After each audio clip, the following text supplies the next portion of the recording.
type of animal. Yeah, different type of animal. Now everybody better listen up. For my people in the struggle who never gave a what. Even when life try to press you down, turn your frown to a smile.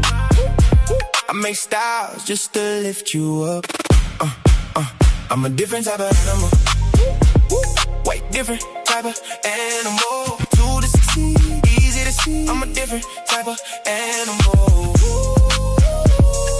Different type of animal. No fur, no scales, just feathers on me. Different type of animal. Steady hustling, steady grinding. Getting money every time I put my time in. When they ask what I got up under my sleeve, they never gon' believe when I tell them it's all timing. Everybody want a real life attitude. Incoherent, now they mad at you. Some people can't get it, now they laugh at you. Till they see the glow, now they copying the altitude. I never was the type, it was handed to. Had to put it together like mechanics do. Now you see I got the tools to succeed. Different mindset, different breed, different view every time I play or breathe. Quantum thoughts, I evolve every week. Young Al, been wild since a young child. Still fresh to the death, no funeral style. How could you walk in my shoes? We run the town, big shoes to fill. Never been a clown. I'm a different type of animal. Way different type of animal. To the succeed, easy to see. I'm a different type of animal. Different type of animal. No fur, no scales, just feathers on me. Different type of animal. Talking about the block, I've been around, fighting through the hard times till it spin around. Game tight, move smooth, never hear a sound. Big pressure every time we hit the town. Couldn't touch me with a yardstick. Running through the paper on that backyard business. Chasing dreams, chasing cream to the team. Rich 5'8", but I'm standing on that stand tall mindset. See these monkeys trying to pull me from the tree. Yeah, they pulled me down before that, just turned me to a beast. So I hopped into the streets, showed the hungry how to eat. Oklahoma on my back, now I'm bringing pressure to the beat. Cold hard world, colder in the streets. Money on my mind, barely get to sleep. Dreams feel close, still feel out of reach. Lights up ahead, I just want a little peace. Still a student of the game, don't qualify to teach. Learn lessons every day, so I evolve every week. I'm not an animal, life just got wild. So I did what I had to do, the other routes was foul. No copy, no paste, you can't get my style. Heart on my sleeve, still walk with a smile. Judge me by my past, take a look at me now. I ain't doing this for me, I just wanna make my mama proud. Quantum only is untruth, yeah, we bringing it out. Why y'all watching me? Better watch the crowd. I'm a different type of animal. Way different type of animal. To the succeed, easy to see. I'm a different type of animal. Yeah, I like this song, man. Holy animal. No fur, no scales, just feathers on me. Different type of animal. Different type of animal. Different type of animal.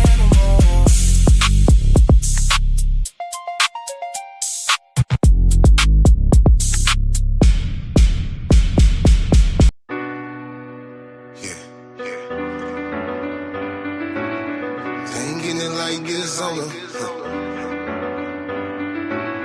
They ain't getting it like this on them. They ain't getting it like this on a Monday. No, I'ma grind till I can grind no more. I'ma shine until I blind your glow. Gotta grind until you out that hole. You can die from being down so low just to cleanse your soul. You forgive and let go. Gotta dress warm in the world so cold. Gotta keep your eyes on your friends and your foes. Gotta stack bread till that shit don't fold. Cause on Tuesday, hard work, no play. I'ma bulldoze everything in my way. Cause on Wednesday, spending time with my bed. Cause ain't no getting in the way of hump day. And Thursday, I'm working, my pockets ain't hurting. Friday, I'm fly, my co-workers be flirting. Saturday, that's when I'm flexing my muscle. Sunday, I'm thanking my God for my hustle. Cause they ain't getting it like this on a Monday. They ain't getting it like this, they ain't getting it like this. They ain't getting it like this on a Monday, no. They ain't getting it like this on a Monday. They ain't getting it like this, they ain't getting it like this. They ain't getting it like this on a Monday, no. Work until I turn to a boss. Gotta stunt until it turn to a floss. Gotta learn from every time that I lost. So that little note you got, you about to pay it off. Now they hating now, cause you made it now. Took a long time, you was patient now. Work work hard for it, with no handouts. Like some braces when they done, pull them bands out. Remember on a Tuesday, all work, no play. I'ma bust a doubles for them haters that was fed. Cause on Wednesday, spending time with my big cuz. Ain't no getting in the way of hump day. And Thursday, I'm working, my pockets ain't hurting. Friday, I'm fly, my coworkers be flirting. Saturday, that when I'm flexing my muscle. Sunday, I'm thanking my God for my hustle. Cause they ain't getting it like this on a Monday. They ain't getting it like this, they ain't getting it like this on a Monday. No, they ain't getting it like this on a Monday. They ain't getting it like this, they ain't getting it like this on a Monday. No, Tuesday and Wednesday, Thursday and Friday. I know they gon' hate, I'm letting that go. Cause one thing I know, they ain't getting it like this on a Monday. Tuesday and Wednesday, Thursday and Friday. I know they gon' hate, I'm letting that go. Cause one thing I know, they ain't getting it like this on a Monday.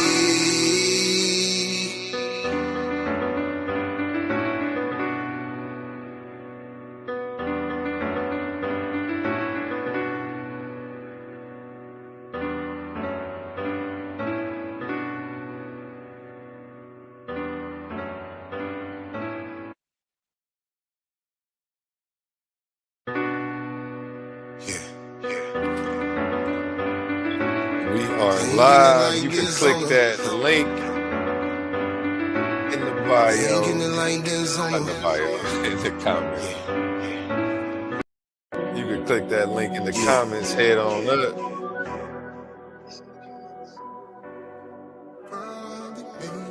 At a certain point in life, man, where you feel you made it, it's within you. I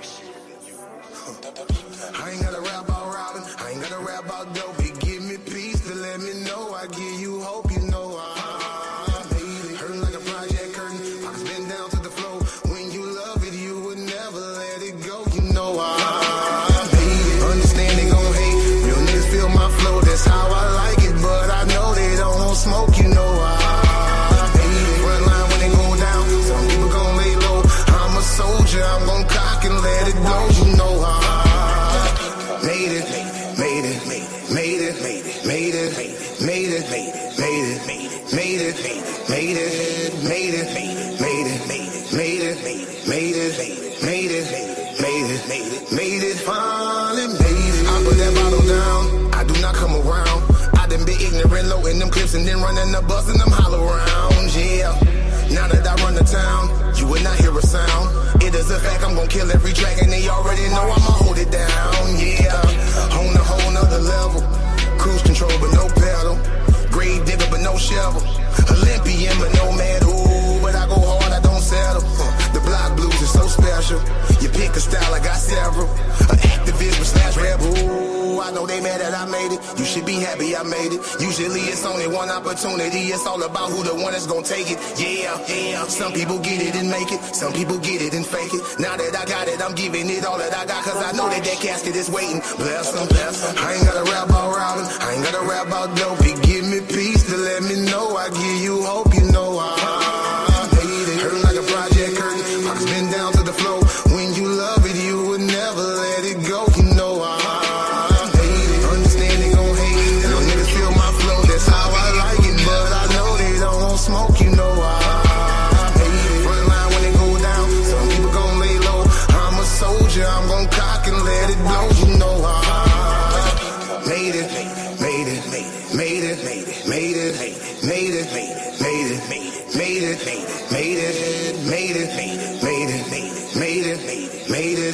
Made it. Made it. Made it. Finally made it. I had to go and grind all in this life of mine. I had to flip it. Go get me a ticket. I'm flipping you bottom my bottom line. Yeah. Now that I'm doing fine, drama so far behind.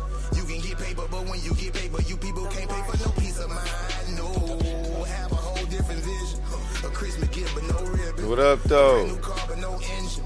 A big old house with no ceiling. But What you up, know hardly no though? quitting. Oli, how you feeling today, man? I heard you smoking a pseudo killer pack, man. Oh man, don't listen to everything you hear. I don't smoke. They said you was smoking on a pseudo killer, man. You got a pseudo killer in the blunt, man. It's suicide. I know pseudo killing. And they suicide. Hey, you see, I went ahead and freaked it, right? Yeah, hey, that motherfucker bang. I seen say who Who wants to wants smoke. smoke? And Who come here, wants that's smoke, banging. baby? And yeah, and you can put that anytime. Who wants smoke? Yeah, we lit right now, man. Respect, logic, evidence, critical thinking, truth, and growth, man. That's what we about. And who better than to represent that than GD and Capone, man? A lot of the principles that you definitely stand on, man. How you feeling today? Yo, yo, yo, shalom, shalom. I'm Shalom. feeling good, man. I'm good. Peace to the family. Peace to the panel. I forgot what we was talking about, man. We was chopping it about something before I started this stream. We got the new Who Wants Smoke background. I'm gonna go ahead and animate that smoke and see if I can get some little embers and stuff flying around on here. So y'all was talking about you said only had pseudo killer smoke. So how that go? We can watch the playback. I ain't catch that. You didn't catch the pseudo killer smoke this morning? Oh man. I had to take my lady to work. Everyone had to hold them off for me.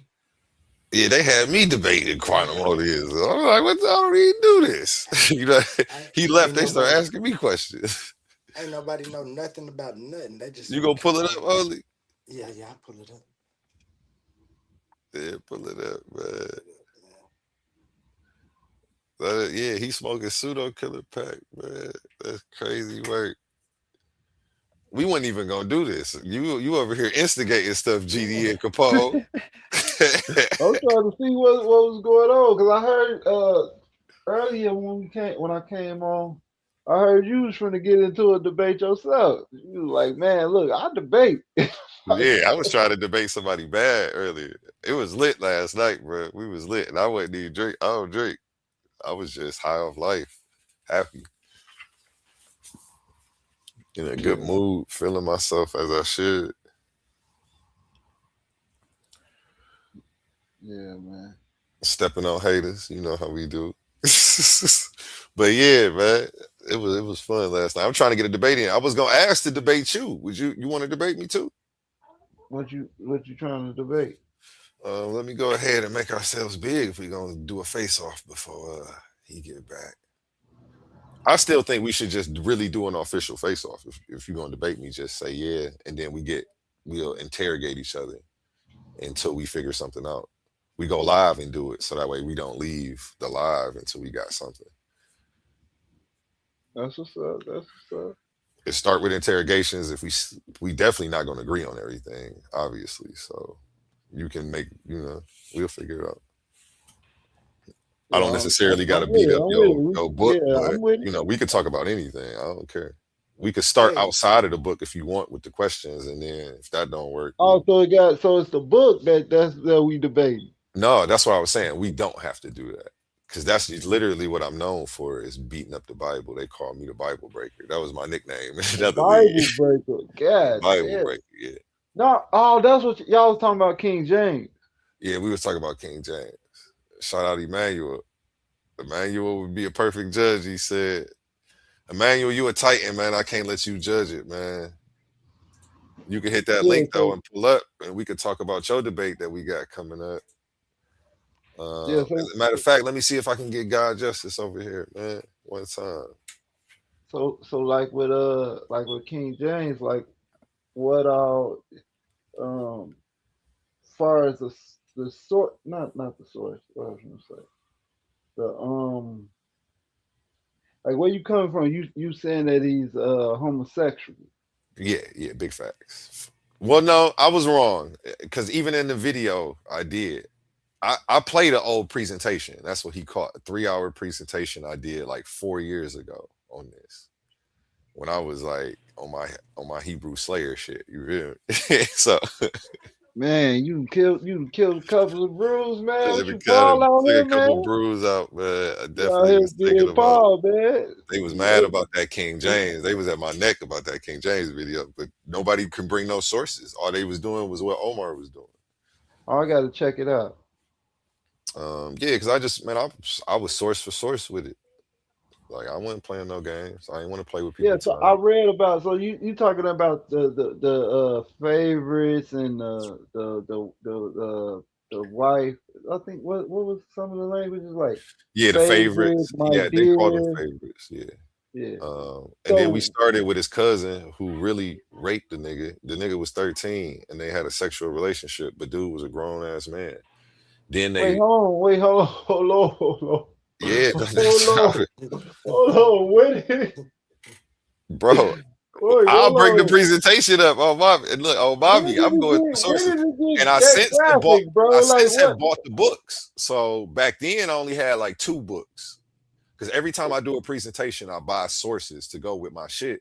So I actually had a book in my hand. So I'm actually reading what the scholars are saying. These books don't even be costing that much. It'd be $16 to come up here and dump somebody on their neck about this information. But I love All right, doing it. so okay, so So let me just let's build for a minute. Let's chill. So look, so even if he was a homosexual, what that have to do with with the Bible or the King James version of the Bible?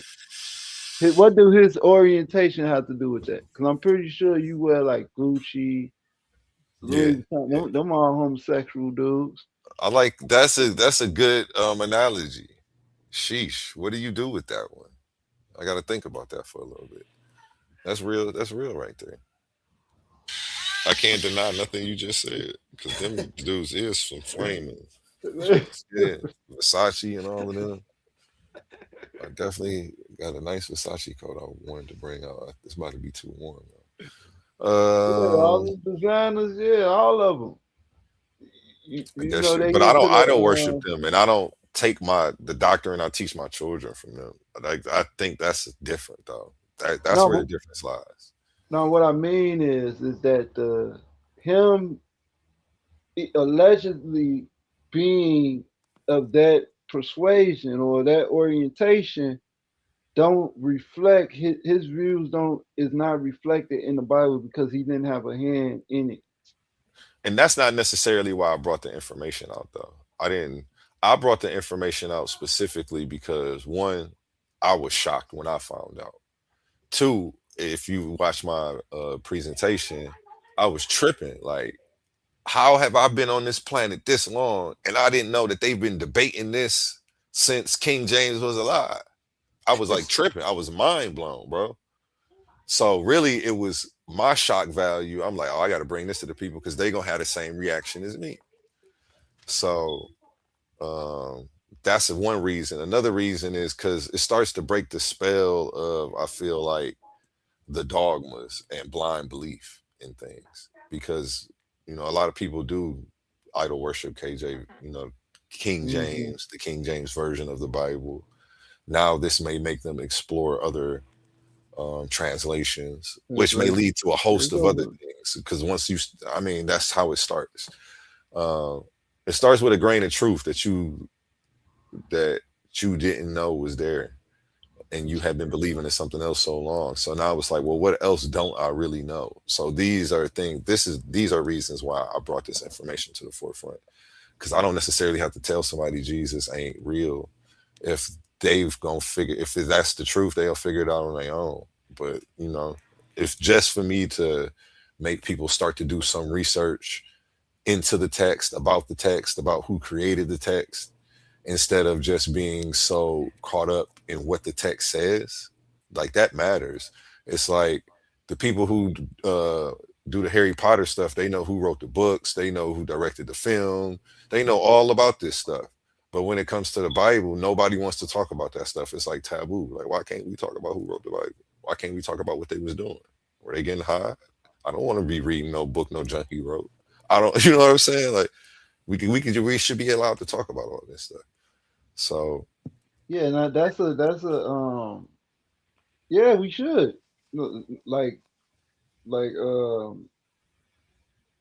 don't have no problem with that. Like we supposed to be, you know, not criticizing, but you know, it say the Bible say study to show ourselves approved. So that's what we're supposed to do. We're supposed to be like seeing like how does this stuff relate to us. What I understand is it's a spiritual bond that we have with these words that's in this book. It moves you, it galvanizes you. You know what I'm saying? And it gets to the point to where even when you're not reading the book, you know, you start seeing things reflect in reality. You know what I'm saying? This is probably why a lot of people early on used it for divination. You know what I'm saying? Like we was talking about earlier. So Well, fuck it. Let's just do the face off now, man. Keep going. so I was just saying, I'm just building. So all right, so let me ask you this. Do are you coming from the stance of I think his name is Sir Weldon. I think it's this is Weldon, the one who wrote the court and character of King James. Is that where you is that some of the source material that you're using when you make these claims? I don't recall that title, The Court and Character of King James. Yeah, a lot of people wrote books after that. So, but I know that guy. He was the first. He was the first. I think his name is Sir. It's something Welton, Sir Van Welton, or Sir Van Allen, or something like that. That's his name. And Nope, I'm looking at he's the book right now. It's from the written by Welton Sir family. A.W. Yeah, that's no, no. I didn't actually use that title. I've never seen this. It's $831 pre-owned. This is expensive. Damn, that is expensive. Continue though. But a Continue. lot of people, even writers afterwards, they took what he said, what he wrote about the Scots or the Jameses, and and uh they'll take what he wrote, and then they'll run off with it. You know, like I ain't saying they ain't had no sources, but that's what a lot of people did. So one thing that our people do when we say we reading the Bible, like if we was Christians or anything, and you coming out of Christian, you destructing from it. They would say, "What you reading that book for? It's a homosexual." Homosexual wrote that book. With King James, if he is a homosexual, which I know he had like 9 children, like right after each other and stuff, but if he is a homosexual, he didn't write anything. Yeah, he didn't. He didn't. He didn't write anything. It was so the He version. So it says the financed. authorized King James version, authorized. What is it? Authorized King James version, right? And all that means is that he gave the authority for it to be translated. And it was his translation because he's the one that gave the authority for it to be translated. Another thing people pointed. So once you kill him on that, and well, once I kill him on that, a lot of people they go to well he was part of he did a lot of witchcraft. He wrote the book of demonology. Do you know what that is? Oh, he was dealing with demons. Ah, look. You People know don't what even I'm know what saying? that is. Where is my book of demonology? I got it over here. I had to go get the book and I read it and I'm like, yo, what is people talking about? This ain't got nothing to, this ain't got nothing to do with what they said. He's if anything, he's giving you awareness on how to spot a witch or someone that serves Satan or someone that uh utilize spirits. You know what I'm saying? Is it like it's these it's these talking points that people use to deter us even further from the Bible. And that if you got to do all that just to get somebody away from something, you know what I'm saying? Then that tells me that it's something in this book that I need to be reading. Like it's like reverse psychology.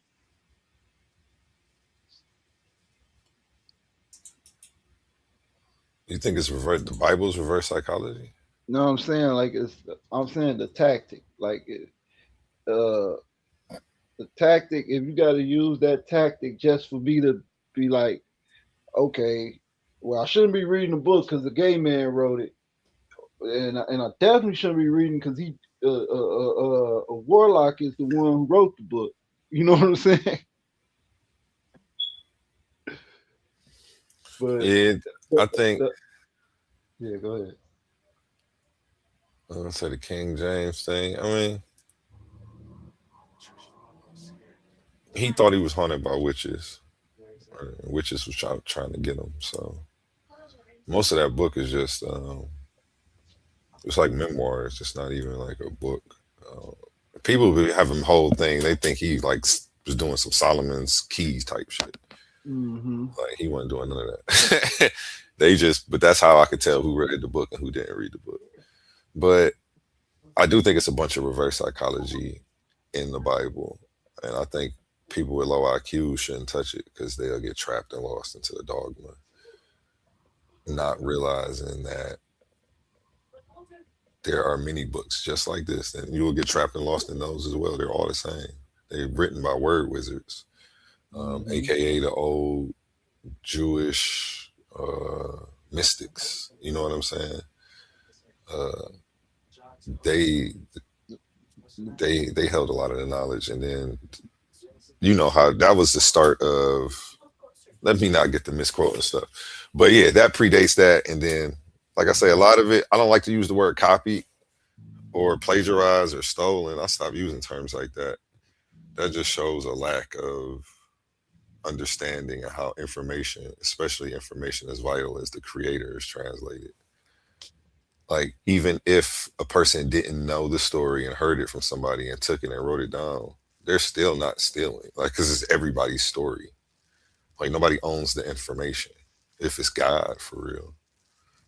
Like, so Right. I don't know. People got to stop thinking like that because that's how these stories were transmitted and changed around because it was oral tradition, people bumping into each other, people doing trade and a bunch of other stuff, um, and taking the stories and saying, you know what, that sounds better. I'm gonna change. I'm gonna add that to the story instead of what we were saying because that yeah, what we were saying actually didn't make no sense. Do it.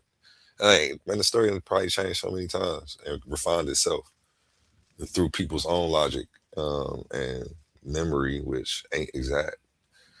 So, like, I stopped saying stolen and just look at it as an evolution of theology, I guess, and evolution of dogma, and see the corrupt. I can see the corruption in it. I can see the good in it. You know, it's just like looking at a damn cop. You know, you can see the good in some cops. You see the corruption. You see how they got here. You see what type of it's a lot. So, but yeah, your Bible can get that work though. If that's what you standing on. Though. I don't think it can't get that work. Yeah, yeah, yeah. You shot a few shots. I see you out here. I see you. I see you. You know.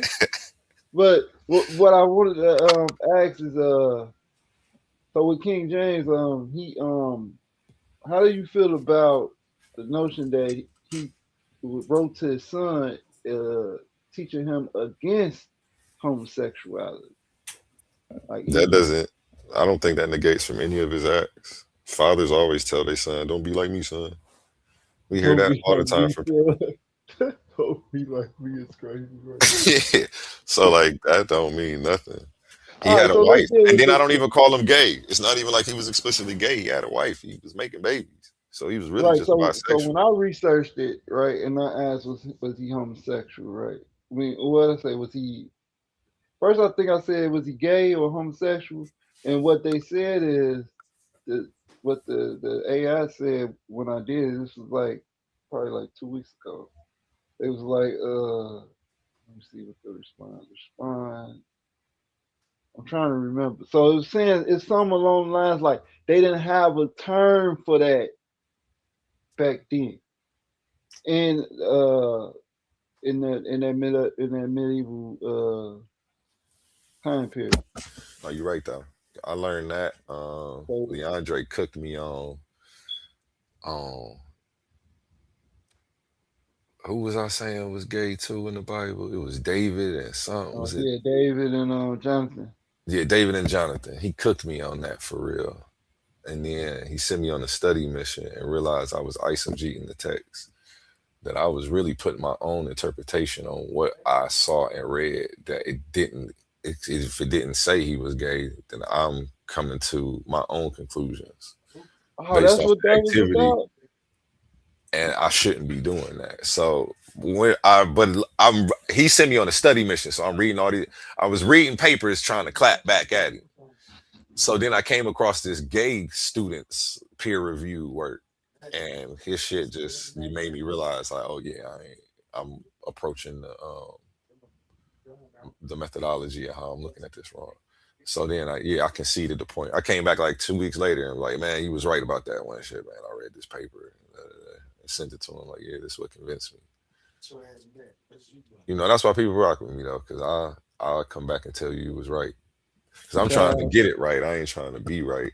So sometimes I got to be wrong and get it right, shout out to or admit I'm wrong. Beyonce for that. You know. Yeah, he smoked me on that one. I ain't gonna cap. Yeah, like not only that, uh, yeah. So that's why I was. So it's because it's primitive English, right? Well, not primitive. It's well, I say primitive, but it's the king. What they call it, the King's English, right? Old English, some of it, but a lot of the stuff that a lot of terms that we use, even like the poeticness of our of language, we don't do that. We don't have that in English. You know what I'm saying? Like a lot of things, it was very poetic earlier then. So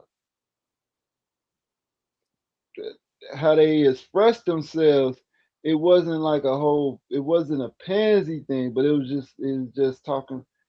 See, I'm sounding like apologetic. But this is just the research that I went through. Like I had to recondition my mind about it because when I'm like, why people keep saying this? I get to looking through stuff and then I'm like, well, do his letters say that? And then they're like, well, it does mention some favorites and some of their bed chambers was connected together. But he's a king though. You know what I'm saying? A king, it should you should be you gonna if it's a king and they're attempting to kill you every now and then because you know they made multiple attempts. They tried to blow up the parliament. And they made multiple attempts on his life. Um, you probably want your people to protect you. You know what I'm saying? And far as far as the favorite, it that's more so like in the even like the other language that they talk about when you say my dear or like a wife or something like that. That's just those are like just poetic terms how they express themselves. It's not necessarily saying that someone is homosexual, right? We can't say that in a definitive sense like you were saying, or we are inferring that from what we were reading, knowing that how we see homosexuality today. We like, oh, what's this? What's going on here? Like I had to change my like with the Egyptian things. It was two men. They was buried together, you know. But I had to change my view on that as well. But what I see is so with the guy that wrote the court and the character of King James, what I heard I haven't read the book though, but what I researched is that this guy used to work for the James and he got like demoted and eventually he got fired. And then he started to write all this started to spread all these rumors about them. He was saying they breath stink, they dirty, they filthy, uh he's saying all type of stuff about them. I'm like, man, this ain't nothing but a mad white guy. pretty much. I mean, I don't know. He can't do the whole conspiracy himself though. But I mean, maybe he had help. Maybe it was a team of people like Omar and I'm saying. Omar needs your help though. So go help Omar bring some of them sources because I never seen them. I just typed in on Chat GPT letters between King James and his gay cousin with sources. It says if you mean letters between King James and his male favorite, sometimes described as his gay cousin, the person most often meant is a not literally a cousin, but George Villiers, Duke of Buckingham. No, I'm gonna find out. I'm gonna pull up the source on his gay cousin. But I just like this part at the end. It says, "But the letters themselves are real and survive. Some scholars have studied them. If scholars have studied them extensively." And then it goes to the book that I already had brought up, King James and Letters of Homoerotic Desire. I've since purchased this publication. It was $89 on Amazon. So I don't know. I just hope he's got some sources. I'm gonna have mine in hand. Yeah, so yeah, I I'm gonna can help read. you I'm gonna with read the that. pages to y'all. I got an autobiography from him.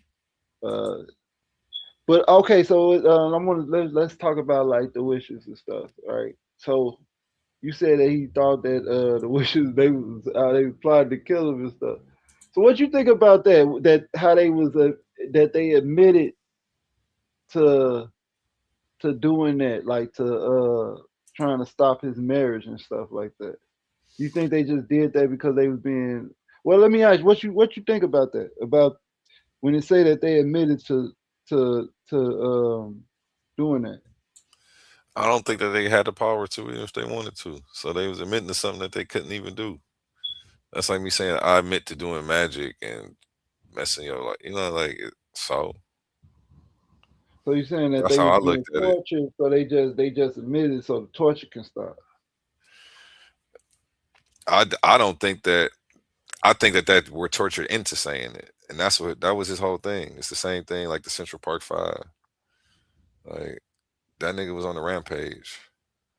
He was killing all. He was trying to kill and hunt down witches. And then it was more about the one thing they don't talk about in there because a lot of that stuff is about stealing estates, though. So when I read into that, I'll be looking into that. Like, is that why he's really hunting these women down? Like, how deep does this go? Because that don't talk about that.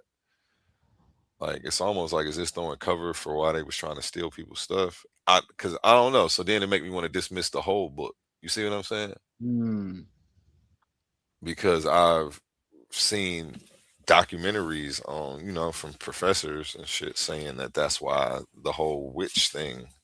But I don't necessarily remember them bringing up King James. They were talking about it over here. So maybe I'm correlating something that don't even go together. Well, I don't know, cause I don't know. Did he come over here? I know they named Virginia Jamestown. I know after him. I thought it was something in the I think his South son, America that where he went. I don't know if he necessarily came up here. Let me look though. but it's I know that he died like in 1625 or something like that. The King James come to America. I thought he went somewhere in South America and they named the town after him. No, but he didn't come to America. Yeah.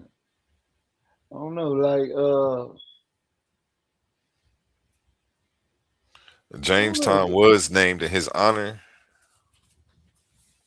Yeah, they was doing yeah, that's what they do. They'll come when they conquer a place, they gonna they're like for instance, since we talking about King James, Cedric Bogier. Cedric Bogier is now this is one that we do know that he's a homosexual. He was dealing with Leonardo DiCaprio, not DiCaprio, Leonardo I gotta say uh Leonardo DiCaprio. Leonardo da Vinci. We know him and Leonardo da Vinci, they had a thing going on for real. To the point to where Leonardo da Vinci, when he drew the Last Supper, that's Caesar Borgia, his sister and his father. in different poses. That's the Bogier. Them the Bogier. That's the Bogier family in the chapel. The what I say the word the Last Supper. But like Caesar Borgia, he his what was it? Is it him or was his father? So it's him. So when he died, I think it's his father. Man, I forgot how this go. But one of them died, and when they chose that image to be the image of Christ.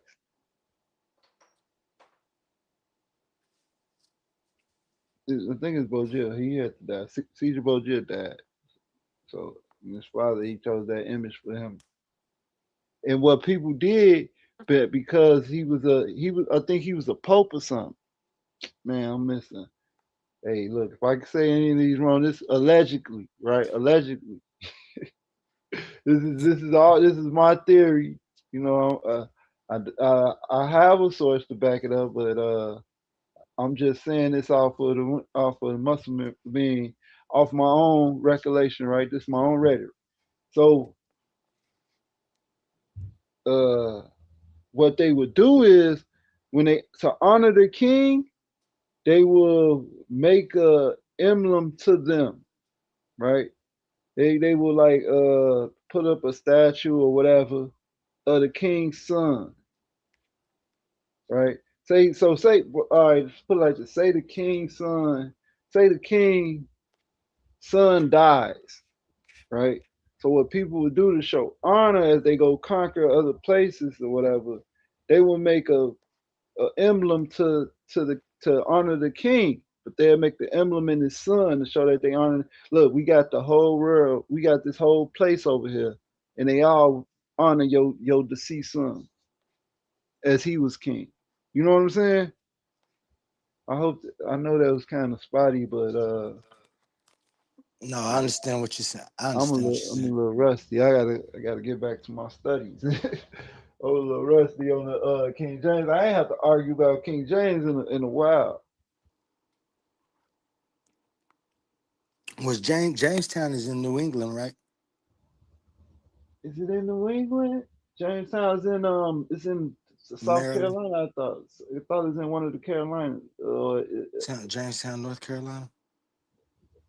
I thought it was in one of the Carolinas. It's one of them. It's one of them colonies over east, though. No, is that Jamestown? I think it's Carolina. But yeah, I was just saying that to say like, yeah, that's how they would mark. That's how they. Well, hell, we see England, New England, and then the town. I want to say, I don't. It's James. I want to say Jamestown is in New England for some reason. I don't know why. Well, I you could be got, wrong. but so it is. So they was doing something in New England. That's where the Salem witch trials was. Salem is in New Hmm. England.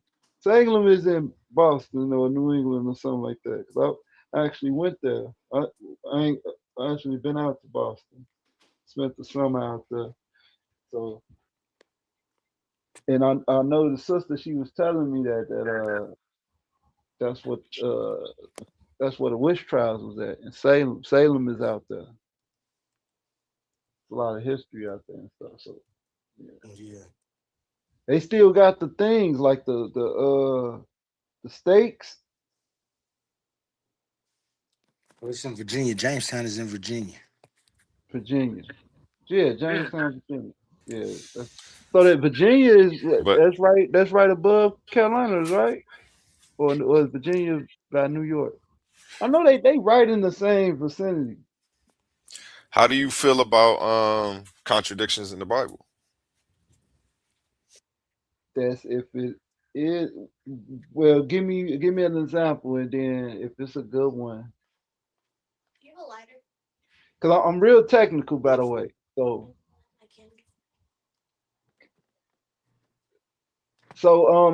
well, let me say this. So this is Yeah. one of the So how do I feel about it? Right. Let me answer the question first. So I'm pretty indifferent about it, and I'll tell you what. Restart. what you say? My bad. I was talking to my daughter. Yeah, I'm pretty indifferent about the contradictions. Like I know it's a book called The 101 Contradictions of the Bible, and this was always a thing of mine that I wanted to do.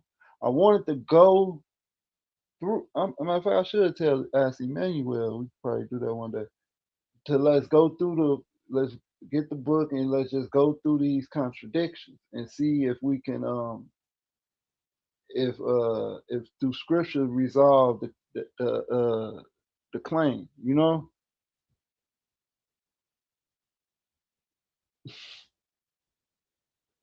but if you could you give me one?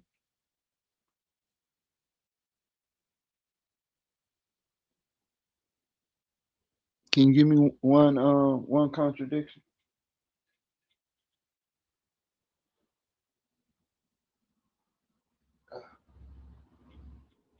It but so all right, let me say this too before you go. Also, so you have different, how do I say this, like textual things like uh or scribal errors where you will have somebody that say one scribe will probably put, oh, this happened when this person was this age, and then another one will say this happened when he was this age. Are you saying that's the contradiction? So I know that's one of the big ones.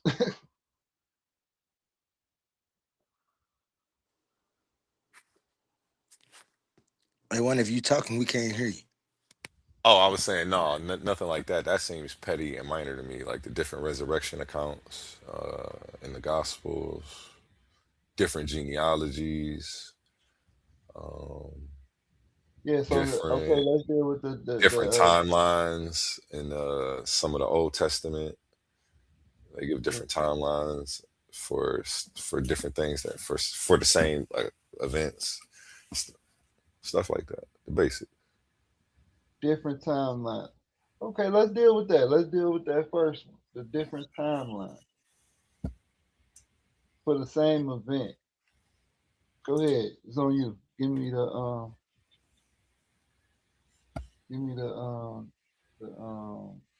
timeline. What you talking about? Stuff like sand. Well, I don't want to give you my whole debate slides, but No, you gotta give me your slides. I'm just saying, like we just did. All right. Well, not that one. Let's go to let's do the genealogy. Is well, you definitely gonna touch on the genealogy. Right? just in All the right. Bible, when there's two totally different accounts for things, how do you reconcile that? Okay. Are you denying that that's a thing because you want me to? I'm sorry. I know you being technical though. You did tell me you technical. You're not doing it on purpose. You want to know what we talking about, and I'm actually being vague. So Well, yeah. So you talking about the doublets when they say two things and no, not a doublet. I know what a doublet is. Not a doublet. so you're not talking about the doublets. No. So if you saying that the Bible can get kind of redundant, that's what Okay, like you who killed Goliath? Who killed Goliath? saying? I think what a David I think one of his soldiers or something, one of his friends or something killed supposed to cut his head off or something, right? In certain translations, it says it's Goliath's brother. Yeah, I know somebody's supposed to cut his head off. I know that. So, and then in certain translations, David kills him. So it's just like, Yeah. Ooh, you know what's a good one? It's one about I think Saul.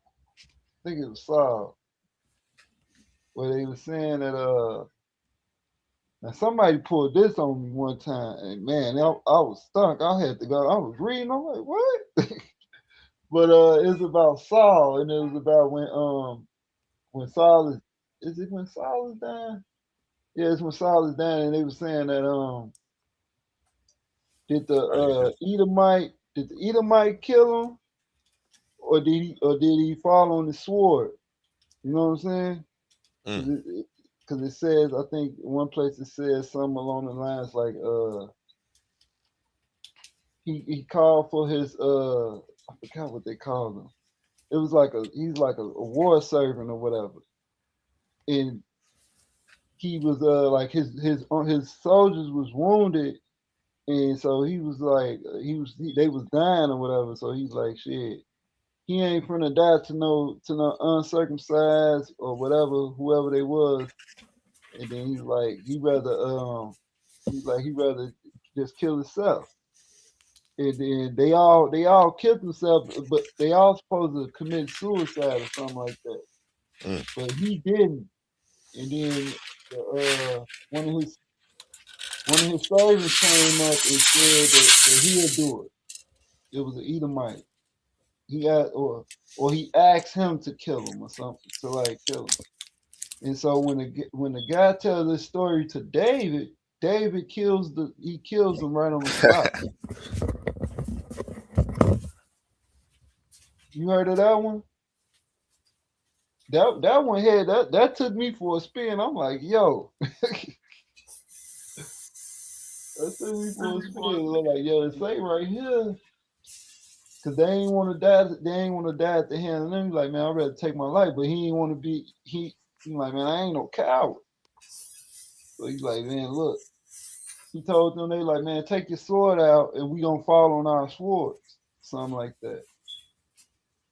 And I guess he wasn't all the way dead. Somebody wasn't all the way dead or something like that. And he told the dude, he's like, look, go ahead and finish the job. Then the guy, the Edomite, he come walking. He got Saul crown on. He's stunned. David, he told David, David asked him what happened, and he told him, which I think the guy was lying. I think he was lying so he wouldn't get killed or something like that. That's the first time I heard that story. Yeah, that's in Samuel, first Samuel.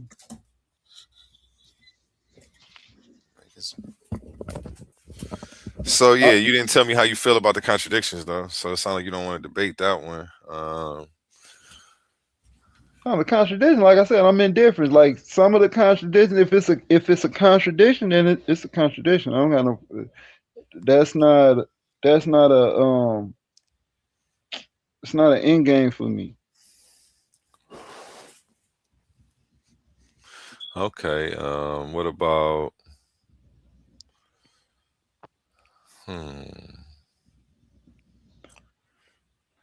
Because I really want, and I need to challenge myself to doing this, because I've been saying this for the longest. I've been wanting to go through the contradictions and see if you can resolve them within Scripture.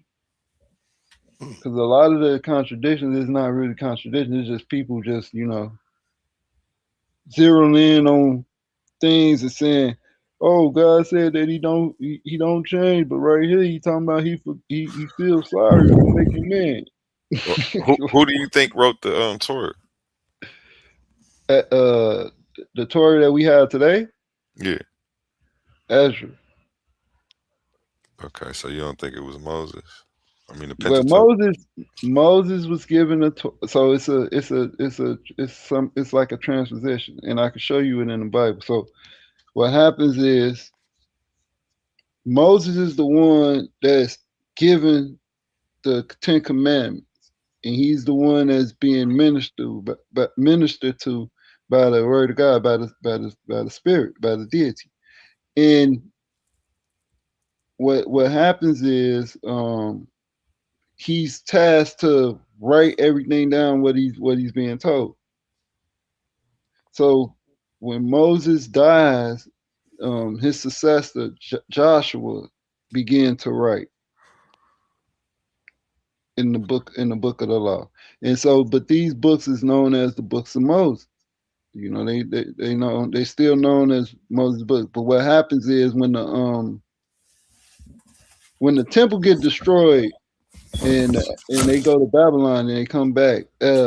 Ezra, well, yeah, I skipped the part, but anyway, but Ezra he ended up rewriting the law. He ended up rewriting the books of Moses through divine intervention.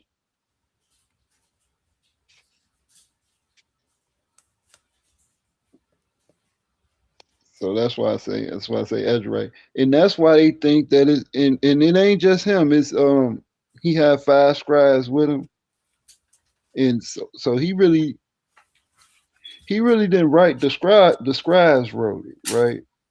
And I believe that's why people be saying, oh, they don't know it's different authors, different this, because it was different scribes.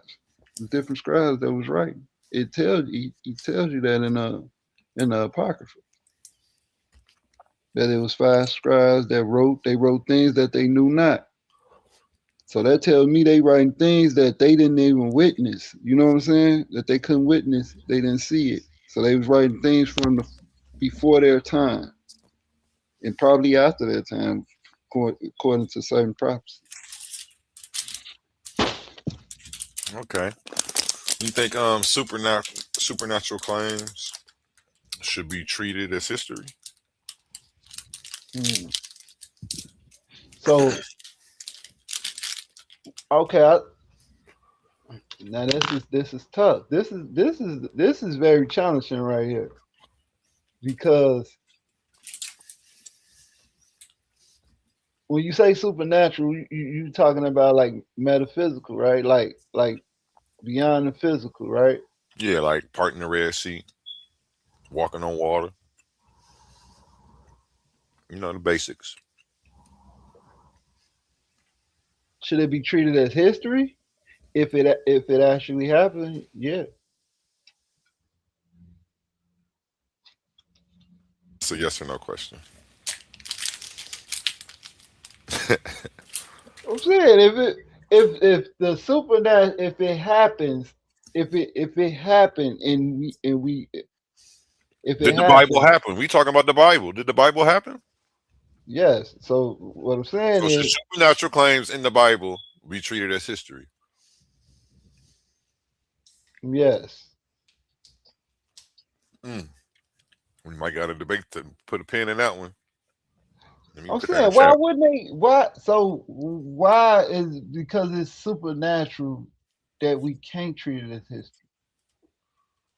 Like what goes what what's the criteria for something being historic and something being um what's the word? Um not myth, legend. Well, even legend is kind of over the top. Conjecture. History and myth ain't the same thing, bro. If you one, you know the definition between the two, but maybe you just wasn't thinking of myth. So one is a myth, one is history. So just because somebody, I don't know, Mm. Spawn isn't history, he's a myth. Like people at one time used to watch his comics. It's cool. It's history in that sense, but not in the sense of historical fact. Oh yeah, yeah, that's very yeah, I get that. Like yeah, that's not what I mean by history.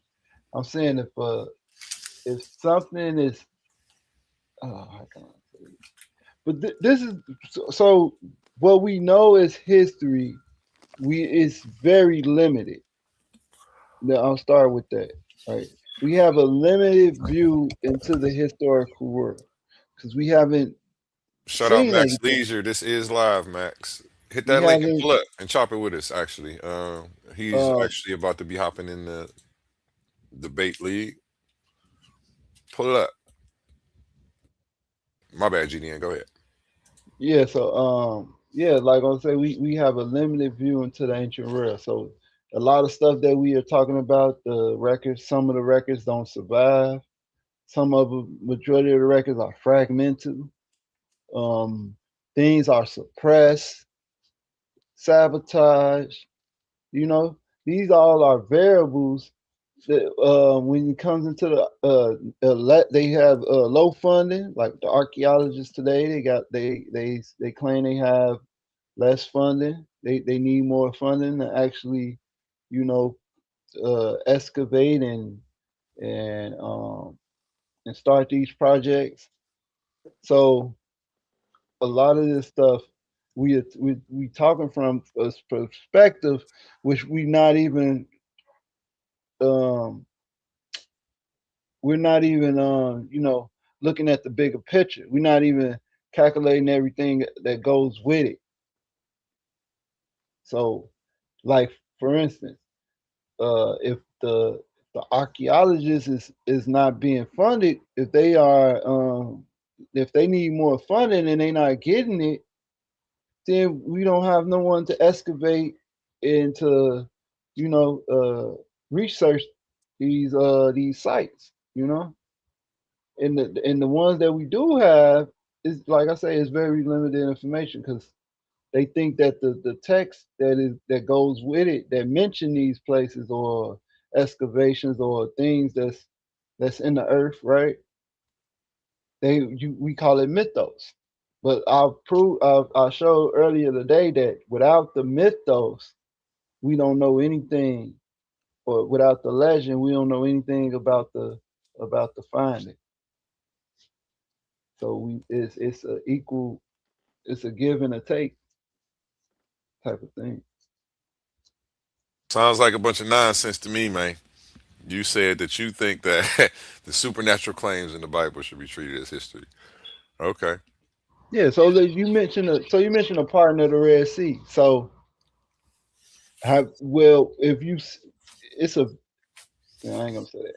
So it's a video, right? It's a video on YouTube with this guy. He go out into to the Suez Canal because it's not the Red Sea, it's the Suez Canal. It's Sea of Reed.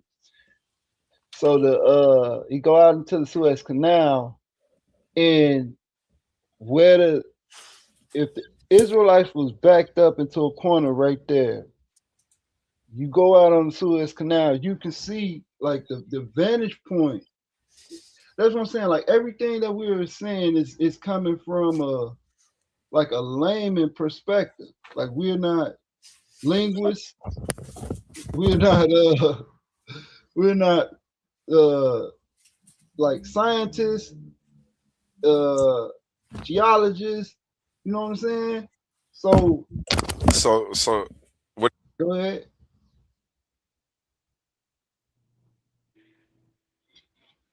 No, go ahead. Who we have that? had to have taken all of these majors to be able to talk about this. We got to be a geologist. We got to be a linguist. What else we got to be? Well, not to talk about it. Like you can talk about it, like you can talk about it from your understanding, but we can't make extraordinary claims. You know what I'm saying? It's saying like, oh no, this is this is pure fabrication. This is epic. This is uh ain't no such thing as a dragon. Why it's talking about a snake and talking and all this? Because the archaeological record it won't show you these things.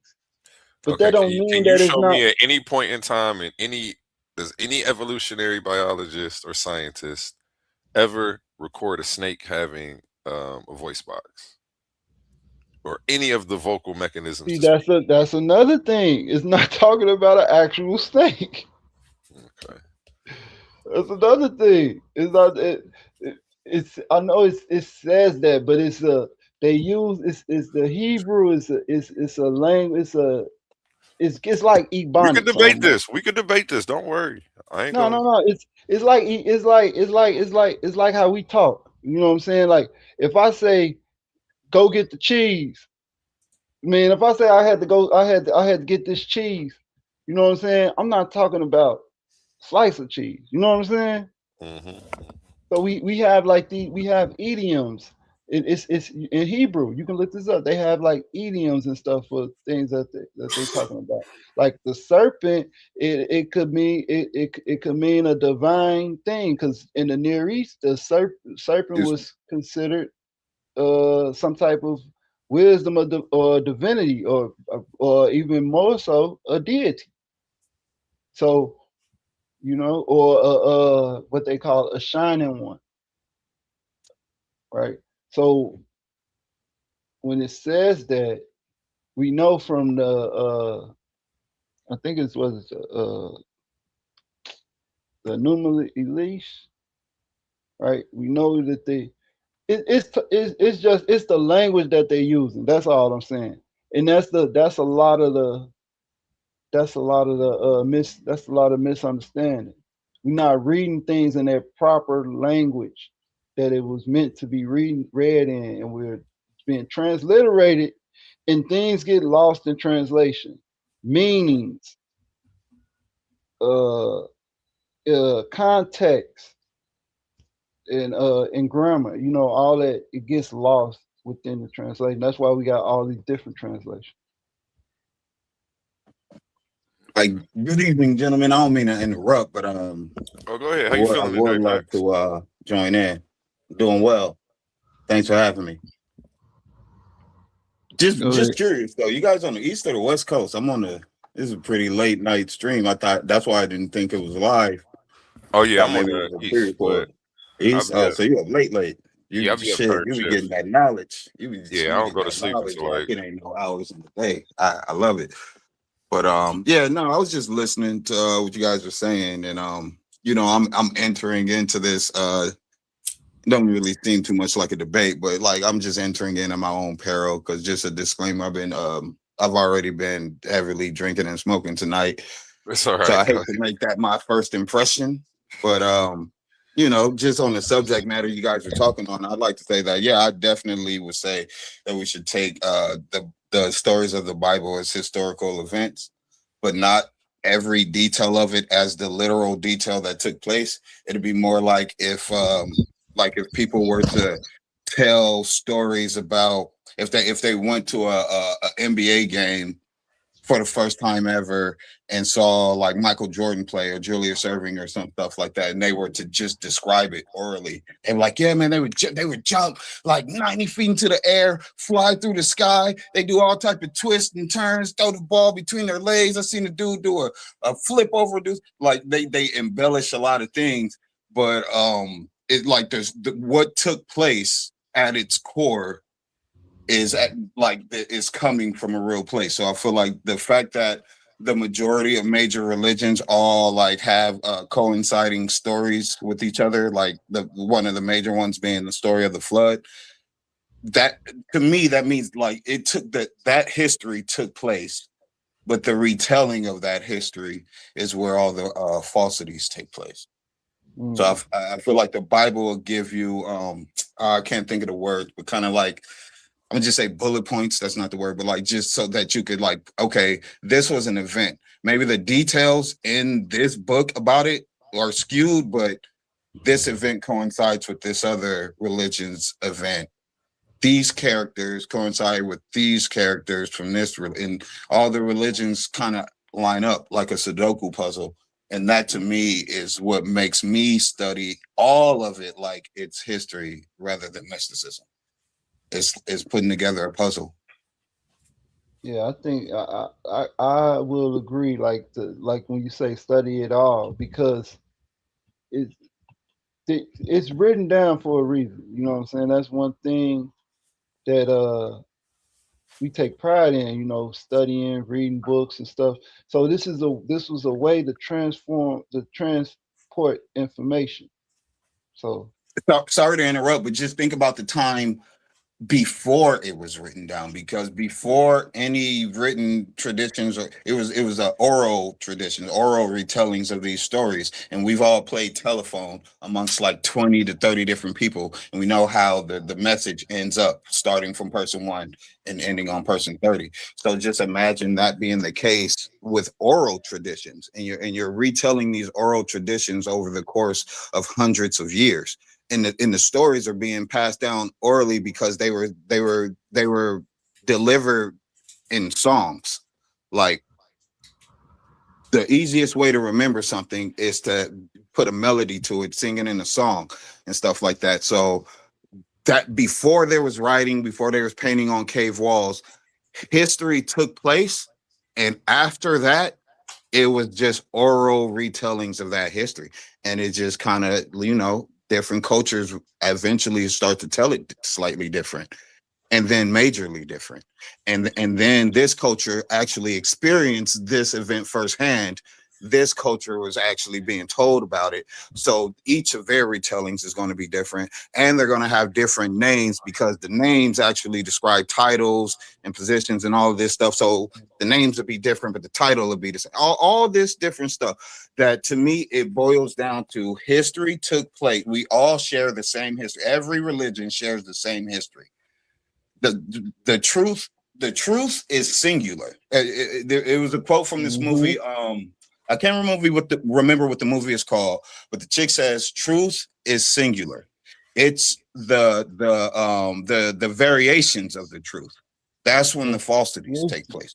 So all we're consuming is the variations of the truth, no matter what religion you follow. It doesn't matter what religion, no matter what knowledge you get, we are regurgitating variations of the truth. But the ultimate truth took place, and it's a singular truth, and we're all trying to figure out what it is. So you should study it like it's history and just try to dust off the falsities and get that little grain of gold that you can from here, and then add it to the little grain of gold that you could get from there. I feel like that's how we should all be going about putting together what our history is as mankind. We all share the same history. Yeah, that's what you agree with him about the I don't know, you said so much. I forgot what you said. I know. I know that that was a you mouthful. agree My with him bad, about man. I'll try to keep it short. the dang, you said something. Man. I lost my train. I apologize. I'll try to be more contrite.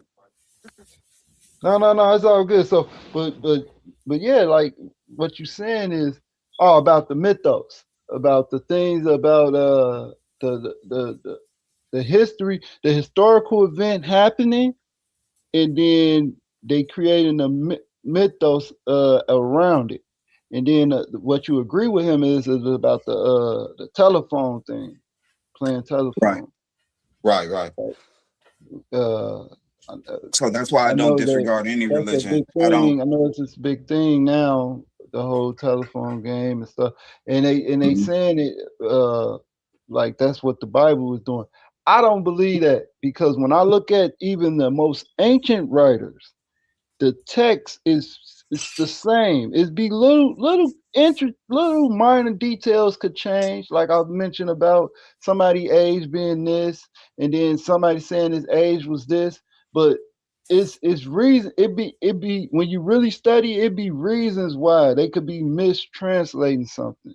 You know what I'm saying? Like it could be it be little tedious errors. Right, but it like so let's say I'll just use two. I think the most major examples people already I understand is how the story of Jesus and his and the immaculate birth of Jesus coincides with the immaculate birth of Horus, the sun god. And Jesus, when you break down the astrology and everything the symbology, he's the sun god of the Christian religion. He's the sun. He's literally the son of the creator and everything like that. That's what Horus. But they called the sun. They called the sun Sol, and the Egyptians called the sun Re, and the Hebrews called the sun Shamash. So right, telephone. Telephone. That's what I'm talking about. No. But I'm making a point. So sorry. Excuse me. He didn't have what's the word you use? You say immaculate birth? Yeah, immaculate, which means that his mother didn't have to have sex for him to be born. No, that's not. If you're referring to the Immaculate Conception, That's what I that's, was. So, yeah, if I that's get the not. wording wrong, bro, I'm not a scholar, so like No, I it's get a all lot of good. wording wrong. But All I'm if saying you is, know what I'm saying, yeah. So the Immaculate Conception, if you read it, it's not. It don't have nothing to do with him being born. It's about his mother not committing sin being a and virgin, correct? Am I correct and with being virgin, a right? continuing version or something like that. Right. Come on, like we don't have to act like that's not directly what it But means. His that's mother was a doctrine virgin, though. plain and simple, right? That's doctrine. The text doesn't say that. So like okay, copulation is what I'm specifically focusing on. Do you believe that Mary, whether she was a virgin or not, since that's on the thing, do you believe that she had to copulate physically in order to become impregnated with Jesus? Do you think Yes, that's a he was possibility? conceived. Yes, how things Okay. are. Something was conceived in her.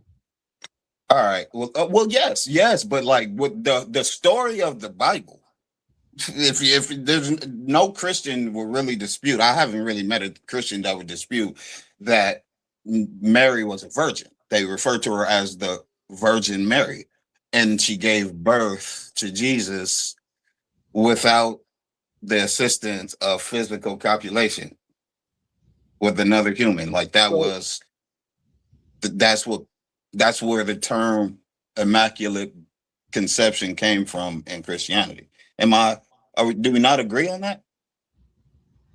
yeah, that's what I'm saying. That's a lot of that.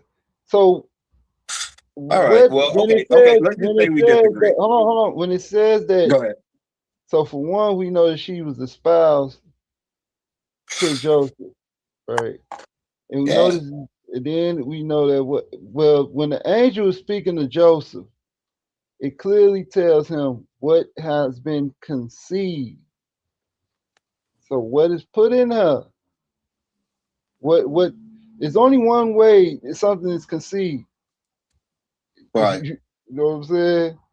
Right. But look, okay, can I just the way I've never what you're saying, it could be, I'm not saying you're wrong. I'm just saying I've never heard that angle before. I've always had No, the story of the Jesus's birth explained to me as Mary didn't have sex and she became impregnated with the seed of the Holy Spirit. the seed of the God, Holy the Spirit is creator, crazy work. whatever, like because everybody uses different how like whatever you want to say, whoever this deity is that No, sent hold the on, angels and told Mary you're going to That's have. no, that's okay. Look, let's go. All You right. got your Bible? You got a Bible with you? Yes. Can you go to Romans 1 and 3 and read that for me? Romans 1:3. Yeah. All right. Romans 1:3 says, regarding his son, who as to his human nature was a descendant of David, and who through the spirit of holiness was declared with power to be the Oh, Son you of don't got God. the King James. You don't got Yeah, the I King don't. James. I mean, I just got what is this? The New International. Yeah. Forgive me. Um, If no, if no. you know it offhand, I'll listen. I ain't gonna dispute you and say that's not what it say. No, so tell me how this sound for you. And if you want to pull it up, if one of y'all want to pull it up, that's cool too for the audience. But I'm gonna read this in Romans 1 and 3. My phone is acting up. All right, here it comes.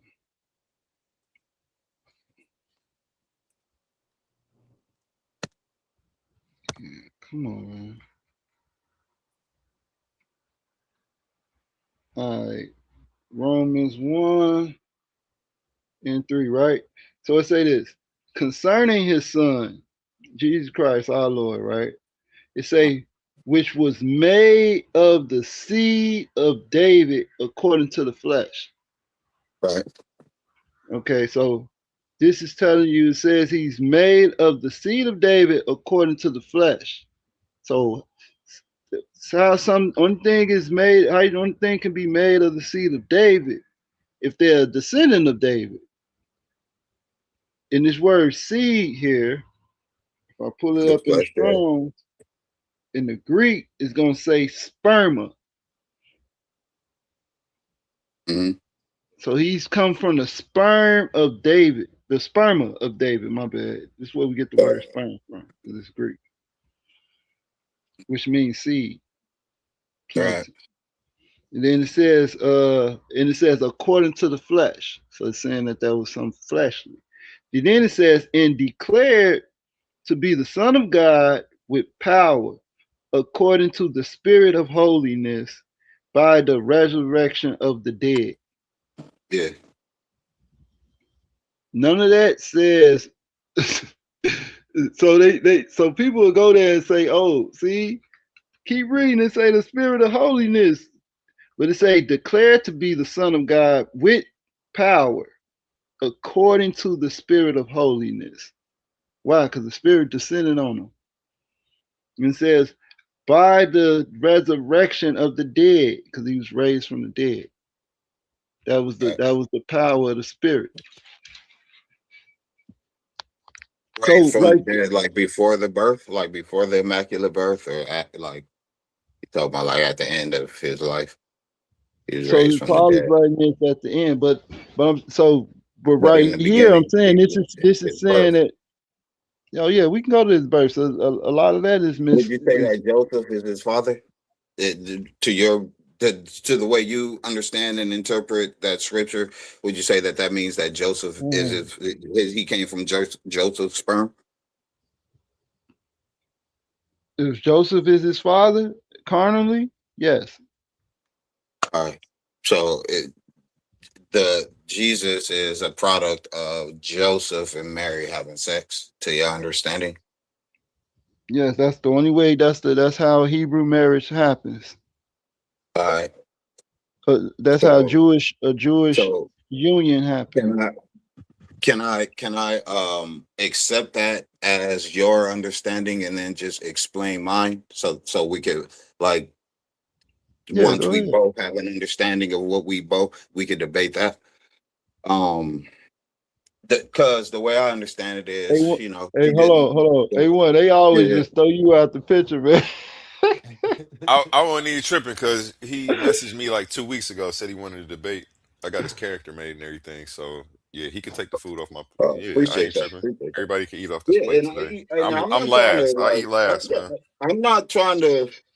No, no, you good. Some serve first, eat last, man. I'll catch up. Yeah, I mean, because if you, I want you to get in before me. I didn't think that I was going to get. You ain't doing nothing wrong, man. You ain't doing nothing wrong. You doing exactly what I wanted you to do. You doing good. A1 had me in the corner, man. I was going to convert. Yeah. Because I came in literally maybe like about 5 minutes before I hopped on here. I just tuned in and was like, okay, what they talking about? Is this live or what?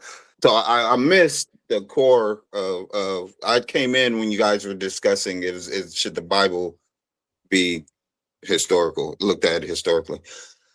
So if there was any points that was made before that that's relevant to like what I'm saying, is like negating all that, I missed it. If you wanted to run it by me, I'm all ears. But I just wanted to speak on the fact that I feel like the Bible is history. It's just not 100% accurate history. It's just it's like I said, it's like a game of telephone. It's like if somebody were to just retell something amazing that they saw, like people retelling what they saw from Michael Jordan, they'll make it sound fantastical. How many people will get the right thing though? Yeah, but if you had deities that was actually doing even greater things than that, then just imagine what the retelling. How many points did Wemby score last night? I don't know. A lot, I assume. He's 7'6" with a 3-pointer and a step back. So how many 3-pointers did he shoot? 5. I don't know, man. Come on, man. Like, stall me out. What are we? Bro, I watched the game. I don't even know. That's what I'm saying. So what is the chance that someone playing telephone or recounting an event or history, their history, getting all the things correct, or I mean like That's what I'm saying. synonymous with each other? That's what that's what I'm saying. Like I feel like we're living on the tail end of humanity. Man, I don't want to go on a tangent that'll take us somewhere else, but if I could just in 30 seconds say, I feel like we are the dumbest of all civilizations. We're the product of every civilization going to war, the winners killing off the smartest from the other side, the ones that don't want to join them, killing them off and keeping the dumb ones as the slave. And then that just keeps happening and happening and happening. And so we're like the last of the dumb ones that survived because we didn't want to join the other side and we weren't smart enough to get killed off. So we're living in that. And it's just like it's all just, it's hard to really claim that have an intelligent IQ, conversation. Yeah, they claim that the IQ is going down. I've seen the sister do a presentation. She showed how to well, I don't even think not our IQ, their IQ. The Caucasian, right. Their IQ is diminishing. Right. And so and so that's IQ. I think the same about physical capability, right? And so now go backwards and retrospectively think about how smart humanity would compared to us was and the capabilities that they had. The stories that we tell, the retellings that we tell about the stuff that we see and how grandiose they be and we're only capable of such small things. But now if you go back to the BCE years and eras and all that stuff, like it was, I imagine it was amazing shit happening on Earth. And then you had humanity retelling these amazing events. And you just have so much room for people to be like, and then I swear to God, he went through this and it was a portal. And then like you have so much room to say it was just, so you have all these different cultures that tell all these different things. They have different names, but these names, when you break them down, they be the same titles. And then when you break down the stories, they be the same stories. So if I could just tell you my understanding of the Jesus thing and the Immaculate Birth, just before you said what you said, I've always understood it as Mary she was a Virgin Mary. They're like, that's like her nickname or something. And then Jesus is born and he's a immaculate seed of the Father God. So you go over to Egyptian mythology, Jesus is the son of God. You go over to Egyptian mythology, Horus is the sun god, and he had an immaculate birth. Wait, Horus is the sun god? Yeah. I thought, like Ra. Look, Ra was the original. Ra was the sun god. Yeah, Ra was the original sun god, but Horus, Ra. Horus and Ra are just the same spirit as I think is Amun, if I'm not mistaken, and he just incarnates in the different spirits. So it was Ra, and then Ra created Isis, Osiris, Set, Nephthys, and Horus the Elder. Wait, hold on. So and Ra, then Isis made Horus the Younger. So hold on, you said Ra created Osiris? Yes, like Ra, Osiris is the son of Ra. I thought Osiris was Ra. Not the spirit of Ra, like Ra. It's the same. If you read Hindu mythology, Krishna speaks about how all these different deities and spirits is just his spirit. Manifesting itself in different ways and stuff like that. So you look at Ra, Osiris is Ra's spirit manifesting itself in the different avatars, but Ra's spirit isn't the original spirit. You feel me? Ra's spirit is the rebellious spirit that said, I'm gonna just create my own pantheon on earth instead of in heaven. And then so now you have Osiris, but then you had Horus the Elder. Which isn't the son of Isis, he's the brother of Isis, and then Horus the Younger, which is the son of Isis, but it's just the same spirit. So when Isis became pregnant with Osiris's seed, she didn't copulate with Osiris. She just hovered over Osiris. So it was an immaculate birth.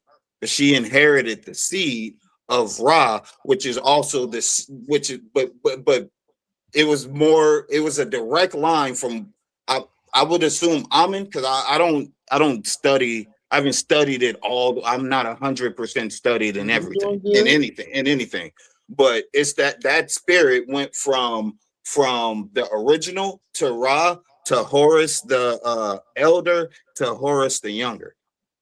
And then Horus the elder, Horus the young. I'm gonna have to ask my if you look, that's what I'm saying. If you look it up, you'll find it, and they'll have different stories about it, and that's what I mean about the game of telephone. Because if it's the same spirit working through all these different avatars, but you're on the outside just saying what you saw, you have a Horus the elder and a Horus the Younger from the outside looking in. But if you're that same spirit, you're just manifesting yourself in different ways.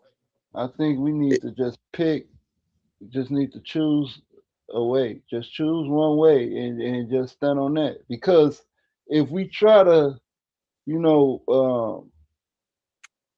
we keep going into different things, then we start confusing ourselves. You know what I'm saying? Okay. Like, look, I study different things, but I'm a follower of Christ. Just let that be known. I'm a Christian, but I'm not like any Christian you ever met. Like I don't believe in Christianity the way it's taught. So are you Gnostic? Are you Gnostic? I don't. No, I consider all agnostics. I can wait. Did you say okay? You said Gnostics with a G, not an A. Okay, Gnostic. I guess I don't know. I don't know. I'm not too big on labels. I let other people label me. I don't. You would have to tell me if I'm a Gnostic. Are you a Gnostic? I don't consider myself any of these things like that. How I just said I'm a Christian, but I'm not like any, because that's the easiest thing to say. But I wouldn't label myself a Christian because I don't identify with the way Christianity is taught and believed in, and none of that. Christ consciousness. But it's easier for me to just say I'm a Christian than to actually explain the way I believe. Do you believe in Christ consciousness? Yeah, I believe that's a part of Christianity. I believe that's what Christ came down to preach. Okay. I believe Christ is a consciousness. Christ is a spirit. Christ is a spirit. Say how this same man in you. That is the scripture. So when people say Christ consciousness, but they make it so mystical. You know what I'm saying? And they make it so extraordinary when it's not even that. Go ahead. Right. I believe this is what I believe. This is the core of how I believe in Christianity. I believe in the simplest way to put it is I believe in there being a difference between Jesus and Christ. Now, if you look up the the etymology of the words, I'm probably getting it backwards or whatever, but it basically boils down to the anointed Savior. Jesus Christ, right? The anointed Savior. I believe that Christ is our Savior and Christ is a spirit. I believe Jesus was born in the flesh and he was the human that was anointed to be able to receive the spirit of Christ, which is the spirit of salvation. And in order to receive that, in this, look, I got kicked out of church at the age of 12, right? And it was all based on this question. It was all based off of this. Hold on. You know how many people say that? I got kicked out of church. Who cares if you got kicked out of No, church? but I What had a that got story to for do it. with Like I had a, anything? I'm explaining. I'm telling you why. Like I No, was no, going you got into. kicked out of church. You asked your pastor a And look, yeah, because question. I'm saying You like at the couldn't age of answer it, 12, this so is they kicked you out. We I'm get it. trying to You explain know how many in people my that happened to? inception. Go Go ahead. ahead. I'm trying to explain my inception into my way of thinking.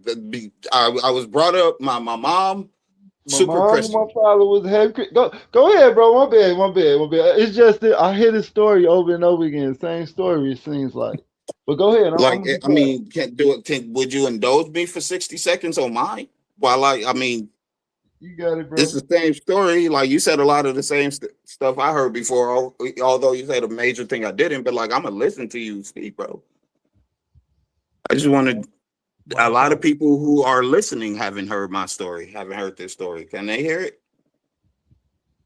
I was Sure. kicked out of church at 12 because my inception into my way of thinking is my mom is super Christian. I was raised by my mom. My dad would come and pick me up here and there, like very rare or whatever. But when we would spend time together, he was very influential for me. Mom super Christian, dad super atheist.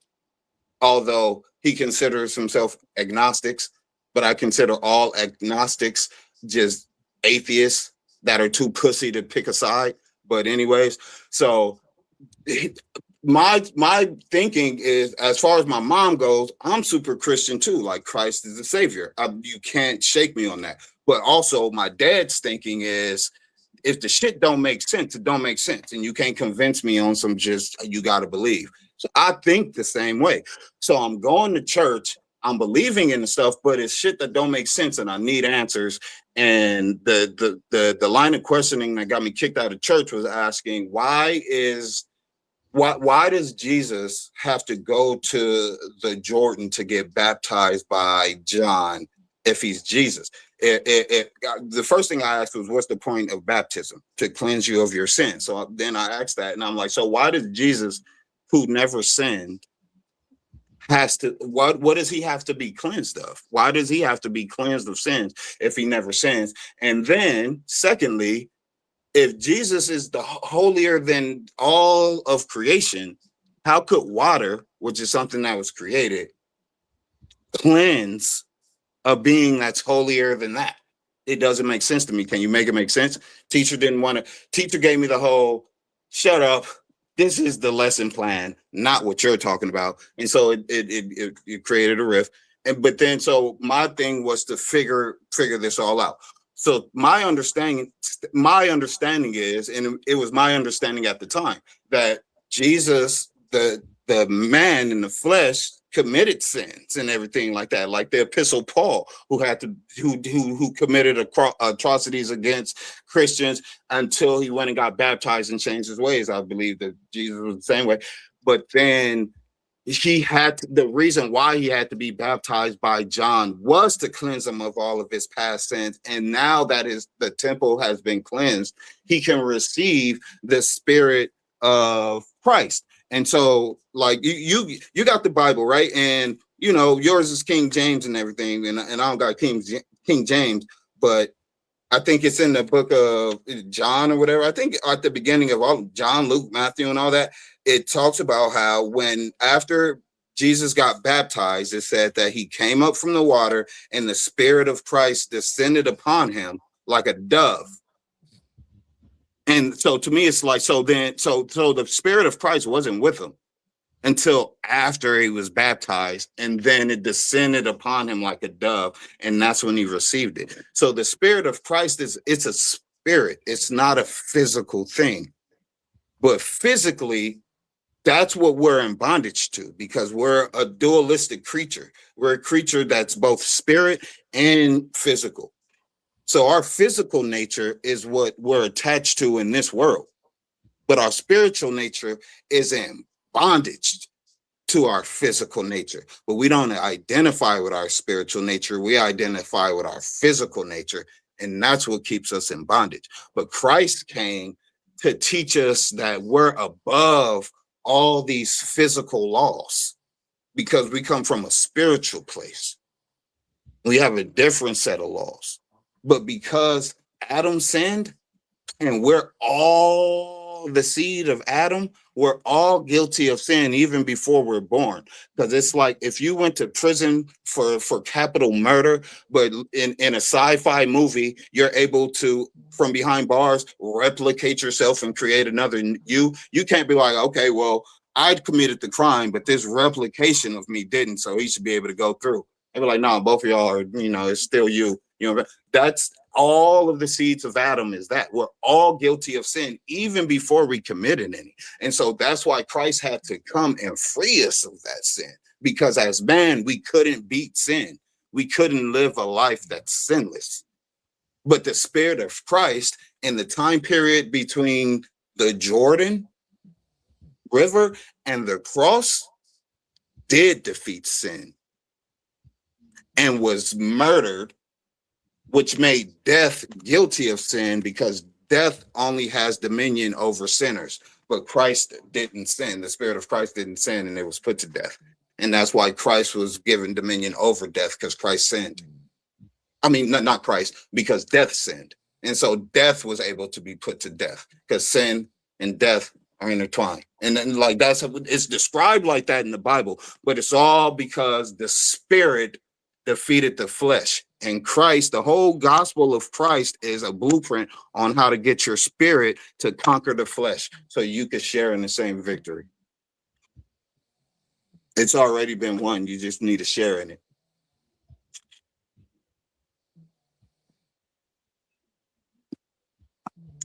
I'll be going on tangents, man. I'm sorry. Sometimes y'all got to pump the brakes on me and just call it out, because if you don't, I will do what I just did. Almost every time. Did I put everybody to sleep? Are y'all still there? Ah, shit.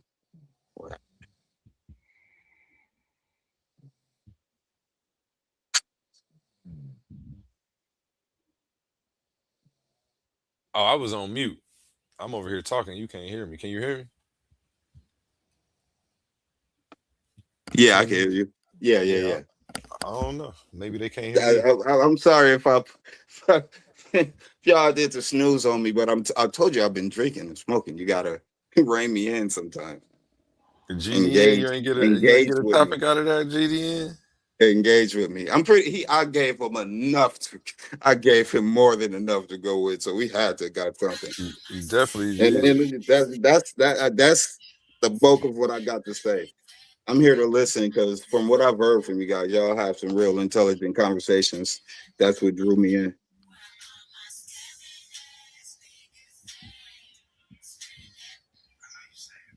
Did I kill the stream? Come on, man. Can somebody say something? Please. What they doing? What y'all fell asleep? Like this. We got Omar over here. Omar usually ain't one to be so quiet. Damn. Man, didn't I tell you about these first? Told you I didn't want to do a first impression under these conditions. Fuck. Damn. Can we talk about something? So, what else is there? Before they get back, maybe they just went to the bathroom. No, please let's come up with a subject and let me bounce something off of somebody else. We gotta CPR the fucking live stream. I put that it's on the IV right now, please. What's been the most pivotal? Is there an upcoming debate on something right now? Yep, we got one coming up this weekend. What is this music keep playing? We got one coming up this weekend. Pandemics to Africa Atheists. We are in the finals of Clash of the Titans 1.0. Pandemics to African Atheists versus Suave Boss. Who's going home with that $500? Clash of the Titans 1.0. The finals are here. It all comes down to this. Out of 16 debaters, only 2 remain standing. Some fell because they couldn't defend their arguments. Some crashed out because their antics outweighed their intellect. Others simply weren't built for the pressure of the arena. But now, The smoke is cleared. The finals face off. Pandemis, the African atheist versus Suave Boss. Before the final war of words, they meet face to face to choose the topic that will define the championship debate. $500 on the line. One winner, one name etched in Clash of the Titans history. Who has the sharper mind? Who can survive the pressure? Who will rise when the lights are brightest? This is bigger than... That's dope, man. That's dope. So do you do every round like that where the debaters choose the subject of debate? Yeah, the debaters always pick their topics between the two Nice. of them, and yeah, we go from there. So Pretty yeah, cool, man. all I do is I just do the graphics, the bracket, pay everybody out. Yeah, man. I'm ready to get involved. You know, just do you have a timer? I probably could use a timer for myself. Yeah, we have our official format: 3-minute intro, 2 12-minute rounds, 10 minutes apiece for you to question your opponent Okay, with a nice. 3-minute closing. I do well with a time limit where I can actually see how much time I got when I should wrap it up. I do great under that type of. I'm trying to get form. me a debate soon from somebody, but I'm gonna let you get it in with one of these On other what? brothers. Shoot, whatever. For Have real. I said What was you about to anything say about you feel like- agnostics, man? What was you about to say about agnostics? GDN cut you off. He Well, ain't no, cut you off. I said it about my dad because my dad considers himself an agnostic, and I tell him all the time, agnostics are just atheists that are too pussy to say they're atheists, so they play the fence like somebody who you're like, hey, so who you think gonna win, the Spurs or the whoever the fuck is in the thing with them? And you're like, we don't know, we can't know. Well, who's gonna win? I'm like, man, pick a fucking side. Is it the Spurs or the Knicks? We can't know if it could be the Spurs or it could be the Knicks. You don't know what you don't know. And I just say, fuck off. You non-side choosing ass. We don't need your opinion. Everybody knows that we don't know. What do you believe, you jackass? That's how those are the type of conversations I be having with my dad when we do talk. But he's telling you that he's telling you what he knows or what can be known. Nothing can be known. Yeah, no, no, my thing isn't no. My thing is we all know that we don't know. What do you believe? That's the question. Like when you ask who you think is going to win, the Knicks or the Spurs, nobody knows, but the question is posed as, what do you believe? And so for anybody, you got to realize that you've been keep trained giving to you be that able to you think. can't know and you don't know, Right. and they don't want to pick a side. Really? You're like, get out of here. Sorry, what'd you say? No, you've been trained to be able to think like that. You sound no different than the Hey, people in no, politics. I haven't been trained to be able to think like that. It's just common sense. Pick a side. The thing is, who do you Take these niggas to cook. It'll piss you off if you ask somebody Omar- who do you think is going to win, the Spurs or the Knicks, and they just keep saying there's no way to know. Stop comparing it to anything You're else. not, but that's what it is, though. Because No, you say it's not. because It is not yes, it is. basketball. The question Bro. is, do you believe That's what it is. in God or not? Do you Okay, believe that's in the God or not? question. That's Yes. the question. So That's stop the comparing question. it to basketball. It is not basketball. But it's the same thing because Burning, the you're question is- comparing a team losing to your soul burning in hell for eternity. Stop yes, making yes, that false because equivalence. it's not a false equivalent. It Because with is. the basketball, the question is, what do you believe? Do you believe the Knicks are going to win, No. or do you Yeah. believe the Okay, Spurs are you going to told me win? to And then catch when you come being into long-winded, right? when you come You know, into when you let come into somebody else talk. theology, when you come into theology, the question is, what do you believe? That God exists or that God doesn't exist? It's the same thing. What do you believe?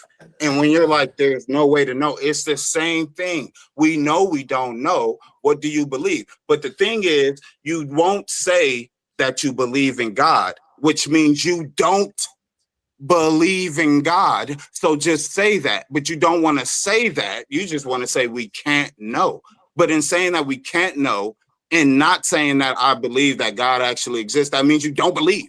You don't have the evidence. You can't prove it. Therefore, you don't believe. So just say you don't believe. It's But you just want to say we can't know. We know that. I don't know, but I'm telling you my belief. My bad. I'm done. I'm done. I think I am. I hope I am. Yeah, it's not basketball. Stop comparing his soul burning in eternity for eternity with a basketball game. That's take care of your fucking basketball game over. Yeah. And then I'm agnostic. So folks is up in the building.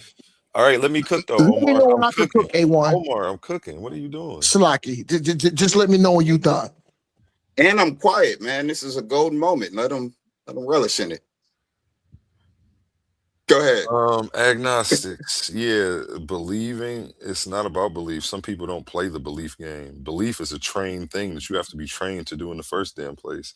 Like, so people who don't partake in that game that you're playing, because you think this whole shit is a damn game. And that's what I think is the number one problem. One, you're comparing it to basketball. Let me finish.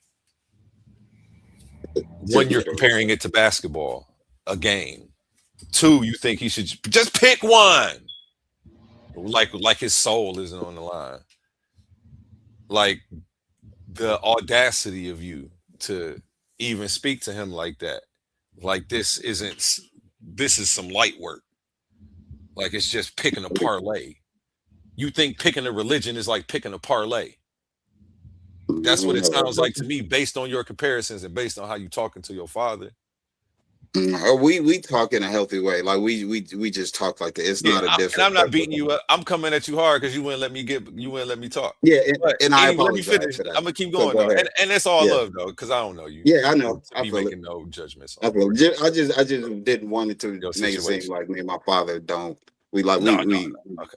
That's just how we talk. But I'm telling you, being insensitive, and even though he may not even be upset, like you're still being you're being insensitive and unempathetic to how other people perceive things. Everybody don't gotta perceive it like you. For you, it's light work. Just pick whether you right or wrong. It goes both ways. I'm sorry. Come on, because it goes both ways between my. He's insensitive. I wanted you to get all yours out because I don't want to be interrupted because I'm responding to everything. You saying I'm insensitive? He's insensitive to my beliefs too. So make it fair. Okay. We're being insensitive, but continue.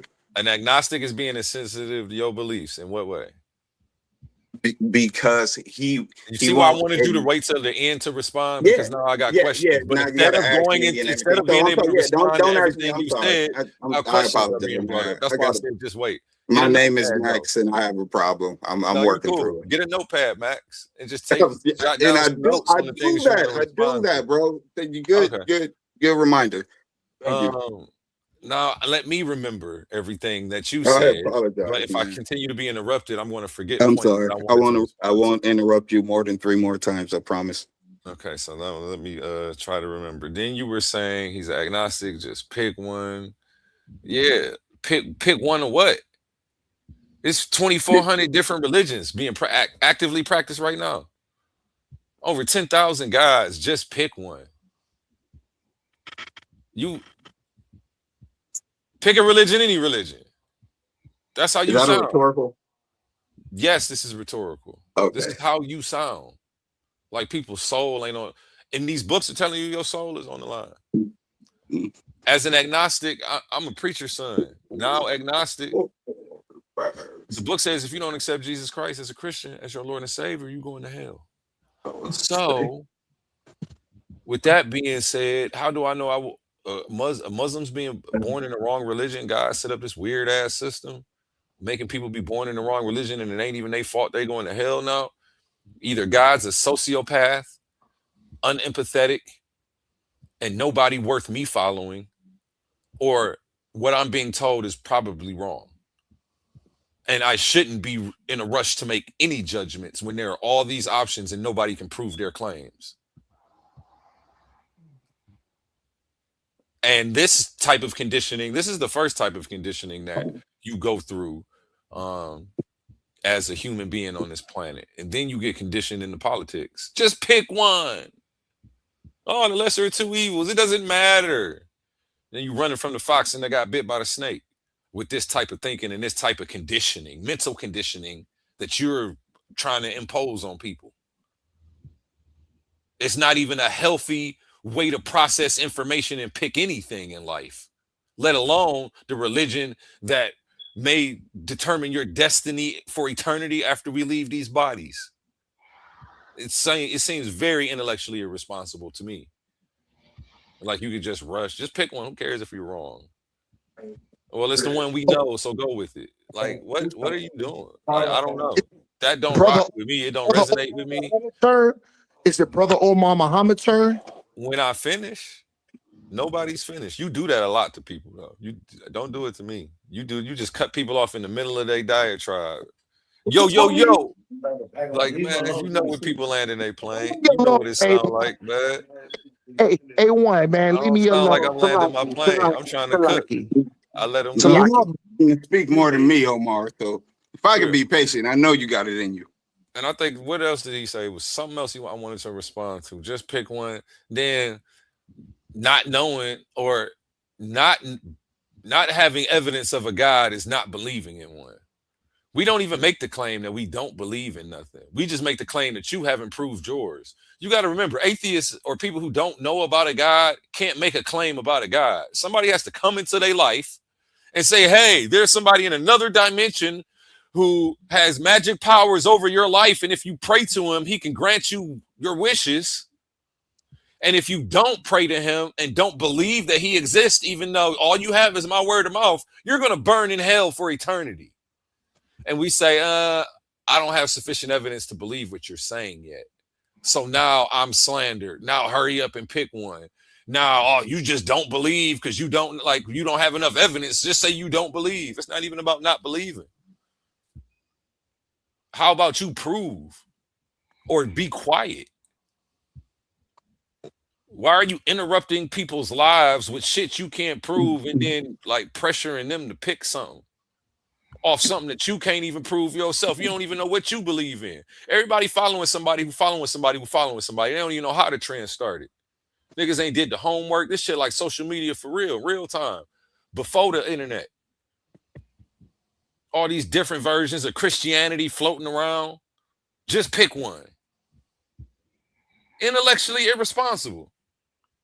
Peer pressuring people into belief systems that they know nothing about. This has got to be the definition of the blind leading the blind.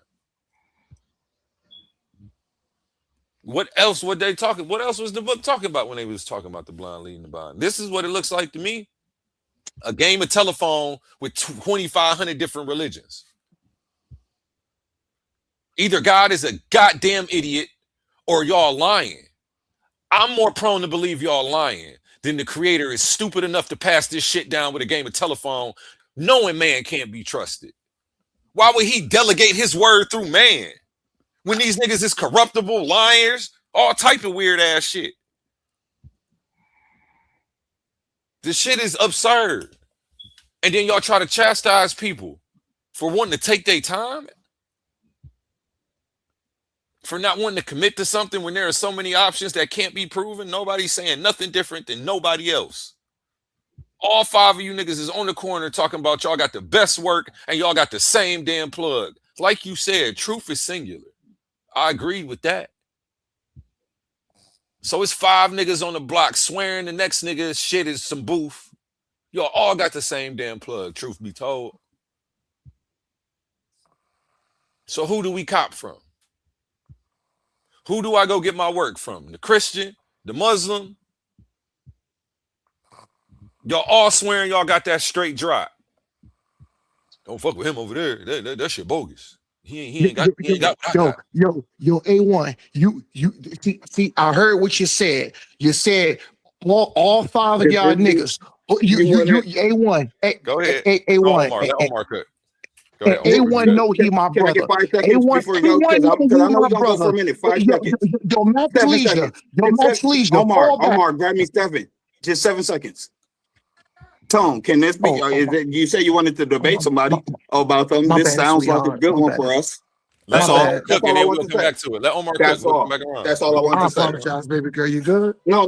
Don't apologize. Thank you No, for he talking granting to me a that girl. 7 seconds to I'm make a sorry. statement. I didn't Go try to ahead, be Omar. close. I'll be quiet. I'll be quiet. I'm sorry, sweetheart. I'm sorry. I apologize for being loud.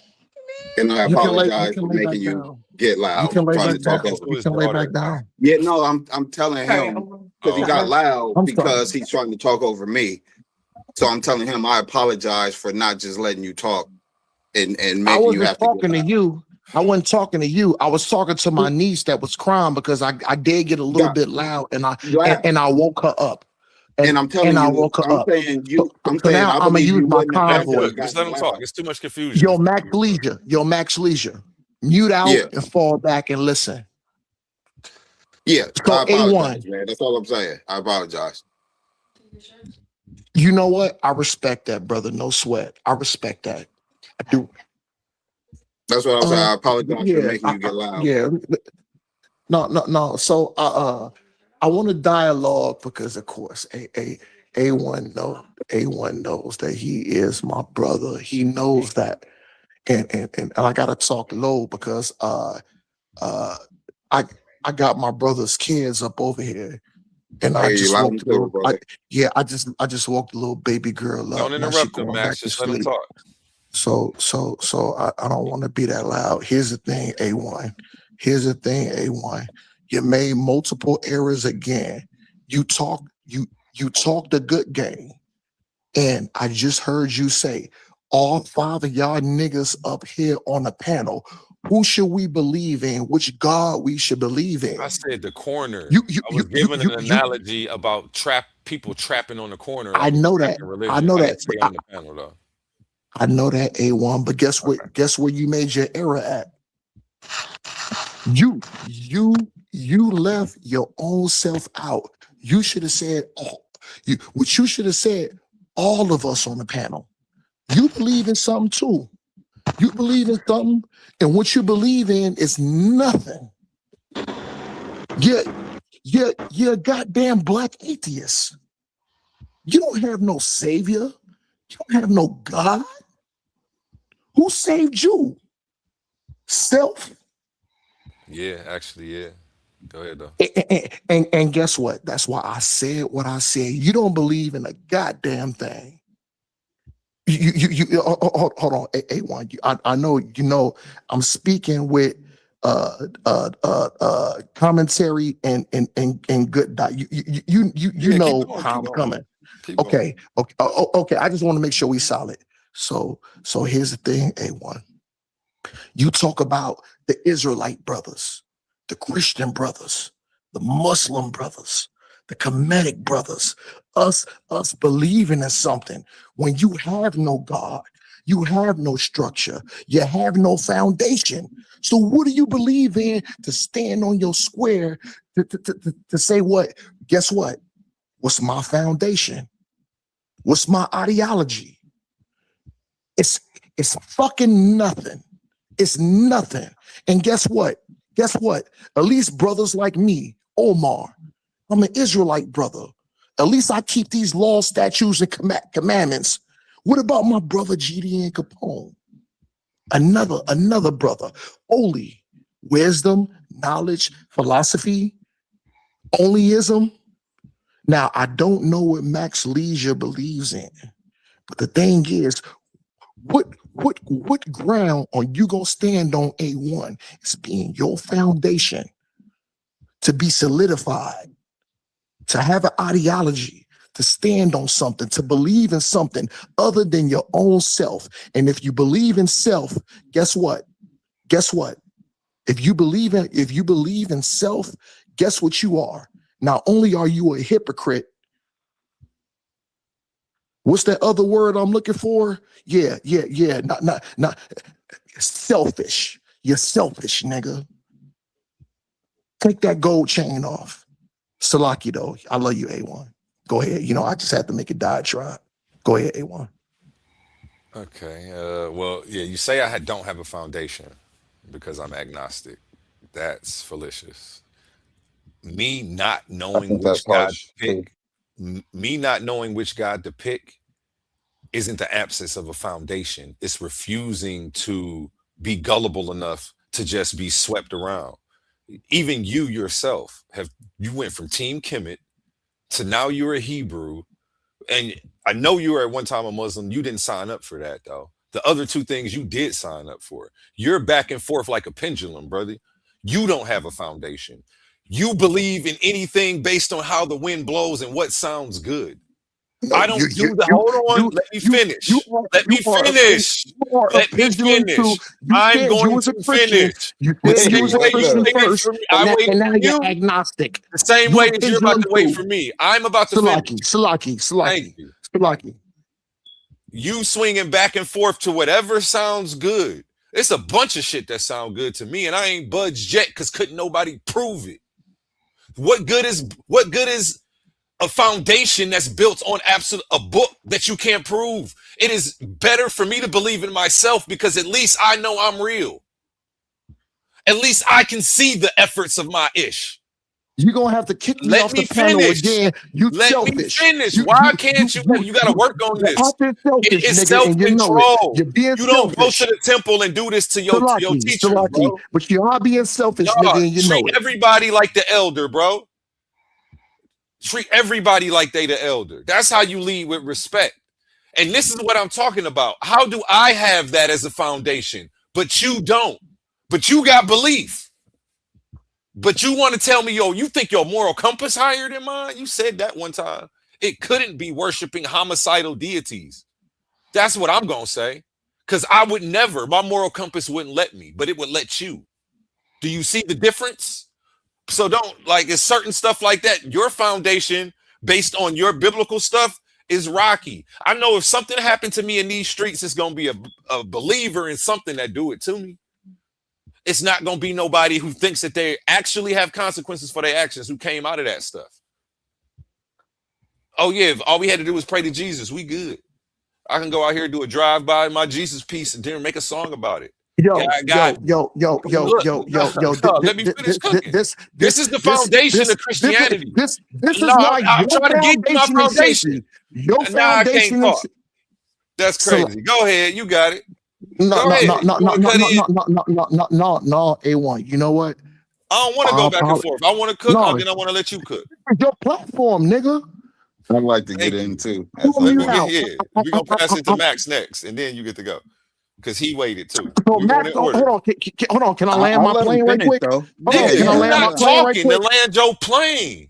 What are you talking about? Your plane ain't been landed. Your plane ain't been landed, A1. Your plane ain't been landed, This is A1. why I don't do open panels. You have no. This is why I don't do open panels. I can wait for you to finish though. Like I'm not. You have no foundation. He really wants to get something out. Your foundation, your foundation is shaky, and the thing is, I'm not responding to you after this. So the thing is, my foundation builds off of a solid ground, something that's sturdy. Your shit is shaky. You just said before. Let me finish. You said before. Oh yeah, I was a Christian. I did these good works up in a church. I was born and raised in a Christian church, but now you agnostic. Why am I not allowed to finish responding to your first thing? I can't even finish responding to your first thing before you giving me another thing to respond to. I really do want to hear what he has to say. I'm not responding to him no more. He lost the privilege to be able to speak to me in this capacity because he doesn't have the decorum to maintain a conversation with me. I'm not allowed to finish responding to the first stuff he responded to. You made several points. I just muted myself. You made several points. You won't let me get it out. This is why I don't do open panels. Hold on, everybody. A1. Remember what I said, brother. I'm adding good dialogue, diatribe. No, you need to not cut me off. I am somewhat being comedic a little bit. Don't be emotional. Go ahead then, brother. Brother, you being comedic, nigga, I do told you that that on your own time. You my brother, and it's I love not you your time to talk. Mute you do up, gotta bro. let him respond though. But I do want to hear what your response is to what he said. You keep trying to do all this on my time. Be comedic on your time. I'm not tripping about none of the jokes, none of this. How you coming at me? But I am tripping about being cut off and not being able to respond, and you giving me another thing to respond to. Yeah, but I don't know. But I let you make your 8 points. I can't respond to 8 points. Are you gonna let me? If that was the case, I should have cut you off at point number 1 then. Do you see what the game that we gotta play once you start this stuff? That's why I be trying to keep you all tight, man. Like, don't get too much. Damn. I'm sorry, Cut me off, bro. I hate being cut off. That's why you don't hear me talk, because I don't really have no patience for that shit.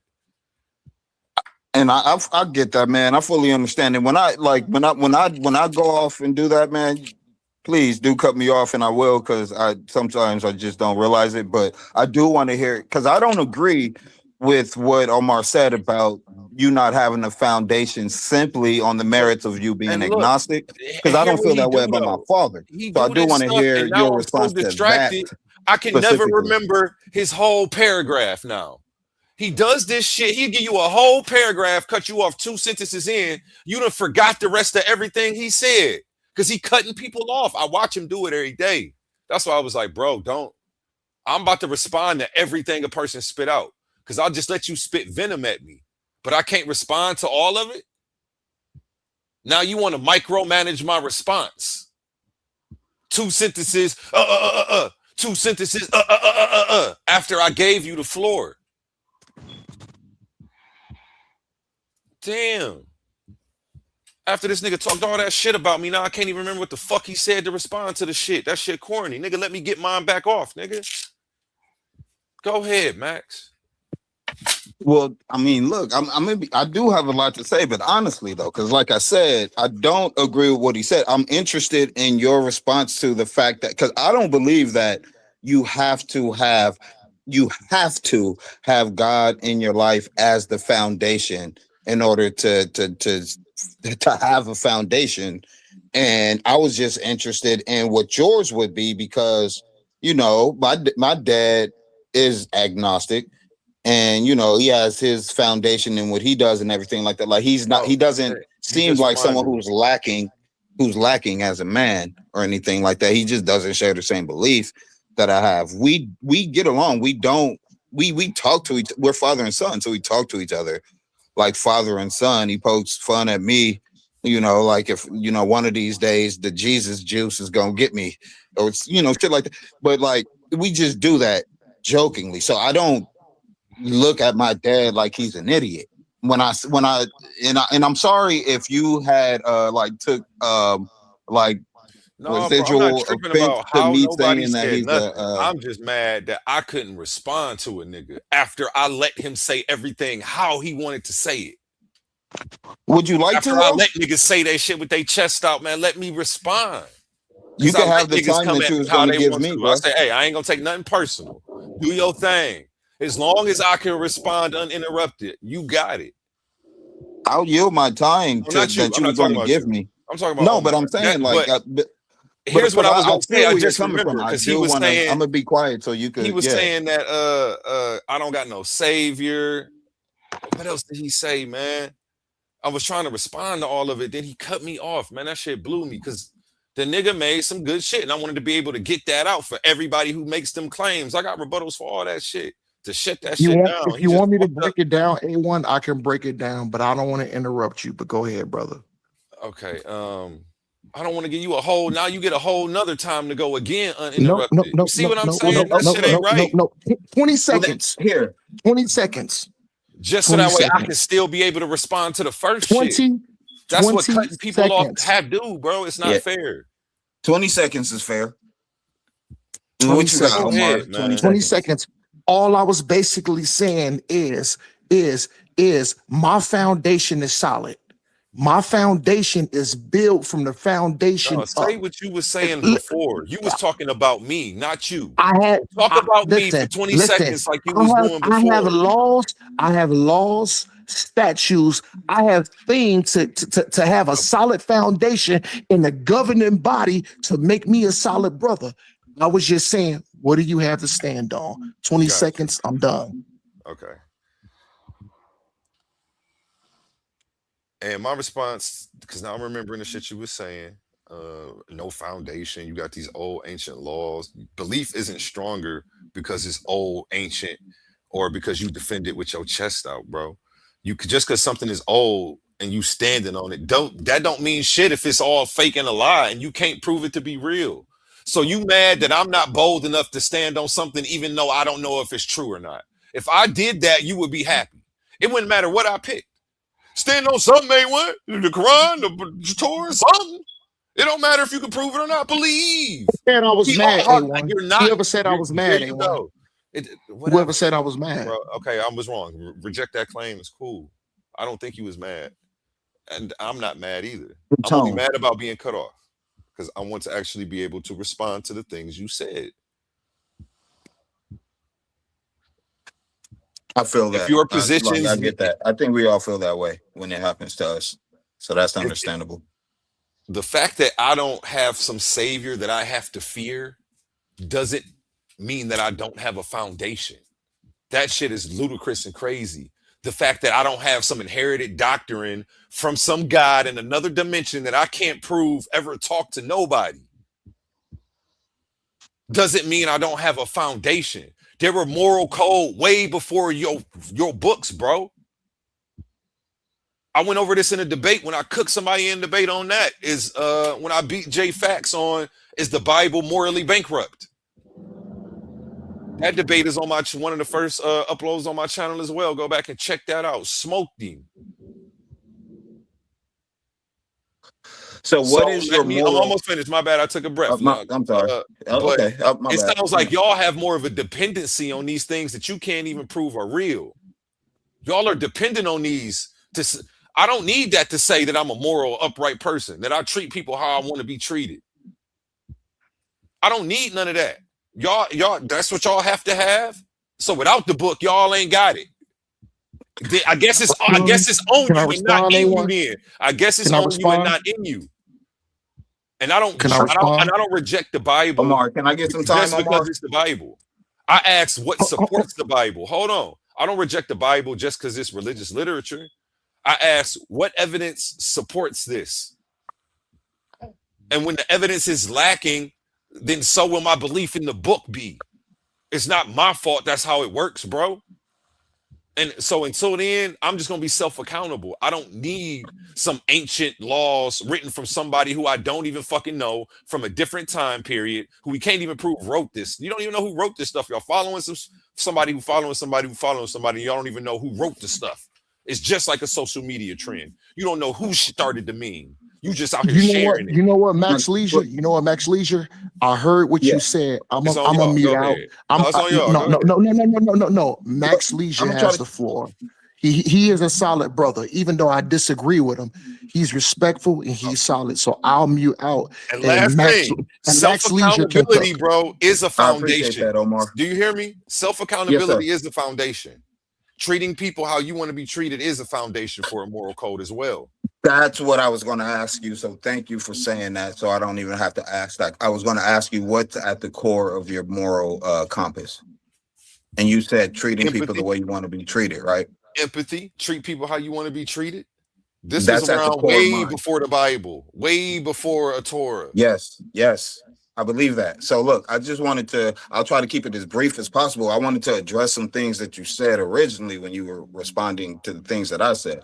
Because you were saying how you were talking about, you were addressing how I said call atheists pussies in context to how I speak to my father, which I wanted to say I apologize if you took secondhand offense to that. You can still call him that. It don't matter to me. I'm not an atheist. Yeah, but my father is. I'm not calling my father a pussy. It's a comment that I made in the context of we were just talking shit to each other, and so like I just came up with that as a thing. But like I don't. Before you ask me these questions, can I give you a quick synopsis on what I actually do think and believe? Because nobody actually has asked me that. People are addressing labels that they're attributing to me and attacking the labels as they already have what's the word? What you want to do about, I guess I could use the word, or some type of not discrimination. What's the other word for it? Discrimination. I know what you mean without you even saying the word, because what you want to do right now is exactly they're stereotyping me as an atheist and then dealing with the label instead of claims I'm actually making, because I actually haven't made any. Nobody's did that actually to asked me. me what I believe. I You believe did that. that to me, and that's what I And wanted I to address. apologize. I wrote down the things that you were saying. Go ahead. That's why I wanted to go back to it. But I'm if you want to address what you believe first, go ahead. But like what No, that's rude. exactly Go what ahead. you said, Oh, what you said is what I'm trying to do. Is because okay. Well, you it might just actually put bring that on me. clarity and answer a few of your questions before you ask them. So I don't make the claim that there isn't a God. I don't know that there isn't a God. If God is in another dimension, we only have access to the natural world. I can't prove that he exists or doesn't exist. And I'm sorry, that's just the fucking way it is. It is not me being indecisive. It is not me being a pussy. It is me dealing with the facts of the matter. Right. Now that I've figured out the facts of the matter, you're like, well, pick one anyway. And I'm a pussy if I don't. That seems very weird to me. It seems very weird for any. I think can't wait. anybody's weird who does that, honestly. I can't wait for my turn, man. Got you. Because And that's so the thing. I also believe that, well, all these books are here. Maybe there's some truth to them. So I just look for the commonalities in them. Truth is singular. I believe that. I believe that there is one truth spread up and broken up into many different parts. I don't necessarily believe these books are 100% accurate, and I don't believe they were ever meant to be. I believe that they're watered down, condensed versions of a primitive, I ain't even gonna say primitive people, of a people at a different time trying to make sense of things. Whether all of it's true, I don't know how much of it's true. That's, that's a percentage thing that we have to come up with. And yeah, again, I don't make the claim that there isn't a God. I don't know that there isn't a God. I only know that one hasn't shown himself to me ever. God is always telling other people what he wants me to do and know, but never me. Like, this shit's weird and bogus to me. And that's it. And I treat all religions the same. They're all the same to me. If they got dogmas and homicidal deities, I won't worship a homicidal deity anyway. Even if a homicidal deity came out the sky and proved himself to be real, I'm gonna be his opt-in. Because to me, that's the devil. To me, that's the devil. Yo, Max To me, that's the Leisure, you devil. mind if I go after A1? Man, I've been. Or if you want to land You your got to have really patience, wanted man. You got to or really work if you on want to that, land your bro. plane, Max Leisure. You got to work on waiting your turn. Yeah, Like, I've been really wanting to. Yo, to be A1, really brother, honest. A1, man. Yo, A1, why you doing that, man? Because I I want asked you a to. nigga, I asked him a Omar, you said question. you was gonna do. Omar, just 2 minutes ago, you said you would do that for me, Omar. Because you do that every You said the time, and you're same gonna do thing. it 5 minutes from now. You're gonna do it the whole night. I'll try to That's keep why I've it been as calling short you. as possible. I promise. Yesterday I was calling I'll you a try to bully keep it all under day. 2 Like, minutes. is he bullying y'all? This is what I'm talking about. You bullying your way into the conversation, bro. Nah, I can't be bullied. No, I'm but not a bully. bro, you just because you don't feel bullied, don't mean that's not that's the term I'm using for what he's doing. Max Leisure, He's not showing decorum, and he's not waiting his turn. And you know we got a rotation, and he keeps trying to jump the line. That don't work at the convenience store. The reason why I'm not It don't upset work is at the because Arab I'm the store. same way. Niggas gonna want to fight. Like, I don't know why Tone, you no, trying to do this shit. I wouldn't want to fight because Tone, I'm the same way. I mean, I'm sorry that I keep calling you Tone. Like that's a T and not an A. A1.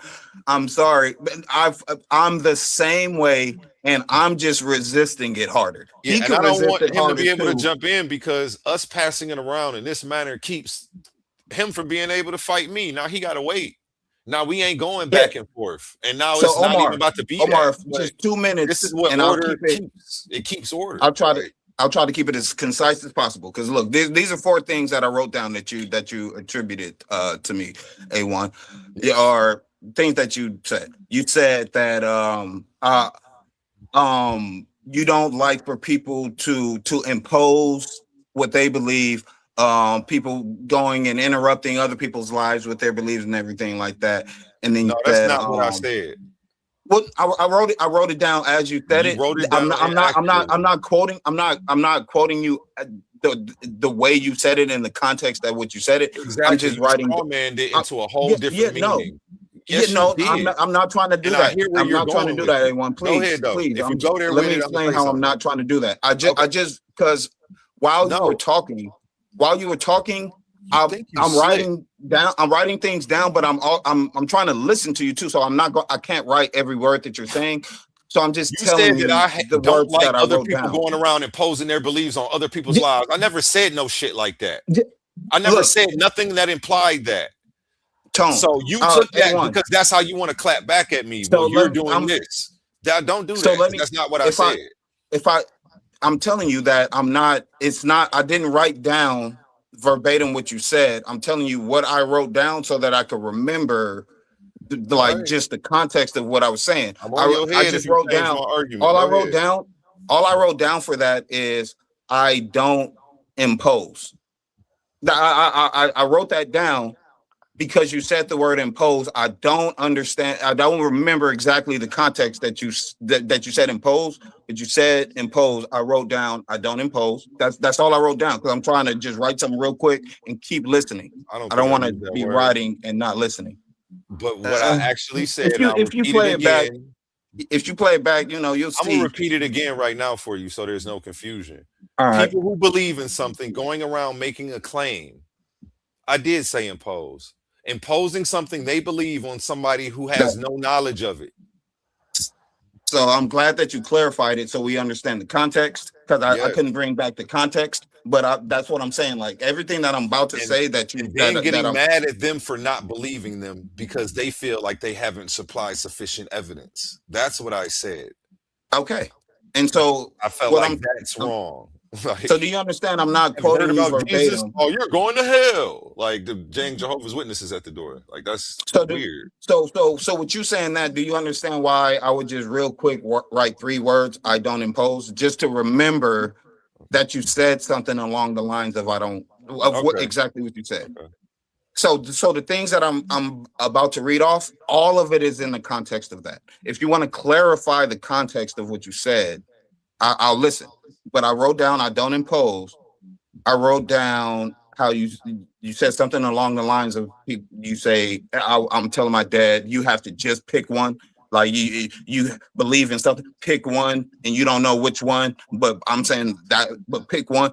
And then you said nobody has proven theirs to be the one and everything like that.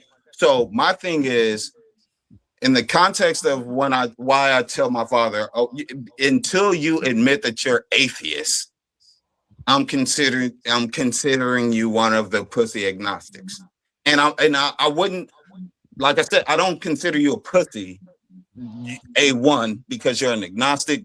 I'm giving you, opening the door into me and my father's relationship. Keep going. All right, that's all. I don't want you to. So now the reason I say that is because my thing is because he says all of what you said, all of that.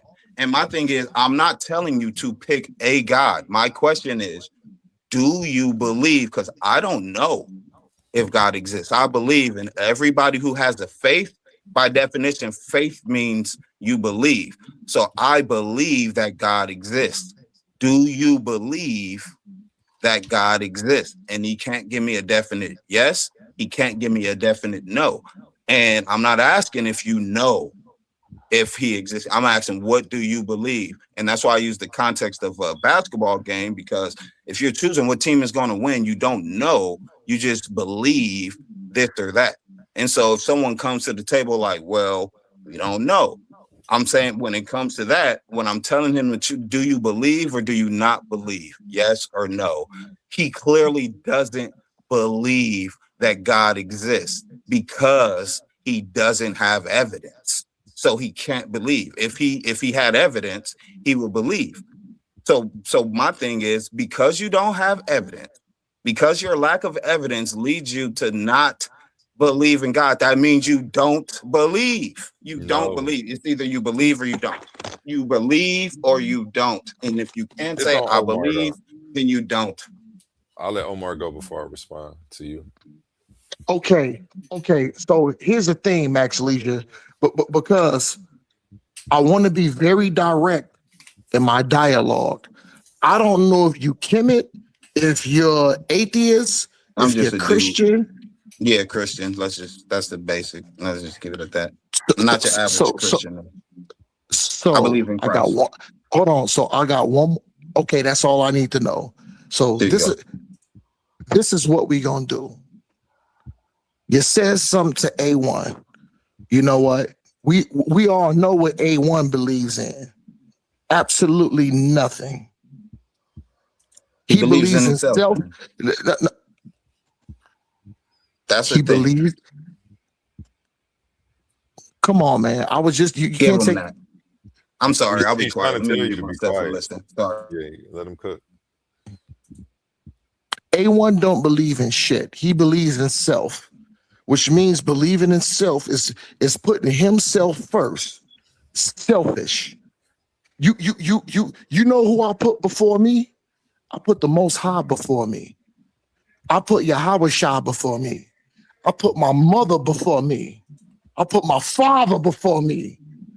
And I stand on business. You know what I'm saying? You can't be selfish. You can't be selfish like A1. That's a knock. That's a knock. Narcissistic. Being so selfish. But guess what? A1 has his business. His business is thriving and doing good. So I understand if he wants to say self, but guess what? I'm sure his daddy told him, you know what, son, whatever you put your faith in, you can do it. If you study, if you study right and be militant, you can do it. And I'm sure his mother said the same thing. Listen. Mom, listen. The Most High and Yahweh Shah, and then it's my mother and my daddy that I put before my own self. And you know what? I got loads of friends out there. I'm sure you hear my guy in the background. I got my GD nigga up over here with me. I won't put nobody above myself. Everybody above me. You hear my guy in the background. I'm a game changer.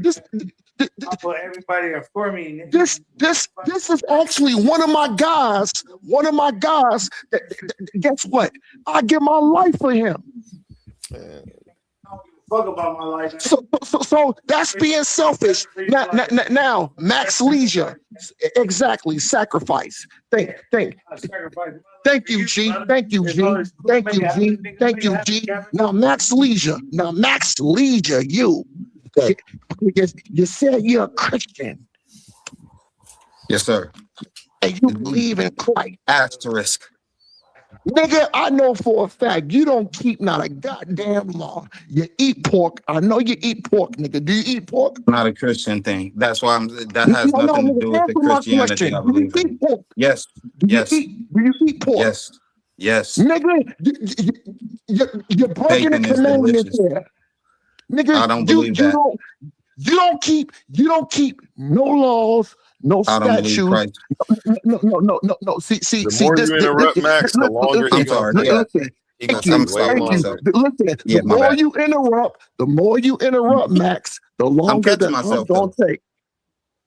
Hey. You know what though? This is a good dialogue. Hey.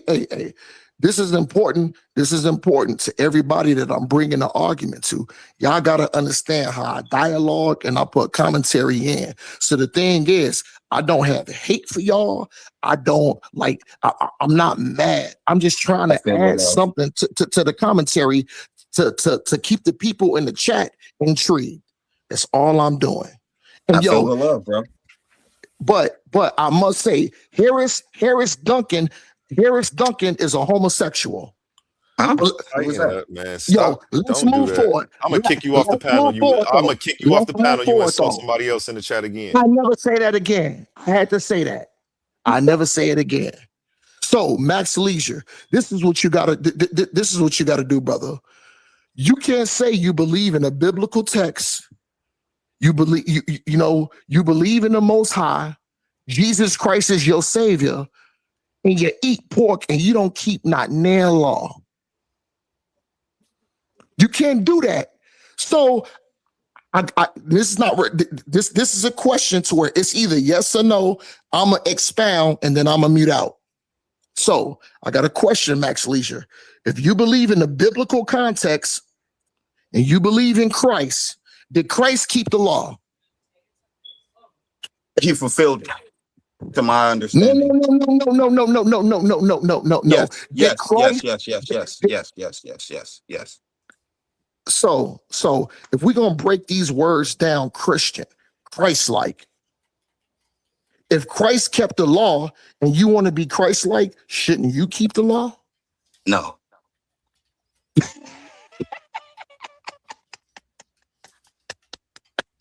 That's not what Christ preached when you read the gospel of Christ. When you read the Bible. So be precise. Did Christ keep the law? Yes. Did Christ keep the Sabbath? I suppose so. I'm gonna say Did yes. Did Christ eat pork? I must. Yes. You know. No. Thank you. So how in the hell is you gonna call yourself a Christian being Christ-like? And all those questions I just asked you, your answer was no. Did Christ eat pork? No. Did Christ eat pork? No. Did Christ keep the commandments? Yes. Did Christ break the Sabbath? No.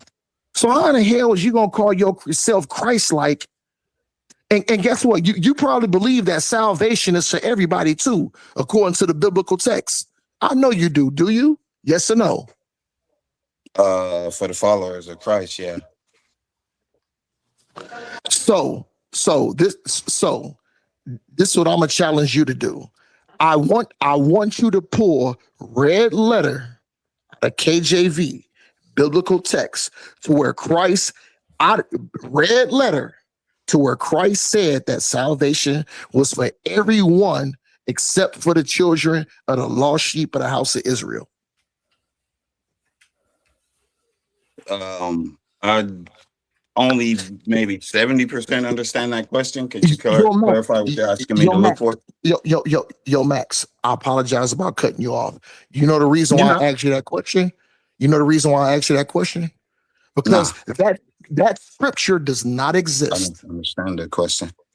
It does not exist.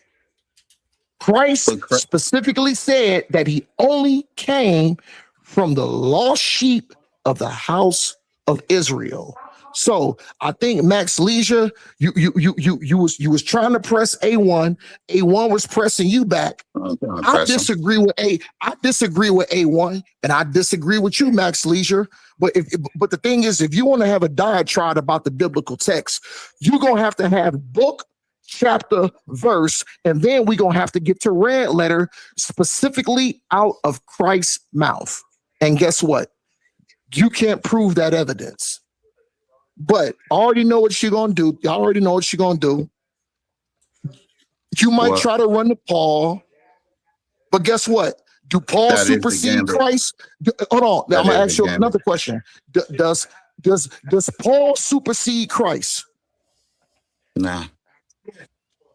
All right. So I'm gonna ask you the question again. I need you to pull red letter to where Christ out his mouth said that salvation, the laws, statutes, commandments, and salvation was for any other nation besides the lost tribe of the house of Israel. How many debate questions do you need to ask him, though? No, A1, don't help him out, man. I'm not helping him. I'm trying to figure out what's going on because we were actually having a dialogue. Then you changed it to something totally different, your own line of questioning outside of what the conversation we all three were having. Well, A1, we can get back to your shit. You have no foundation. I wasn't going to stop you. I just wanted to know how long, much longer you were going to do it after this. You have no foundation. You yourself said you started off as a Christian until you move into agnostic / atheist. You have no foundation. You have nothing to believe in. You know what? Even though I'm gonna tell you, A1, you would be a brother that I can hang out with you and we can kick it. But the thing is, Brother Omar ain't selfish. You selfish. You believe in yourself. You have no God. You have no foundation. You have no solid foundation to stand on anything. The only thing you stand on is self. You put yourself first. That's egregious. selfish, one-sided. You repeating yourself. You can't do that, brother. Just let me know when it's my turn. You got all the time you need, though. Listen. This is the thing that you got to understand, A1. I'm not saying that you got to believe in the Most High Yahweh. I'm not saying you got to believe in Christ. I'm not saying you got to believe in Kemet, nigga. I'm not saying you got to believe in the Islamic text, the Quran, Allah. I'm not saying you got to believe in a Meta Netra and all these fucking 10,000 gods, boom, doom, African something. I'm just saying stand on something other than self. Otherwise, you're fucking selfish. Is it my turn? You have no foundation. And then what you want to do, you attack me. Hey, y'all, man, come on, y'all. Hey, y'all. Come on, man. Yeah, because I'm about to cook this nigga. Be quiet so he can finish back there, y'all. So the thing is, you can't attack me coming from a biblical narrative, me saying that I'm an Israelite brother, and then want to attack me talking about, oh, the gods and this and yeah, and this and then this and that. You can't attack that. You have absolutely nothing to stand on but yourself, which is being selfish. I'm mute now. Okay. If you come off mute while I'm talking, I'm gonna drop you without even saying anything. Because you talked for over 10 minutes, went on a whole nother tangent in a line of questioning, then came back to me and talked for a few more minutes. I don't want to be interrupted as I'm responding to you. Now, you called me selfish, self-centered, and narcissistic. Just Max, remember, I you got to do address the us same both. thing with your mute. Yeah, I know. I need you to the hit first, that. the only interruption is. I'm gonna remember, you got to. Because I'm trying to keep my patience, and I don't want to be tested today, and I don't want my patience tested. And this is testing my patience. Everybody just needs to. I don't have a problem shutting the fuck up. As you see, I don't have to jump in and say, well, one more thing. I can wait to the end. I'm trying to lead by example as well. Hopefully what I'm doing rubs off on y'all. Now back to Omar. Omar called me selfish, self-centered, and narcissistic because I haven't picked a God to believe in. And he also says I don't have a belief. I do believe in things. I believe you niggas don't know what the fuck you talking about. I believe you niggas can't prove shit you talking about. Those are two things I believe in. Those are two things that are actually a fact as well. 2, selfish, self-centered, narcissistic, because I haven't picked a God. I think it's the people with gods who are selfish, self-centered, and narcissistic. You guys going around thinking God maneuvers the world to fit around your prayers. You think God helps you get into that new crib. You think he helps you get that parking spot at Walmart. God's just so focused on you and your human interaction and your everyday life. Narcissistic, self-centered behavior, delusions of grandeur, as if God gives a F about what you doing right now. Why he ain't out somewhere doing godly things, creating worlds and all this other stuff. He's over here helping you get a parking spot, helping y'all get the keys to a crib, helping you finance a car that you can't even afford. That was God? No. I don't make claims like that. I don't have self-centered, narcissistic claims like that because I don't do the religious delusions of grandeur.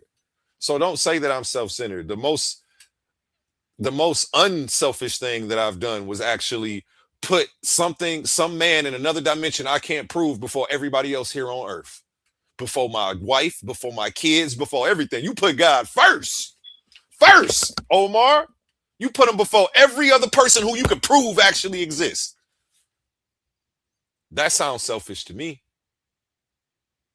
Because I put my daughter first. I put my family first. I put everybody before me, like your GD mans was saying in the background. I put everybody before me. I put this whole damn conscious community before me. You niggas ain't even heard me talk in 8 months.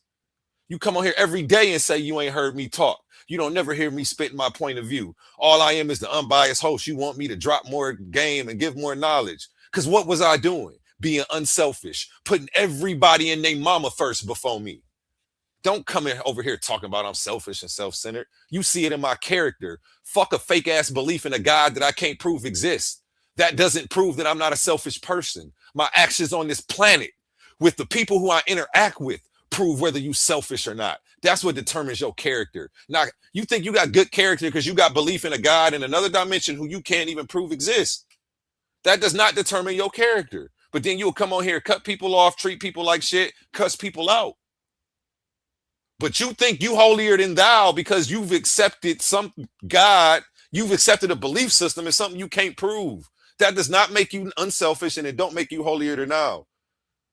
Your actions don't reflect nothing that you're supposed to be learning. How does the agnostic have better character traits than you? I'm not finished. Let me go over here and share my screen. Now let's get to religious delusions. Who brought this up? Was it Omar or was it Max? I think this was Max. A religious delusion is defined as a delusion or fixed belief not amendable to change in light of conflicting evidence involving religious themes or subject matter. That's a religious delusion. Religious faith, meanwhile, is defined as confidence or trust in a person or thing or belief that is not based on proof. So if I believe something with my whole heart that I can't prove, as long as I do that, that sounds like being gullible to me. Sounds like I'm being easily pimped. No wonder these women in the world are so far gone. They didn't accept it. They done got pimped into a religious belief, and they getting pimped in everyday life, sold another dream. This was the first dream that was sold to them to mentally condition their minds to accept things without proof. Now they believe in any man who come around. Like this is silly to me. This is real silly. I don't have religious delusion and religious faith are almost the exact same definition. So I'm sorry that I don't have this air of gullibility to just pick a religion, any religion. Pick one. Omar over here, you ain't picked Allah. You ain't picked Kimmy, you ain't picked nothing. Pick a religion, any religion, looking ass boy. Get out of here with that, man. Now you just want me to accept anything and then you'll accept me. And it's the fact that you recognize that I'm not gullible. That's the shit that really is eating at you and you haven't realized it yet. Man, we all done pick something we can't believe or prove. Why hasn't he? He think he better than us? No, let me come try to tear him down and tell him he's selfish. He's self-centered. He's narcissistic. When it's the religious people who exhibit these character traits, not me. Not the people I'm rocking with. I'm not selfish, self-centered when I'm doing all my community events, when I'm doing the Stop the Violence rally, the back to school thing, when I'm doing the winter coat drive for the homeless. Ain't none of that selfish or self-centered. Like that, this is the most retarded thing that I've heard. But it didn't even sound good. I almost wanted to say it sounded good. It didn't even sound good. Like if he had actually said it out loud to himself and actually just took a second to think about it, I bet he would have doubled back like, nah, that ain't gonna work. That's too easily refutable. What else did Max say? Max said something about, again, not the whole not believing thing. This goes to religious faith. Believing in something, no, I want you to, I said I was gonna drop you down without saying nothing. Don't make me do it. I'm almost finished. I have one more point to respond to that Max brought up. He brought up the whole thing of just believe again. And the fact that I don't believe is not believing. Like, no, some people just don't play the belief game, nigga. And that's a hard thing for you to fathom, I get. And it's a hard thing for some people to fathom. At one point, as a Christian, it was hard for me to fathom. I couldn't understand it until I was actually in the shoes of not believing anymore. Then it made sense. Like, okay, I either know something is true or I know it's not. I don't sit here and hope for what I want. Like, I don't have a hope. I don't hope God is real for some weird, odd reason, and I don't hope he's fake. Either he is or he ain't Right now, I don't know. When I get any updated information, you'll be the first one to know. And that's just what it is. It doesn't mean that I don't believe, because scientifically, I know that would be a stupid thing to say. I would never make a claim like that. I can't prove what's in another dimension that I can't see, bro. So I'm sorry. Like, you have to accept that. That's something that you're going to have to reconcile within yourself. Your cognitive dissonance is going to have to drop, and your reasoning is going to have to step up. And then things like what I'm saying right now will start to resonate with you, as long as you're still in the realm of being gullible and believing in things. What is this? Belief that is not based on proof. As long as you have this bone in your body that believes in things that can't be proved, you're gullible, my nigga. You're a gullible ass. Let me calm down. You are gullible, my nigga. You're gullible. The same way Omar was gullible for Team Kemet. He was Team Kemet. The nigga had an unk out here. He had pyramids in the crib and everything. Now he's banging on these niggas every day because he was gullible. This is what happens when you're gullible. A nigga could come sell you a dream with no proof, just some shit that sound good. Had Omar over there dressed like motherfucking Shaka Amos. Shout out Shaka Amos, one of my favorite debaters. That's not a diss. But he dresses in the real guard. Salute to him for even embracing the culture. I love it. I fuck with it because, as the saying goes, the best way to fight an oppressive culture is to embrace your own. So it's definitely not a slight to him. Salute to the brother. But yeah, now, he's over here Team Kemet. He with the brothers with the, they got the golf spikes on their wrists, the headbands, the fringes. None of these niggas can prove what they saying. They just gullible. And because I refuse to be, I'm selfish, I'm self-centered. You see how they try to outcast you from the group? This is what groupthink does. And this is why it's not cool. And I'm going to always fight against it. I've never been a follower. I've always been a leader. I've always been a trendsetter. I don't care when people copy me. I want y'all to copy me. Because when I see you doing it, I'm going to be like, yep, I came up with that. I was the person that was trying to rock my stuff different and be the first person to do stuff all the time. I never got mad. He copying me. These other content creators getting mad thinking I'm copying them. Some of this stuff just going to be the same. But y'all not creative enough. Truth be told. So sorry. Wait till you see this new shit I got coming. I'm about to do shit niggas ain't never seen. But nonetheless, you gotta be a little bit gullible. And yeah, some people just don't play the belief game. Some people don't do belief. Either we can prove it or we can't prove it. And things we can't prove, we just say, hey, when there's new evidence, I'll update you or update my thinking or my belief system. Right now, my belief system is only based on things I can prove, my nigga. So stop saying I don't believe in anything. I believe in what I can prove. I believe that you niggas are full of shit.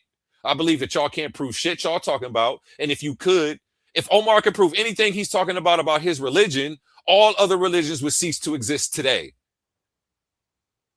There's actually a prize for, I think, $1 million if you could prove your God exists or something, and they're actually going to give the money out. Go get that money, my nigga. Guess what? You can't. So stop coming over here acting like I'm selfish, self-centered, or narcissist. It's not the case. It doesn't show in my character. It doesn't even reside in my belief systems. It's literally embedded into your belief system to be a narcissist, self-centered, and think God is worried about your worldly affairs. Written into your belief system. Written into the language of it. Inshallah, God willing. Come on, man. What's the other one? Man, I ain't even gonna get into them all, but still, like, it's stop. I'm not gullible, bro, and it's bothering y'all because it makes y'all uneasy because you start to realize, me being around is a reflection of who you guys are, even though y'all ain't me. It's still you gonna look at me and see a mirror. You're gonna see what you ain't. You're gonna see what you can't do, and vice versa. We all are reflections of each other in that way. And it's something that we do subconsciously. We automatically compare ourselves to others, which is why social media is negative for us. But yeah, being that as it may, I'm gonna land my plane, and it is on Max, not you, Omar. So wait for Max to go, and then you can go.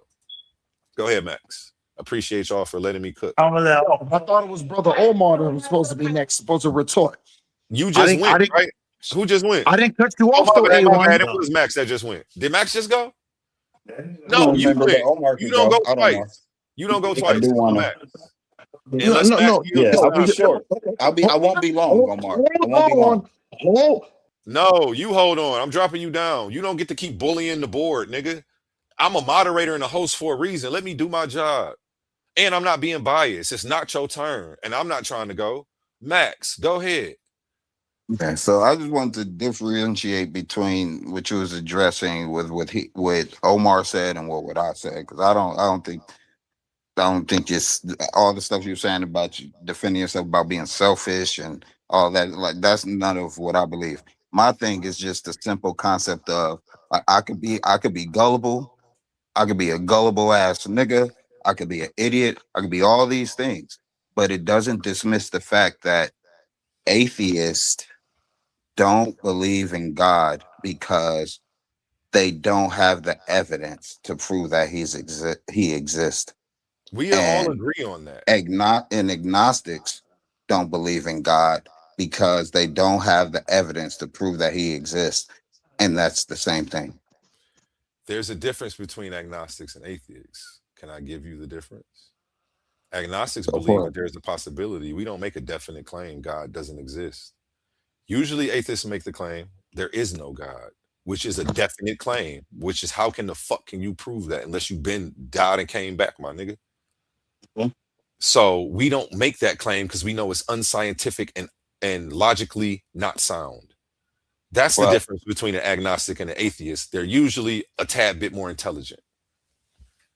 Go ahead. Well, I guess. You know what? That's an assumption. Don't let me say that. Yeah, they're like, actually using scientific reason, and that's all it is. I've met very intelligent people that's identified as both agnostic and atheist. So, like, come on, intelligence isn't. But my thing is, the way, and this, this is just the way I see it. Like I said, I could be an idiot, but the way it is to me is there's the side of I believe God exists, and there's the side of I don't believe God exists. And on the side of I believe God exists, there's a gang of denominations. You could be Christian, you could be Catholic, you could be Muslim, you could be all these different things, but you're on the side of I don't believe God exists. But on the side of I don't believe God exists, I see two denominations, atheists and agnostics. The one that says for sure God doesn't exist, I don't accept it. And then the ones that says I can't prove it, therefore we can't say either way. But they're still on the side of I wouldn't bet my soul on it that God exists.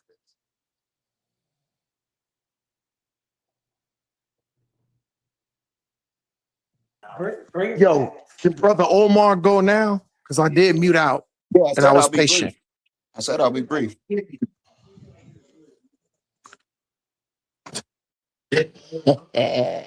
Let's cook. So, A1, Max Leisure. Here's the thing. Here's the thing about what A1 was saying. The foundation was faulty that couldn't stand on shit. Some shits is built on stilts. You, Max Leisure, you talked about, I believe in the church and I believe in Jesus. I believe in the church. I don't believe in the church.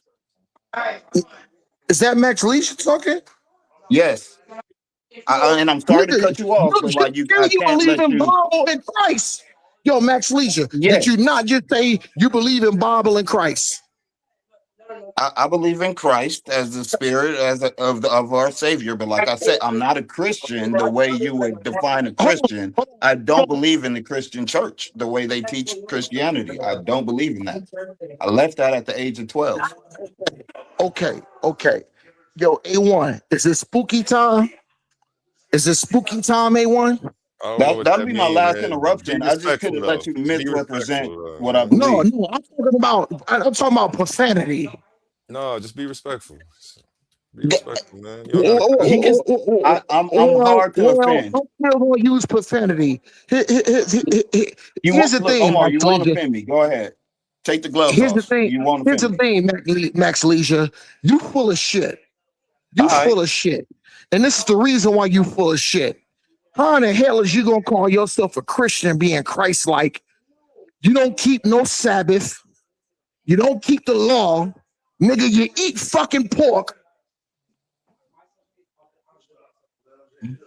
You don't follow no fucking law. I don't believe in Christianity that way. Nigga, you just said you believe in the biblical text from a Christianity point, and you said, I believe in Christ. And I believe Christ fulfilled the law, and we're no longer under it. Okay, my bad for cutting you off right there, because this is a dialogue. But it sounds like we're doing the back and forth thing. Hold on, Max Leisure. Hold on, Max Leisure. Yeah. You can interrupt and cut me off at any time. No, I'm gonna respond to your questions. I'm not gonna interrupt you when you're making statements. But if you ask a question, I am gonna, Okay, cool. Cool. Yeah. I just want to set the standard for the dialogue. So how in the fuck is you gonna believe in Christ, but you don't keep a goddamn law? You don't keep no laws, no statutes, no commandments. The only thing you want to believe in, nigga, is to be like, oh, well, Christ died for us, so I could keep on sinning and I could keep on breaking laws, and all I gotta do is believe in Christ and pray. You can't do that. You can't do that. That with Bible scripture. My bad, Max Leisure. Go ahead, brother. Salaki, my bad. Come on. Go ahead, man. Come on, go ahead. I'm sorry. You got it. No. I just said Salaki, Max Leisure. I cut you off. My bad, brother. Go ahead. No, you didn't, man. I know I cut you off, and I'm sorry because you asked the question, but then but go ahead. I'm just saying I could reply to what you're saying with Bible scripture, but you couldn't, but continue. That's all I wanted to say. Because you was like, give me the red words. I could tell you why I believe what I believe, instead of you just telling me you believe this and you believe it's not what I believe actually. And I could tell you, and I could give you the Bible scripture on why I base what I base my beliefs on. But I don't want to derail you from your point. It's just, you just was like, you be saying things in the context of like, well, kind of misrepresenting my beliefs. Do you pray? I do. Okay, so is there not a scripture that say if you don't keep the law, statutes, and commandments, the Most High God will not hear your prayer? Likely in the Old Testament. No, Max Leisure.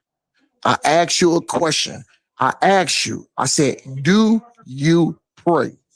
You said yes. So I said, is there not a scripture that says if you don't keep the laws, statutes, and commandments, does the Most High / God hears your prayers? I don't know, but probably in the Old Testament is my answer. If there is one, it's likely in the Old Testament. And I don't believe in the Old Testament as what I follow. Hey, Max. Yo. I'm not mad at you, brother. I don't have hate, brother, but I just want to honestly say you're not qualified to have a conversation with me. Listen. I'm gonna tell you why. Listen, Max, I'm gonna tell you why. Your basic biblical knowledge is fucking ass. I can read from the Bible. I could move on to anybody else who want to come up on here and try to test scripture. Yo, Max, your biblical knowledge is fucking garbage. It's horrible.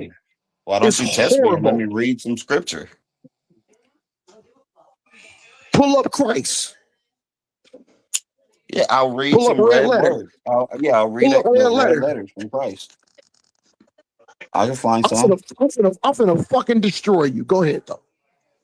All right, hold on. Let me find it, though, because I do gotta find it. I do gotta find it. But that's what I'm saying. Like, instead of just, because both of you kind of are just telling me what I believe based off of what your average Christian believes, and that's not what I believe. But so I got Matthew 22. What is this? 22, is it 40? Over here is where it starts. Is that what it is? Where am I reading from? And from on the line. Oh, let me go back a little bit. I'll start from Matthew 22:34 says, hearing that Jesus had silenced the Sadducees and Pharisees, they got together. One of them, an expert in the law, tested him with the question, Teacher, which is the greatest commandment in the law? And Jesus replied, love the Lord your God with all your heart and with all your soul and with all of your mind. This is the first and greatest commandment. And the second is like it. Love your neighbor as yourself. All the law and the prophets hang on these two commandments. And those are the two commandments I live my life by. Because that's what the red letters say. And then I could, like you said, I could read epistles of Paul and all these other people that reinforces that. But that's the red letters from Matthew. Two commandments. Because he fulfilled the law. And then he came and established a new law for the new kingdom. Because the old law, it was a law. It came by law. It came not by faith. It came by law. But the promise that God made to Abraham, it was a promise that Abraham earned through faith. So nothing that you could do under law was able to fulfill that promise. Christ had to come and fulfill the law so that now we can inherit we can reap the inheritance based on our faith in Christ, not our obedience to the old law that Christ put to death.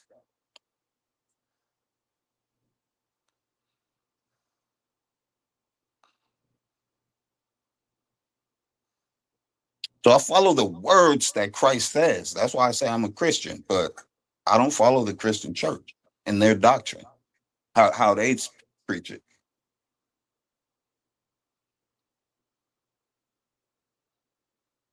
Did I drop out? Y'all still there?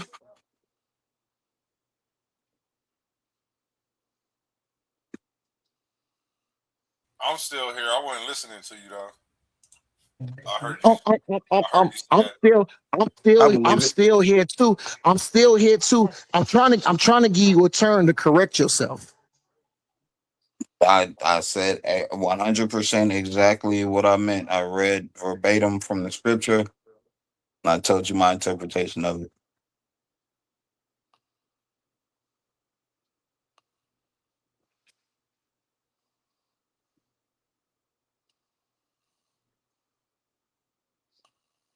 Nepal said she wanted to sit down and talk with you, Omar. You see the comment on the screen? To what? You see the comment on the screen? You know what? Because I love my elder Sai and I respect his queen, I can respectfully have a dialogue with her, but I don't want to be cut off because I don't want to disrespect the sister, which would mean I would be disrespecting my elder Sai. But I don't mind. And guess what? This ain't gonna be hold on. If you invite her up, this won't be a debate. This would be more of a conversation. So she left already. She said good night. Like that's what we were having, right? Yeah, I think she said you missed her comment. Yeah. I didn't see it. I didn't see it. I had put it on the screen when she was here. She could come up. Hold on. She could come up here because number one, I know me and Sis Nepal agree on some things as far as the biblical narrative, and I know that we agree that we disagree on certain things of the biblical narrative, but I would never be disrespectful to my brother's rib, to my elder's rib. Never. A respectful discussion on various opinions. Hey. Shalom, Sister Nepal, come up.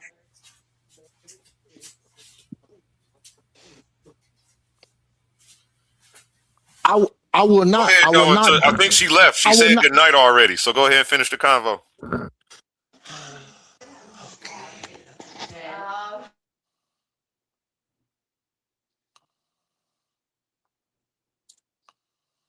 Y'all hear me? I think she left Yeah, I already. hear Y'all can you. finish the convo. Yeah, I hear you. I said a whole lot, so I'm just taking a break to let Omar get his retort in. But I was just speaking on the difference between how I understand Christ as a spirit and how the church preaches about Christ. Did you have something to say about that? Oh, well, I know you wasn't listening, A1, but it sounded like Omar had started on a rebuttal, but it is what it is. I don't know.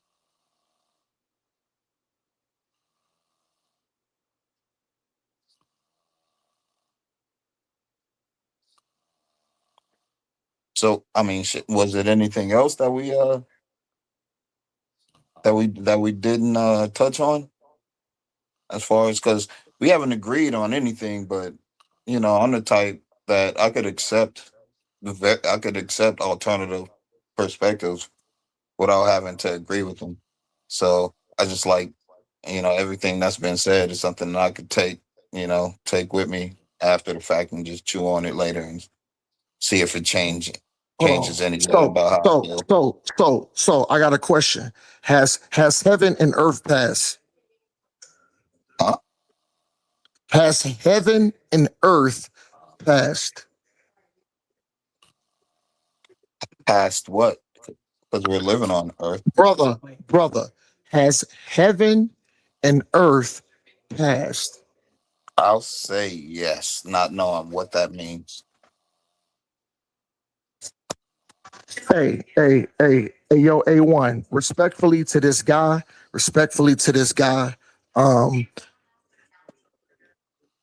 I really don't want to even continue the fucking dialogue with this guy.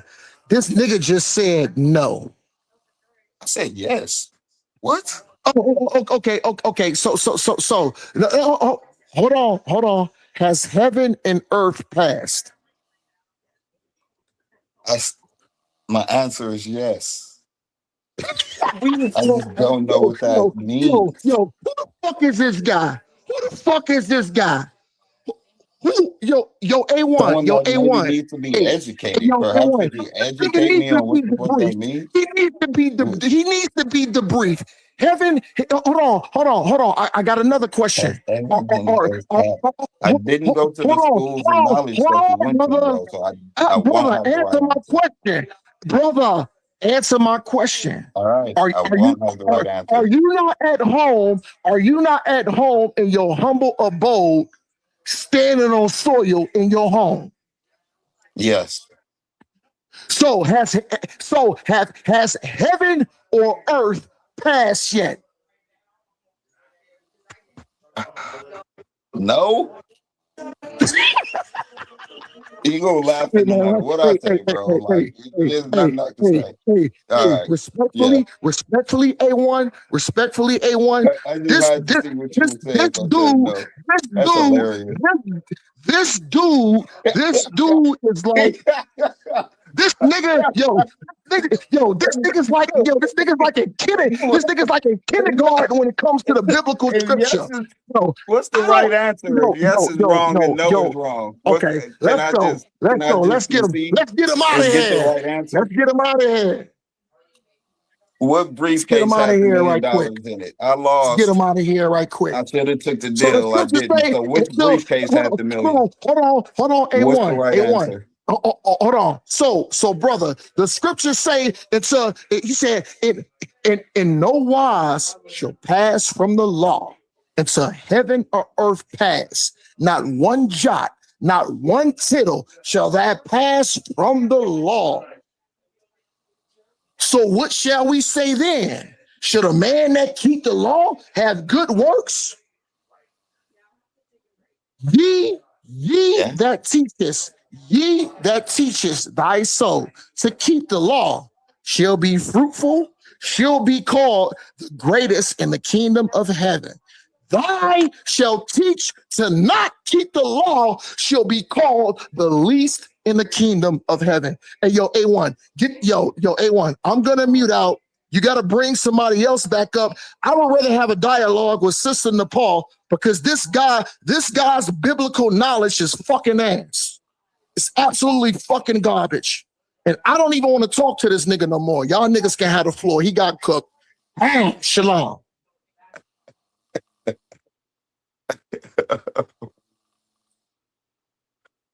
Oh man. At least I'm not raw ass. I think ass is like one level higher. So like my knowledge is ass, and then above that is like not ass. And then I'll move up to like knowing a little something. But I didn't come on here saying I know everything about everything you know, bruh. Like I know certain shit that I know. And I can debate about the shit that I know. But it's a gang shit I don't know about. I'm always open to learning about. But you know, it is what it is. I ain't on your level.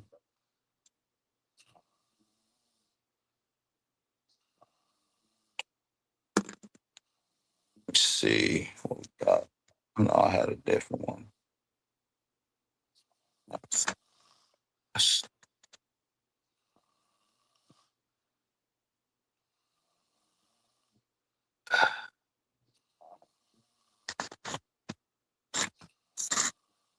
Hold on. Next. Next. The fuck out of here. Who's next?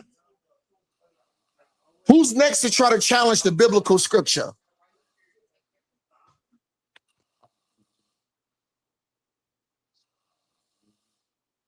What I miss? I was on mute. You don't hear a sound when you put yourself on mute? Yo, Harris Duncan. This is the thing. I'm not gonna slander you, and Bro, I'm not stop gonna addressing people in the crowd. I'm gonna drop you. I didn't use profanity. I A1 don't man, care. let me go. That's where it's gonna lead. Stop arguing with me on my platform. Salaki. It's not a negotiation, nigga. Your shit, nigga, this your shit, and I respect it, Salaki. Thank you. You know my rules is to protect you. Be in the comments sometimes, and I would tell somebody the same thing about you. Don't argue with me, please. Thank you. I would tell somebody the same thing about you or your wife in the damn comments. You better not say nothing to Ashley. All I'm saying, I'll drop your ass. You'll be in the comments with her. I would never let nobody disrespect y'all in the comments, man. Don't do that. Thank you, Omar. You know what? That is a fair assessment, A1, and I agree with that. No sweat, brother.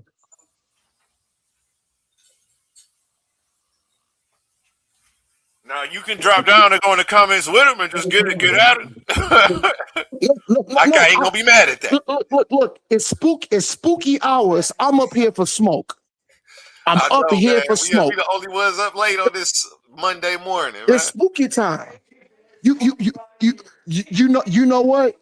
Just to keep the dialogue solid and to be fair, if the brother Max Leisure want to dialogue with some more questions, guess what? I'll entertain him.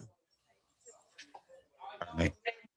I'm understanding with some Bible scripture from the perspective of how I understand it.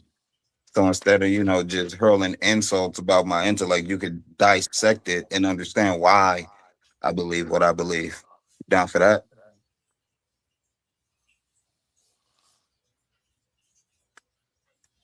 It says, I'm reading from the book of Romans, chapter 3, verse 19 is where I'm going to start at.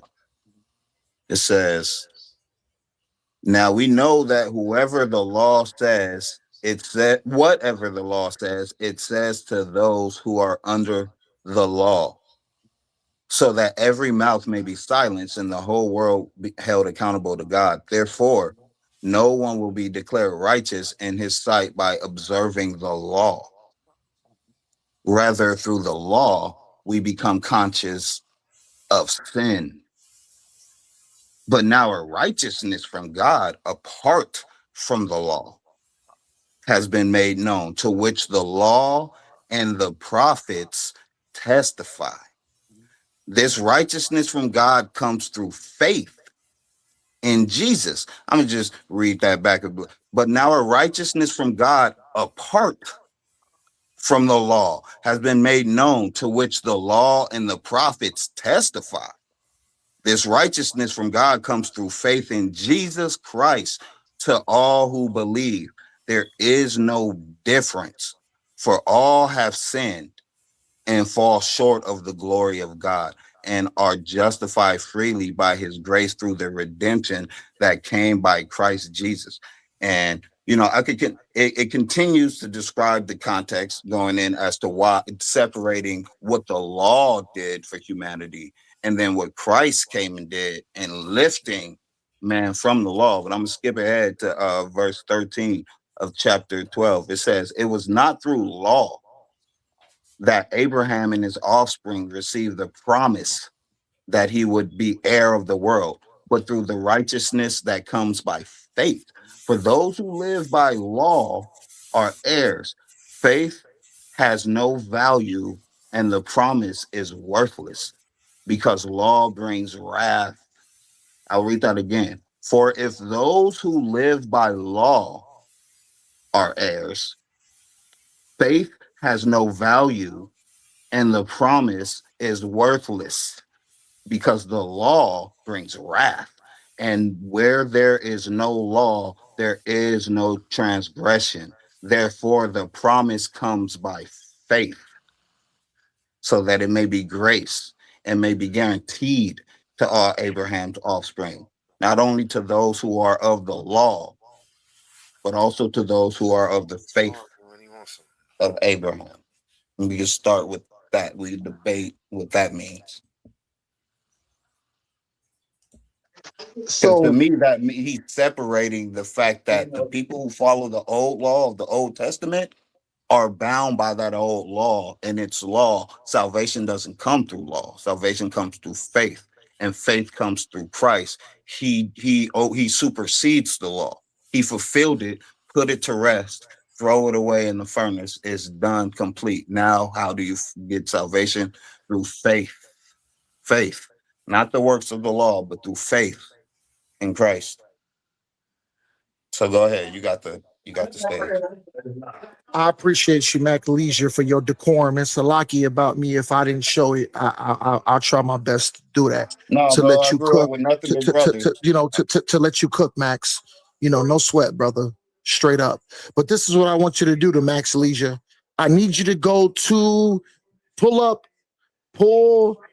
book, chapter, verse, pull Isaiah 66 and 17 KJV, and I just want you to read that. You want me to read it out loud, or you want to read it for me while you say Isaiah 66? I want you to read it. Yeah, Isaiah 66. Pull Isaiah 66, 17 KJV, and I just want you to read that, brother. All right. Well, I don't. Can I read it from the Bible that I already have on hand, and then you just correct any of the translation if you need to? No. Because I'm on my phone. I would have to back out of this to search and all that. So I'm just read it from this one. All right. Bad, brother. Is that cool? The New International Version? No. This is my thing, Max. I don't know. Are you reading from like a new translation? Like, where are you reading from? Look, bro, it's not whatever you would consider to be a certified thing to read. I'll just say it's not that. So that's what I'm telling you. Like, if you wanted me to search up a specific reading, I'd have to do it on my phone. But I'm on this link on my phone. It would make me, start fucking stuff up. A1. If you could do me a favor, if you can put it on the big screen, if you can pull Isaiah 66 and 17 KJV, but then I want Max to read it.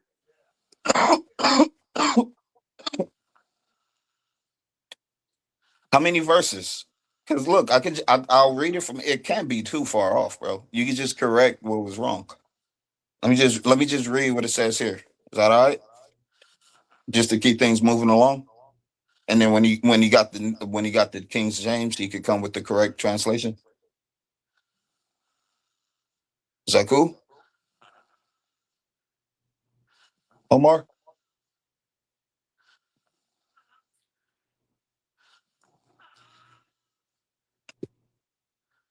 Yeah, Omar, I'm gonna go ahead and read it. All right. It says, Go ahead. yeah, it says here, it says, for those who consecrate and purify themselves to go into the gardens, following the one in the midst of those who eat the flesh of pigs and rats and other abominable things, they will meet their end together, declares the Lord. So Do you want me to go on? no, Okay. no. So my next question: if you believe in the biblical context, what would happen to you if you eat swine? Hold on. No, Salaki. So according to this scripture, if you eat swine's flesh when Christ come back, what's gonna happen to you? Before Christ come back, you will meet your end, is what it says. You'll come to see. So if you You'll meet meet your your end end, together. no. Be honest, brother. So what's That's gonna very happen to vague. you? What is gonna happen to you if you do that? You're gonna die like everybody else who No. even didn't do that. No.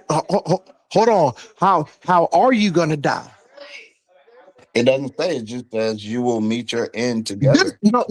This says you will be put to death. You got to read the King James Hold version on, because I'm just going off of what it says here. brother. I believe Guess you. I believe you. I could only go off of what it guess says who's gonna here and do what it, you say. brother. Guess who's gonna do it? Who? Christ is gonna do it. So this is what I'm telling you, Max. When Christ come back, listen, if you believe in a biblical narrative and you a Christian, you believe in Christ, I know you believe he gonna come back. I believe he gonna come back. And guess what's I gonna believe he happen to came you? back. Guess what? Guess what's gonna happen if you get caught eating pork when Christ come back? Max, Christ is gonna unalive you, brother, by a sword. But can I respond to that? Or did you still have more? Khan out of one Khan. Huh? I said Khan out of one Khan. That just means yes. Go ahead. All right, thank you, brother. I was just gonna say there's been people who have eaten pork their entire life, bacon, ham, all type of stuff, and lived long and luxurious lives and everything like that, and like died happily asleep in their bed. And then there's people who didn't eat pork and had lived horrific life and like raped and murdered and everything like that. And so, like when it says you'll meet your end together, it's like it's people who didn't eat pork who have met very terrible ends. So you tell me eating pork is going to make me meet an end worse than like people that I like babies that I know that were beaten to death by their stepdad out of jealousy and everything like that. Like I'm gonna meet a worse end than that because I ate pork. Why did the baby meet that that such an end? So, like, my understanding of what that even means is different My than bad, your brother. I thought you was understanding of done. Go that. ahead, brother. My bad. No, I was just saying, my understanding of what it means to meet your end is different than the core understanding of that is different than yours. So I'm explaining why I don't believe it means it the way you say it. I could explain the way I interpret it if you're trying to hear it. So I asked you a specific set of questions for a reason. If you Uh-huh. if you so-called believe in a biblical narrative, and you But I don't. so-called believe, We've nigga, already I just heard. established that. I just yo Max. I just heard you say that you read the Bible, and you Kicked out at 12. and you believe in Christ, or if I'm wrong, if I'm wrong, I'll fall back. But I could have keep sworn repeating. I thought I keep you repeating, believe I in was kicked Christ. out of Hold on. church at 12. I've never been back to church because the church doesn't believe what I believe about Christ. Okay, So I all was the kicked out things of that church. you say, I this was is what kicked- you I was believe. The kicked out scripture of says church this. too. I don't believe it Brother. the way that it's been taught to you. Brother, I don't. brother, you see my name. I have an Arabic name. Now, just because I have an Arabic name, don't believe that I believe in the Quran, and I still read the Quran. The Quran is garbage. But guess what? My name is my name. That's no sweat. My name don't define me. So I'm gonna ask you again. Brother. You specifically said you believe in Christ. You Mhm. said that. You said that. Correct. That's correct. So if you believe in it, if you believe in Christ, Christ kept, hold on.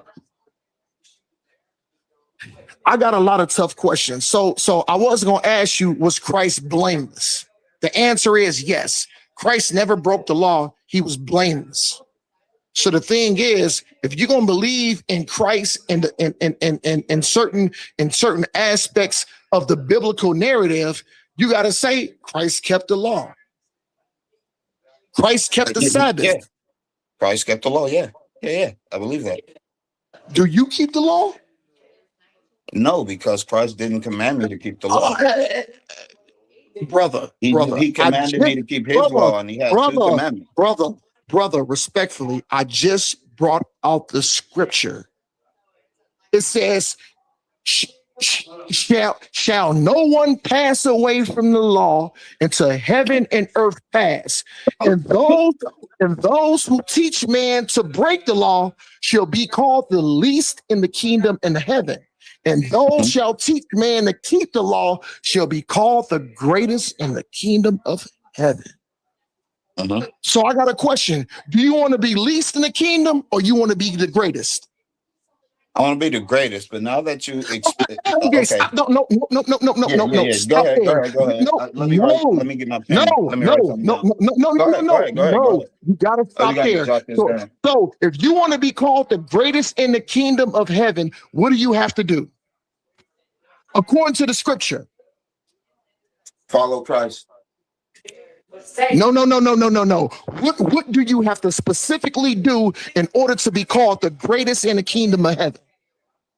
Love your neighbor like you would love yourself, and Brother, honor God. Brother, I'm gonna ask you again, man. I'm gonna give you the same exact answer. That's my answer. It's the 2 commandments that I told, the red words that I read to you earlier when Christ said, I give you 2 commandments, and all this hangs all the law and the prophets, these 2 commandments. I'm gonna recite it again. And then I'm gonna ask you the question again. I'm gonna recite it again. So it says, for those who teach men to break the law shall be called the least in the kingdom of heaven. The man that teaches thy brother to keep the law shall be called the greatest in the kingdom of heaven. So I ask you, do you want to be great in the kingdom of heaven? You said yes. So my next question was, in order to be called great in the kingdom of heaven, what do you have to do? Follow Christ. Hey yo, A1. I'm done with this, brother. I'm finna go play darts with my girl. I'm finna go hang out with my homeboy from Chicago. You know what I'm saying? This guy ain't qualified. Brother, I'm gonna give you one more chance. I'm gonna read it again. Those Can we just skip to where I say the same exact thing? Brother, I'm gonna let you cook. Brother, it'll be quick. Read it again. For those who teach man not to keep the law shall be called the least in the kingdom of heaven. But thy man that shall tell to keep the law shall be called the greatest in the kingdom of heaven. So I ask you, do you want to be least or the greatest? You say, I want to be the greatest. So my last question, once again, in order to be called the greatest in the kingdom of heaven, what do you have to do? You ready? Nigga, you know the answer is keep the law. Follow Christ. Hey, brother, respectfully, I'm done with you. You're not qualified to even go back to back My with me answer don't have to when be it comes. your answer. Hey, yo, A1, I'm done. think I'm it's an finna go. exception? Yo, A1, I'm done. Salute. I love your panel. Shalom to. Hold on. See, this is the thing. Oli don't agree with me, but guess what? Oli is a good brother. We agree on some things and we disagree. So the point is, if I'm bringing out scripture and you said that you stand on these things, you can't do that. But that's why I respect at least brothers like Oli I read to keep it a scripture to buck. you too. Brother, I will never ever have another dialogue with you. Yes, you I'm finna go. will, Omar. Guess what? You I'm finna go play dots. enjoyed this, I'm finna Omar. go You play know we gonna dots. do this I'm finna again. go play dots. I'm finna go. We gonna don't lie to yourself, Omar. You know we gonna do this again. You gonna love it just as much as you did tonight. You beat him up like that? You beat him up like that, Max? No, he feels like he beat me up, and he feels good about it. But the record shows people gonna agree, people gonna disagree with both sides, and that's all that I ain't trying to do nothing. I ain't trying to embarrass nobody. I ain't trying to make nobody feel dumb. None of that. It's just I'm just presenting what I believe, and I'm listening to what other people believe. Max. Yes, sir. This is what I want you to do. Pull up Isaiah 66:17 KJV. Hold on, man. He keeps saying KJV. Okay, read it. Stop Brother, read it. Right now, or you mean like in the future? Read it. I'll pull it up. What you want? Pull it up. That's the first one, and then I want you to go to the other scripture A1. So where they talk about where they talking about keeping the law. Those who follow the law should be called the greatest in the kingdom of heaven. Nigga, So first, oh man, I done woke the babies up. Can you hear me, nigga? Excuse my language. Can you hear me? Why I keep calling you the N-word, bro? I'm tripping. I done woke the babies up, man. Fuck. Hey, I'm sorry for waking y'all up. Yeah, I'm sorry. His friend gave him that scripture. Harris, my bad for waking it y'all was up. his friend who gave him the scripture. I'll try. I know I can grab the KJV. I'm glad his homies is actually into this, man. Like that's dope. He got some brothers to build with. You know. If I ever slide And out look, your way, Omar, man, next time you don't hear, my bad. So A1, the first scripture I want you to go to. I'll have a KJV for you next time, Omar, a hardcover. So when you hit me with these, I'll have the right book. I'm here to share the screen, man. That's why they tip me in the comments. I want to share the screen for y'all and do all the hard work, man. You ain't gotta so worry about I want A1 to pull up. I want A1 to pull up Isaiah. I'm sorry, mamas. I know I was yelling. I woke the babies up. My bad. I'm sorry, baby. Damn. It's the lucky y'all. I done woke the goddamn kids up, man. Fuck. All right, man. So I want you to pull up Isaiah 66:17 KJV. And then once you pull it up, Isaiah, what? 66:17? 66:17 KJV. And then just I one want at a Max, time, brother. I'm only got one computer. yeah, and then I want Max to read that first scripture. Oh, okay, my bad. I cut you off. Oh, okay. I ain't know that's no, you good, A1. You good. That's why you shouldn't cut people off though, because you don't know what the heck they about to say. I know. Not you. I'm talking about guilty me. That's why people in general shouldn't cut. No, people I've been guilty of it too. So yeah, we all got to be understanding on that tip. But what part of it did you? For more wisdom, I don't know who that is though. But dang, who is that? I've heard that name recently. He said Omar acting like somebody, haven't said nothing but acting like he's cooking. I don't know who that is, but I've heard that name. Is it a rapper? I don't know. I think it's a rapper. My bad. So you want me to read this verse right here? 66:17. You just want me to read it out loud? Try to understand it too. Absolutely. I mean, I have I'm my joking, man. understanding I'm of it, clowning. but yeah, like I have my understanding, but I'll read it out loud and I'll listen to you break it down to me KJV style. It says, "They that sanctify themselves and purify themselves in the gardens behind one tree in the midst, eating swine's flesh and the abomination and the mouse shall be consumed together, saith the Lord." The bottom. Want me to Can go you on? eat swine? Can you eat swine? Yeah, I do. Yeah. Yeah. Hey. Read it again. Come on, man. Look, like at the end of the day, I already told you. I don't believe that. I don't follow the Old Testament. Isaiah is from the Old Testament. I believe that's the Torah that's part of not the Torah, but that's part of the old. It's not the Torah, but it's part of the old law No, I'm not that they interrupting you. I'm bind not, people brother, to lead the brother, blind. That's the blind brother, leading the blind. brother. I have to walk my company out. I'll be right back. That's all I was just Yes, trying sir. to say. All right. Yeah, I done Got woke you. the kids up, and yeah, so I'll be right back. But you can go ahead and dialogue. I'll be right back. Let me walk my company out right quick. All right. I'll cook you one time, Max, if you want that Go work. for it, man. I'm up. Oh yeah. I know who you talking about more. I did see a presentation with his name. Now that I think about it, I thought it was a rapper at first. It's a rapper in Cleveland. I swear it's a rapper in Cleveland with that name.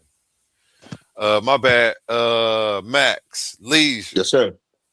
You looking for a debate on the channel, man? I know More Wisdom is definitely a debate veteran. He's only hit this panel like once or twice, man. What's the hold up, More? When you gonna come drop some of that wisdom on us, man? Give me a That's sec. a I'll be bar. right Write back. that down.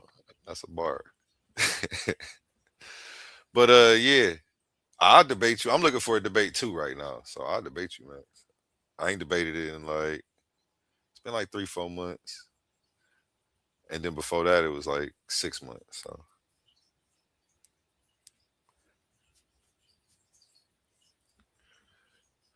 I still don't think none of y'all can mess with me though. You know what I'm saying? And like how Omar came out talking, that's what had me turning up. Cause I be trying not to turn up on religious people no more like I used to.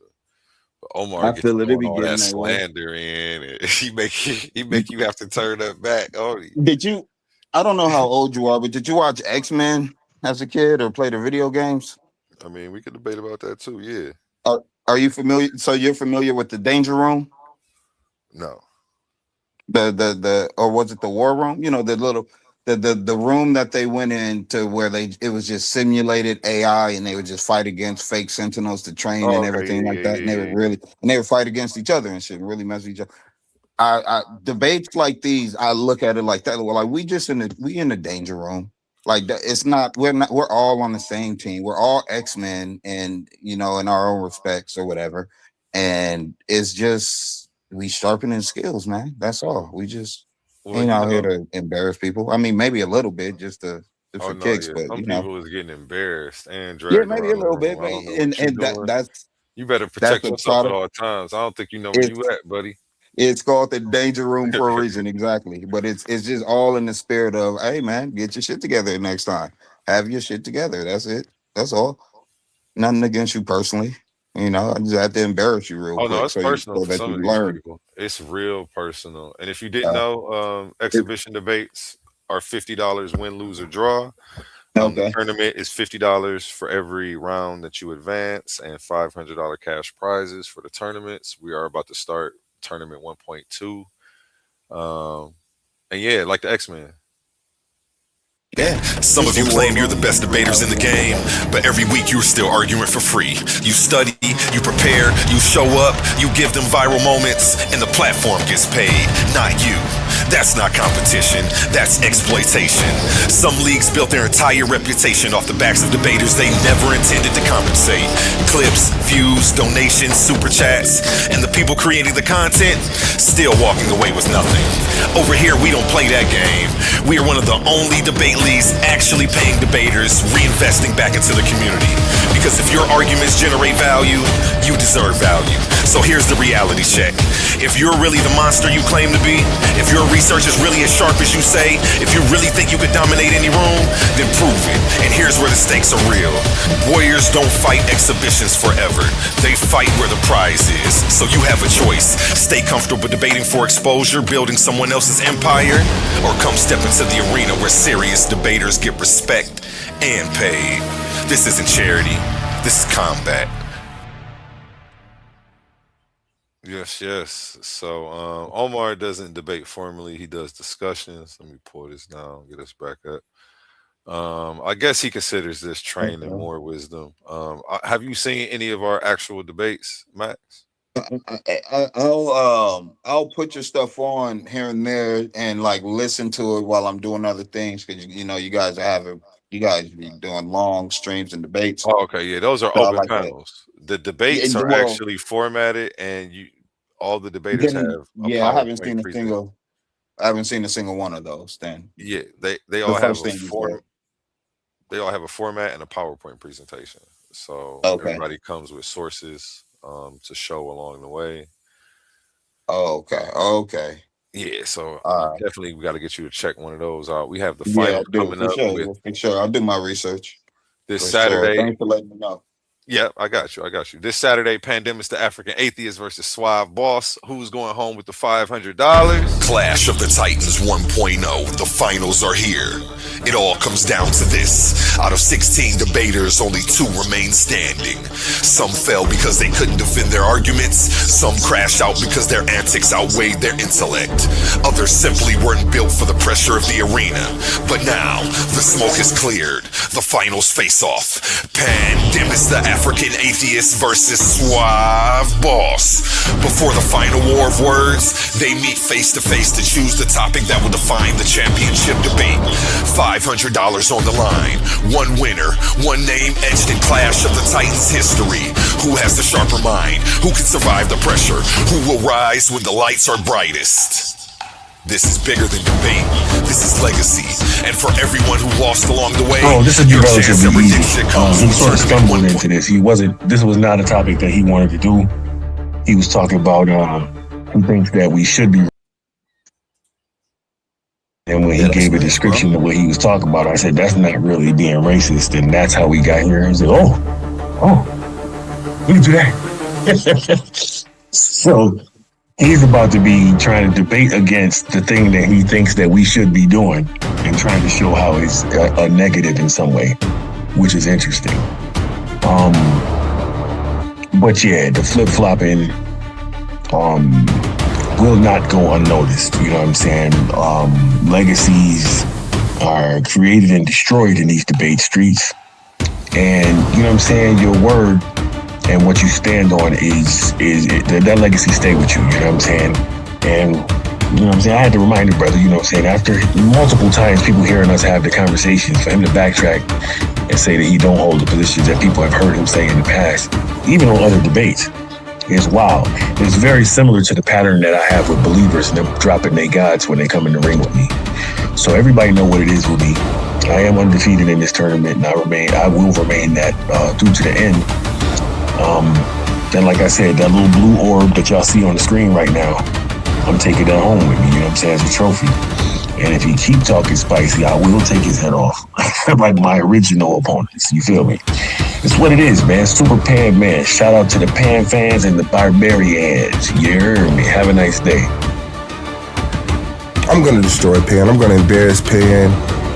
I know we all love Pan, but you will never, ever get over what will happen to him on the 6th. I'm letting you know now. Like, I'm going to peel that fake plastic head off, and reveal the real Pan to you. A Caucasian, 25-year-old overweight male. And that's just what we're gonna see that day. He don't got the information. He's gonna compile the information that comes right up the middle, and I'm gonna beat him to death with my presentation. The question and answer round will be embarrassing for him. Okay? And he's gonna try to use these tactics, try to run and fail like he did in the face-off, but I shall prevail, man. So yeah, I will embarrass and decapitate Pan and hold his body up for the whole entire Coliseum to witness. Yeah, he won't make it. It's gonna be bad. It's gonna be worse than bad. Yeah, I don't think he's gonna be, this might be his last debate. This might be his last debate, I'm not even gonna lie. So, you know, stick around and encourage him, because I don't, you know, like I said, he's a great debater, but, you know, I just think emotions are riding high. There's $500 on the line. Shout out to A1 in the Titans Debate League. And yeah, I just don't think him winning to a brother of my caliber will allow him to continue with the poise that he's been so graciously given by his fans and friends. Yeah. He's gonna have to step in that ring with me, and he's gonna have to hold it down on his own. There won't be no calling for A1. There won't be no calling for Honey. There won't be no calling for no one. It's gonna be me and him, his artillery, my artillery, center of the Coliseum, blood will spill, and I don't know what he bleeds, but we will find out on the 6th. Black Power. Okay, we're back. June 6th, don't miss it. Prime time. Yeah, the finals, man. I'm excited to finally be here, man. $500. Who's gonna get it?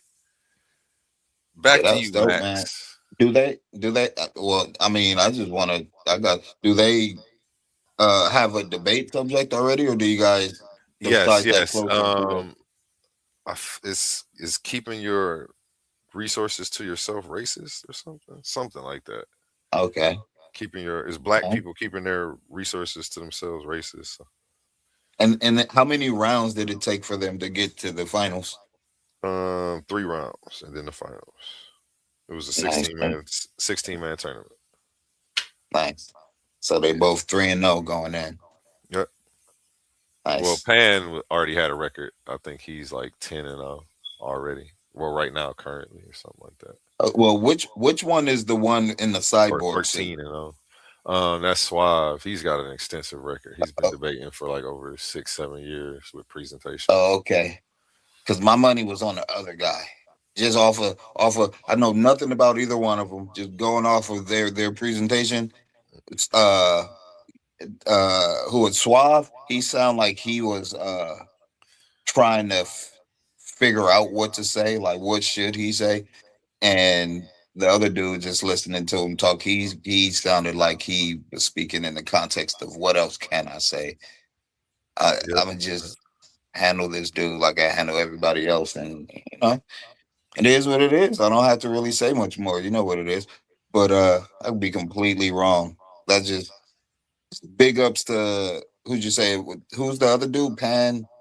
Pandemics, the African atheist. Yeah, big ups to him for his intro or whatever. What would you call those things that they got to do? Promos? Yeah, the debate promo. Yeah, the debate promos. Yeah, I say he won the debate promo. You said see if he can back it up in the ring. Definitely one of the toughest debaters out here on the internet right now. His debate against Emmanuel was one of the best debates I've ever seen on the internet. Ever. What did they debate? They debated. Go check it out. I will. Go check it out. You can't give me the stuff. I'm gonna go check it out. You can't just give me the subject going in. Gotta go check it out, man. Don't miss it. It's one of the best I've ever seen, man. What are the names? African atheist versus Emmanuel. Okay. Halawaya. All right, I'll check it out. Yeah, that was fire, man. You don't want to miss that. I can't believe you didn't catch it, bro. You weren't hip to it?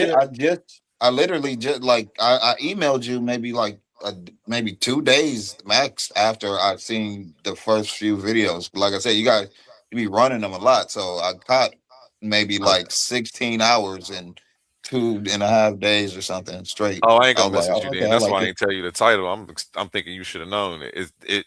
Theirs was is there evidence that God exists or is it faith based?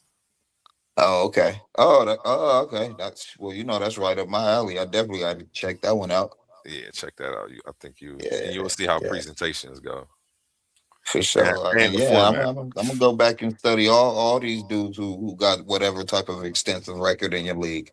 And what You are you know, on? If you on are you on Facebook or Discord? nah, I don't do social media really at all. Okay. And I think really, but like at all, I never did Facebook or Instagram or anything like that. Okay, yeah, I ain't tripping there. I'm just glad we got in touch then, so you know where to find me. Yeah, I'll be on YouTube. This is my social media. Like people have conversations on YouTube now.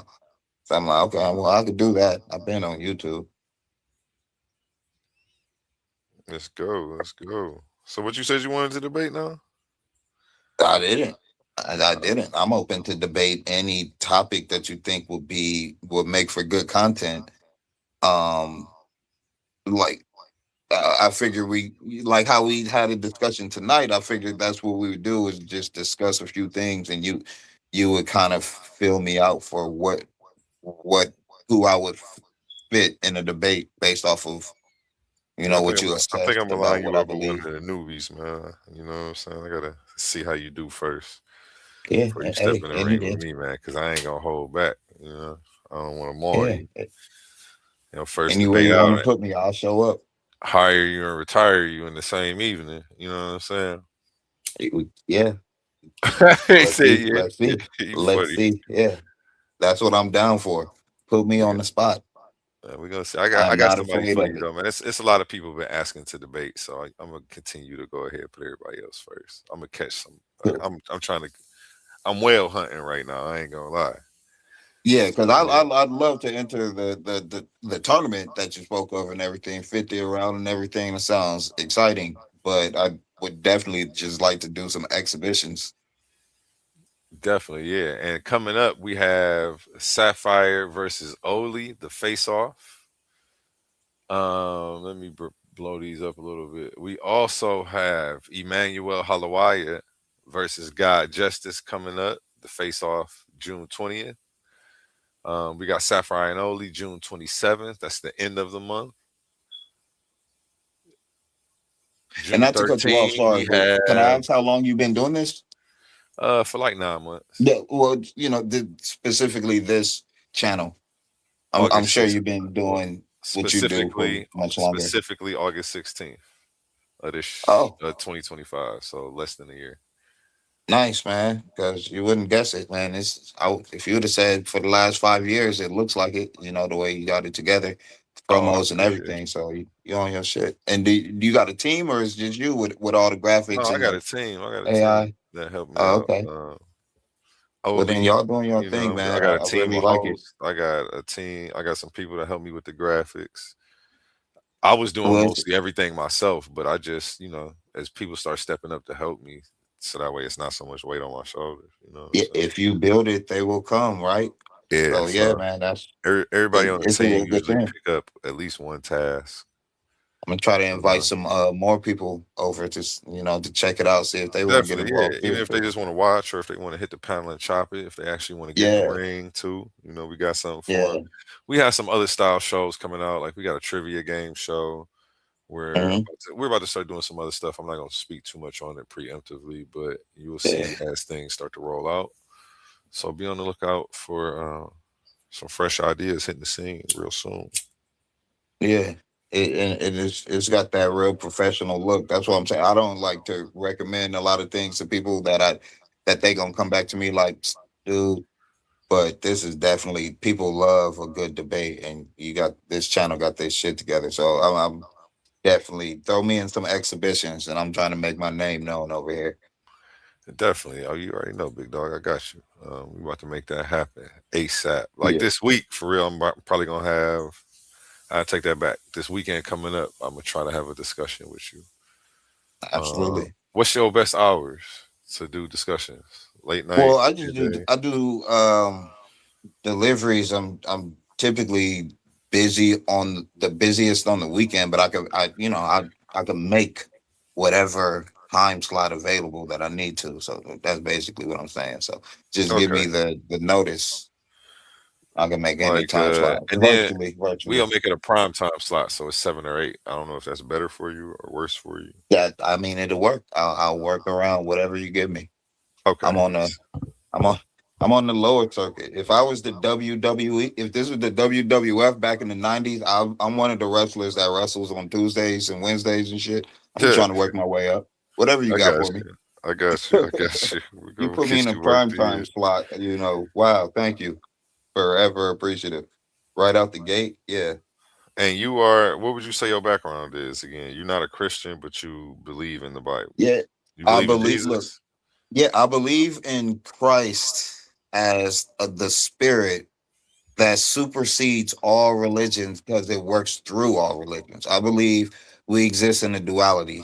We exist in the physical realm that we see and have sensations for, but then we also exist in the spirit realm, but we're unconscious in the spirit realm because we only focused on the physical.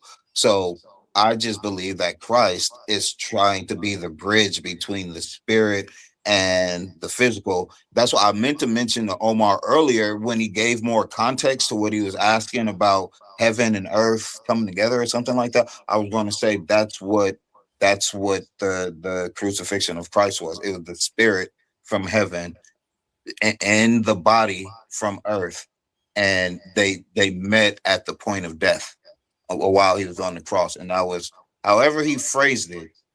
That's what that was. That was the moment of what he was describing. And after that, that's where I believe we no longer are bound by the old law that the Old Testament tries to hold people to. That law leads to death. But belief in Christ, the spirit, is what leads to life. And I believe that spirit works in not all religions, but just for simplicity's sake, most major religions. Okay. So you believe Christ works through all religions. That's a unique concept. Yeah, well, because I believe Christ is the title. Like it's the spirit that saves humanity. And so in this religion, the title will be Krishna.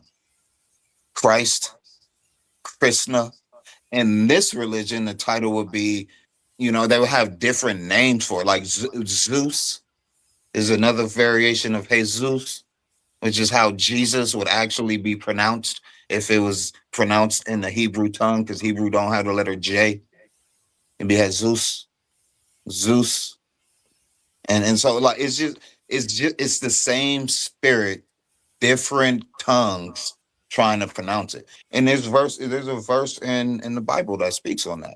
It speaks on it being the same spirit working all in all through all these different religions. But people don't interpret it the way that it's written. They interpret it the way that it's taught, and it's taught by people that need to control the masses.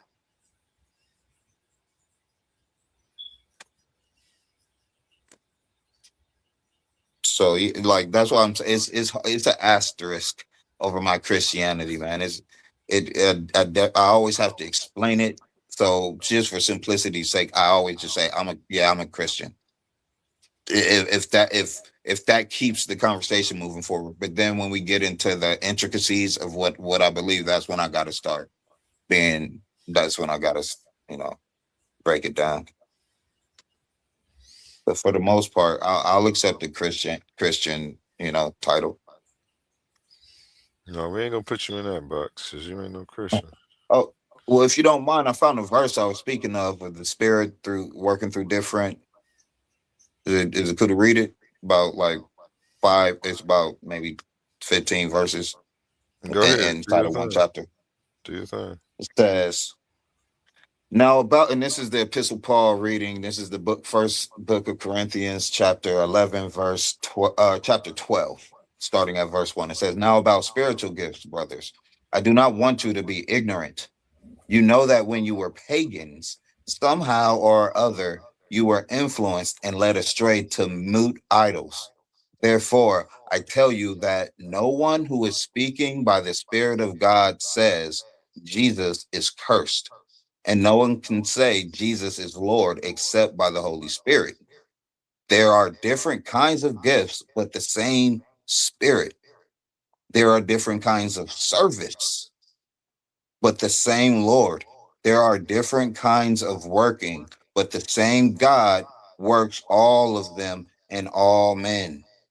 This is the Bible. Now, to each one, the manifestation of the Spirit is given for the common good. It says, to each one, the manifestation of the Spirit is given for the common good. To one, there is given through the Spirit the message of wisdom. To another, the message of knowledge by means of the same Spirit. To another, faith by the same Spirit. To another, gifts of healing by that one Spirit.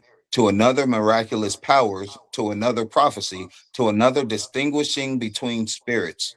To another, speaking in different kinds of tongues. And to still another, the interpretation of tongues. All these are the work of one and the same Spirit, and he gives them to each one just as he determines. So now Christians want to take that and apply it to just within the Christian church. But when you read the words, and he's speaking of different services, different works, different interpretations of tongues, and all these type of things, interpretations of tongues, not just people who's claiming to speak in tongues, because speaking in different tongues it literally meant a different language, not just babble. It's babble to people who don't understand that certain tongue, but they're speaking in a dialect that they weren't raised speaking, but the Spirit working in all things is speaking through this person who typically would speak English, but now they're speaking German to a bunch of English speakers. So now he's speaking in tongue, but it's the Spirit, and that's from the Bible.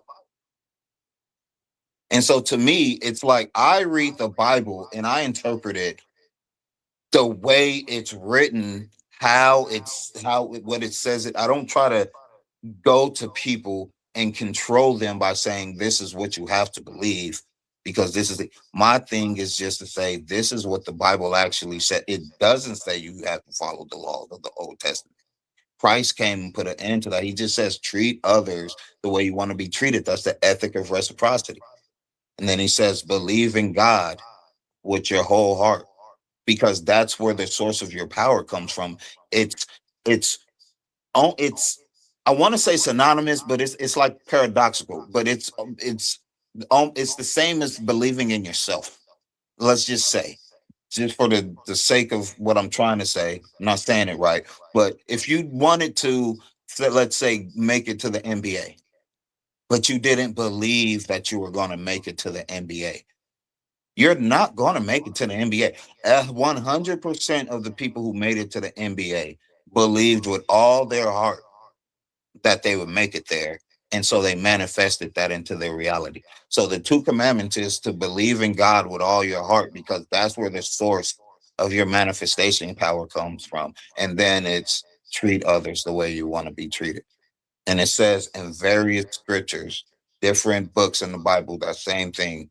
Christ saying, I give you those 2 commandments. And on those 2 commandments hang all the law and the prophets. It says that in like 5 different books, verbatim.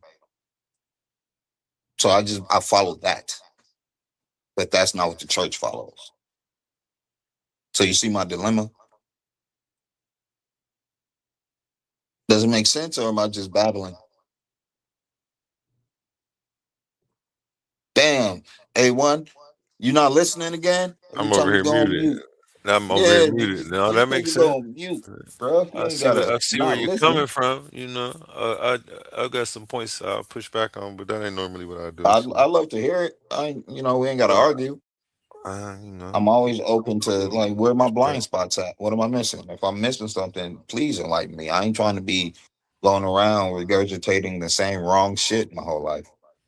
No, I'm going back to keeping my thoughts to myself, man. Unbiased host, man.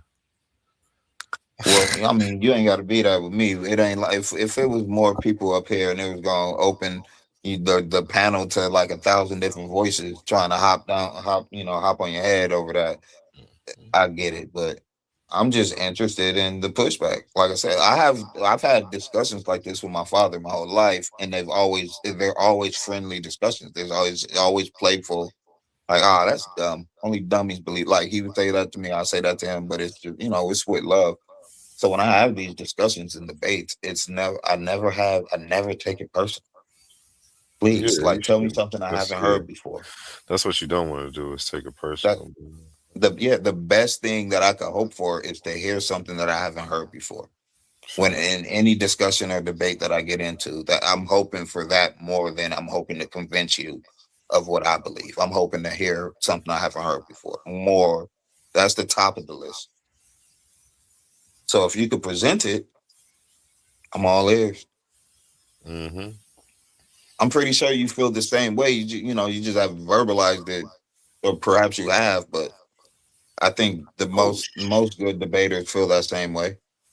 Present to me something I haven't heard before. Let's have a real discussion. Like let's have a new discussion. I'm looking for new discussions.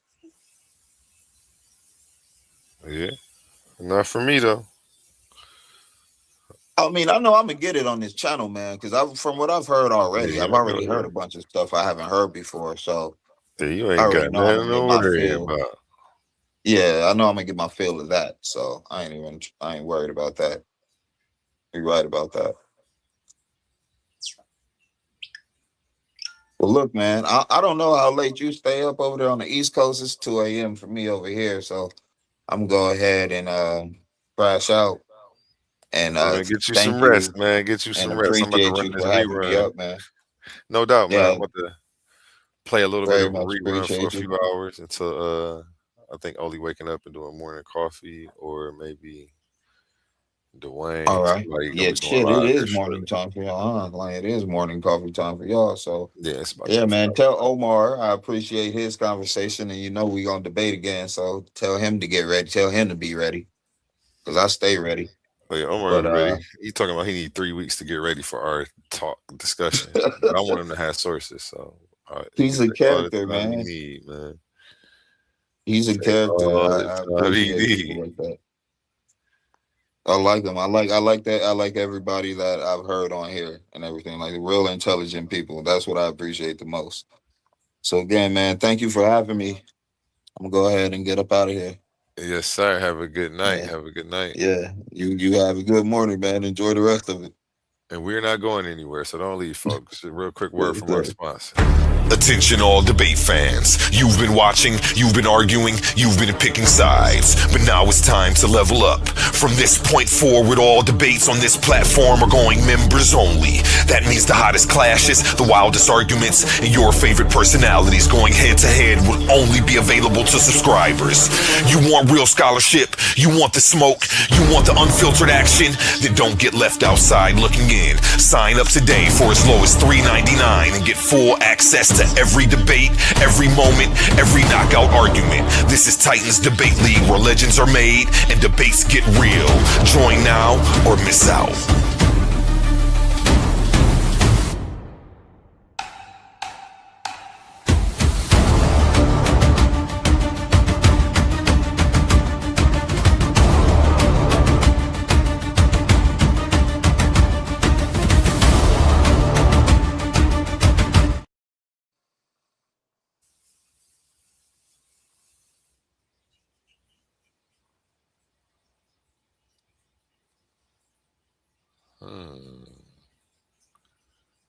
I can't find what I'm looking for.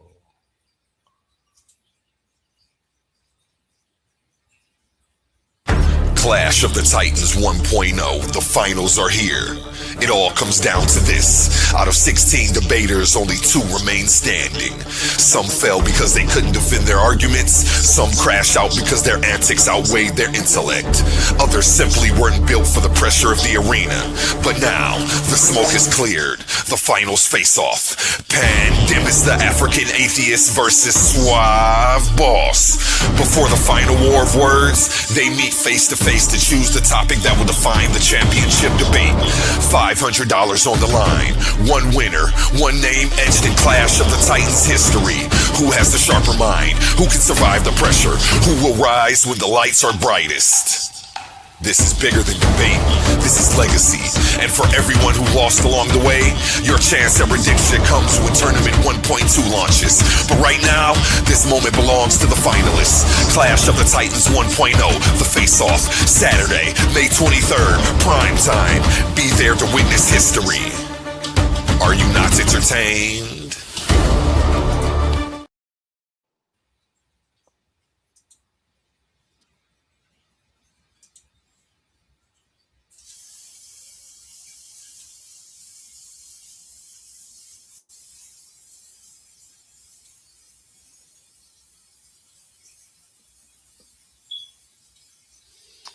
Yes, yes, y'all. Y'all know what we doing. Before I play this video, we'll go to a brief intermission with a song from Jamar Miller.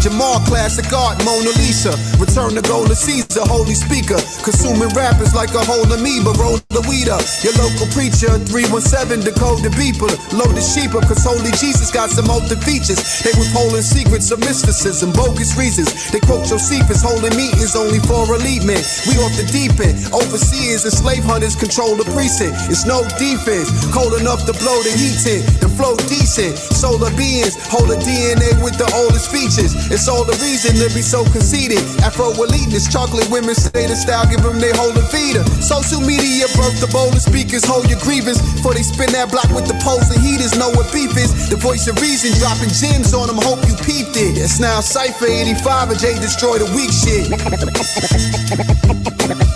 Illuminati want my mind, soul, and my body. Secret society, trying to keep their eye on me. Illuminati want my mind, soul, and my body. Secret society, trying to keep You know their this eye on could me. get stranger things spooky. Trying to exchange loopy. When I throw this shit at you, orangutan dookie. This what happened with Lucy, a brainiac with the loose leaf. Animaniac goofy, ain't a rapper, come move me. A god of the earth, Jamal put in work. Ain't gotta really pop shit, boy, these bars is a perk. Even spar with the church like some hard-headed jerk. Shit, marching is simply taking a walk till it hurt. We done gone through the worst, lost in the search. Guard your soul, you know the body dissolve in the dirt. This the hardest at work. We been scarred with the curse. Break the bond with the educational clause I insert. Get the bag, move to Mars with a Tartarian purse. Smart man if it works. That's why I'm branding this merch. A dink with pants with the shirt. The original man first. Show you how the gods do. Like I'm spitting this damn verse. Love and life. Illuminati want my mind, soul, and my body. Secret society, trying to keep their eye on me. Illuminati want my mind, soul, and my body. Secret society, trying to keep their eye on me.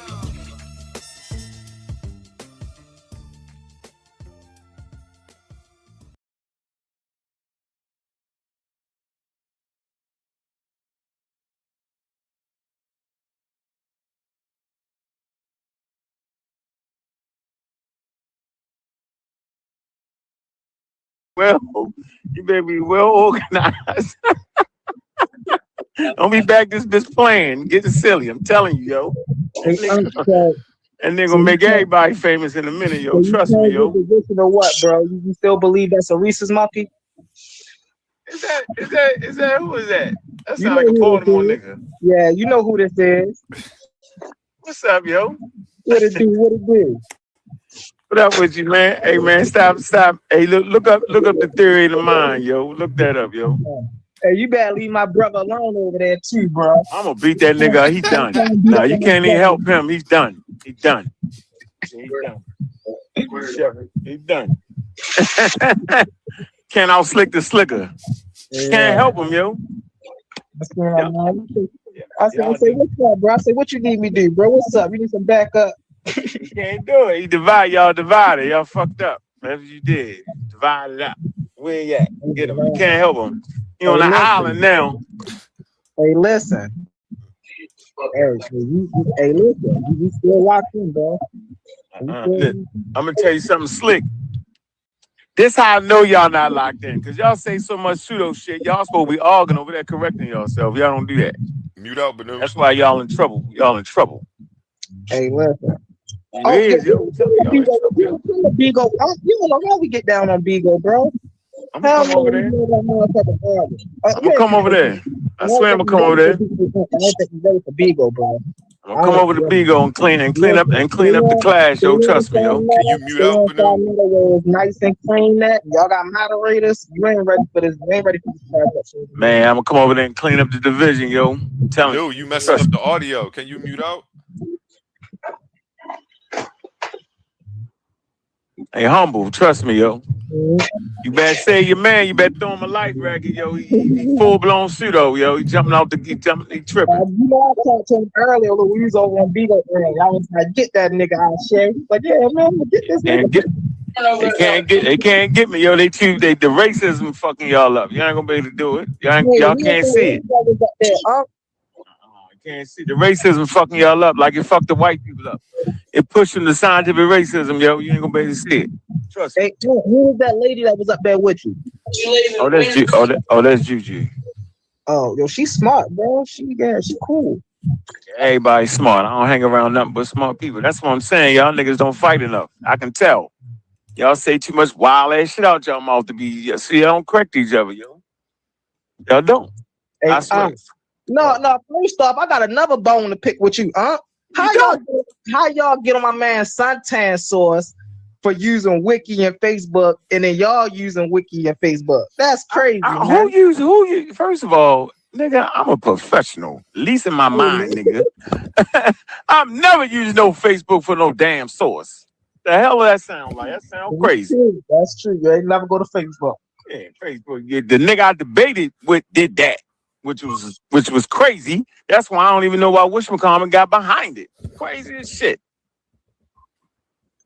He did come. Wow, y'all are some funny niggas, bro. Yeah, we had fun. I said, yo, I know why she was to take it there, bro. I know he is. He took it there. Yeah, he took it there. He tried to. And how they say, yo, don't out punch a puncher, yo. You supposed to box a puncher, yo. He trying to out punch a puncher. He tripping. My man, Unc say, I'm the lion in this castle. I say, okay, Unc. Yeah. He ain't been doing enough wars yet, yo. I done fought them all, yo. Yeah, he don't know how to concede points, none of that. You gotta know when the nigga got you. Just get out of that, concede, you got him, and move forward. Nope, he just won't come full steam ahead. I'm a sidestep him. That's all right. gonna be a good one, though. That's gonna be a good one. I'm getting him. He's fighting about a damn trying to fight a topic with ain't got no readily available sources because most of them in Spanish. So you gotta get some shit translated to really get the whole gist of it. Y'all got y'all results for y'all debate? With who? What are you talking about? You and Sanchez. Y'all got y'all results? Y'all know who won? Man, the nigga stole the debate, first of all. So the nigga, it don't really matter at this point. He's an illegal nigga. Illegal nigga. Yeah, he taped this shit and put it on the thing. That was crazy. I was like, who did that? The fuck wrong with you, yo? It's crazy. Talking over it, trying to talk about how he did this. Nigga, why you feel that way? You shouldn't even feel that way. If you think you won You don't need to steal a debate and talk over it. Yeah, I don't like that shit when niggas do that shit either, bro. That shit It's be crazy. gas station shit for real, for real. Yeah, I'm never doing that. Let the tape say what it say, yo. It's all good. Let it say what it say. A1 said he coming down here this summer too, bro. Me, you, and A1 outside. We riding on them Hebrew niggas. I owe them niggas from way back in the day. Yeah, that ain't gonna never happen. You been trying to get that, but you that ain't nothing happening. And watch it, Humble, because I'm right here, whoa. We get scrapping right now. Oh man, watch what you say. It's gonna be on YouTube. Watch Look, what you last fight say. I had, I got jumped, so it don't matter. I can't believe you run into there with your chest out with no weapons. It's crazy as shit, yo. You got the At least a shield or something. He got the spirit of the Lord on him and shit. He tripping. The Holy Ghost got him. What you get in? Yo, you like them damn Christians in the crusade, yo. They ran up on the Muslims, and got beat to half to death. You be downtown with the Hebrew Israelites, the IUIC niggas? No, he don't be nowhere near. Come on, man. You should know I ain't that dumb. I mean, that crazy, bro. Nah, no, indeed, no. I might as well be out there. Nah. You ain't doing none of that. You think they silly, don't you? See? Shit, that's what we gonna go ride down on, nigga. We gonna most definitely gonna go get all take the camera. You gotta take the camera. Come on, you know I'm bringing. Send some footage to A1 and saw Netta. Yeah, I'm a Hebrew that deals strictly with history, man. I ain't on and Humble, you more in line with the camps because you said King James was black.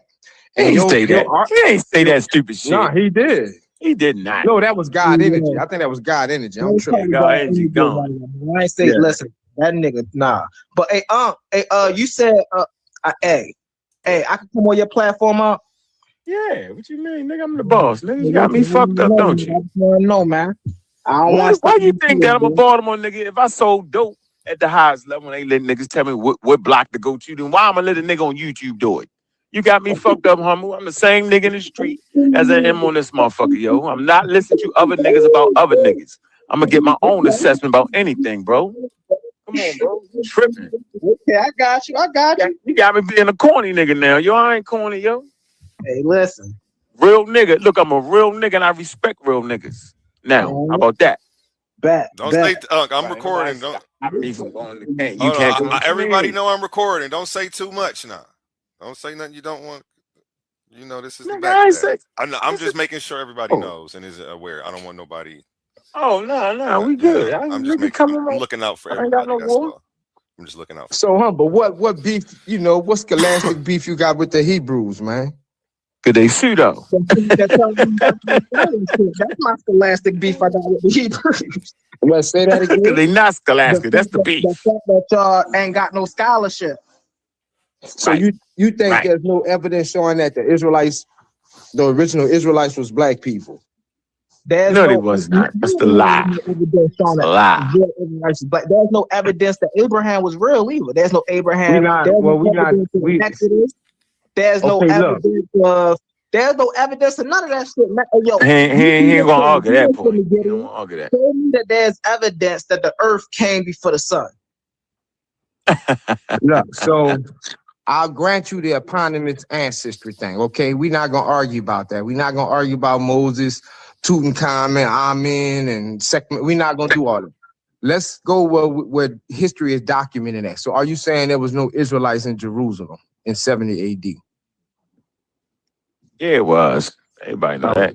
All right. So, are you when saying y'all African Americans? That's what. When y'all African Americans. Right. Shit. So what you say about that, Humble? I'll say it again. What you say? My bad. I'm not. So are you saying there were no Israelites in Jerusalem in 70 AD? No. What? 70 AD? I'm saying there was no. Here's what I am saying. There was no Israelites in Jerusalem in 2000 BCE. That's what I'm saying. Okay. Yeah. No, I'm not. We don't have to go back that far. The history, the latest that ancient history has us is 70 AD, and that's verifiable. Hold on a second. The issue with you conceding to my statement is the fact that if there's no Israelites in BCE, because that's when Abraham was supposed to be around, right? Then there's no Israelites nowhere. Everything else falls apart. We can't find John 2000, if we can't find Abraham in 2000 BCE, nothing after Abraham is. Well, that's a little bit before his time. He was more like 1948, 1948. But this what I'm He saying. used the word humble. He used the word though, yo. You gotta understand the word he used on you, yo. If you don't understand that word, he gonna beat you on that subject. It's a particular word he used, yo. Humble. Toximus ancestor, yo. We gotta look it up. And that's what I'm saying. Like I could, and he must didn't hear what I also said. I said I will grant him that. Meaning we're not about to spend hours upon hours trying to prove somebody in the BC times, which I can do. But let's get to the most verifiable time that we have. You can't actually do it. You can't actually do it. But you don't need to do it though. You don't need to do it. No, you can't. The same methodology that y'all use to grab y'all kings list. No, we're not doing all that. Nobody ain't doing all that. Nobody ain't doing all that. No, you can't. You gotta stop. So he got the issue. Hold on 1 second, I got you. Here's the issue he has, right? If Eber didn't exist, that means Abraham didn't exist. If Abraham didn't exist, Isaac, Jacob, and the other nigga didn't exist. If these niggas didn't exist, Moses didn't exist. If Moses didn't exist, the Exodus never happened. If the Exodus never happened, right? Then can't go this nigga for this shit. Then we don't get no 10 commandments. If we don't get no 10 commandments, right, we don't get no Torah. If we don't get no Torah, we don't get no Bible. And if we got any of that today, then all of that shit is pseudo. That's the problem he having. Okay, now you're getting real pseudo on me, humble. Now listen, and what I mean by that, it's no consensus of scholars or nobody that will agree with what you said, that there's no evidence of Israelites in 1000 BC, where they're verified at. So that's what I'm saying, bro. We can go to Hezekiah's seal. We can go to, the tunnel that he digged out. We can go to the Meneterpas, what that is, the Meneterpas. So we can do all that, but to prove, let me ask you a question. When is the Mercatile? No, I'm saying, but because y'all scared to get to the meeting stage. Dated to? Huh? When is the Mercatile Stele dated to? I believe 12. I want to say like 12th century BC. Yep, 12. So this is the first time we ever see the name Israel in history, right? My brother, they weren't formed until Jacob is a real person. Oh, Jacob is a real person. Right. Jacob is a real person? Hey, you gotta show me. How is Jacob a real person, but his father wasn't real? How we getting real motherfuckers from existing? For what? I can tell you though, is the easy answer to it. See, this what I'm saying. See, they scared to face the truth. Like, no, bro, I'm trying to get past all of that, bro. Let's go to the documented history, and we can go from there. Hold on, get in. Y'all complicating the easy subject. First of all, the fucking niggas that would become the Hebrews made up their whole religion like everybody else did. So none of that shit got to be real legitimate. They just use people who they know and they add names to it. That's okay. That's how you make your own religion. So it is a people in the Bronze Age, you know what I'm saying, and the Iron Age that fit the description of what later on will become Israelites. That's not an issue. Even the fact that they made their religion up is not an issue. Hold on. That's not an issue. So Abraham, none of the niggas gotta be real. Because it's religion. So it don't gotta be real. It's just how they bring themselves into prominence, which they end up doing. They don't have to be in Exodus because ain't no fucking Israelites in Egypt. Okay? You got Asiatics there. But so let me finish my point. I'm gonna shut up. I'm gonna let y'all have it. I'm simply making a point that African motherfucking Americans ain't no northeast nothing. They not over there. That's the point I'm getting with. Exactly. Point blank. That's it. That's the point. We on the same. I ain't doing all. I ain't running around the rosy with the crazy right. shit. I know what's crazy, nigga. If you ain't running all the way back in time, let's me and you. I don't got you. I studied for real. Right. They can make their own religion up. It's okay. Right, right. None of So that what shit you gotta be saying? real. It's religion. You Go saying ahead. the Jew? You saying the Israelites, the Jews, the Are real. however you Are want to real. label I'm them? saying they're real. They're No, real I'm saying people. you're saying they never touch Africa. I'm saying that whatever you thought they touched, they ain't make it to West Africa. And if they did, they converted niggas. And so if Okay, you saying you're a converted nigga, then we might could have a conversation around that. But don't okay. play. Now Don't let's play do this. like you popped about the Garden of Eden. You ain't Right, pop about the Garden of Eden. right. All right. Right. So let's say these original Israelites. What color were they? What would they be labeled as? They would have Because been all brown. evidence They would shows have been brown in the area they live in, so they got afforded protection from the sun. They'd right. have They been would have been brown. what we would call sub-Saharan Negro type. No, hell no, you tripping, No, yo. very, You get very yourself. much so. No, man, come on, yo. Would you call the Ethiopian, the ancient Ethiopian, what we call the sub-Saharan Negro type? Not No, the none of that. Habashas, I don't know. not the I don't use them. Habashas, not the No, not the Abyssinian Ethiopian, I don't not the know. Habasha I Ethiopian. don't know what you're I'm talking talking about the original Cushite. What are you saying? They would not be called sub-Saharan Negro I'm because that's saying what they would be labeled as. Israelites and Cushites don't even go in the same statement. Don't even go in the same world. That's false. That's false. Shemitic Right. people and Cushites, they've been down with each other fighting Egyptians. They have a more closely aligned history I'm just than saying the that now. Kemites do with the Cushites. So let that be established.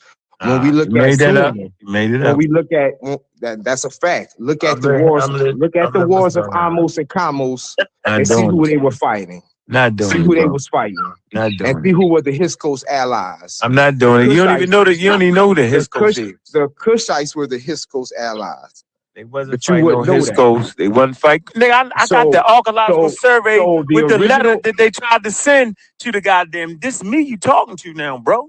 I'm gonna already say it know. again. I got the archaeological survey where they tried to send a letter and the fucking Nubians didn't respond to it. They was trying to get them to attack the fucking Egyptians. They ain't do it.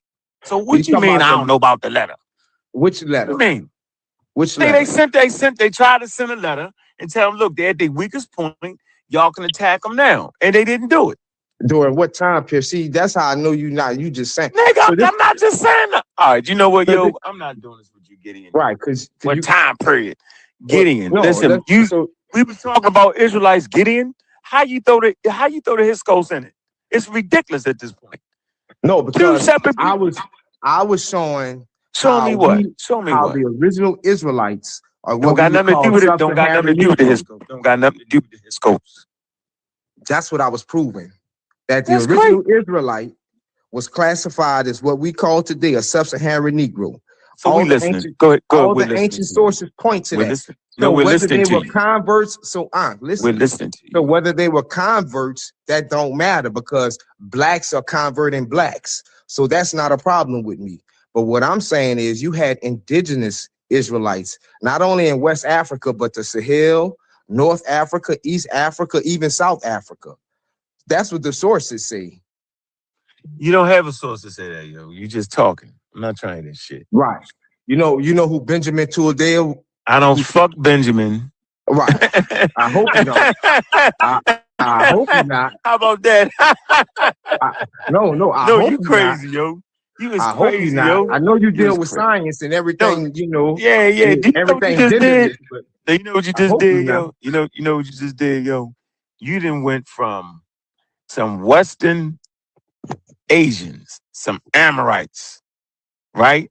You think the Hyksos is a people, which they are not. They just foreign kings. All right? Right. King, that's it. That's not an ethnicity. I That's agree. it. Right. So it's just a leadership group of Amorites, you know what I'm saying, that lead some people that's been living in the Delta forever. Actually, the first king was in the 12th dynasty. You cut me off, man. Go ahead. You cut me off. I'm saying. Before the Hyksos. So the group rise up. They've been living in. They got the testing on their teeth. What kind of food they was eating? The niggas been living in the Delta. They ain't come from nowhere. They was always there in the fucking Delta, yo. And sometimes they live as Egyptians, and sometimes they live as Amorites, yo. You know what I'm saying? They got the sickle for weapons, and they wear a wild ass funny hat, yo. So at the end of the day, these are not Israelites. What we're talking about. So get off of that. Stop it. So again, get back on Israelites. This how I know you out your lane. Do you know? Do you even know I'm who gonna let Humble Benjamin? handle it. I'm on Do my you lane. even I'm know? out. No, because Humble, he Nope. don't want to come to this time period. You at least want to come here. Humble, he want to go way back in time. I don't like. We don't got time for that, bro. I'm saying right now, how I You said know whack, get you out your don't head. know history, because when I mentioned Benjamin of Tudela, you blew it So off. Who is that? Humble. Who is that? Humble. I don't know who he is. Just put the source in the thing so we can learn about it. So why? What evidence? Why would Because we you know rather you say misread there's it. no Because I know Israelites you in West misread it. Africa? Because I know you misread Nah, it. Benjamin Tudela himself speaks of Israelites being in Ghana. Ghana specifically. I don't care about no two When did Israelites in Benjamin Ghana. Who Tudela live? cares? Who cares about two people in Ghana? That's when the conversation over when people go to saying Cares who about cares. two people in Ghana. Yo, you tripping That's right the now. whole point. No, hundreds of people. Here's my deal. So here's my deal. Hey, look, here's my deal, yo. If you can at least get a good starting point Who is in David 2026, hold on, bro. If you can't put it in ChatGPT and get a great starting point, then don't even talk to me, yo. So put that in ChatGPT, yo. Bro, all this was Go ahead. known, bro. No. I'm asking you a question. No, I'm asking you a question. Can we do that? That way we ain't just ringing around the rosy with you. We want a good starting point in our arguments because y'all be trickery. Arguing for 3 hours and 10 years You on some put it in wild there. wrong shit. You put it in there. I'm giving you the source. You could just as easily go and Google Benjamin Tudela. Drop it. Benjamin Judea. I don't go with. I don't like the name. Right. It's a pseudo name. Yeah, no, he's a Spaniard. I don't like the name. Nah. What do y'all brothers know Nobody's about? called Benjamin Judea, nigga. That is not a motherfucking Jewish name, nigga. You tripping. That's when a black person made that shit up, yo. You tripping. What do y'all Benjamin brothers know Judea. about Miguel Barra? Like y'all don't even much know the history, bro. Miguel. See, that Miguel. what got Rob Bourne and all them ran out of Africa. Trying to come in there talking about Israelites wasn't in there, and I ran them out of there. Now them niggas talking about civics and all that. Who made the first doorknob in America? So I can't even believe you be still on careful that, what yo. you trade. You running around with these tethers, putting dirt on people named like Olu Equianu, talking about he was a liar. They need to go back and get their mind right. Like that's Man, you crazy. gotta stop, man. You I have to thought you stop was this, more man. solid to be You're running with insane. tethers You're like insane, that. yo. You have to But stop insanity at this point. yeah, that's insane. Nobody's sitting there He was believing. recognized. Hold He was on. recognized. Hold on. He was recognized by Time Magazine as one of the men of the century. Good, they But this scamming with him then. They scamming with him then. But this tether on his platform running around saying he lying and he made that up, which gave license to these abos and these Indians to look at facts and just dismiss it. That type Man, of stuff. listen what you trying. Hold on, yo. That what Hey, that yo. breeds, bro. Hey, yo, hold on. Stop So right get there, your tethers in line, bro. Hold on. Stop right there. Do you know what you're trying to do right now?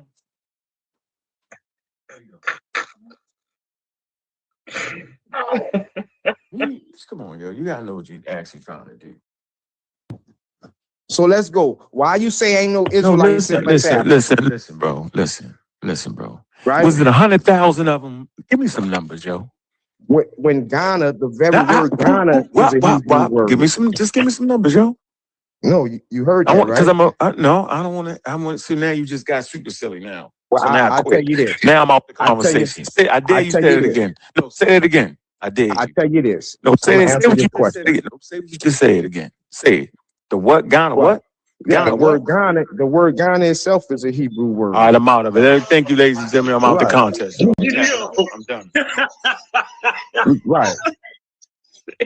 Right. Everybody can't talk at one time, so somebody can look it up while I'm beating up on. It ain't no problem.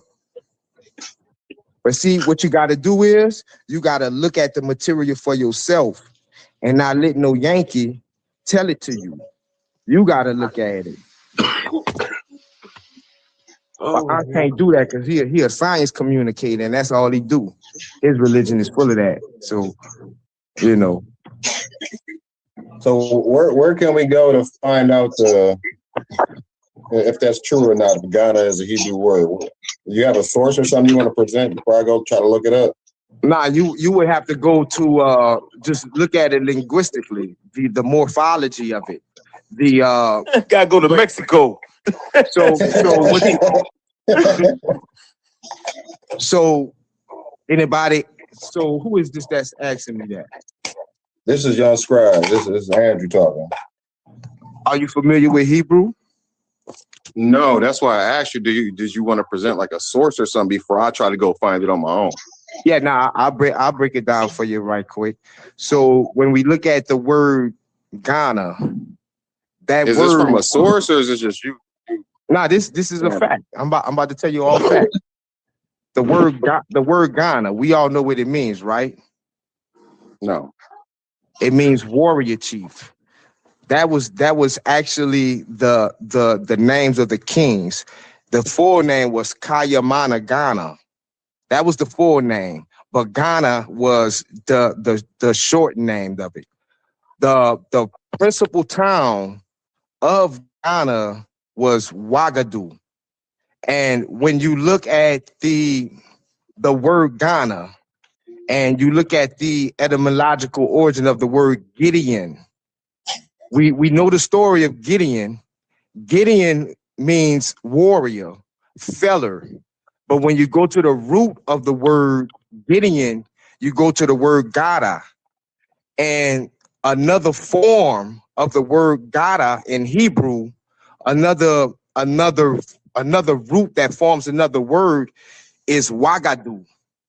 So when we look at the founder of the Ghana Empire, Dinga Sisi, he has a son, Dayamin El Yaman. So all of the evidence points to that name, Ghana, comes from that word Gada.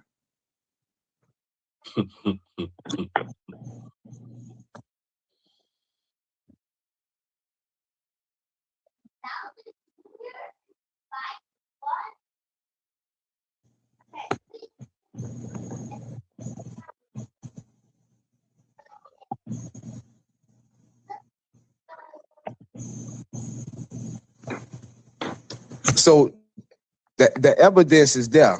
And I'm not saying none of you brothers are Israelites. I don't even much know.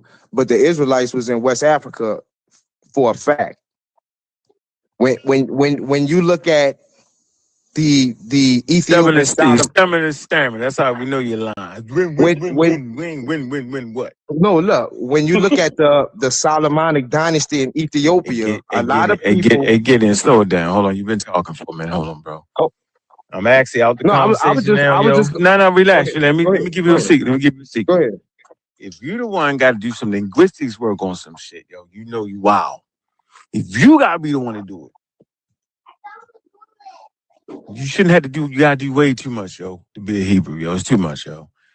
It's too much, bro. If you gotta do all that, the word gotta be. Yeah, so see, now you white trying to ain't gonna convince. find Hold that for you, on, Unc. hold You on, bro. gotta You find talk, it. yo. You talk. So you saying I that call that. the Hebrews left Palestine, went all the way to West Africa, defeated tribes of niggas, right? Defeated these niggas and created a whole empire. Goey, it's called Goey, my nigga. Goey, nigga.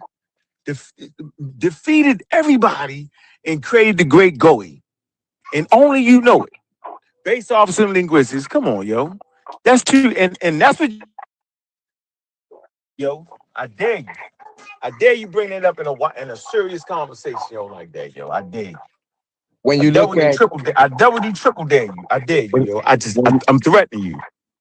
when you It's a look threat. at the Solomonic dynasty, Unc. All right, I'm out. I'm out though. Enjoy yourself, man. Get this man. That's what I Somebody get thought. this man, yo. Somebody get this Go man. feed Running them wild. fish doing push-ups, man. More authentic than what you saying. You ain't know that? Right. All You right. know that though, right? The fish that do push-ups. I tell you what, I'm gonna put my fish that do push-ups up against the Ghana Empire being Hebrew. When you Right. want to do it? When you want to do it? But that been going on for the longest, bro. I say, when you want to do it? When you want to do it? Let's see who got more evidence. When you want to do it? Oh man, we could do that. All right, let me know. Give me 3 weeks. You gonna need a year, yo.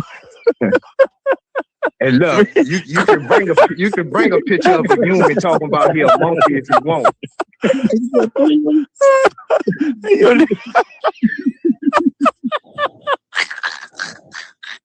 That's why I can't stand us African Americans. I say us African Americans. Yo, we wow, yo, you gotta do all that. You gotta make the whole West African Hebrew to be a Hebrew. Yo, damn. That's what I'm saying. That's why I know you're not scientific. I specifically said that ain't the case. Oh man, I'm you pretty sure did, you yo. wasn't You an said Israelite, that they huh? created an empire. You said Ghana. The word is Goey, nigga. All right, Goy, it's that boy Goey. said That's the Goy. word, yo. So you Boy, you go ahead. tracing But American word I thought Ghana, you was but it's about to really leave, Goey. on. Leave, on. Please, go ahead. But I thought you about to leave. Go ahead, man. That boy said gooey gooey cake. Boy, go ahead, boy. That boy down bad. All right, you the man, yo. All That's what right. you got to do your thing. Why not just believe in Yahweh and call it a day, yo? Why not read your Torah or however you doing it and be happy? Yo, why you gotta do all that? You must don't really believe it, yo. You gotta do all that. You don't believe it, yo. Cause your Well, Bible don't look. say nothing about no Goey. You know it, not you. Bro, I thought you was gone, but your methodology, bro, and your conceptual understanding of Yeah, I'm history and gone. I'm gone. historical You right, my documents fault. I got is sucked back getting into worse it. about a minute, bro. How could What's something gone left me by how myself, could yo? something be Where the hell is compiled in humble the at? first century Where's be A1 talking at? about something in the 12th century, They bro? left me by myself, Go yo. ahead, Your bro. crazy ass. My fault. Go ahead, Shit, bro. somebody Go ahead. stop this man. Boy, that's cool. Anybody. That's cool. But next thing you're gonna tell me boy, you crazy, huh? Go ahead, bro. I'm on Mount Olympus. I'm trying to tell you, yo. You need some wings or something, yo. Tripping. Hey man, I've been looking that up. The word Ghana comes out of the Niger Congo language. Killed them dead, done. And Ain't what even does it connected mean? Semitic. Crazy. What does it African mean? Americans lying about being Hebrews. That's what it means. Cause see, what you got to understand, these Niger Congo languages, There you go. they're not thousands of years old. Here you go. You have a lot of loan words from many different languages in that, and that's one of the word ones Ghana we see. comes from I don't know how to pronounce the Soninke language, which diverged from that Niger Congo language family 5,000 years ago. Ate them up before the Hebrews, then killed them. Done. Knocked out. So when we listen to their oral history, the first Soninke king was Dingasisi because he was a Soninke, but the oral tradition states that he comes from the east. Nah, he definitely was Soninke from the Mandi people. Believe for real. So yeah, you ain't telling me nothing I don't know. So what you got to, like, say for instance, when I be talking to these Abos, Yo, how they set up a kingdom in West Africa before they like when I be talking to these Abos and they be saying, wasn't slavery happen? Hey, yo, how they do that? How they do that? Hold on. How they do that? Look, and I told him, I said, slavery did happen. You can go to New Orleans and see the Indians, they use words from Africa. One of the words the Mardi Gras Indians use is umba, which is mean bow down in one of the Nigerian languages. This boy told me, no, it's Creole, which it is, but you got to understand Creole is a combination of many different languages. So that's why, because we even had one of the Indians, Tootie Montana, he said, yeah, umba is a Creole word, but that does not mean that did not come from Africa. Such is the case with Gada. It is a Niger Congo language, but it's a loan word that came from the Hebrew Israelites, just as many other words we see. Just as we see, even the word of their first city was Wagadu. That's a Hebrew word. So that's what I'm saying. So we gotta. Hey, yo, I bet $1,000. We gotta work with the put information $1,000 up. Put your money up. Put your money up. Let's debate that. Let's debate that. Put your money up. Instead of letting the oppressor put your money up. No, put your money up. Put your money up. We can do it just as good as them, no matter what. I know you hear me. I know you hear me. Put your money up. I ain't gonna do that, but the last time I bet a tether $1,000 live, I'm still waiting on that money. Thank you. You know what the tether betted me? And we can send it to A1. We can send it to A1. You know what the tether wanted to bet me? The tether said, I'll give you $1,000 if you can show me anybody in Africa right now calling themselves Hebrews.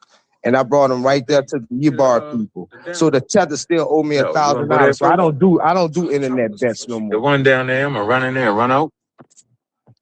Hey, can you show in the Hebrew language where Ghana or a sibling of the word occurs? You would have to go to the word Gideon and look at the word. Go to your name. All right, how's your lady? I'm out of here, man. I'm gonna look at something. You know, there was a whole Gideon dynasty west of Ethiopia fighting the Solomonic dynasty, right? You do know that, right? Yeah, well, what I'm saying is I'll do the work while you guys are talking. I'm just asking Yeah, you I'm talking to to point me in the right direction. I'm looking for the word Ghana or a sibling of it in the Nah, Hebrew language. go to Gideon. Just go to the word Gideon Go and to Gideon and do what, brother? go to the root word. Go to the. It's going to give you the root of it, the way it's pronounced in Hebrew. I'm not looking Gideon for is Gideon. I'm looking for Ghana. no. To see, nah, you're not going to get it like that. You got to go to the way we say Gideon in Hebrew. Once you go to the way we say Gideon in Hebrew, you're going to see what I'm trying to tell you. You just ain't going. You just can't type up, like Ghana in a Hebrew Bible and find it. You're not going to find it like that, my brother. You show us a link. Share the link to us so we can all look real quick. This is go to Bible Hub, Blue Letter Bible.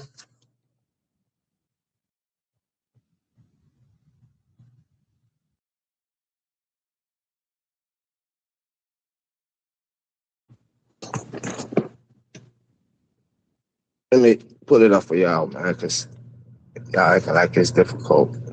Let me show you.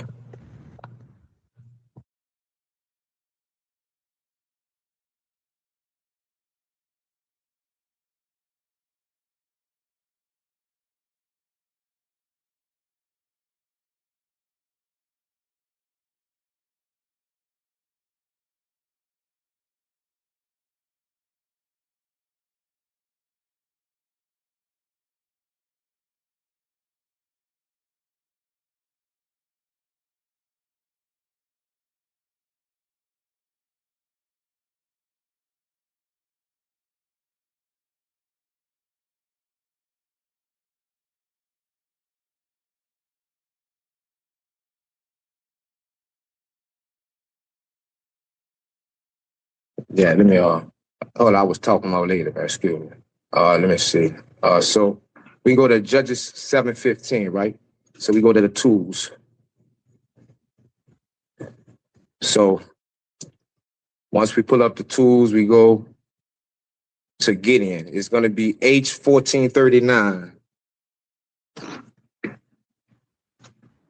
And when you go to, it's going to say get on. And it's going to say root word, H1438. And you're going to see it say gotta, verb, primitive root, cut off, asunder, cut in asunder. Primitive root to fell a tree. And then when you go to the, let's see, let me do this. Give me 1 second. I'm gonna pull up the name of the city. Give me 1 second. Let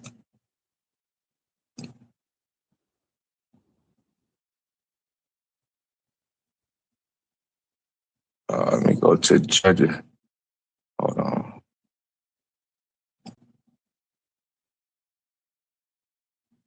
I'm pulling it up. That's why I'm trying to. What can I? Okay, Jen.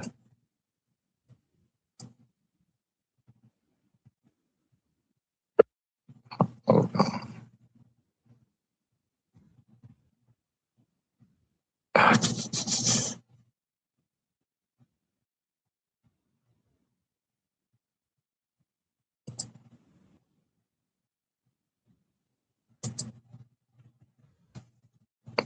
Oh, let me do it on my phone.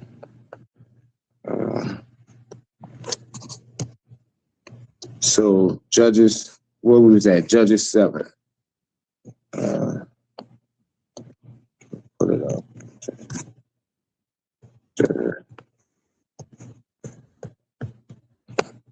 Judges 7.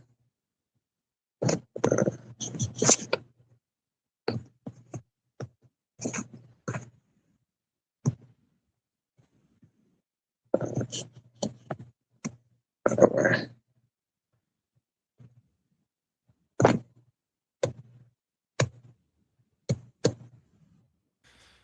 I'm back. What I miss?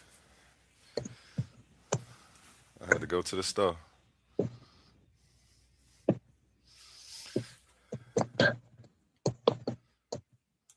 Let me pull up that I'm trying to pull up Wagadu for you. Uh,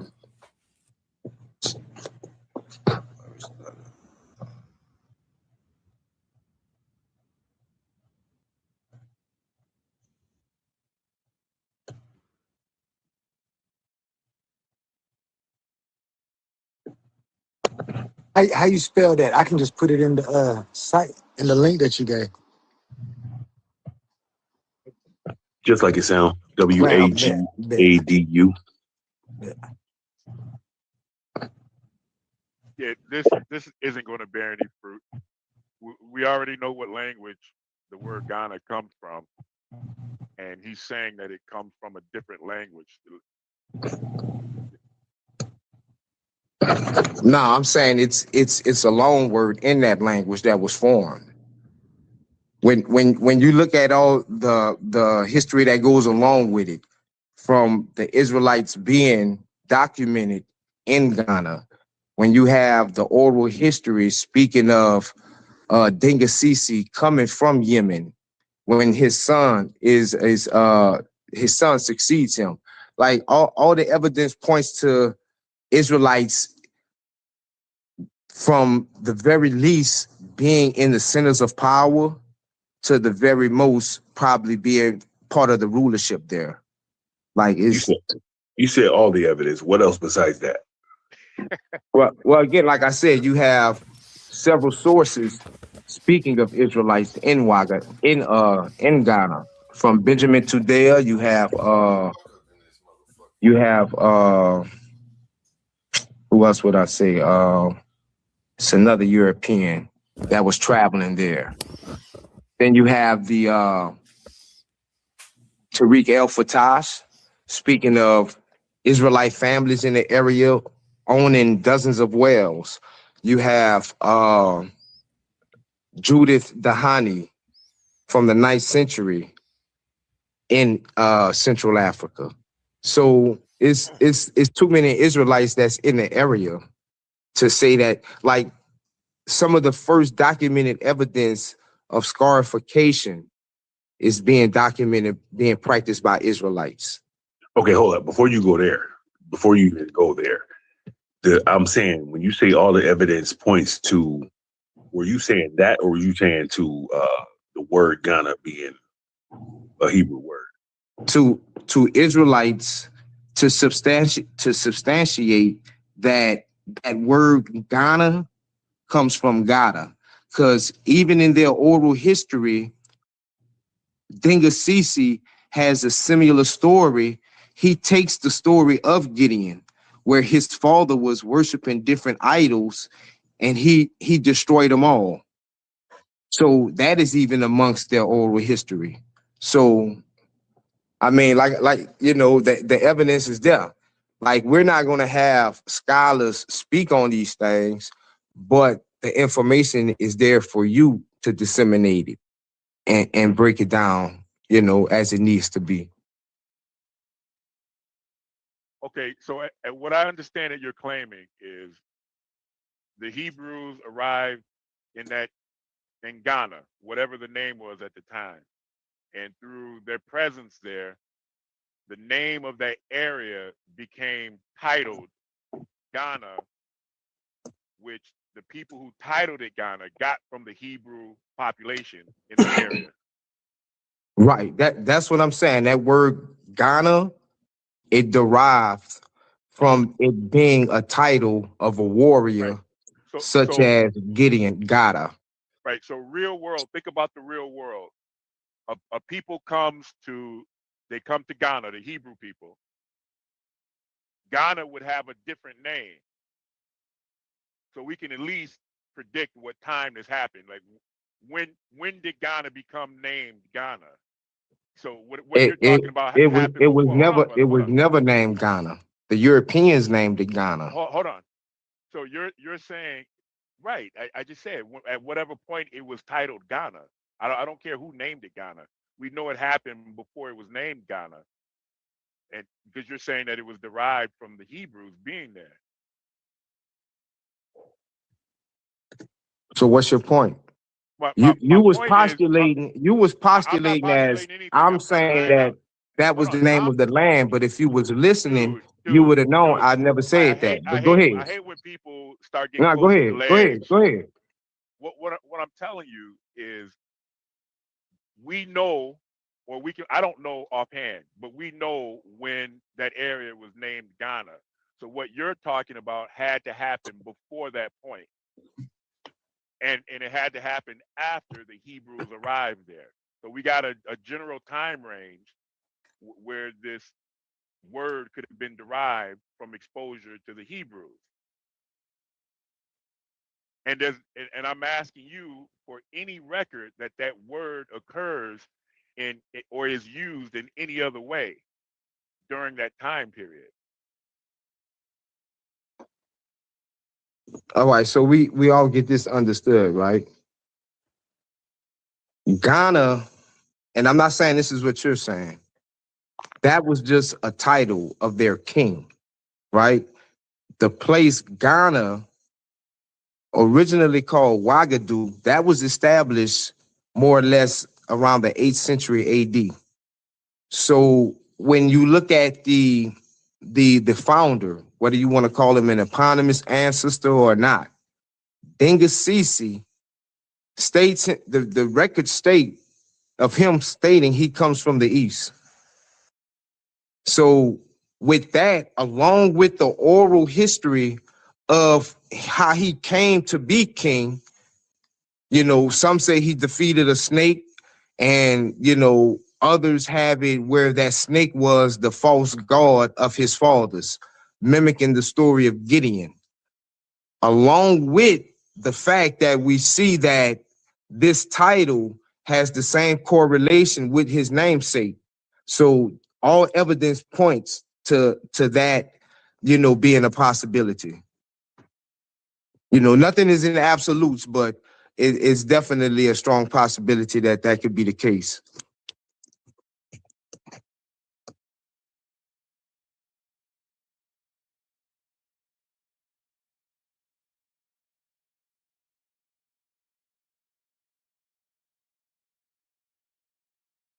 All right, I want to iron out my role.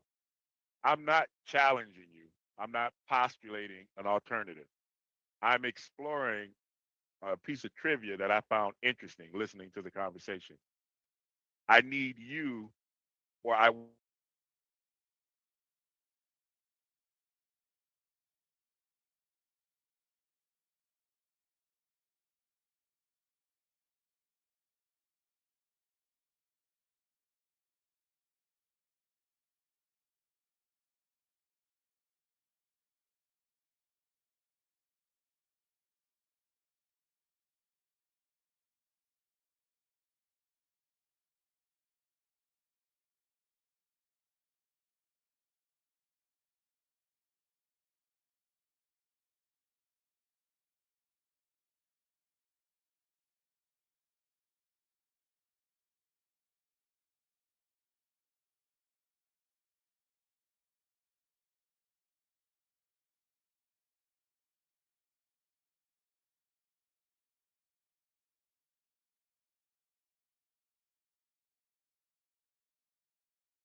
One of us did that, one of us didn't.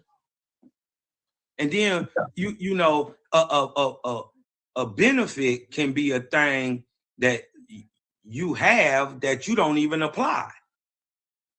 So Cosmo, is you saying that the Owaspy Bible or scriptures is more applicable in today's time than the actual biblical scriptures? Yeah. On what grounds? Like, what in the Bible is not applicable today? Well, I mean, it's levels to this. You dig what I'm talking about? I think the Bible may have been high science when it was written over 2,200 plus years ago, right? But today in 2026, it is it's outdated, and not that it doesn't or couldn't have any purpose.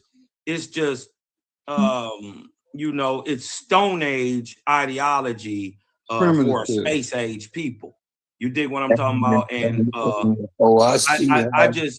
I'm just saying, as in being historically accurate, being scientifically based, giving new ways to look at science. You dig what I'm talking about? And it just does things the Bible just can't do. So yeah, I think it's just more. What is this application of the OWASP in 2026? Which particular field or which particular domain? Where is it applicable? Right. First way it could be applicable is in chronology. Right. So, for instance, white people told you what time it is, and you don't know anything other than that.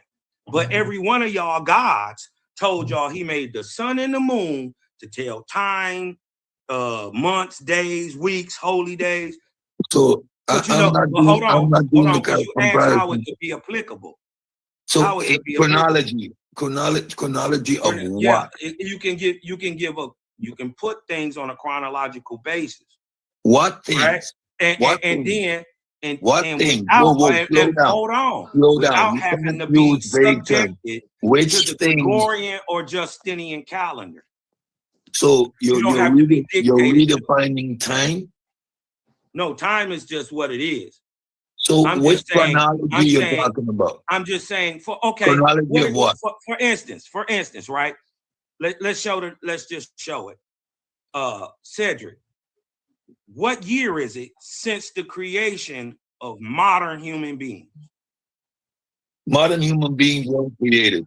So now again, applicable in which context? You say chronology. Chronology of what? What year is it since the creation human beings weren't modern created? Man like us?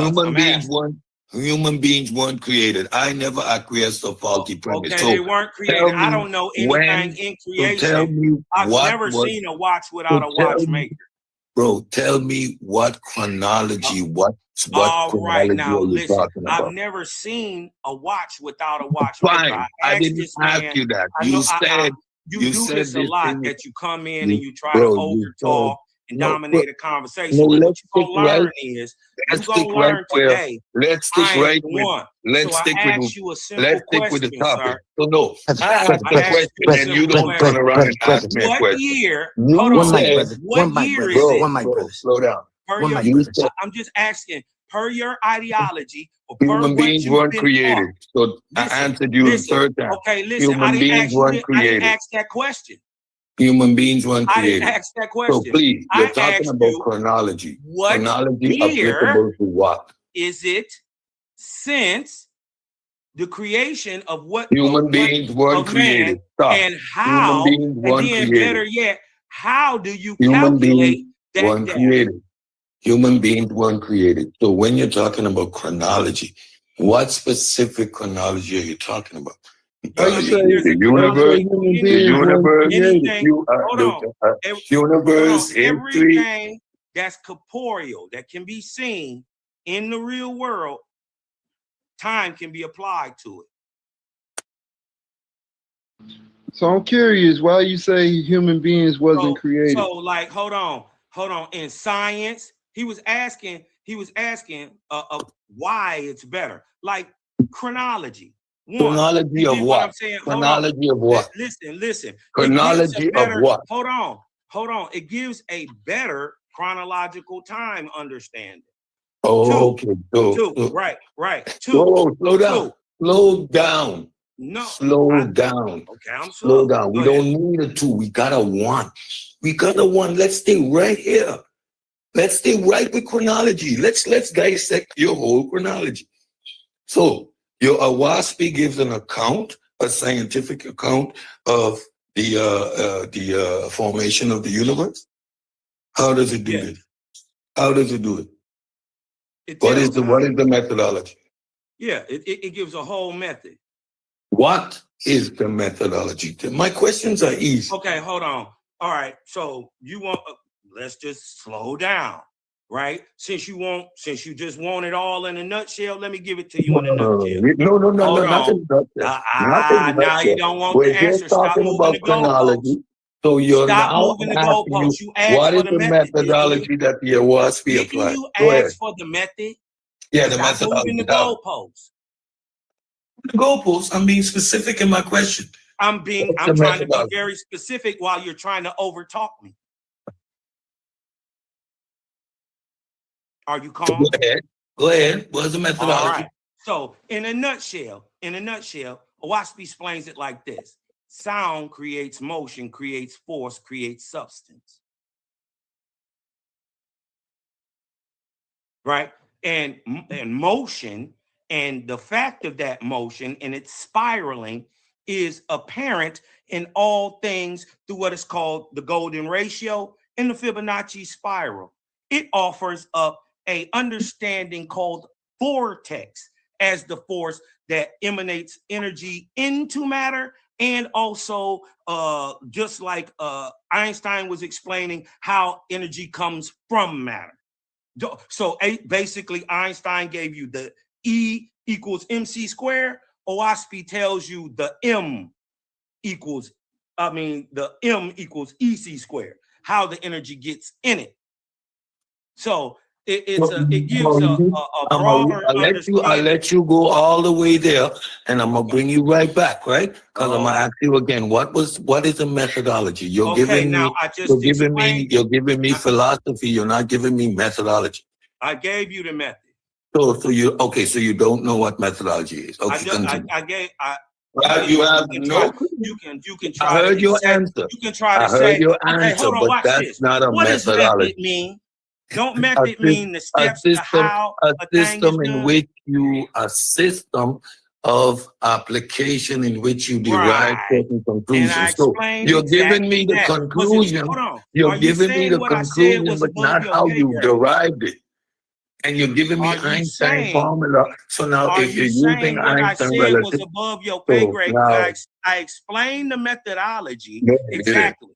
Okay, good. So now don't cut me off again. Pay grade. So don't cut me off again. Hold on. Is motion, can motion be part of a method? So don't ask me any more questions. I allowed you motion be part of a method? You gonna answer my question. No. I'm gonna explain you why you don't know what the methodology is. You ain't got nothing to talk to me about. So when I ask you what exactly, that's what you always run. That's what y'all niggas always run. You can't even explain the methodology. You just giving me an explanation of conclusion. How did that vortex was determined? What is the system used? What was the system used to determine everything you just said? No, you talked about a vortex, created motion. What did I say created motion? What is the methodology applied? What did I say created motion?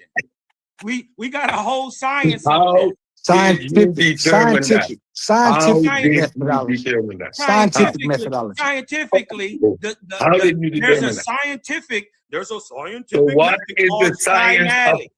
My question is what is the science applied? Hold on, wait what a minute. Is the science right? applied? Since I can't, so you're using conventional. You're using conventional science. No, I'm asking the question. You explaining us about Awaspi. So there's only one direction the questions are coming. Right. If I The told problem I you, see, the don't problem need that to I do see that. in this hold on, Cosmon. Let's stay come right on, here. Hold man, on, you gotta Cosmon. calm Let's Second. down, stay man. right You here, gotta Second. hold on, lick your Cosmon. lips Let me for a just say this. second, bro. The problem that Lick I your see lips. in what you're saying, Cos, you got to go to the text, bro. If he asking you what is the No. science I supply, don't gotta instead do of you trying to nothing. explain I it, don't have to go to do y'all anything. text. Listen, No, I'm this is saying just that would be a hey, good listen, starting point. this is a man who asked the question who didn't even know what a method was. No. You So when I don't know what a told method him, is. when I gave No, him a you method gave me like an explanation. sound, So now, what is when I this? gave him a method like What is the sound, science he that couldn't wrap determined his the mind vortex? around that. So let When I me gave break him it a down for you, method Moses. like No, you motion, didn't. he couldn't wrap his mind around Motion that. is an actuality, not a method. Yeah. Motion Motion is an is part of actuality. the method. What is the method Hold that you on, we have a determine motion? whole How science do you of determine motion method? creating shape. Bro, lay my Or question. sound, So are you excuse me, slow? Wait a minute. sound Are you creating slow? shape. Wait a minute. Are you slow? Yeah, are you slow? Because That I'm we gonna ask have a you again. whole science I'm gonna ask you where again. sound So creates now, shape. so what is that Sound whole creates science? motion, sir. What is that whole science? What It's is that whole called science? cymatics. Sound creating So, motion. so you mean Sound creating motion and hence shape is called cymatics. Look it up. listen, bro, I know. So now again, you ran away. You ran away. You ran away. Again, you don't know. Look, You don't know that cymatics is a whole thing, man. Okay, But see the thing about the Bible, that's why I love the biblical text, because You just need to lick your pink lips. the biblical text when it describes creation. I got him. When it He's talks already about picking creation, God, hold on. He didn't know that cymatics existed. So I can break down the biblical understanding scientific. Because Dealing with the part two. all right, Cosmon, we gonna fall back. We gonna fall back off the roster, bro. And the Oh, you good, you CMB. good. So what I was saying is that's what's so beautiful about the biblical text, because it gives us that understanding very simply. Whereas we It gives a breakdown on what science later on learns about and calls cymatics.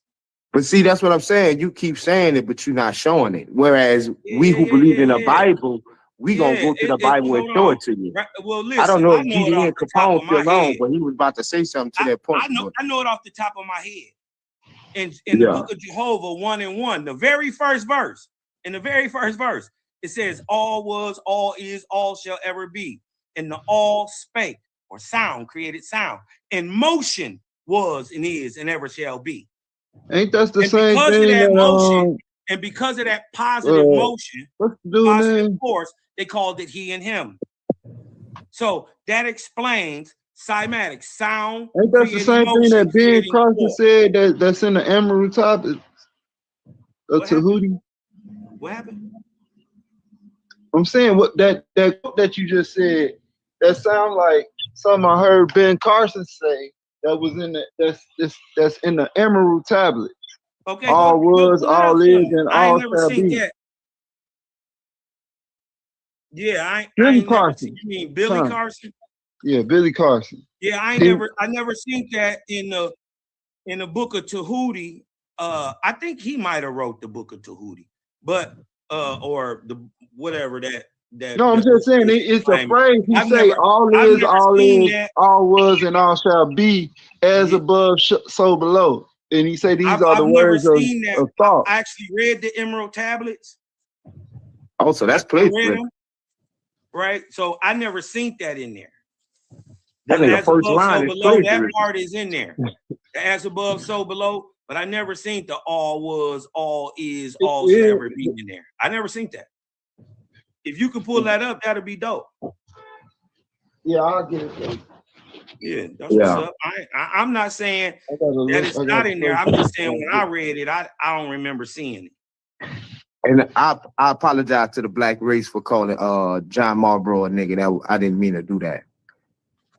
Niggas are just black people. I'm sorry. And just sidebar, I hated that from Chris Rock. It's the difference from black and nigga. I hated that because we all the same. But yeah.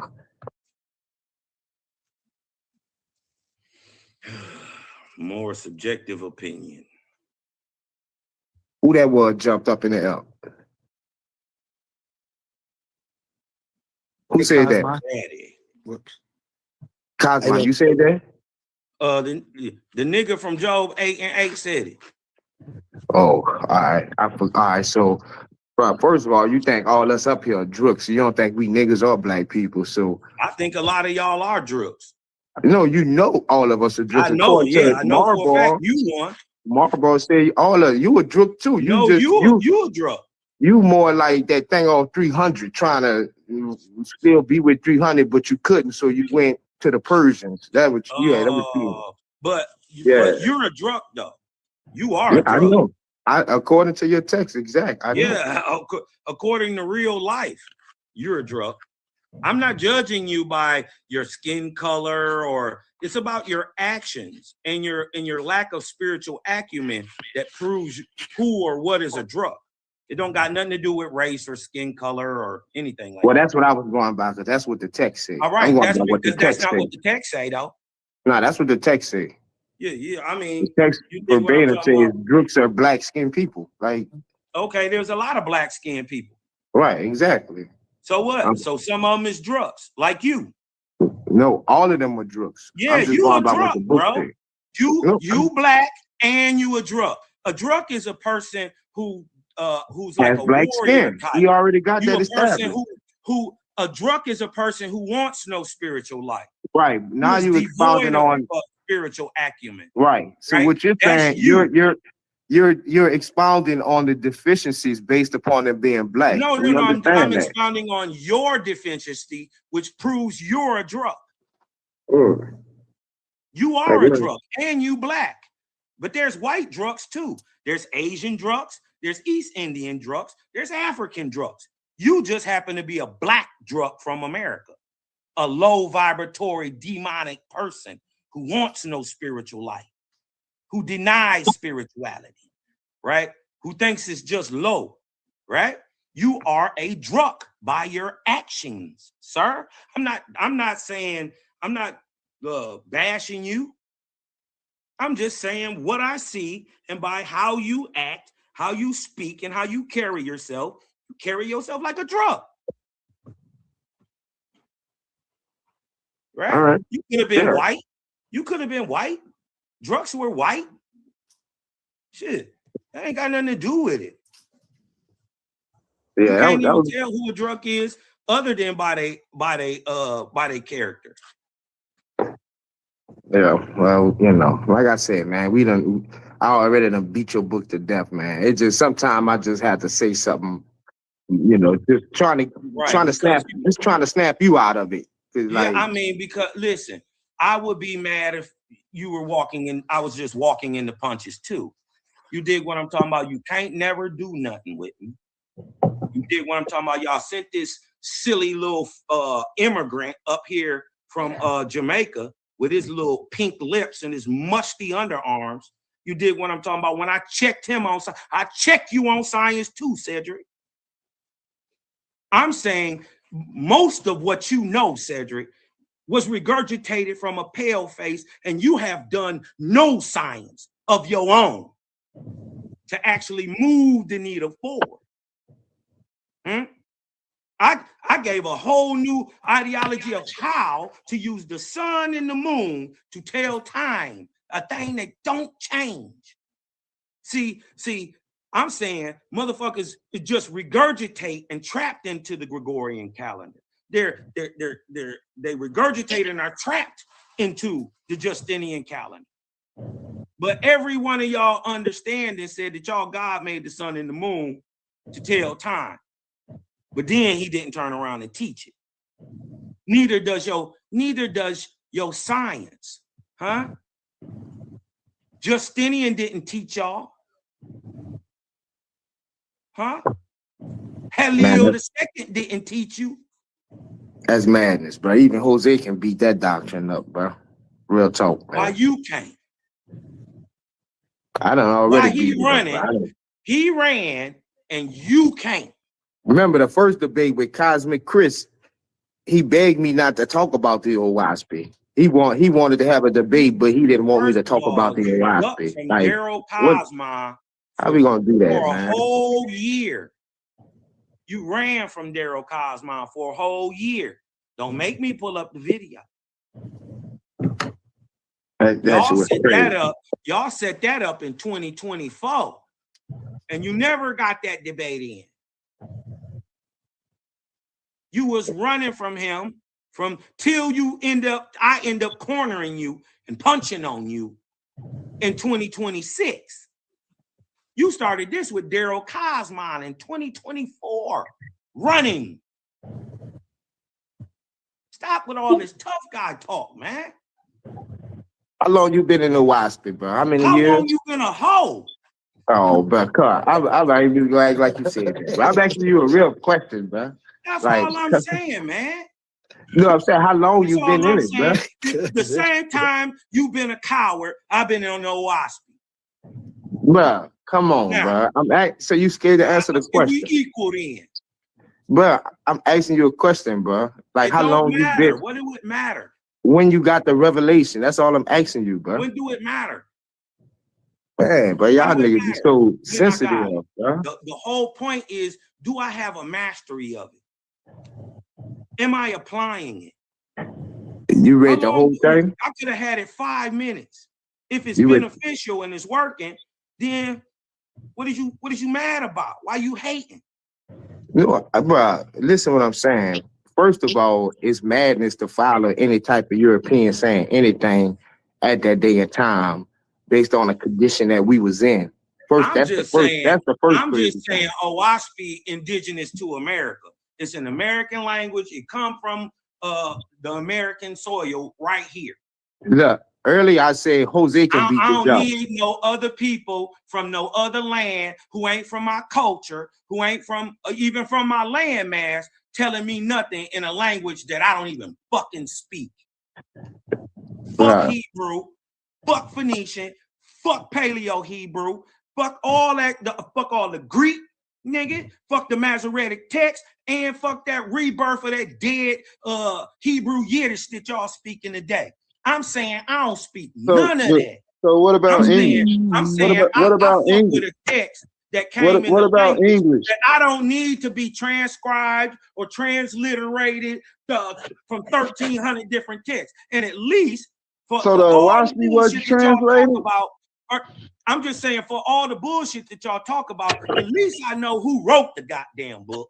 But I'm saying, so the WASP wasn't, ain't a WASP, ain't that an offshoot for Mormonism, right? So if it is an offshoot for Mormonism, No, it's not? No, as a matter of fact, OWASP explains that Mormonism is from a false god. It named the god and it I'm explained. saying, do you have anything to do with the golden tablets of Jason Smith? No. Joseph Smith, whatever his name is. You got his name. No. Nah, this is smaller cult than that. It's about like 30 Europeans Mormon text and and all wigwams. them, they had already pulled their little charlatan trick with the hat and the golden plates. That had happened when JBN was a child. That happened in the like 30s, 1830s. OWASP didn't get wrote to 1881. Yeah, Marball, he was a dentist. He used to make wooden teeth and stuff. But so you saying all that about all these other languages. What about the English? What about the English language that you speak? Is it F that too? Huh? What? Because you said F the Phoenician, F the Hebrew, F the Greek. I don't speak none of that. Paleo. Yeah, but you speak English. So is it F English too? Yeah, it could be fuck English too. You dig what I'm talking about? What I'm saying is English is the language I speak. That's the language that you speak. That's not the language that's not a. Go ahead. Hold on. This spiritual book came to me in a language I speak. You don't speak Hebrew. Well, not as fluent. You don't speak a lick of Hebrew. Not fluently. Nor do you speak Greek, sir. Do you speak Greek? No. No. Do you speak Well, Latin? English came from the Greek, though. No, it didn't. Yes, it did. No, it didn't. Where did English come from? Latin, right? English is made of American indigenous languages. The script is Latin. But that's the same thing, though. No, it's not. I understand what you're saying. You're saying that that the English came from the. So you're saying that it came from the Algonquin? I'm saying modern English. Are you saying that English come from? No, listen. Are you saying that the King English comes from Algonquin? No, I'm saying modern English, right? Is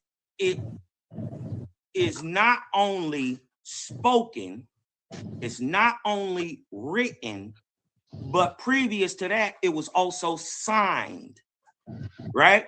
It's the American trade language. How do you think, for instance, right? That's called. Hold on, one second before you go on. Go ahead. How do you think of the people from northern Michigan called the Ocono, the copper people, right? Did deals, an Algonquin-based people, did deals with you moving the goalposts. Who did deals with the Maya all the way in the Yucatan Peninsula, people who don't speak the same language or the same dialect. How did they do business? Because it's only a separation of dialect, right? Wrong. Rather, it's not Wrong. the language. It's only a splitting of the tongue. The Mayan tongue is totally different than Algonquin. Well, Algonquin is a language that was taught to the Indians by Europeans. No, it wasn't. Listen, the Algonquin and Algic languages, right, existed before Europeans got here. They added Latin script to the words to make modern English. Yeah, but a lot of people I will argue that the Algonquin language is just Hebrew. Wrong. It's not Hebrew at all. Especially in America, it's Algic. It's Paleo-Algonquin.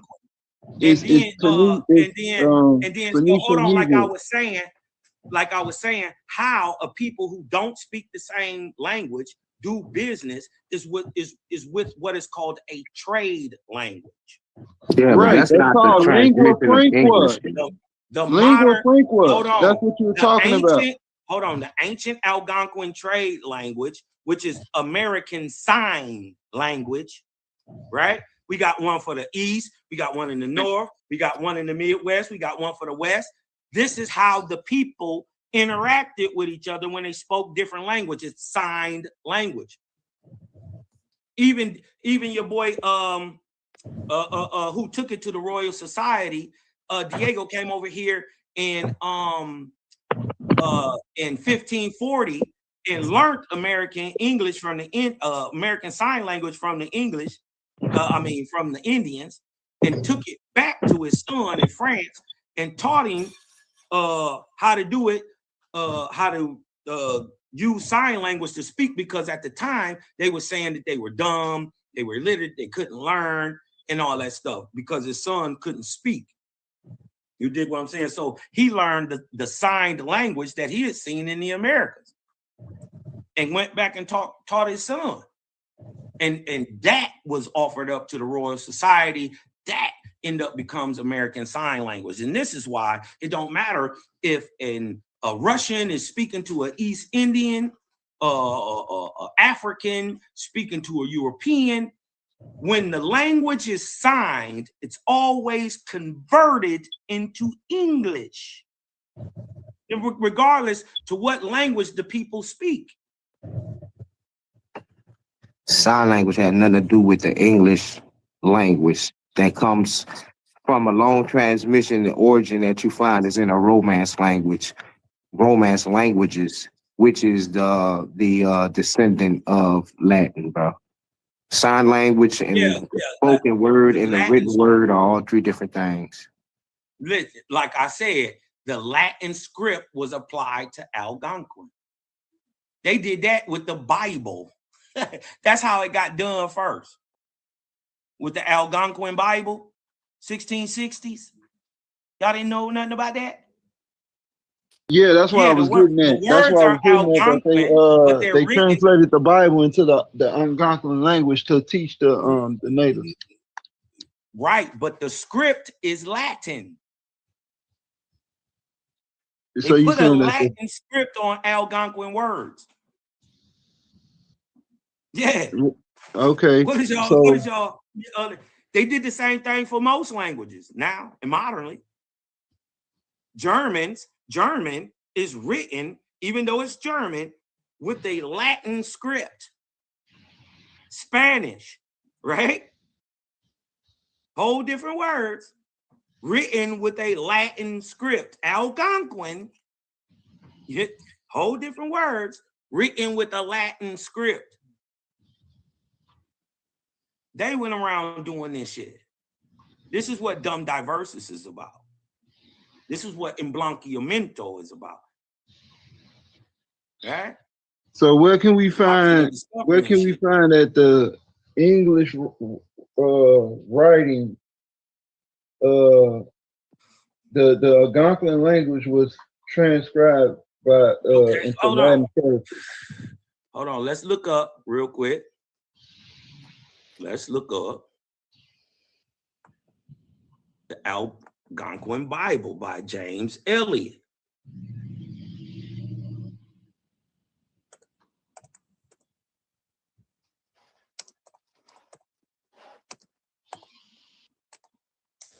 Who's that on the screen?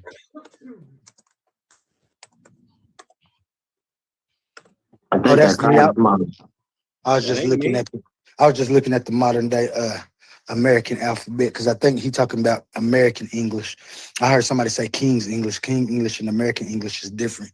When you're talking about and when you're talking about signing and sign language, a lot of, like he said, those are two different things. They once called writing sign language also. Everywhere in the But American is it true what he's saying that the Algonquin language was transcribed into a Latin script, which later became known as English? Hold on. In the first one to do it is right here. They indoctrinated you with Bible, the Algonquin Bible. The Algonquin Bible Translated was translated into the Algonquin language. Translated. Hold on, right? So that means he had to learn Algonquin, right? But that don't mean that the Bible was Algonquin in We its don't. origin. We didn't say it was. I don't know what you're saying. That's never not even the claim. That's what I'm I'm saying. trying to get to a point to where he said they use Latin characters. You still haven't got to that point. The Algonquin Bible. Hold on, brother. Go ahead. Brother, it's simple. It's simple, right? Since you got it pulled up, if you want to look and see if they use the Latin script on Algonquin words, just pull up the image. Right? It's got the image right next to each other, both of them. The New Testament of Lord and our Savior Jesus Christ. Right here, it say Mamuse, Wanubintamums, Upiblum God. Right? Nesawe Nukone Testament.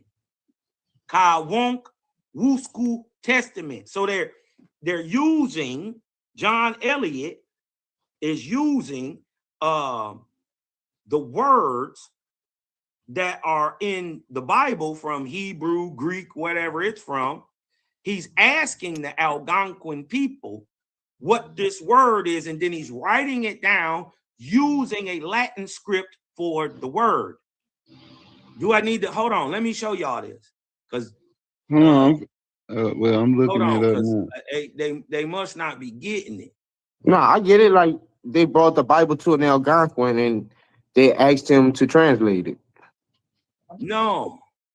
Yeah, you say the dude read the Bible to the Algonquin dude, and the Algonquin put it in his language. No. And you saying this is not Hebrew? No, it's not. It's Algonquin. And plus, This sound like Hebrew, it makes listen, the let me Hebrews tell the you same something. How for, we know. but look, I Let me could tell you, hold on, posit, let me I tell could you write how this we in know Hebrew it's though. not Hebrew. I can write How it in we know it's Hebrew. not Hebrew. First of all, the script is different and the words are different. And Hebrew doesn't have readily accessible vowels, especially anciently. It's written That's with not no true. vowels. That's not true. Yeah, it's written with no vowels. It's written. It's Listen written to with me. no vowels. That don't mean that it was spoken Listen, without God vowels. damn, bro. It's not. It don't have no vowels in it. The script don't have no vowels whatsoever. in it. But it's spoken with vowels. What the difference is, Algonquin has both sets of vowel sounds that the Latin have and the American English have. The A-E-I-O-U, it has that, and it has the A-E-I-O-U of like Latin and every other goddamn language in the world. Algonquin is the first to have that. It has a resh, it has a ch, it has a w sound. Right. Whoa. Unlike Latin, Latin don't have a whoa. Well, we're not talking about Latin. I'm talking about Hebrew and this Algonquin. I said I can argue that this is Hebrew. This is Hebrew though. It's not. And this is why early people believed that it was Hebrew, because it was. It was never Hebrew. And then this is why when your boy came over here but this is before the guy. This is before that guy. He brought Hebrew translators that didn't translate anything. None of them used Hebrew because none of the people over here spoke Hebrew or an iteration of it or anything like it. Nothing. Who did? Nobody did. I'm saying who you said, bro? Who? I'm talking about the conquistadors, and I'm talking about Columbus. And them. They brought Hebrew translators with them that were unused. They didn't write anything or translate. Why did he say? So why did he say that all of the names of the places was of Hebrew origin? He didn't. Oh, really? So all right, let me pull it up real quick. Man, that's crazy. Yeah. What land did Columbus say he landed on? Plymouth Rock. No, no, go ahead. I'm pulling it up. Go ahead. I'm asking you. What did he land on? Matter of fact, right? Let me. Hold on. I'm finna come back. What did he say the land was called? The people, I forgot what the people called it, but they called the mountain Haiti. But they called the land something else. Mount of God. Now that ain't the Mount of God. You dig what I'm talking about? Or Haiti, right? Is not a Hebrew word.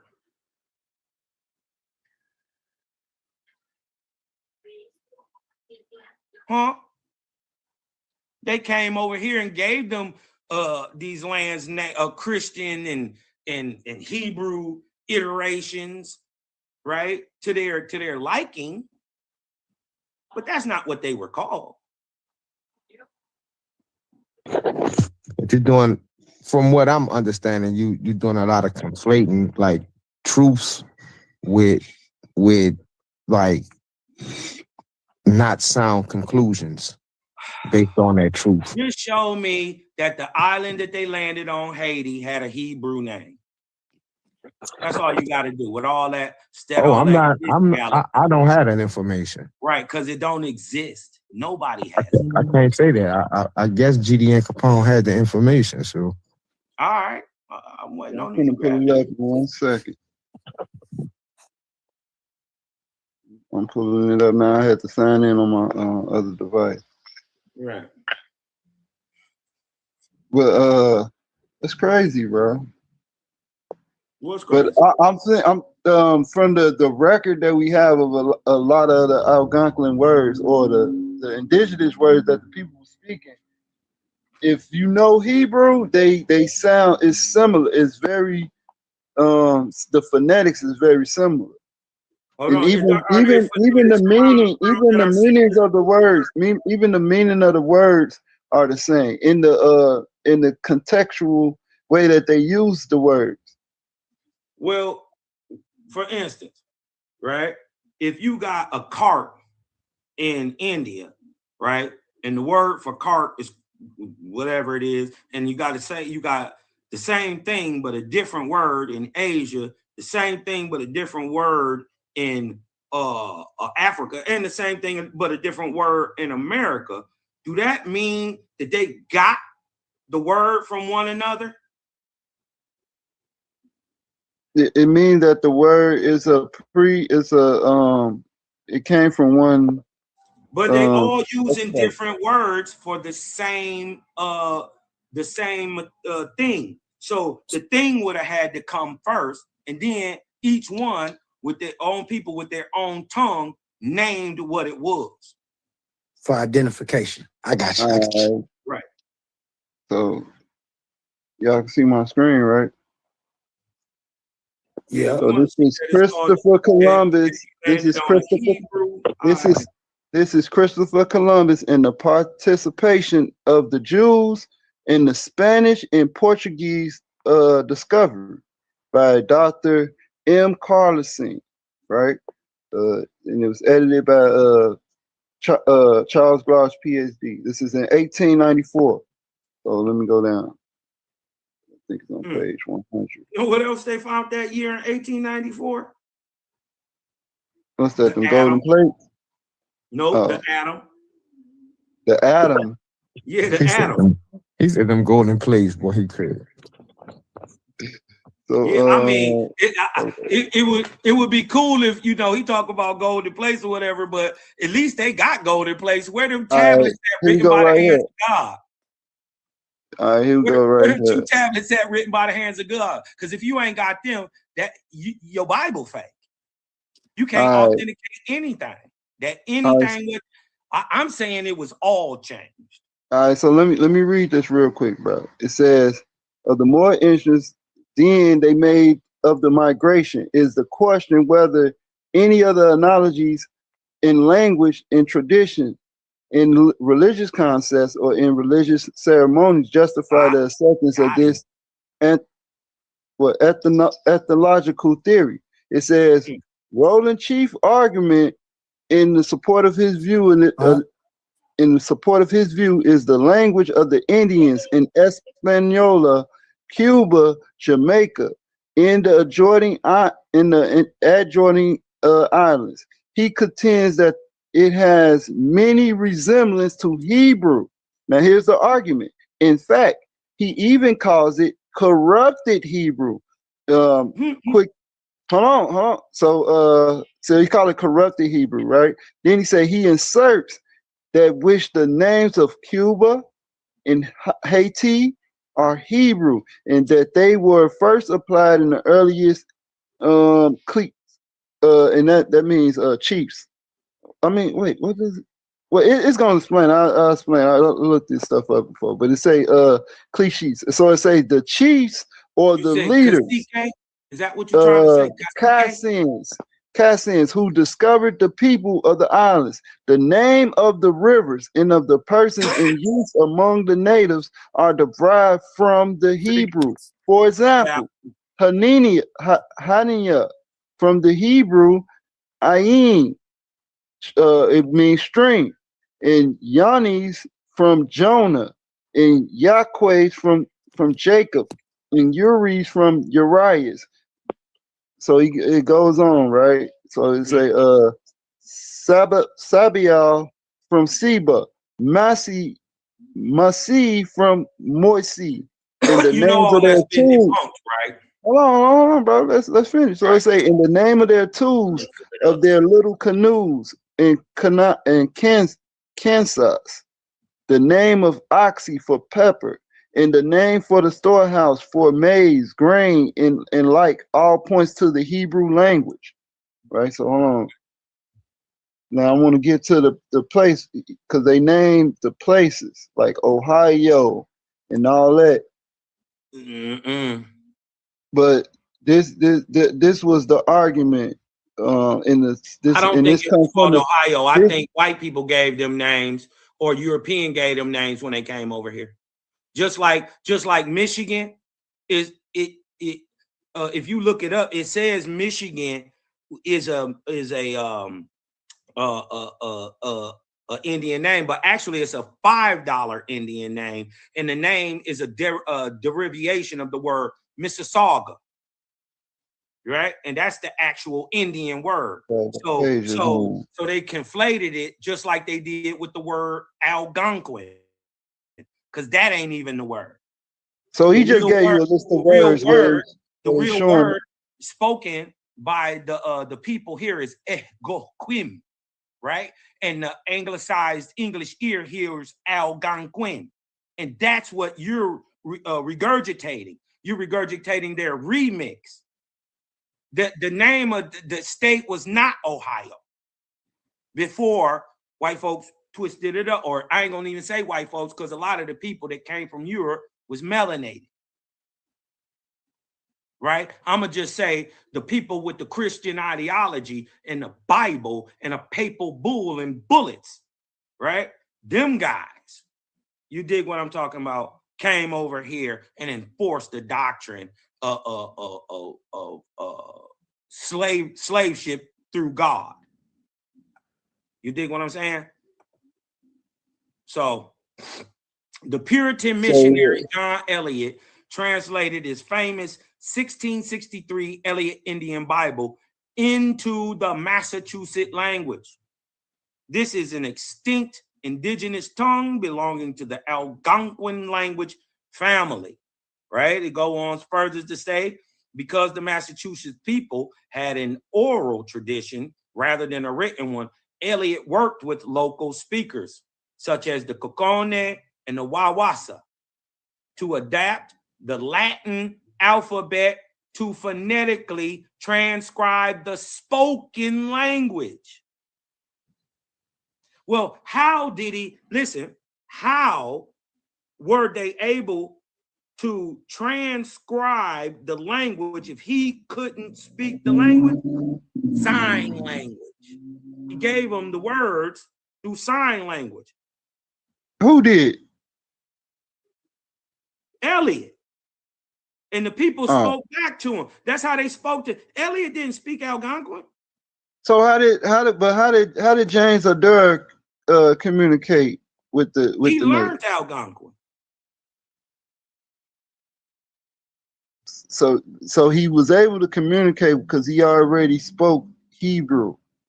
No. And that's how they was able to communicate. No, James Adair didn't listen. James Adair spoke Algonquin to the Algonquins. And just like I said, listen, because the Massachusetts people had an oral tradition rather than a written one, Eliot worked with local speakers to adapt the Latin alphabet to phonetically transcribe the spoken language. The full title of the publication was Mamuse Juanita Panatamawi Biblium God, or basically the New Testament God.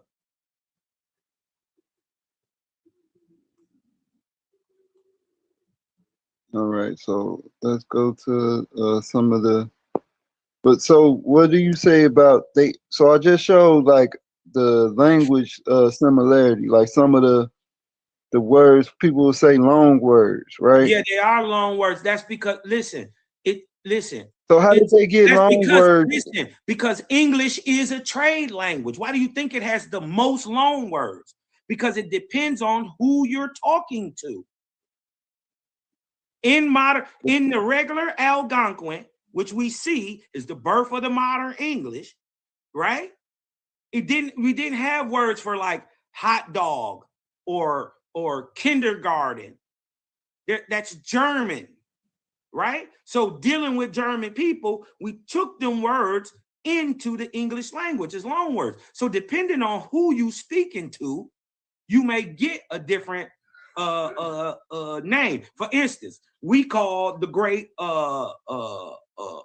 river that flows through the middle of America Osceola. But dealing with the French, you dig what I'm talking about?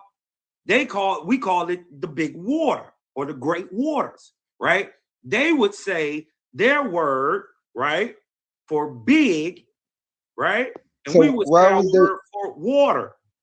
Why was they saying hallelujah? Right, that's it. Because the creator does one thing only everywhere, right? So this is why they have certain practices that look just like the people in Asia say it too. The people in India say it too. The people in Africa say it too. Because these people who praise this great spirit, not God. The great spirit is God. It's not, especially not in America. There's a difference between Geechee and Manito. Manito is the understanding that American Indians had that they turn into God. This is why Geechee Manito, or in a sense, God, works for Geechee, the creator. God is the watch, creator is the watchmaker. So But what they saying language? hallelujah, What language is not the word? hallelujah God though. What language is the word hallelujah? Look, they say, look, check out some of these words they say, bro. Hold on, They it's say, transcribed in a bunch of languages, but it's Algonquin first. Right? Because you got to remember, Algonquin and the Algic language predates anything Hebrew. so this is a book. So let me see, is this it? Let's say talking about the language. I want to get to the numbers though. When they say the numbers. So like some tribes. Hold on, I'm gonna get to it, y'all. I'm gonna get to it. Give me a second. Hey, GDN, did you know Go that ahead. the American Indians had statutes, laws, and commandments, sort of like the Israelites? They had a Torah. Wait. Yes. But we had them thousands of years before Abraham even existed. And it ain't 10, it's only 8. They had so you had them thousands of years. What year are you saying that they got we it? had Algonquin laws from the creator never had a before there was Torah. an Abraham. They did have Torah. The They had a Torah. They had a resemblance of they had a replica of the Ark of the Covenant. No, that they used to carry. You have to show me that. According to James Adar's work, who spent 40 years, he wrote extensively about their practice. I mean, but bro, that's after colonization. We can't. So we saying that just because the Mayans carried a litter that possibly looks like the Ark of the Covenant because it's carried on poles, that's the Ark of the Covenant. They had that. I ain't saying. I'm not saying. I didn't say that it was the Ark of the Covenant. I said they had a replica of the Ark of the Covenant. I'm not saying it's the Ark of the Covenant. What? How? Where? Can you show a picture of that? No, it's not a picture. This is what he wrote. How? He never seen the Ark of the Covenant. How does he know what it looks like? What you mean he never seen it? He never seen it. How do you know it's a replica? So he describes it, and he describes it as it being a replica of the Ark of the Covenant. What of what? A replica of what? What does it look like? Because I would say that same so we can move on from the language. I'm gonna go to that when he talks about a box carried by 4 people. I would say is the Mayan litter, which predates Christianity and Hebrewism. But they don't sit. But hold on. As a whole. Yeah, but they don't sit this thing on the ground. Exactly. It's carried. It's a litter. It have to be carried. That's the same thing that the Ark of the Covenant. That's the same thing they have to do with the Ark of the Covenant. Listen, you're proving my point. It's a box that they carry, but you saying it's the Ark of the Covenant, but the ancient Mayans say I said it's this a is litter. replica of the Ark of the It's Covenant. not a replica. Because, and I'm going to tell you why. Because if it was a replica, it would do the same thing. No, it wouldn't, because it's a Why wouldn't it? replica. It's a reconstruction of it because they seen it Hold on. before. Is a replica car still a car? A replica, No. you can drive a replica car, right? No, Yes, you can. no, you can't. Oh, all right, never mind. You did what I'm saying. So my thing is, I'm just saying there ain't no proof to what you saying. There ain't no proof to what he's saying. You dig what I'm talking about? There's a whole bunch of books of What the you mean is conjecture. no? Hold on, wait. What you mean is no proof of Listen, what he- bruh. What I'm saying You've been is, talking the whole okay, time. I Hold on, just let me gave you say an this, bro. explanation. I understand. I don't want to argue with you about it though. We heard what Dog said. He think that's it looked like the Ark of the Covenant, but he never seen the Ark of the Covenant. But he's explaining a Mayan litter, which was in America thousands of years before. Was it two angels on it? Hold Was on. it two Hold wings? on. Was it Which two was in wings? America thousands of years before the biblical narrative or Hebrews existed. Period. Well, this is some work right here, boy. Yeah. I'm just saying we not accepting just because a guy who has a point to prove and trying to connect some this place to some, this is the Holy Land. This is where they no. Israelites is Israelites. Algonquins is Algonquins. It just so happened we praise the Great Spirit, right? So, and the Great Spirit don't do no whole bunch of different things everywhere. So yeah, when they got the praise, and they spoke different languages, but it only sounded different, only sounded similar when they started praising. It wasn't until you start praising till you hear, Yehovah. Right, because it was sacred. Right, because it's the praise of the Great Spirit. But they're And not they the same and they just people. don't say Jehovah like that. They say, let me see how it go. They say, yo, Masha, hey, Masha, wah, Masha, ho, Masha, yeah. They say it like that, like it's rhythm in it, but you hear You know what I'm the saying? yo, It hey. sound more like Yod. It sound more like Yod Hey Vahe. No, it doesn't. So for one, it ain't yo, hey, vahe. It'll be yo, hey, wahe. I didn't say. I said it sounds more like. Right? No. So Okay, what I'm so saying all right, is, let's move on to another point. The whole point is the word existed in Algonquin ever before there were any Hebrews to ever speak. That's the whole point. But okay, so what about them? Again, let's get the buck dancing again. No, let's ain't nobody buck dancing. We just going through certain points, right? So we talked about the Ark of the Covenant. Damn, I just lost my train. What if the Ark of the Covenant ain't a box?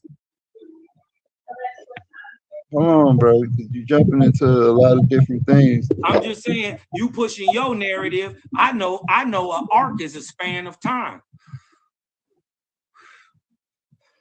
What if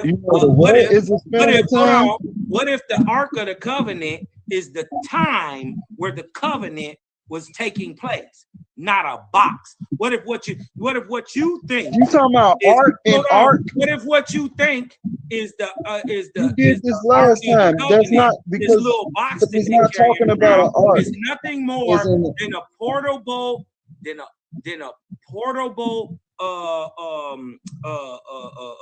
temple or like a holy place, and you could just pack it up and carry it around. All right, hold on, Cosmo. So let's move on from the Ark of the Covenant. We gonna come back to it, right? Yeah, because I don't like the I want to talk. that What about the what about the law of the brothers that's in the Levitical law? I'm saying, what's a Levite? No, I ain't asked you what's a Levite. I said that's in I'm the asking you Levitical what's a law. Levite. He's a priest. So It's a priest? yeah, but hold on. I'm not listen. I didn't ask you what a Levite was. I said in I'm the trying to get an Levitical understanding law, of what a Levite it's a is. law. I don't think It's a Levite. law. It's a law that it's called the Levitical law of the brothers, right? And it's when someone dies, their brother is to marry their wife and bring forth a child in their name. We know that the Indians was practicing this same practice verbatim. Where? And this is in James Ladar's writing. Where? In America. Who did it? What you mean who? I said the indigenous people. He said, okay, I get that he's So just listen, saying his work is very specific in the sense. I'm asking, listen to what I'm saying. I'm asking a very specific question. Go ahead. Who were the people that married their brother's wife, they sister-in-law, and had children with them, making Well, we know that their it's children well, we know that this is a and practice. their nephews and nieces. Well, we know that. Well, I don't know. You probably misrepresented that. So I don't think we did know that at all. that- I don't think we did any of that incestual type. Yeah, you talking about nieces and nephews in the and stuff tribes like in that. America. We I didn't didn't do none mention of all that. I didn't mention none of that. So we Yeah, we know didn't do none of that. So we know that this is found among the Choctaw. No, it's not. Where? Where is it Yes, found? it is. No, where? It's a law for the. It's a law. No, it's it's called the not. law. I'm Of, saying it's it's not, called bro. the. Just the show it's us called that the it law of the brothers, bro. It's called the law of the brothers, I don't see that. and it's among the I Choctaw don't see Indians that with, in where America. the And brothers if they was marry trying to the do other that, brother's it may wife. be some mixed up Europeans who have Bro, been you tripping, bro. indoctrinated and put into the tribe, and Listen. then they're doing that. I don't Bro, look, see I'm no nigga. listen.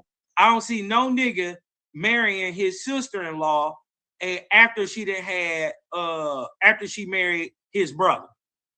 I don't see that Right. So happening. if his No brother, nigga if no his, Indian so according hood to the ever. So according, can we have a conversation, bro? Listen, according to the law, if What that law? brother, if his, see, look right here, here you go, right here. We can What's read the it. Algonquin law It called? say among the Mosaic law is the obligation of one brother Moses ain't to from here, marry bro. his brother's widow if Yeah, he but died Moses ain't from here. without He didn't do that issue. shit. If he descended, He didn't come do that on, bro. nasty ass shit over Brother, here, bro, you gotta chill. Can you chill for a second, man? Let We me heard read what you it. said. I heard your Let assertion. me say this though, bro. Go You ahead, gotta bro. let me Go say ahead, it. bro. What Go you ahead. scared for? Go ahead, bro. It says if the deceased brother left a brother, it says if the deceased has left a brother, he takes the widow of his lodge after the proper interval and consider her as his wife. And he say it is occupied in a greater space than I can afford to trace the similitude between all of the Indian rites and religious ceremonies and those of the Jewish nations. So right here in their birth, so it's telling you that they have similarities. They doing the same thing. Nobody said that they weren't had similarities. I explained. So you said why that they it wasn't have found similarities. at all, but you said Hold it on. wasn't found. They have similarities. Hold on. You wanted me to get it out. I was being quiet. Go ahead. I'll let you get it out.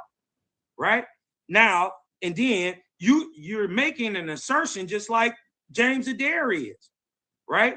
We explained that why that is because both of them claim to praise the Great Spirit, right? So we understand he doesn't do multiple things. So the same thing that's going to be happening in Asia is the same thing going to be happening in Africa, same thing going to be happening in America. But it's not going to be readily evident, right? Why? Because they all speak different languages. They're different culture and different people in different places. But it only makes sense when they start praising. Bro, why are you getting back to So because that's where you're tying it to. Oh, what does Yahweh mean? Or what does No, I'm talking about their customs and practices. I said that earlier. So hold on. I'll let you speak. I'll let you speak. So what I'm saying is, and I'm not trying to hog the floor. I just want everybody to know that. So look, but what I'm saying is that I know personally, and I read this and I experienced this personally. And I'm gonna tell you the personal experience first. My people are Choctaw, my father's side, and my auntie, she had a difficult time tracing the lineage as she went further back to trace the lineage because the brothers would marry their brothers' wives if they deceased, and that's the no, shit. Bro. How? I'm just saying it's nasty, and I don't see that. I don't see that. If you and I don't see that in any indigenous chiefdom in America. Now, first of all, hold on, wait. Hold on, I let you get it out. I let you get it out. You said no, you didn't. You cut me off. Now, you made a comment before I even finished it. Because I only went through the personal part, and I was trying to go through the personal part. Let's right here. That's personal to you and your people. First of all, when you start to get into talking about tribes, right there, you know you're not talking about America, because tribes is an ideology that come from Europe and Africa. They ain't got nothing to do with the Americas. The only way the Americas got tribes over here is through the headright system, and that come from the Caribbean. And they ain't even us. You man, think what I'm saying? Man, so you all over the place, bro. No. I'm just explaining tribes and where tribes come from. Whatever it is, we know that they grouped themselves up and divided themselves and put a chief over them. And this is in James Adar's work. And they got that out of the Levitical law, because that's in Numbers 1 and 3. Yeah. What are you talking about? So we know that they was following a lot of the practices of the ancient Hebrews. No, they wasn't. They had the laws and statutes before the Hebrews. We had Algonquin laws before y'all had. So we had the laws. So okay. So I dealt with this before. So you saying that the laws was here in America first, then went to the east, and then came back over here to translate in the Algonquin language, to retranslate it back into the Algonquin language, so they could teach the Algonquin the Bible. No, that's mixed up and don't even make sense. I don't even know how you said that. First of all, that's what you just said. You said that the laws was here we had it all on our own. I didn't say. East. Listen, I didn't say that the Israelites got it from Algonquins at all. I didn't say that. You made that up in your mind. You said we had the laws first over here. First. Right. Before so how they get over there? Before how did they get over there? As a matter of fact, hold on. Let me say this. Before, per your Hebrew calendar, before your world, your whole earth, before God made your whole earth and heaven, which was in 3761 BC, per the Hebrew calendar, we already had statutes, laws, or 10 Algonquin laws here in America. We already had it. So how did they get over here? Hey. Yeah, we already had them. That's all I'm saying. Before the biblical narrative starts in 3761 BC, we already had them. Algonquin laws. And one of them is just to be a real nigga. So how did they get over here? I mean, not over here. How did they get over there in the east? What do you mean? How did they get east? Wait a minute. Hold on. Ain't your creator supposed to be ever present? Don't that mean he everywhere? I just want to go through some of these books, right? Why would he need another man to take? Oh, never mind. Hold on, I just want to go through some of these PDFs so y'all can see. So I can show you make that a lot of similarities. They make a lot of claims. You dig what I'm talking about? But all of that is during colonization. And So then many of these people, many of these people that they looking at, right, are Mongoloidal Asians, right, who immigrated here. They're migrants. They were slaves, chinos. You dig what I'm talking about? People who got made into Native Americans. They're people who were never indigenous to America. They was Afro-Asiatic. Well, it don't matter. It don't matter. They wasn't from here. So this right? is James the So Dark. them people, thousands of years later, could have brought something with them after we enslaved them and did whatever we did to them. But either way, they turned on us in the 1800s. So this is James the Dark's work right here. Say the history of the American Indians, particularly those nations adjoining to the Mississippi, east in West Florida, Georgia, South in North Carolina, and Virginia, containing the account of their origin, language, manners, religious and civil customs, laws, forms of government, punishment, conduct in war and domestic life, their habits, diet, agriculture, manufactures, disease, and method of cure, in other particulars, sufficient to render it a complete Indian system, with the observation of former historians and conduct of our colony governors, superintendents, and missionaries.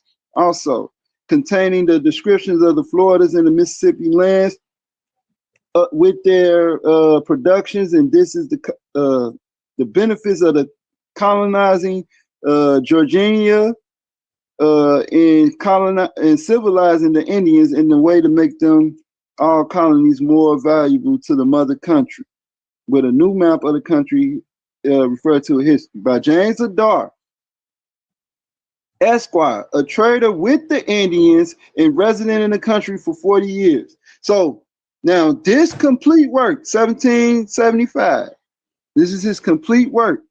Now he gives you a complete system and he correlates it with and show how different it is from all the, he show how different it is to all the other nations, all the other nations in the East.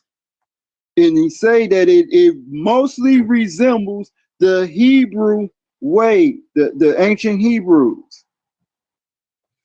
Watch this. Let me show y'all something that, let me show y'all my screen.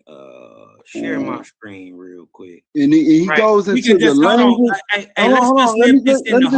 So he goes into how they set themselves up in tribal forms, their practices, their ceremonies, their customs, diets, all of that is in, you can find it in the Mosaic Law. You done? Yeah, go ahead, bro. All right, let me body bag that dumbass shit, right? Sorry, I got to do it to you like this. Look at my screen, y'all. Can y'all see that? Go ahead. Hold on. Let me body bag this dumbass shit, because his whole point is that he was trying to tell y'all that these Indians over here was speaking Hebrew. So we asked a simple question. Did the Caribbean Indians speak Hebrew when they met Columbus? The answer is no. The Caribbean Indians did not speak Hebrew. The indigenous peoples of the Caribbean, primarily the Taino, spoke Arawak languages, while the Kalinago, the Caribs, spoke Island Carib. Because, hold on, now here goes the regurgitation to show y'all that my brother GDN is just indoctrinated and regurgitating what the Christian fathers told him, right? Is because what? Because Columbus believed, right? He had sailed to Asia. He brought along a multilingual Spanish Jewish translator named Luis de Torres, who was fluent in Hebrew, Aramaic, and Arabic in hopes of communicating with, quote unquote, Asian or quote unquote American traders. However, this proved completely useless. Why? Because none of the people over here spoke Hebrew, Aramaic, or Arabic. The initial communication between the Spanish and Native Americans relied on sign language. Huh?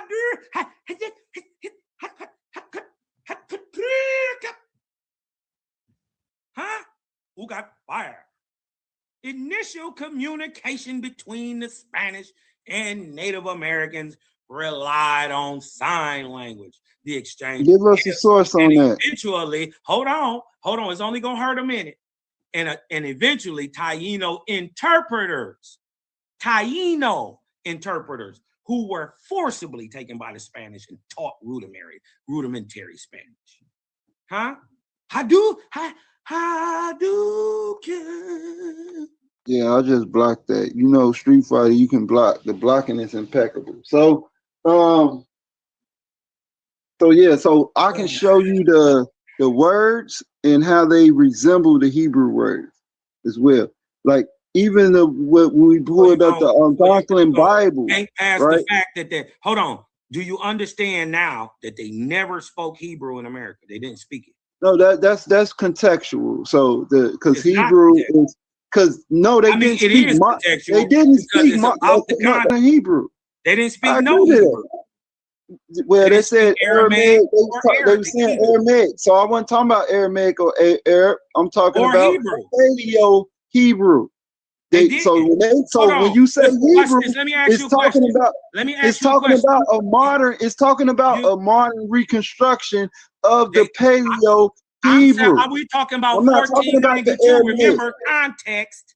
We're talking about 1492, sir. Remember your context. Don't go willy-nilly and crazy on me. Right. Are you trying to listen to what I'm saying?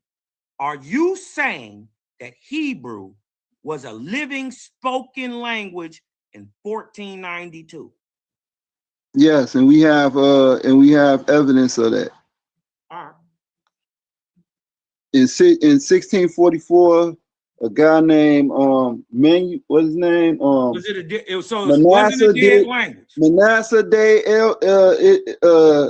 Manasseh ben Israel in 1644, he wrote that it's an account in the and this is in the foreign the Foreign Reviews. I think it's called Foreign Reviews. I have it on my phone. I'll pull it up in a second. And in this account, it's an account of a guy, a Jew that's come over here to America, and he encountered an indigenous tribe, and he said that they spoke Hebrew to him upon his arrival. Upon him greeting them. What year? 16. This guy wrote this in 1644. I think it's a lie. Who he say spoke Hebrew, and they would be still speaking it today then. But which Indians did he say spoke Hebrew? Well, he just said he said that the Indians that he encountered, they did a smoke signal to another tribe far off, and they arrived, and the other tribe arrived on the ship, like on a boat, like a little boat, probably like a canoe or something, or a little raft. And they arrived, and it was 3 men and a woman, and the woman was the translator.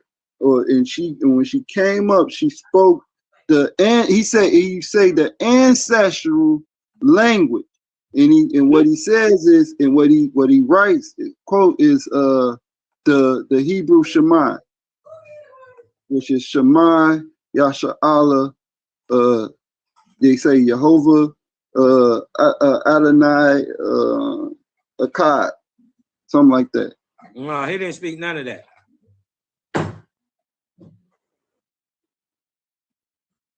None of it. That was, first of all, I debunked all that. Well, how? You talking about the fact that, first of all, Tainos speak Arawak. Kalinagos speak Carib. That's who Columbus met. They still speak Carib, and they still speak Arawak and Taino to this day. It's other tribes. It's not but just. That's who was on Haiti. But it's not just. Yeah, that's Columbus. It is just the Arawak. No, and it ain't Taino. just. Yes, it was. It's not just. It was anybody other than the Caribs in the Caribbean. I ain't talking about the Caribs in the Caribbean. Caribs are all the Indians. Every Indian in the Caribbean is a Carib. The That's where Carib. they Wait, get hold the- on. that's where Hold they on. get Hold the on. name Hold from. on. Hold on. You said the Caribs are all the Indians. Yes, Carib Explain. is. Hold Explain. on. No. Just Wait. hold Hold on. on. Be Explain. quiet. Explain Just what I you're heard what talking you about. said. Just No, like because you just said like because black. first you said Just like you black is a said that. catch-all term for all niggas in America. Just like black is So a are the catch-all Caribs? term. So right? are the Caribs? So is so are the- Carib a catch-all term for all Caribbean Indians, including the for Taino, all including now the you Arawak, correcting including the yourself. Sakai. Now you correcting yourself for the Caribbean Indians. I But we know said- that there was I Indians said here in the every Americas as Indian well. in the Caribbean is a Carib. Did I So stutter? was it Indians in Mesoamerica? Yes, were they it was Carib? Indians in Mesoamerica. He didn't Was go they to Carib? Mesoamerica first. I'm not talking about where he went. I'm talking about where he I'm went. talking about people encounters with indigenous people in America Right, and none of them spoke prior Hebrew. to the civil prior None to of them them spoke being Hebrew. quote unquote civilized None of them spoke Hebrew. civilized nations. None of them spoke Hebrew. Yeah, all right. That's your All right, that's your I know it's all that's your argument. That's your argument. No, it's not. It's just facts. And to debunk and your method of debunking James Ladar is just saying, oh, I don't believe that. No, That I don't believe my the white method man. of He's just debunking- saying that. Oh, my he's just method saying of that it looked like it. James Hold Adair- on. It's method one of thing to debunking say James that, Adair oh, is the Smithsonian. hold on. It's the Hold on, Smithsonian brother, chill, using hold on. scientific data. Okay, hold on, bro. Chill for a second. Listen, it's one thing to say. Data. Okay, is one thing to say that, oh, he just made it up. It's another thing because he listed all the similarities. So it's what I mean is one thing to say like, oh, well, the language just sound the same. Then what does about the similar practice? mean the Oh, same? the practices just look the same. Well, Hold then, on, what about the ceremonies? similar- The ceremonies just Answer look this the same. very All simple these question. all these similarities show that they had a certain relation. All right. Does That's similar what I'm mean pointing the out. same? Yes. You're dumb. Similar. Oh my God. You slow, short bus. Oh my God, bro. Similar does not mean the same. Similar is a synonym for same and like. What are you talking about? It's not. All right. Well, pull up a definition. You pull it up. No, you pull it up. No, that shit don't make no sense. The whole point that I was trying to prove to this brother that we now know and everybody can see, right, is that no, Caribbean Indians did not speak Hebrew. The first people that he run into are the Kalinago and the Taino. They spoke Arawak and Kurd, right? Not Hebrew. As a matter of fact, hold on. I want to reiterate this: that Columbus brought a Spanish Jewish translator. His name was Luis de Torres, who was fluent in Hebrew, Aramaic, and Arabic, in hopes that they could communicate with the American Indians. But however, this translator proved completely useless. Hadouken. Not got to keep going back and forth. Explain it. Explain the useless part. Useless because he wasn't able to transcribe or speak to anybody in Hebrew, Aramaic, or Arabic because nobody over here spoke Aramaic, Hebrew, or Arabic. No, they spoke it was corrupted. It wasn't corrupted. It's Algonquin. No, or the language is what they speaking is not corrupted, but what a person in that time would have been speaking, the translator, the Hebrew he would have been speaking is what's corrupted. Wrong. Because of the Masoretic, yes, because of the Masoretic vowels. So So it wouldn't sound the same. Because It guess wouldn't why? sound exactly Guess the why? same unless you have an understanding of the ancient language before Guess the why? Masoretic Listen, vowels. you want me to prove you wrong in one simple answer, right? Let me show you wrong. Because they didn't use language, they used sign language. Man, Not you keep spoken. saying it. Hold on. They used, Show listen, us an example of them using sign language. I have hold on. Columbus I'll show you. Hold diaries on. right here. Hold on. This is simple. You dig what I'm talking about? Watch this. Yeah, show the example of them using sign language. We got them talking to white men.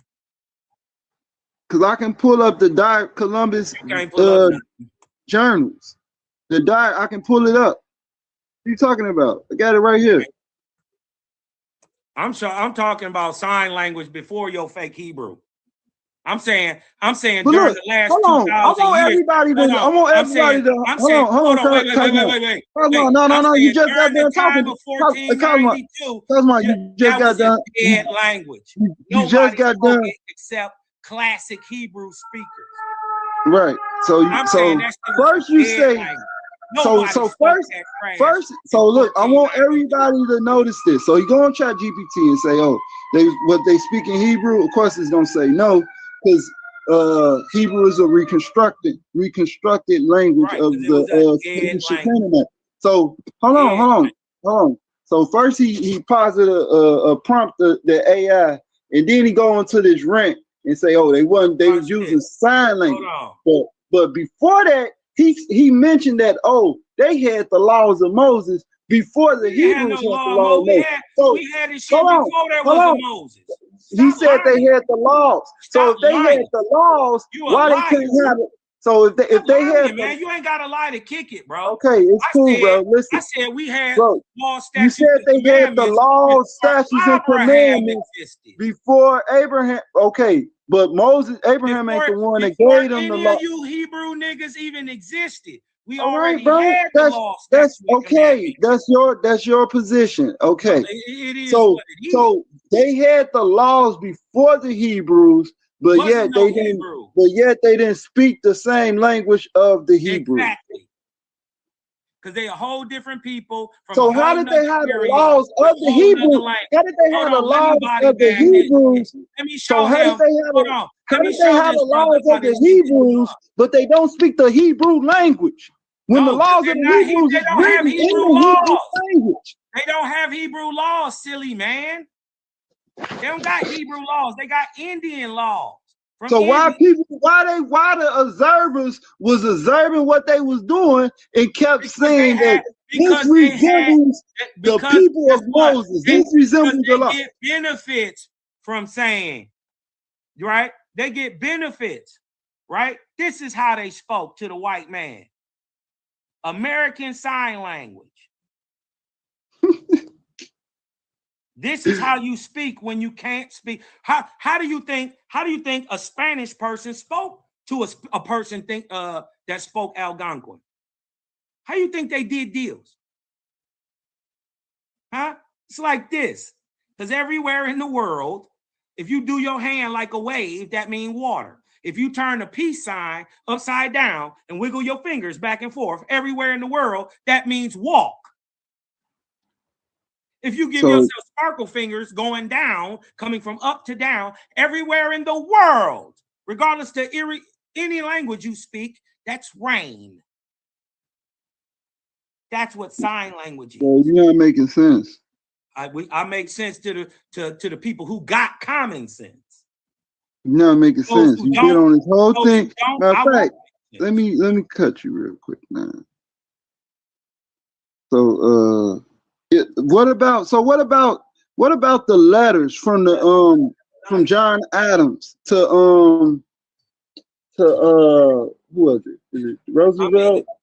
How can a John Adams and who is it? Thomas Jefferson? Thomas Jefferson and John Adams. So no, it ain't Thomas Jefferson. I'm tweaking. Damn, the other guy. Hey, get your shit together, man. Hey, look, I'm about to get up out of here, man. Now you running. Now you running. Go ahead. Now you running. I'm out of here. Yeah, I'm done. Yeah, Call it you're running or right. whatever you want to. Listen, my point is that no, American Indians did not speak Hebrew, right? And the people who saying You can't that it prove looked that. like it, or it looked like it, every one of them got a benefit from the church to say so. Yeah, but you can't prove that they didn't. Yeah, I'm just saying they benefit and If we find we got replicas of Hebrew from trying to say that we somehow these amalgamated people who came over here before they had boats. Europeans didn't even have boats, but somehow we came over here beforehand. Nigga, we come from here. We don't come from anywhere. I don't know where your people come from, and I'm not denying that you not Israel.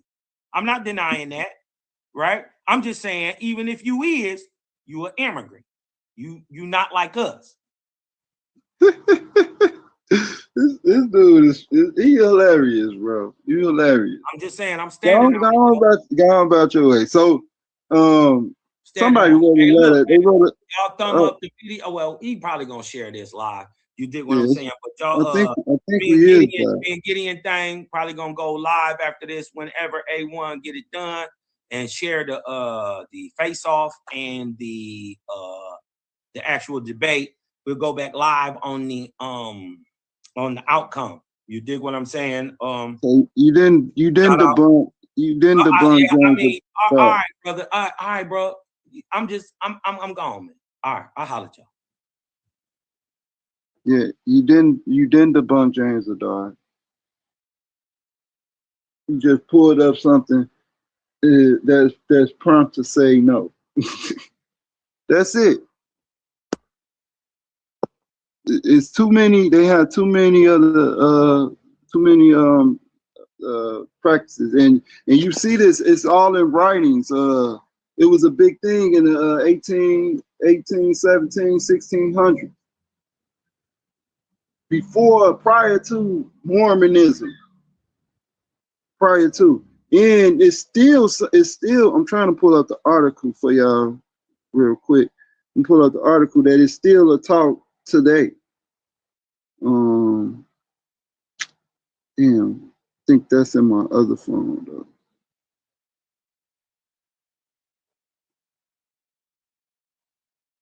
But whatever, man. Y'all still on the call? Humble, you there?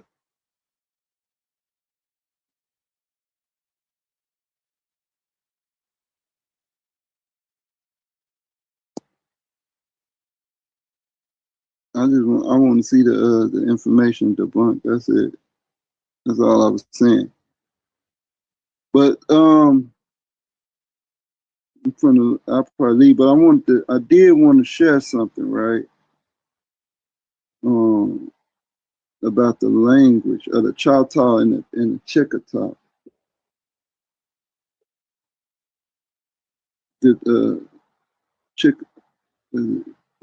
Chickasaw. Let's pull it up real quick.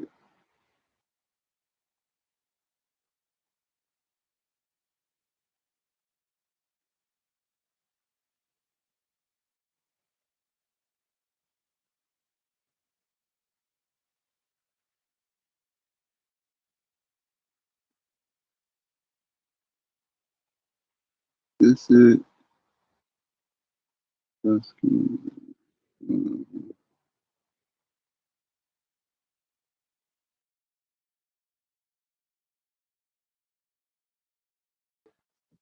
Mesoamericans were related to the Israelites. So he wrote a book called Hispaniola de Israel, or something like that. Del Israel. Y'all check it out. It's pretty old. It's 1644. So it's pretty old, but what you think he was writing? What you think them old people like that, like he from Israel? And do you think there's any benefits of him trying to tie those people into the Hebrews or into Israel, even though they're not? What would be the benefit of him trying to say that those people are? Can you think of any? I can. I'll answer for you. When you want to run the world and you want your stuff to be what everybody believes and stuff, and your opinions and stuff, and you want your opinions to be, you will go all the way from Israel to across seas to try to prove Israel across seas. Now, just because everybody language, we make sounds. Everybody got the same sounds. If people are around people and they separated, language is going to come. It's going to be people having language. It's going to be people writing language.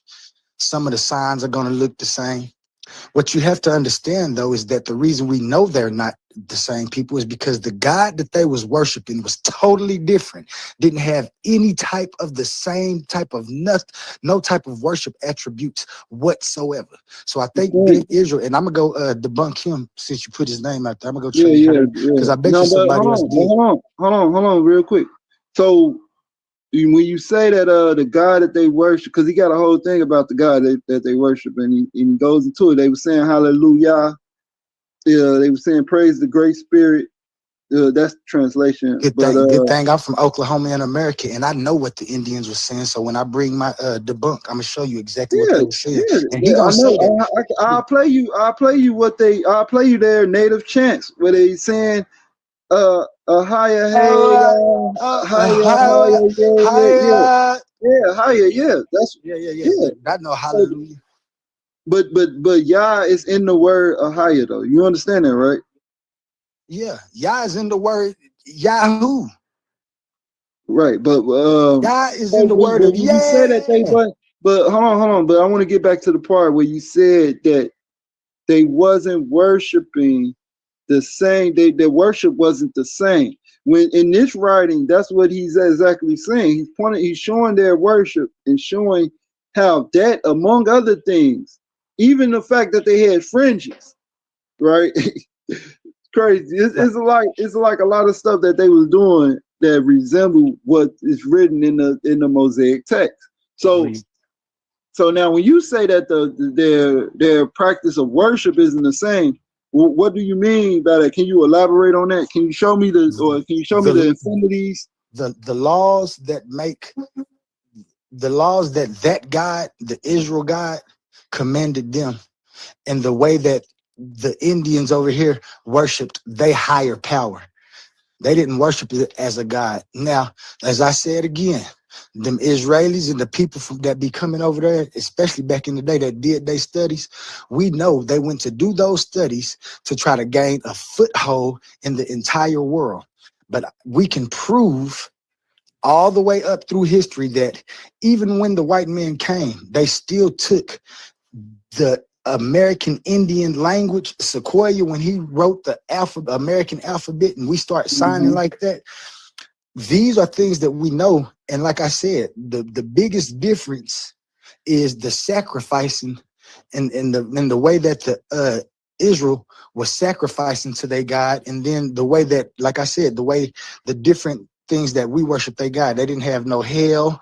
It wasn't no Satan, no none of that, no devil, wasn't no Adam and Eve, huh? You say what?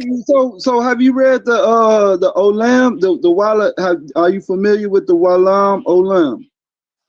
The Wala Olam. So that's an indigenous text, and it don't say it verbatim, but in the text it's a religious text, I think, and it talks about a snake, two people in a garden, and it talks about a flood too, I think.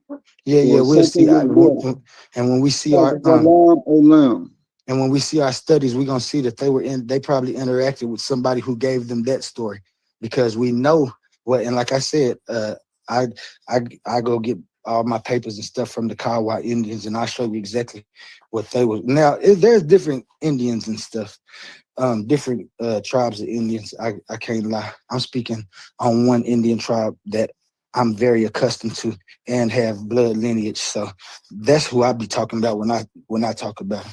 And I know for a fact that. So this is antiquities of I think it's called Mexican Antiquities, right? Hold on, I'm finna pull it up. I'm gonna show you this Indian dude. I'm not gonna read nothing. I'm just gonna show the title I got you. and explain it. I'm supposed to find this Indian dude that showed that they came over here trying to. Antiquities of Mexico, that's what it's called. So this is in the Vatican. I think it's in the Vatican now. Or it's in the... Oh, yeah, I definitely. You know, the Vatican trying to tie everybody together. So they say the Antiquities of Mexico, right? So what this is like facsimiles of so let me just read the title real quick.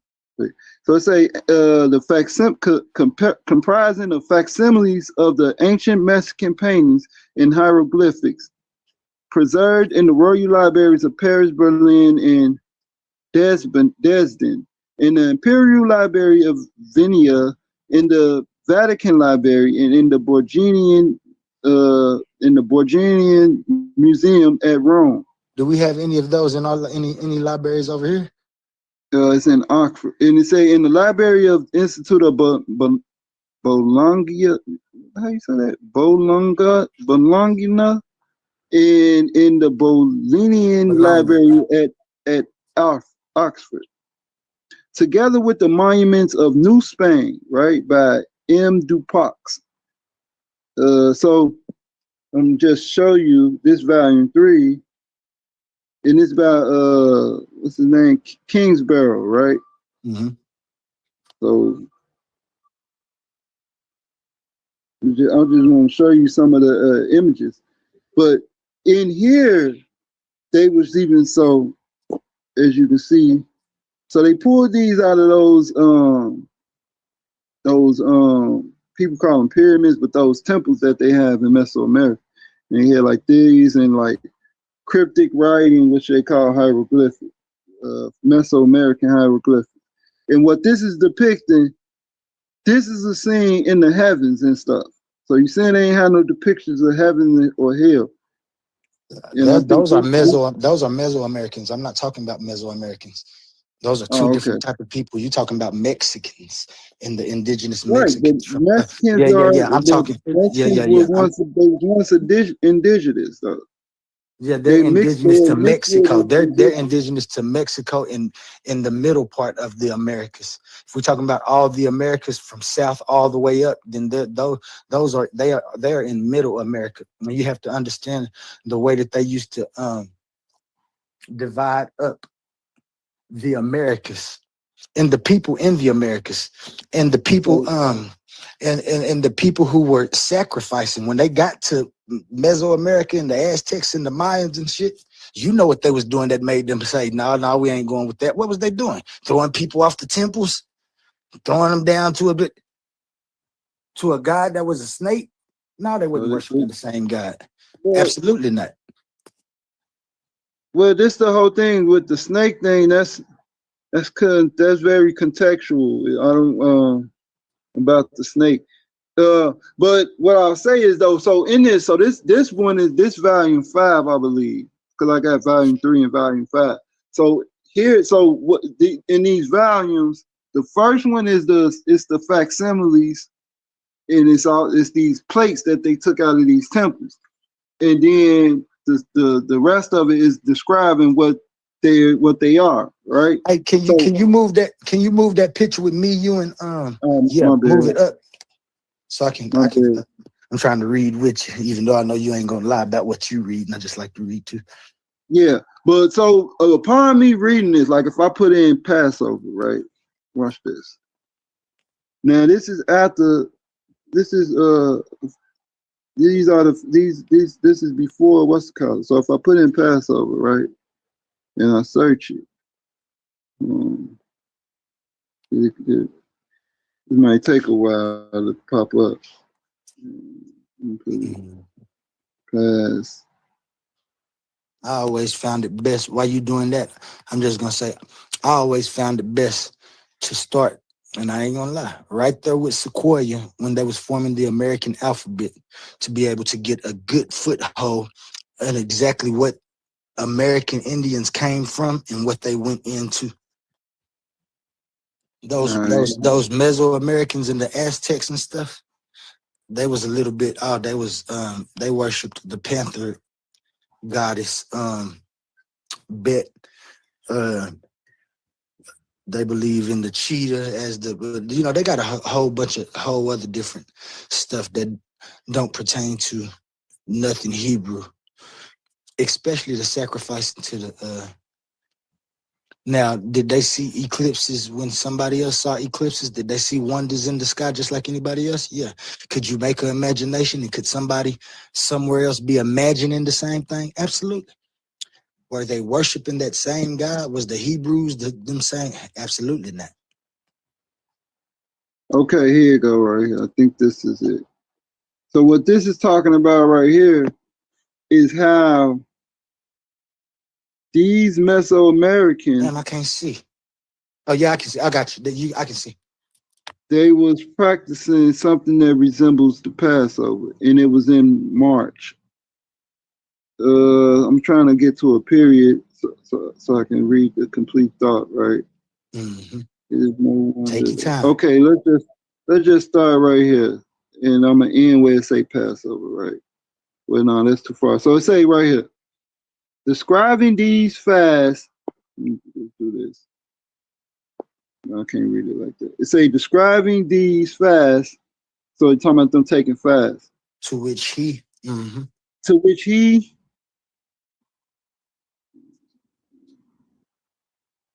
To which he gives the common application of festivals, although the macerations of the body, they're talking about the cuttings of the body, of the blood by bleeding in fasting, were they entirely consistent? I gotta zoom out, bro, because I can't read it like that.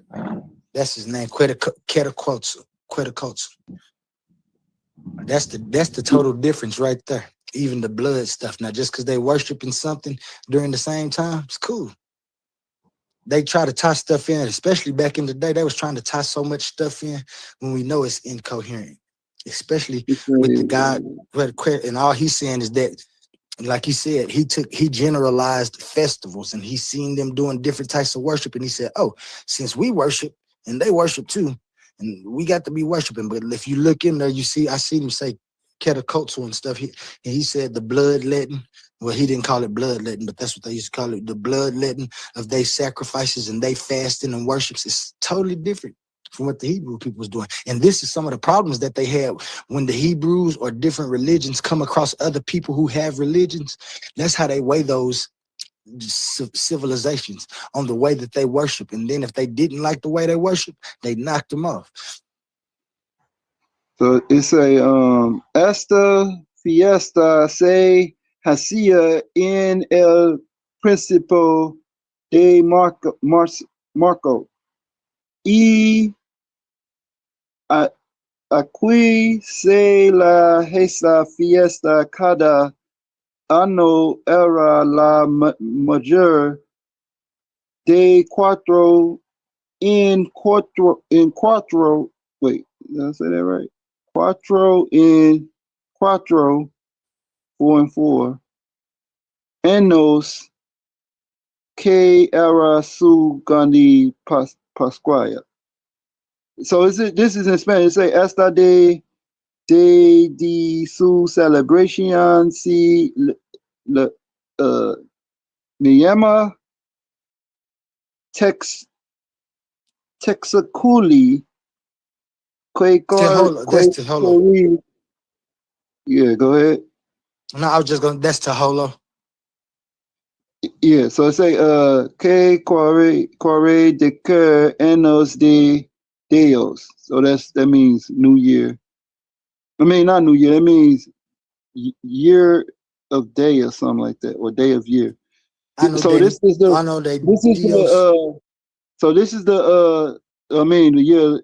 the translation. This festival was celebrated in the beginning of March. And although it took place every year, it was kept in the great solemnity. That means like separate, like one, in the greater solemnity every fourth year, right? which was their great Passover. The day of its celebration was named Texakuli or Tehuli, right? And say, which signifies the year of God. It would appear from the following passages of the 19th chapter of Leviticus that the fourth year was esteemed also by the Jews at a very early period of their history as holy. Also, he got a quote here, and then it say, and when ye shall come into the land and shall have planted all manner of trees for food, then ye shall count the fruit thereof as uncircumcised. 3 years shall it be, and uncircumcised unto you, it should not be eaten of, but in the fourth year, all the fruit thereof shall be holy, to praise to the Lord withal. Look, so right there. So that's in Leviticus. So he say the Indians got something where they celebrate the food being holy or stuff like that. No. That ain't what he said. That ain't what he said. He said that they had their own festivals and celebrations which match up to the years in Leviticus, and how that you just read was from Leviticus. I remember hearing that in church all the time. And that's how they worship it. And that it. Yeah, that's in Leviticus. That ain't. Yeah, so it say, let me finish. So it say, in the 5th year shall ye eat the fruit thereof, that it may yield unto you the increase thereof. I am the Lord your God. It say, it is a remarkable fact that which admits of no doubt, because of the proof of it is found in Mexican paintings, that the Mexicans invise a prediction for exactly the same number as the Jews. And hence 8, 4, 12, and 7 perpetually recur in those paintings, distinguished by as many units or points. In Mexico, the number of supreme judges and the best informed authors assert that it's strictly limited to 12. Yeah. All that's saying is that they had their own time festivals and celebrations that matched up with theirs, but they celebrations was different. When you look at what it said about the like I said, what it said about the Mesoamericans, and again, them is Mexicans, them not the North Americans that I'm talking about. But we'll talk about them because I know you're trying to tie them all in. Now, like I said, he was showing the similarities, and then he told the differences about them. But he said it's a remarkable thing to notice. He ain't saying that they was the same. He just said it's remarkable to notice that they have festivals on the same time that these people have festivals, which would mean that weather was just good enough in those seasons that it had to be the season of what you call it. You know what? I wanted to go through some of this stuff that's in Leviticus because this could help our people. So right here, what he's talking about,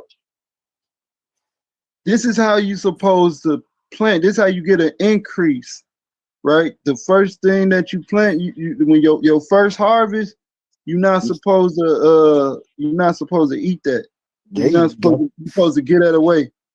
And then I think it's like your second harvest. It's gonna yield like 3 times. Yeah, they do it for 3 times the amount or something like that. Like, it's crazy work. Yeah. No, that was good too. That's the same thing that farmers do even right now today during harvest time. They turn their fields. Some of them they'll plant part of their field one year and won't plant the other part. And then they'll plant the other part of the field while they fertilize that field, and they'll do it just like you said. Some of them don't sell the stuff until their ground is good. Because that ground is really what worked, and to get that ground formidable for I haven't read this entirely, but man, there's some good stuff in there. Like I was reading that and then reading the other stuff, but what James Adar wrote, and I'm like, yo, this stuff match up perfect. You know what I'm saying? It's the same thing. It's the same thing that he's witnessing. This other guy saying that they was doing before he even wrote it. You know what I'm saying? And also it's in the Torah. So that's the connection that I draw upon it. I got you, and that's a like I said, that's a nice little old connection. It showed that the world was kind of connected when it comes to watching the sun and the moon move, and during harvest seasons in different part of the world. The big difference that lets me know that they difference is, like I said, Ketakotsu, Tahuli, that word Tahuli, the way that they was the way that they worshipped, the sacrifices that they did, the bloodletting, was all totally different. When the Hebrews would have seen that, they would have did just what the Spanish did when they got there and destroyed them. They worshiping a God, but it's not the God that they worship. And in fact, but only why would they do the same exact? So they doing the same exact thing. So in one book, one of the books that I brought up, right, he talks about how the Indian practices is like no other people. What he call them, like Gentile nations, right? The Mesoamerican Indians, because so he talking about the Choctaw, the North American Indian, the Muskegon Indian, Muskegee, okay. the Muskogee. I mean, I say Muskegee, the Muskogee, right? The Choctaw, Chickasaw, Creek, Cherokee, and Cherokee, yeah, and five civilized tribes. Well, the ones that came out of the Muskogee area, the Mississippi, along the Mississippi River. Yeah. What about them? So, but he talks about how they But I'm saying that's not just one thing. It ain't just the one thing. Just they just seen these different occurrences in the planetary alignments, and they knew that this is the best time this is a better time to harvest.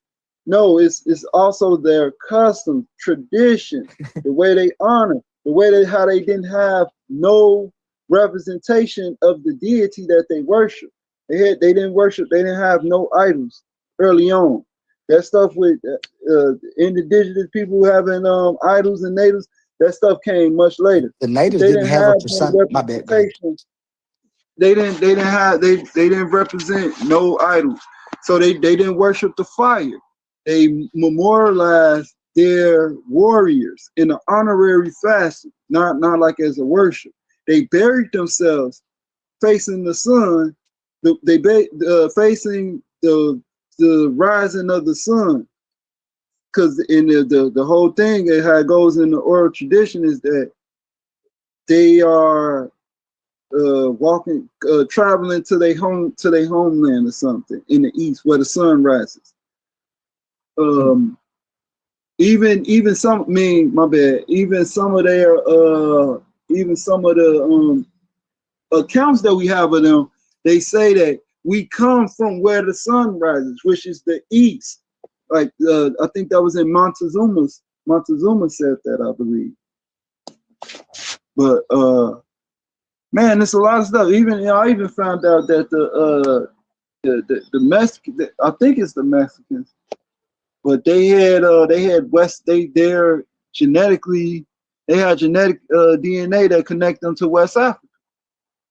And I know in Veracruz, which was the first black city in Mesoamerica, right? When they put African slaves in Veracruz, they had the indigenous people, but by this time, the indigenous people there was mixed in with the Europeans that came over there and colonized. So once they put the African slave, once they brought African slaves over there in Veracruz, they rebelled and formed alliances with the indigenous people. Because, and I believe they did it because they was brethren. You know what I'm saying? So they band together, and that's how they gained, quote unquote, their independence. In 1600, that's what Manasseh der Israel. That's what he wrote. I mean, not Manasseh. His name Manasseh der Israel, but the Manasseh ben something. I forgot what's his name. Manasseh ben something. But he wrote Espanol der Israel, meaning Spanish or something like that. Del is like from, or it could be is. You know what I'm saying? It could be is. It's different variations of how you say that word. But I can see the similarity even in the words. You know what I'm saying? Mm-hmm. Even in the language. Like if you show a Taino word or area, how you say Arawak word is going to resemble those same phonetics. Like one of them is I mean, you can put those words, you can transliterate them into Hebrew characters. You know what I'm saying? And it'll mean something. And it'll mean, the meaning of it in Hebrew will be similar to the meaning of it in that language, in that Indian language. That's Gotcha. what I'm saying. Gotcha. Yeah. The 4 words that we can look up to see if they're the same, and if they're the same, then you can match them. If they ain't the same, they ain't the same language. Okay. Find mother and father in both those languages. Find okay, boy and, or should I say son and daughter? I don't know if they would have called them sons and daughters, but especially mother and father. If mother and father is the same, because that's the simplest word that wouldn't change, then right. I might go do some more, because I ain't gonna lie to you. GDN, one of my biggest faults, I can't lie, is as soon as I see anything incoherent in people's views, I stop looking and I just stay on them points because I don't have to go any further. And so I haven't debated this topic before. I've heard this topic and I've had discussions about it. And remember, I use logic, and I do trace my steps through information like that. But I also understand that even the people who had the power to write the books about things they seen, they were always writing in bias. They would never writing in something, because when they went to see those people and stuff, they wanted the time in. When they was taking slaves and bringing slaves from Africa to this place, is to mix those bloodlines that was here, that was native here, with those bloodlines, and then they can say, oh, they're the same. Now, if we think about fish, a certain kind of fish, we think about a certain kind of fish that might be over by Africa, and then you think about the fish that's over here by America. If you get them fish, some of them gonna have some of the same markers just because they fish. Now they tell you that life started in Africa, but in my studies, and when I look at what I would call life from water and algae and things, and I look at Africa and I see that jungle and stuff, and they say life came from there, I have to start asking myself, where did life evolve from? Did it evolve from the shores, or did it evolve from the land within Africa and come out? They always say we came from water. And I look at algae and plankton and how it washes up on every shore in the world. So I know that life washed up on every shore in the world. They try to tell us that we are from Africa, but it just isn't plausible, for the simple fact that we know that if they all were, why is it that they found people over here who don't have the African marker that's actually black? Why is it that they can go and they'll do a blood test and tell you that these markers, and then we know that people's blood don't have certain markers, whether they kin or not. And then the people who benefit from telling people who they are and who they kin to will say, oh, this the marker that you look for. And then we look for that marker, not even knowing what that marker actually is. That's just what they told us, and that's what we go for. Now, I don't knock nobody that want to be Hebrews, Israelite. If you want to be cursed, that's cool. I'm not going to do that because I simply observe and experience something totally different. There's no need for me to go back to that incoherence because the God that y'all arguing for and the creator is the same God that everybody argue for, and y'all have differences in that when you talk about the biblical Abrahamic religions. Besides those creator gods, you got so many other different people who claim that there's a certain kind of creator God that's supposed to have did the same things. Stories match. Do we say that those people are the same people because their stories match? No, we know they ain't. I don't know what it is that make everybody the first black samurai. I seen that thing the other day. Somebody putting that the first samurai was black. The first everything. You know what I'm saying? And it's cool. It's just I think the reason I we get do that that. part. I think the I hate reason we when do people that. do that, but Go ahead. it be some merit to that, but then some of it be rhetoric. Just be people rhetoric too as well. But you got to be able to decipher that. So, but you said something about finding a word for mama. So I do have that. The word that they use for mother and father, and it resembles the same word for that the Hebrews use. I think they say Ami. The Hebrews would say Ama for mother. Look, this one pretty interesting. That I just looked. I had some screenshots in my phone. Damn. Hold on, let me see. I had some screenshots here, right? And it said right here, right? I think this is it. Is this it? It say the name for a woman, a good woman, right? Is Yama Tabi, right? The word good in Hebrew is told, or so you might hear some brothers say tawab, but it's told. And we can see like some of the vowels, it just shifts over time, Mm-hmm. which could it could evolve into a whole nother dialect or language. You see what I'm saying? Definitely, I know exactly what you're saying. The concept of the language is very similar. It's very synonymous with one another. I got you, and I ain't gonna like I said, because I ain't gonna act like I done did a lot of studies on that. My studies take me as far as incoherence, and then I stop and I just try to argue those points. But and like I said, if you find them as words, I don't know what made me think about that, but those words like that, father and mother and stuff like that, if we can find them amongst different places and they seem the same, and then we find just a few more words.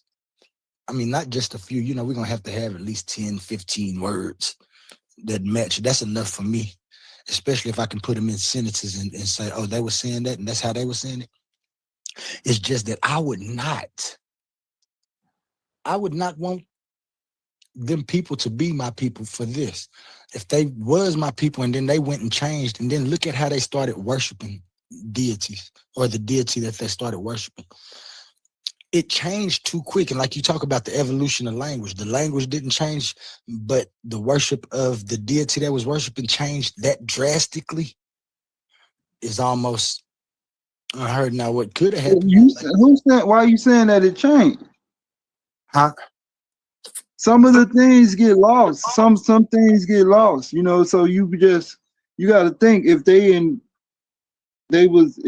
war, right? Because they had to go through like certain battles to even get over here. Like they was carried away by the Assyrians. So if you look at it, some of the people that remain, like some of the practices will be lost over time. That's all I'm saying. I agree with you. I agree with And you. then it become like traditional rather than strictly what the law say, where they just have like some things that the law said, but not all of the things. But Yeah. I'm saying it's enough to form an argument. And when Oh, you said the definitely. words, right? Mhm. So the word, I'm trying to get this for you. Because it goes into that, and it used more than it's more than 15. What you were saying is more than 15 words. I think it say the word for father was Abba, A-B-A. However they will pronounce that, but I know it say Abba. And then it say in the word for mother is Ami, A-M-I, A-M-M-I. My bad.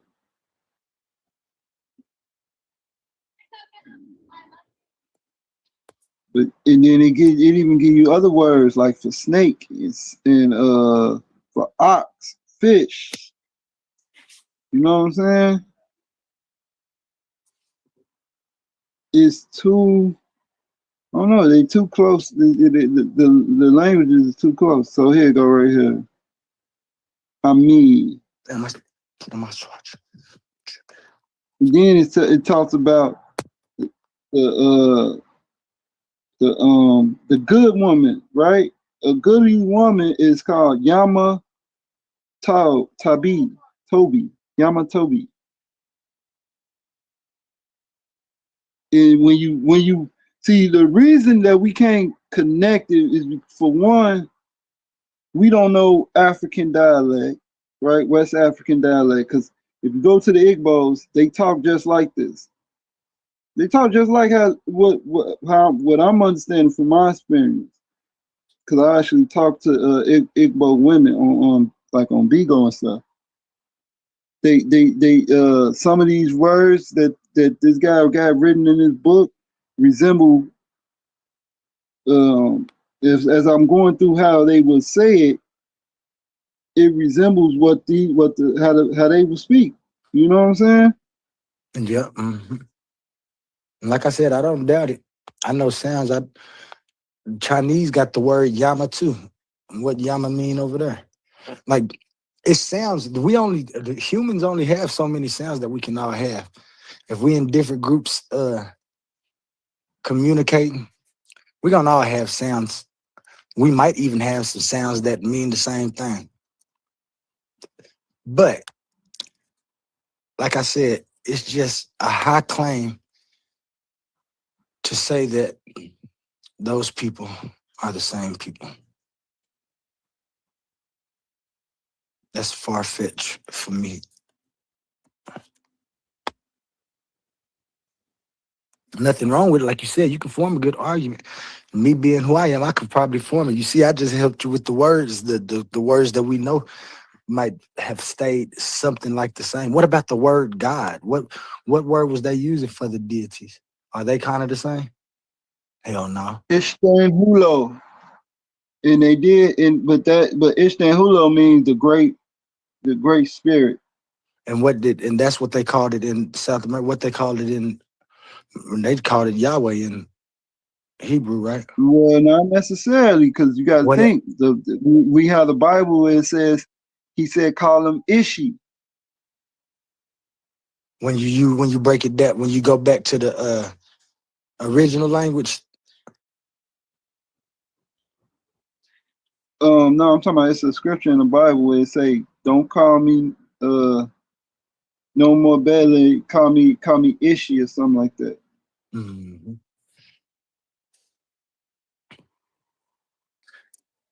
Yeah, They call me Ishi. So what about, okay, well, tell me this then. So you believe that those people might be related to the Hebrews, right? Or have some type of connection, we'll put it like that, with the Hebrews, right? Yeah, early on, this was a major theory prior to the Mormon Church. That's what I want to clarify that. Gotcha. So, but what about let's go back just a little bit. I shouldn't time jump or nothing, but so you can find similarities with that, but the Abrahamic religions, you believe that they all different? What you mean? You talking about like Islam and Christianity? Yeah, why wouldn't they be Hebrews too? I never said that they wasn't. Oh, okay. Now we're talking. Now I'm interested. Do you believe that the Hebrews is just a sect of the same people? The same people are who? All the people that was there, I guess I would have to say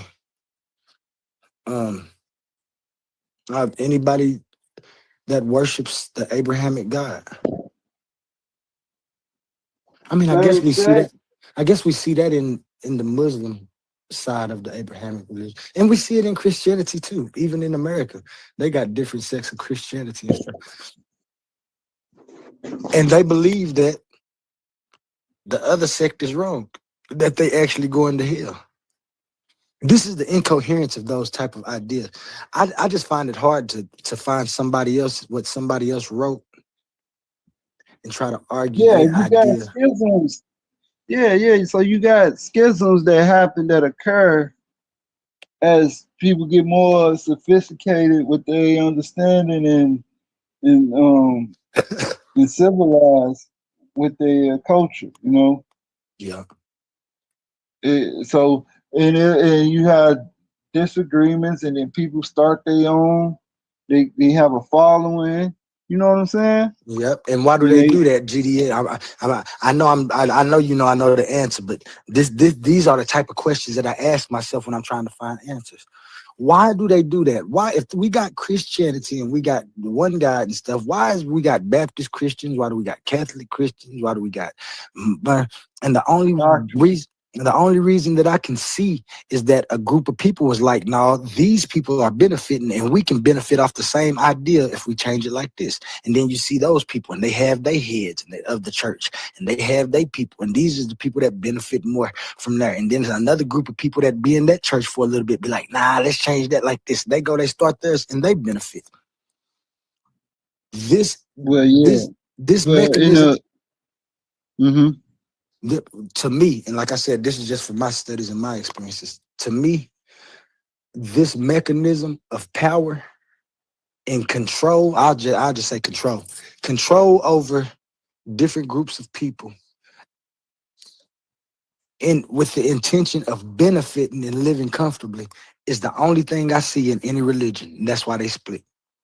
The only reason the Muslims split from the Torah is because somebody else wanted to say, this is how they want to live. They wanted people following them, so they didn't have to follow the laws that the other people had.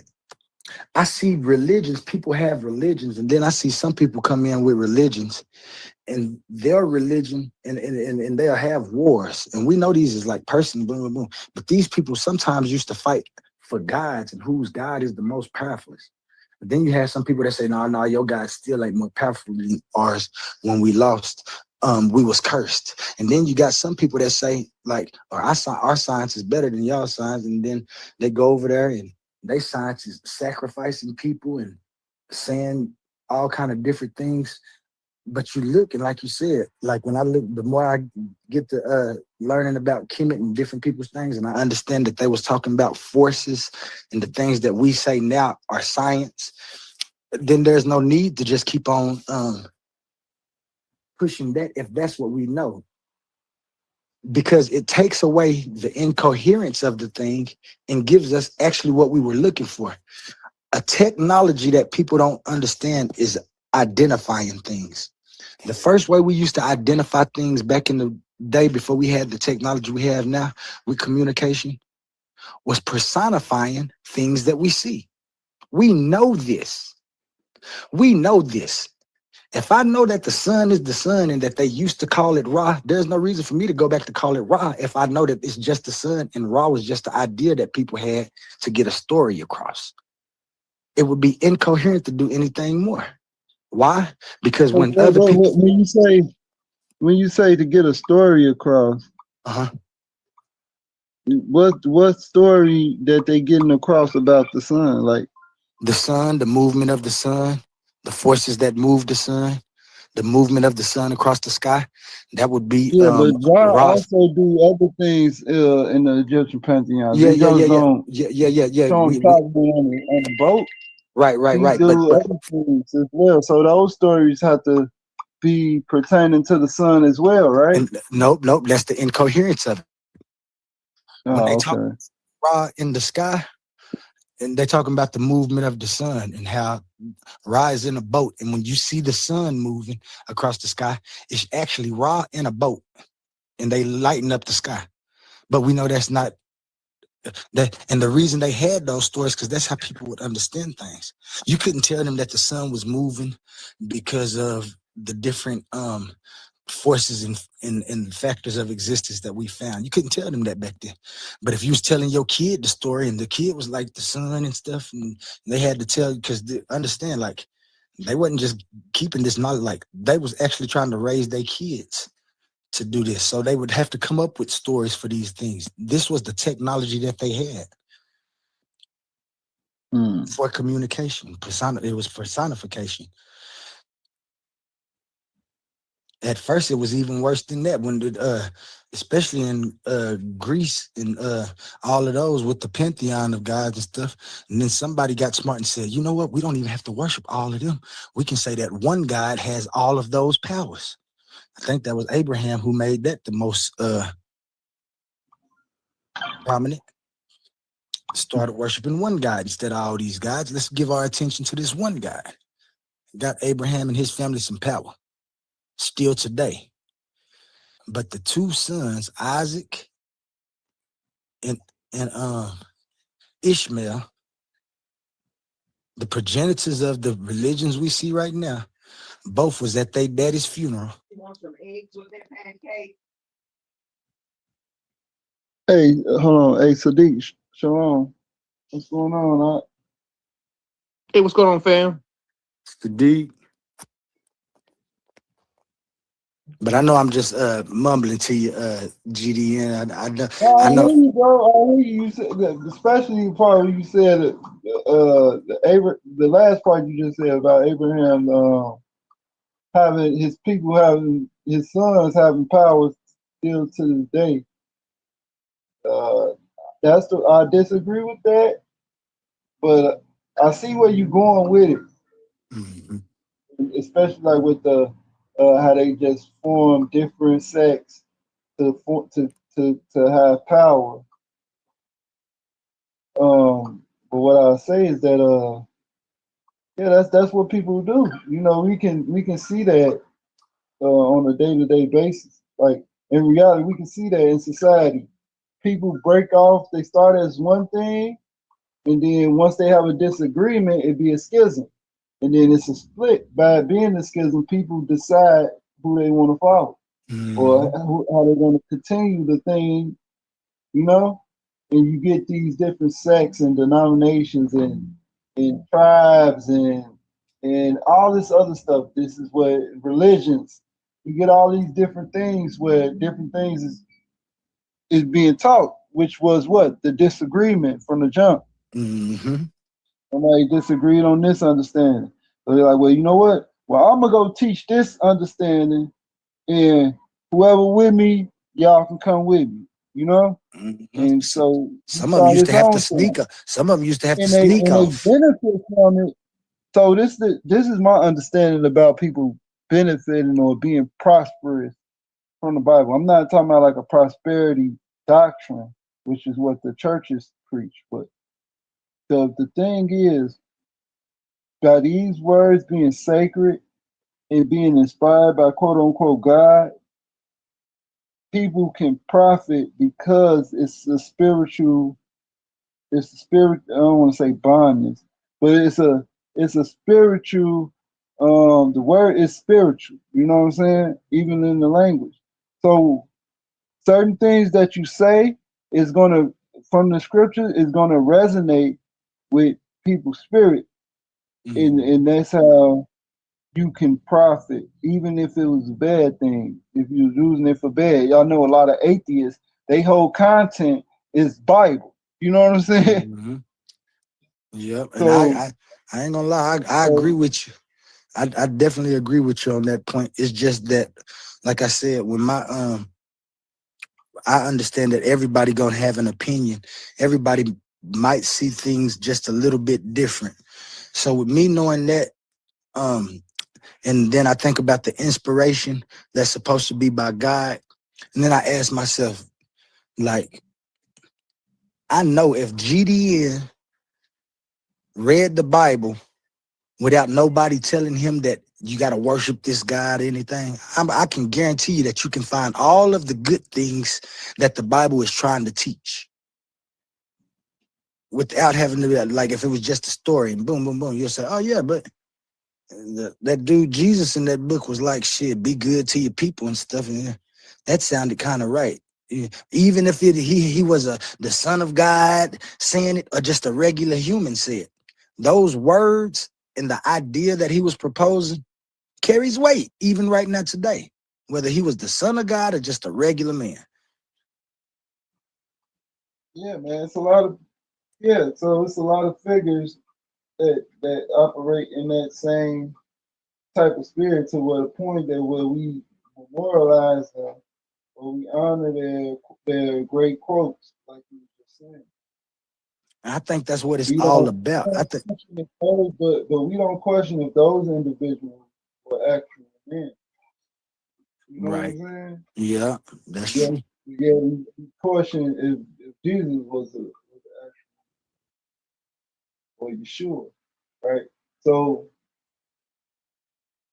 you might say, yeah. But yeah, man, we've been going at it for a while, man. Yeah, and This it's is just a what's good up, man. conversation too. I'm glad there ain't no arguing in that. It's like, yeah, I'm learning. I'm it's great build, y'all, brothers. Y'all are very highly intelligent, you know. Same to you, You man. gotta keep going. I love listening to you on panels and stuff with your questions, because questions is better than answers to me. When you come up with the right questions, you can get the answers. Some people be asking the wrong questions and stuff. You always seem to have the right questions and the right disputes with people's views. That's why I like you and I listen to you. Like I said, even that thing that you told me today, I'm fixed to go now and do some quick studying to see words that matched. And I ain't just gonna look at North America. I'm gonna look at the whole Americas and go back and see if I can't coordinate them. Because my thing, like I said, when people think about my philosophy, they don't understand my philosophy is made to audit not just itself, but other philosophies too. Find what's matches, find what's good. And if it works, we taking from it. We ain't fist to tell you that if it don't work or it just don't seem to have any carry any weight, we try to push it to the side in order to find a valuable answer to the questions we propose.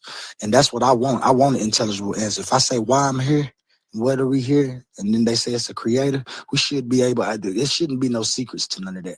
We should be able to answer that. And when you get to the answer of, well, that's just God and we don't know it, that's cool. I understand where you go, but I think that's just lazy thinking or somebody not being able to form the right thoughts to answer that question. And so they give it to something that, and then people don't use that, and like we see right now in Iran, and that I'm 47. There's been wars in the Middle East the whole time I've been alive. 47 years. They've been over there warring about Allah and Yahweh. Yeah, so like with that, right? So even though we see like over here, we say like, oh, these things not real, but there's a whole war where people are literally dying, putting their life on the line. You know what I'm saying? For the to be able to inhabit that landmass over there, or to be given the promise that was given to Abraham. Like, how do we view that? Do we view that as that it being still alive? It's obviously real to them, to both parties. Well, that's what it is. It ain't no lie to them because of the curses that was proposed. And when people say that they doing bad and the stuff happen and they fighting, they give it the holy war. But then you look at the people who in power, who got control of these wars. And I ain't talking about the heads of I'm talking about the real government. What's his name? Netanyahu now. We know that he is Jewish by religion, not by blood. And most of them over there, and that's one of the things. And so we'll say, well, the Bible said that they was gonna have problems, that the Hebrews was gonna have problems, but it didn't say that these other people was gonna be profiting off of it. It didn't say that you know what I'm saying, these people, it didn't identify they God and where they was wrong yet, you know what I'm saying? It's just a whole bunch of different things that I'll never get an answer because we don't have enough information to even try to analyze the situation, which is cool because we know if it happened so long ago. It's just this. When I look at existence today and I see where we at, the things that we agree with as a world, how each world nation got things up in the sky and how they still have meetings and stuff, but it looked like Putin and Trump and Z and Netanyahu, those are the people that we fighting for. They ain't even really fighting for God. They fighting to keep those people safe. So when it all comes back to it, you see the American government is distancing itself from "In God We Trust." Why? Because that idea, when they had it, it worked. But there's always an update. Things always unfold. Information always unfolds. And where it's unfolded today, in my eyes, in my observation, in my experience, this ain't nobody else. This is just me. I just see that, damn, there's a lot of chaos being caused for ideas to keep people safe who might not even have any relation to said ideas. It's amazing.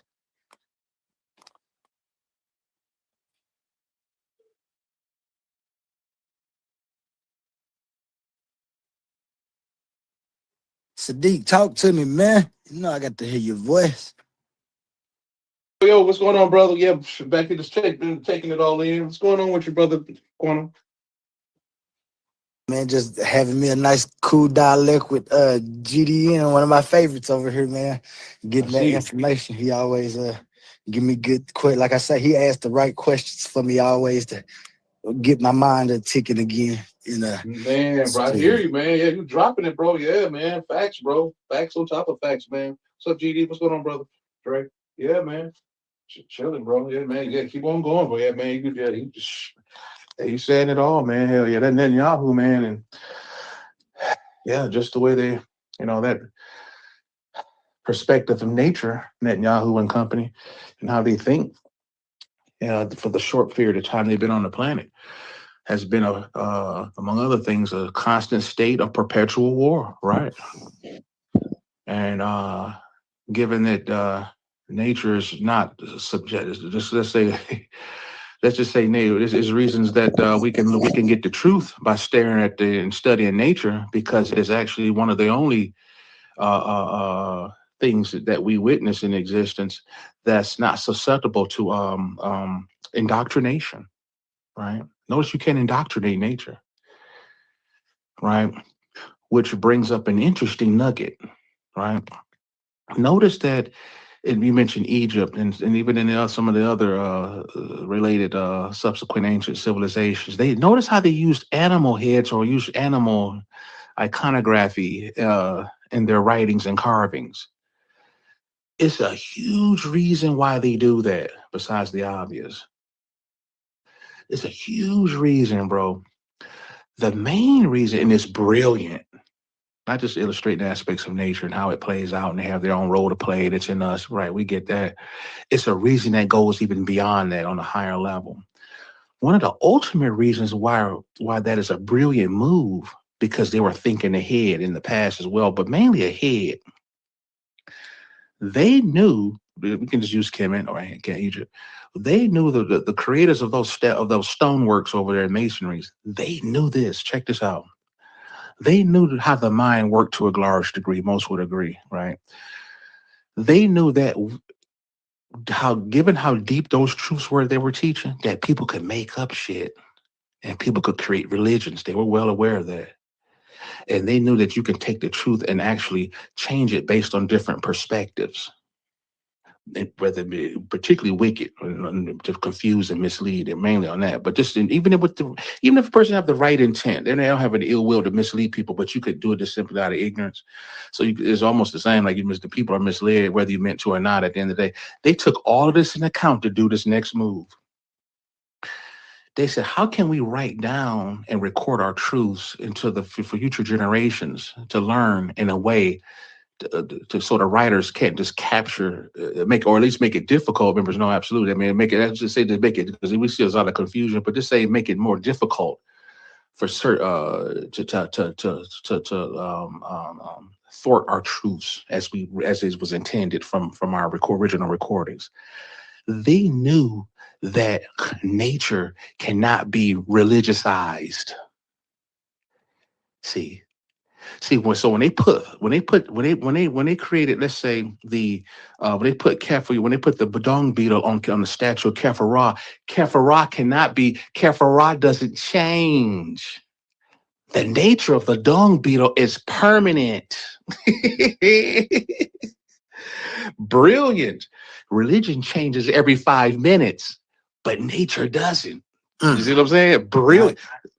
I see what you're saying now. Brilliant. I'll talk about brilliant when you look at it like that. If that you can't create a religion, right? It locks in the truth, right?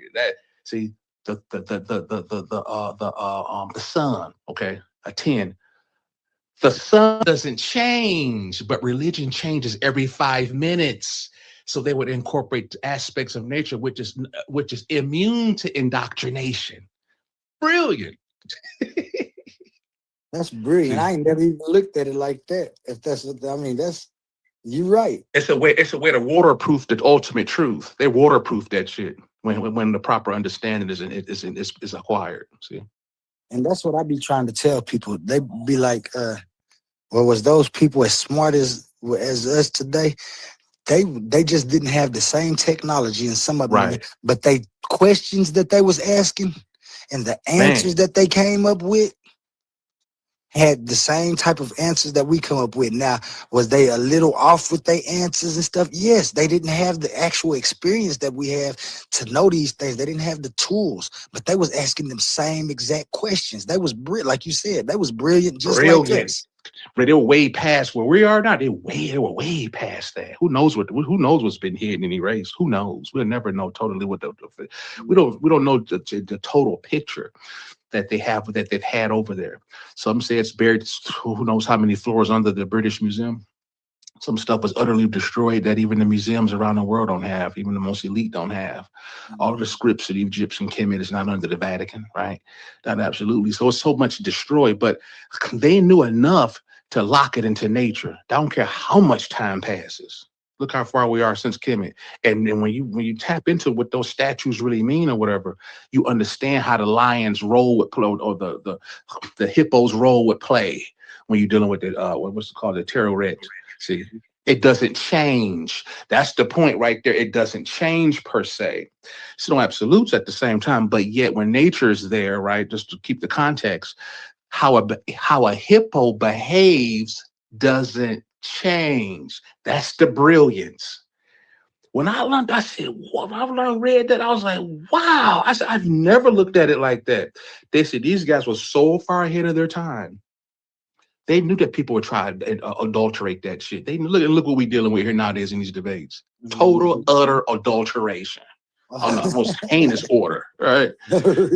Right, that's put it mildly, right? And and so they said we're going to use some symbols that time, and you can go a million years out, and this shit is still remain truth. They said, goddamn, put the lion head on that shit, man. Put a goddamn octopus on that shit. surely the octopus is going to be the same as it was today, 10 million years later, which is true. Mhm. And if we can actually find that, and like you say, the brilliance of it is we might not know what the hippo mean right now, 'cause there's so many, but when we do find out exactly what they was meaning by them animals and the dung beetle right here and the owl or that bird right here, and when we know, you know what I'm saying, and we got some type of idea. But when we find out that, like you said, it's just gonna fall into place. Oh, that's exactly what they were saying. Oh, that's what they meant when they. Yeah, man. That's But it. Yahweh, oh shit! But he'll be Galway tomorrow, and he'll be Galway after that. He'll be Malway after that. He was Balgay and Galday before he was Yahweh. So and they knew this. We got to come up with some shit. These motherfuckers say any damn thing. They said, man, put a moon on that shit, nigga. That motherfucker been the same for billions of years, right? See. That So, and makes that's so the way much I try to think like that. That's one of my inside secrets of how I maintain my, terrain as I do in these real patchy ass damn backtracks. Thank you for that, man. Because I ain't never looked at it like that. I always understood that they was real smart and that they was trying to answer questions. And some questions, like I said, you need experience or you need some type of tools to figure them out. And they just didn't have them, but they had imagination. Like we do, and they could imagine things. They had, you know what I'm saying? Like, no, they might not can't get it right now, but now that we got it, and like I said, it's amazing to me how they did the movement of the sun with Ra. They understood that the sun gives life and photosynthesis to the plants and stuff. And the thing that they missed out is that the plants grow the most at the dark. That don't mean they wasn't on the right track though. Then it ain't actually a being up there in the sky in no boat. It's the sun. And they were saying that, it's moving on its own accord. The sun is Ra. So if Ra's moving in his boat, and there's forces behind it. And then they start talking about the netters. It all just making more sense. But that last part that you just put into it about the scripts and stuff. Yep. I ain't never looked at it like that. They put what they call them fail safes. Right, my dude, bro, Bobby. I haven't heard too many people talk about. I think Bobby Hemming might have touched up. If I think about it, I think he might have spoken, but not many people know how they waterproof that shit. They just totally waterproofed it by locking it into nature, locking into the Iblis bird. The Iblis bird behaved the same then as it does now. See, with minor changes, right? No, absolutely, nature eventually, things all change at the end of the day. But by and large, you can never guarantee an absolute. But but one of the best ways, at least to attempt to do so, was to do it just the way they did, in my opinion, by putting the Iblis bird on Thoth and on Tahuti, to lock in his modality in nature, symbolic nature standpoint. Very brilliant, is to lock your truth in, like you do, man. How you do your stuff. It's pretty interesting how you lock it into nature and time. Oh yeah, See, that's brilliant, man. Mother Nature, Mother Nature's not gonna. I don't care who come along and try to indoctrinate and try to change it. They can't really. If it stay under the concept of Mother Nature, man. But I mean, how can a liar come there and just manipulate your shit? You can't. Like you said, I did it like that because I was trying to explain things that I actually experienced, and like you say, it won't never change. Of course, there's aspects of it in different scenes of change and stuff. But the ongoings of existence, they can't change. They won't change. And that's because we have order and things unfolding. And that thing, the order, the things that's being ordered and unfolding is nature. And to me, that's a simple concept to give me intelligible answers. And that's why I did it, because I want answers. I don't want to be like, you just can't know that. No. I don't like that. Right. Oh man, shoot, they was dropping it on dude. That Sonic brother was he an Israelite dude that got off Andre? I think so. He one of them. He might be a Hebrew Israelite or big on the studies. So yeah, sometimes I be hearing him talking about Kemet and Mayat, but I think he be trying to tie the Hebrews into that. So yeah, I think he is a Hebrew Israelite. Man, shoot, man. I see, man. What happened? You guys going on live today or anything? What you got going on, Quantum? Shoot, I went. They're fixing to do the results to get Cosmon, Cal, and I think that was Gideon talking earlier. Okay. they gonna do their finals. I think A1 said he gonna replay they face off and they the debate so everybody cause they had a good topic and I guess I missed that debate. And Me so too. they're I gonna think I get that. missed it. Yeah. Say gonna run those two and then they're gonna do the what's the name and then we free. If we got some time, I was gonna see if Sheikh was gonna run about 45.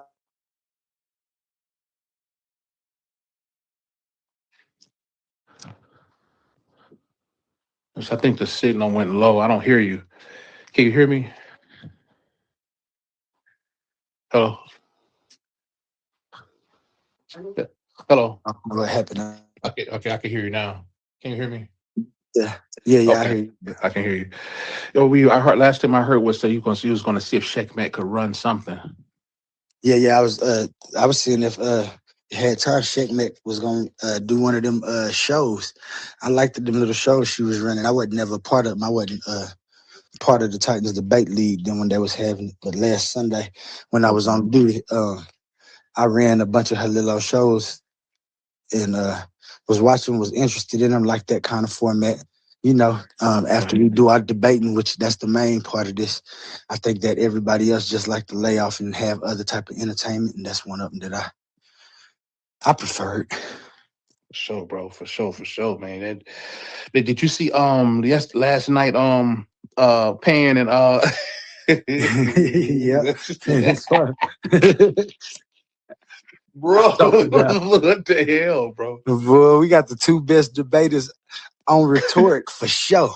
I'm talking about this is supposed to be. This gonna be real good. True, there's some good debate here. They're gonna definitely. What do you think about the agreed upon topic though? Shoot, if that's all they could find to debate, because when I was first in there listening to them, it seemed like they had too much in common to even debate. But shit, they ended up finding something. Topic though.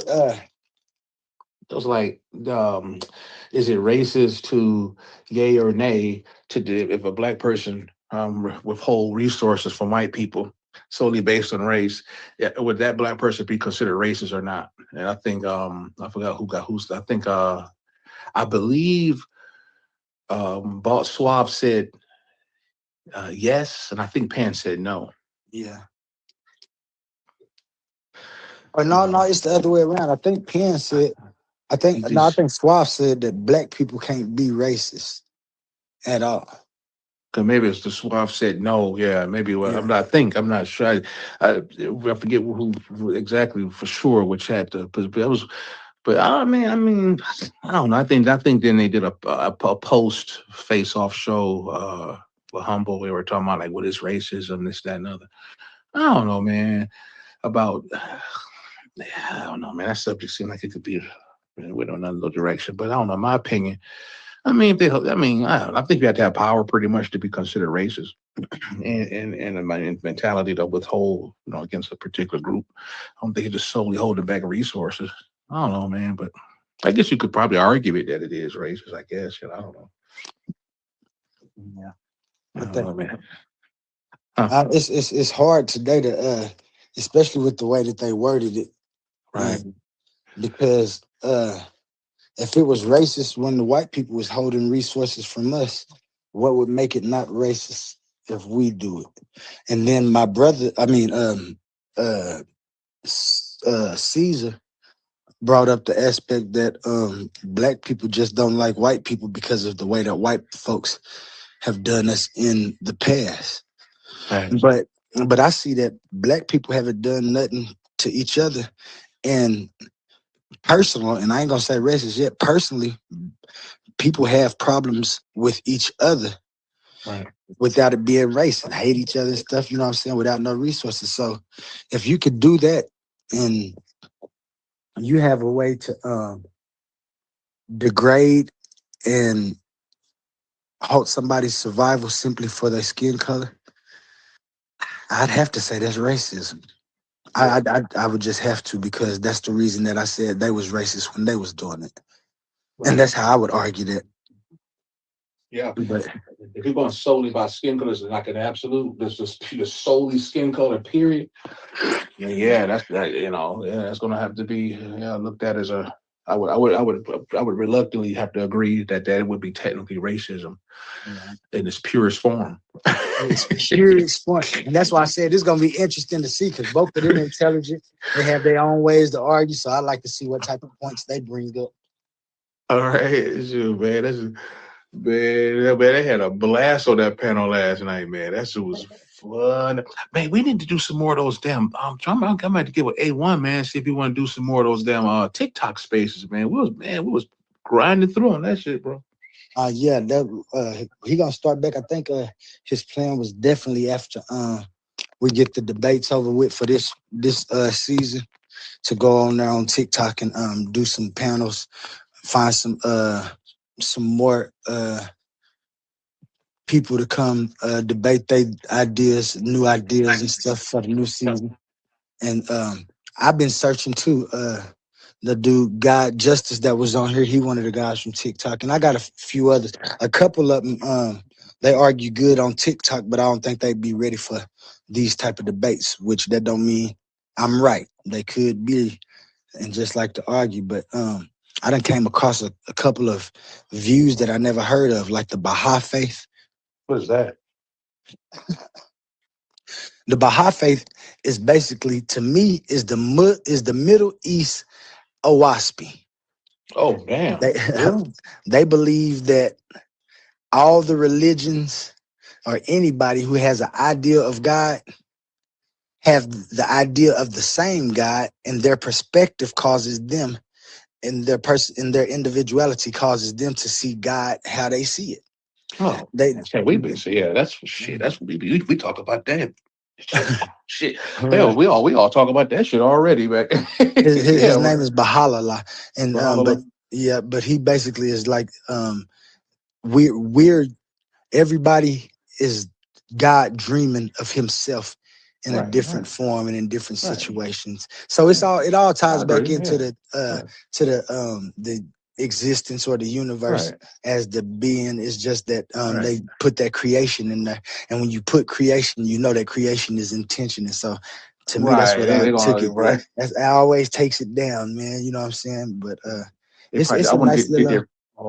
I wondered did they religicize it? You know how the Middle Eastern foreigners. Yeah, they call it soulless. Okay, they got a dude named Baha'u'llah. Oh, I can't think his name.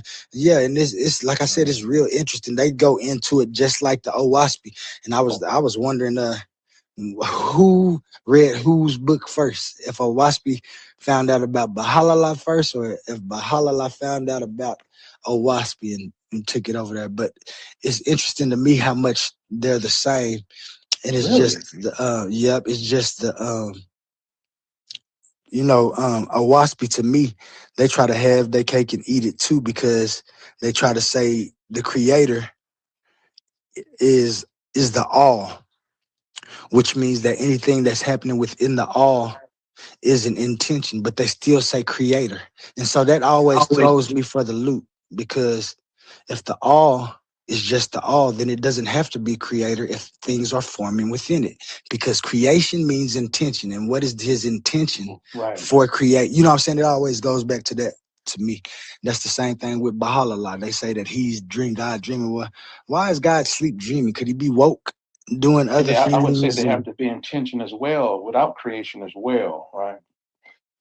You always have to have, because there's always a focal point of observation, or something with a mind that's staring at what's being reformed. It's really creating something absolutely from scratch. But just shuffling the new combination does take an active point of attention, which is closely tied to having a proper intent. Now, what kind of intent it is, I mean, it can be anything. You could be building a bird's nest if you're a bird, or it could be it could be trying to create, it could be something you see in a human reality, trying to reform something that's already been there to make an artificial sun. See? Yeah. You always have to intend what you're going to do, to a degree, it's just, because otherwise you get into separation, you start breaking it into absolutes and things if you remove intent totally. You know. Yeah. Well, see, and that's why I say to me, that's better. An absolute condition as opposed to a unmoved mover. I'd rather have the absolute condition of existence, which is ordered, updating, and with that condition of being, that makes more sense because then everything would just operate on the vector to be. Right. Yeah. And then the intention would only come for the individuals or the life like us who can manipulate not just our being, but anybody else's being. Right. Yeah. As opposed to ending their being or not, you know what I'm saying? And that's where intention comes from to me. And that's why I say, like, I don't like the creation for a creator for my thing, because the intention, when you ask them what was the intention, then they'll be like, well, God didn't have to have an intention, but he created, so he had to have an intention. You know what I'm saying? They don't know And what they're talking. and then I don't know, sometimes I be asking questions, and when they be giving me answers, I be thinking that I'm the one that's silly, but I don't be. It just be them answers they be giving. And I got to understand that too, because like you said, they don't understand the concept if they don't sit down and actually understand the question they answering. And a lot of people don't. Right. They don't know that, man. It's the things we saying out of our mouth right now is predicated on intention. Yeah. It wouldn't happen if we didn't intend it to. Right. We think about it before we say it. You know, the unseen governs the seen. I mean, there's a lot of ways you can say this stuff. You know, some even say, I can always go a little further. The source or the soul, which some would say the source of all, right? We do appear to think of things that's new, but some say that by the time it's say, let me just keep it straight up. Like the things, let's say if I say the word bus, or say if I say the word car, or whatever, as soon as I say it, it's already been thought of as a preliminary, right, to prevent an absolute. Because I can't say nothing that's totally absolutely unique. That's outside of the source. Kind of to what what's that guy's name? God Gift was saying. He was trying to articulate that. Use horrible examples, but horrible examples, right? But as I say, car, it has to be a delay in at which it matriculates down to physicality, so that the source can think of it first, right? And so I'll act it out because I'm disconnected from it via perspective, my limited perspective. And so I may act to interact as my own perspective pushes me along the path. And so yet whatever move I make has already been slightly thought of before I had, from which I come, which I'm speak from, right? And it's like there's a lot of ways you can illustrate that radio waves. You know how something broadcasts from something, there's also a slight delay before it actually come out the radio. Right. Or you say if somebody's in a canyon and I'm the point of origin, I'm the originating point of sound waves. That's a holler in the canyon. But you don't hear it to the other side till or shadow. You got a real counterpart. You got a real point, not a counterpart, but the real point, right? But yet before that shadow's created, there's a slight, when that light comes on, there's a slight delay before the shadow's actually created. Because so other ways you can go and use physics, science, phonography, and all this other stuff to, light and all this stuff. And so, but yeah, we have to have the illusion. I would agree. I would agree with him saying illusion, but there has to be there to break the absolute. We can never function totally off of the requirement of just removing to the totality of free will without the illusion of choice. So to acquire a value of experience, to be alive, to develop, so purpose can result through experience, where moreover the prize is to accumulate higher and higher degrees of wisdom, knowledge, and understanding. This is what dude left. He left all of that out. There's a lot in responsibility. Like Kaz jumped in. She's like, hell yeah, responsibility. What the hell you can't? It's a lot of shit. It's not simple as just eliminating free will. It's a reason why that if you become too knowledgeable and too logical, as we've seen what the onset of AI is doing to a lot of our heads, if we become we're actually too outsmarting ourselves right off the planet. See, this is why you can't go absolute with what you think we know. And so, because what'll happen, you become disconnected, and you'll become atheist. You see, if you just look around and think you probably think life has no purpose and all this, given some of these perspectives I'm hearing back here, and you'll lose your magic. you'll become relegated to a robot and all this other stuff I go into, some of which I mentioned in that call that day. And so you always have to be given a choice of a state of affairs. And brother went to talking about something about, I think some movie script, and whatever. Like the actors are just trapped, functions only within the total trappings of the script, and he's reading what to do and say from some script. Right? We're not reading from anything like that. No one's telling us what to do necessarily, like a director or a casting director would do in that way. There is some point of instruction. Our parents and school teachers and our people at our jobs, supervisors tell us what to do. But he said this one director, it was very limited, very absolute. It was riddled with absolutes and shit. And because of that, well, go ahead, brother. No, I was listening. I was just laughing. Yeah. That's pretty much it, and we have to determine to develop the possibility of life. If the hard drive is to expand, cosmic hard drive is to expand, or we could say or you could say your mind, just locally, if your mind is to expand based on your experiences, as you accumulate more and more knowledge, like into outer space, as the life persists. Notice they say space is even quote unquote supposedly expanding in a like manner. As byproducts and just functions of life and wear and tear, come in and out of existence and things like that. It causes an expansion as we add and acquire more knowledge, pretty much like a library, right?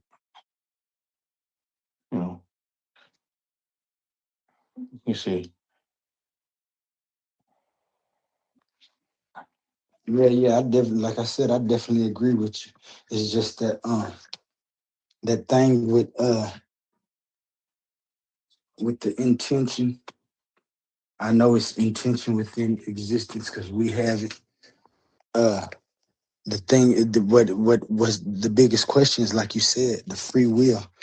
But when I look at my studies and my outlook became that we just have will. Right. The reason I know it's not free is because I can't describe an unfree will.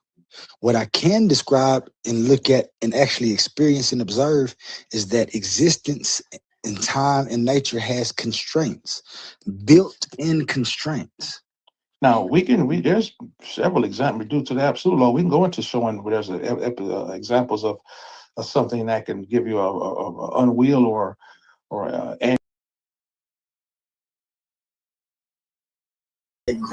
What up? I don't know if nobody can hear me or not. But this is a recording, but we are live if anybody want to come up and get the day started right. Get some of that coffee in you. And let's get some discussions going. You know what it is. I'm gonna play this some more until we get it going. It's your boy Ola, King J, GD and Capone. I seen y'all. I don't know if y'all might want to even get y'all debate after way early this morning. Be a good thing. But we in here. I don't even know if y'all can hear me yet. So I'm gonna add my other phone and talk to y'all. During harvest seasons in different part of the world, the big difference that lets me know that they difference is, like I said,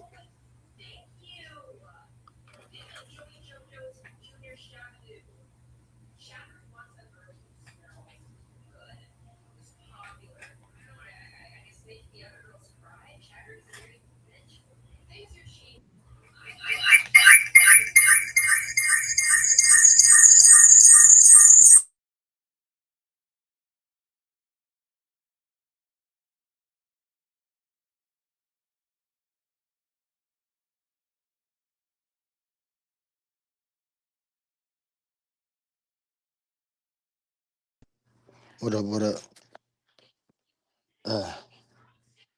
It's your boy Ollie. This is a replay that's playing, but we live right now. If anybody want to get up and join the stage and get the morning going. If not, I'm gonna just keep replaying this. King J, GD and Capone. I know GD and Capone. You said you had some stuff you had to take care of today. But it's a nice morning if y'all got. Oh damn, I forgot. Oh yeah, we Central Time, so it's only 8 o'clock for King J. I don't know what time it is for GDN yet, but we in here, man. Good day to everybody, and we're gonna get some discussions going. Free will, or placing a pretty much, to be quite frank, a limitation on absolute free will from your perspective. Meaning, look at the universal laws.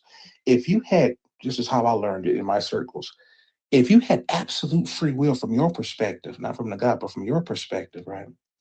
Then you should be able to mute all universal laws. Absolutely. Right. You should be able to you mute all laws and fly, and just while you walking down the street, just simply fly through the sky like Superman. See, if you had absolute free will, you could just, while you fly, fuck, I got absolute power. I might just go and disappear and fly to sun. You could fly invisibly if you had absolute free will.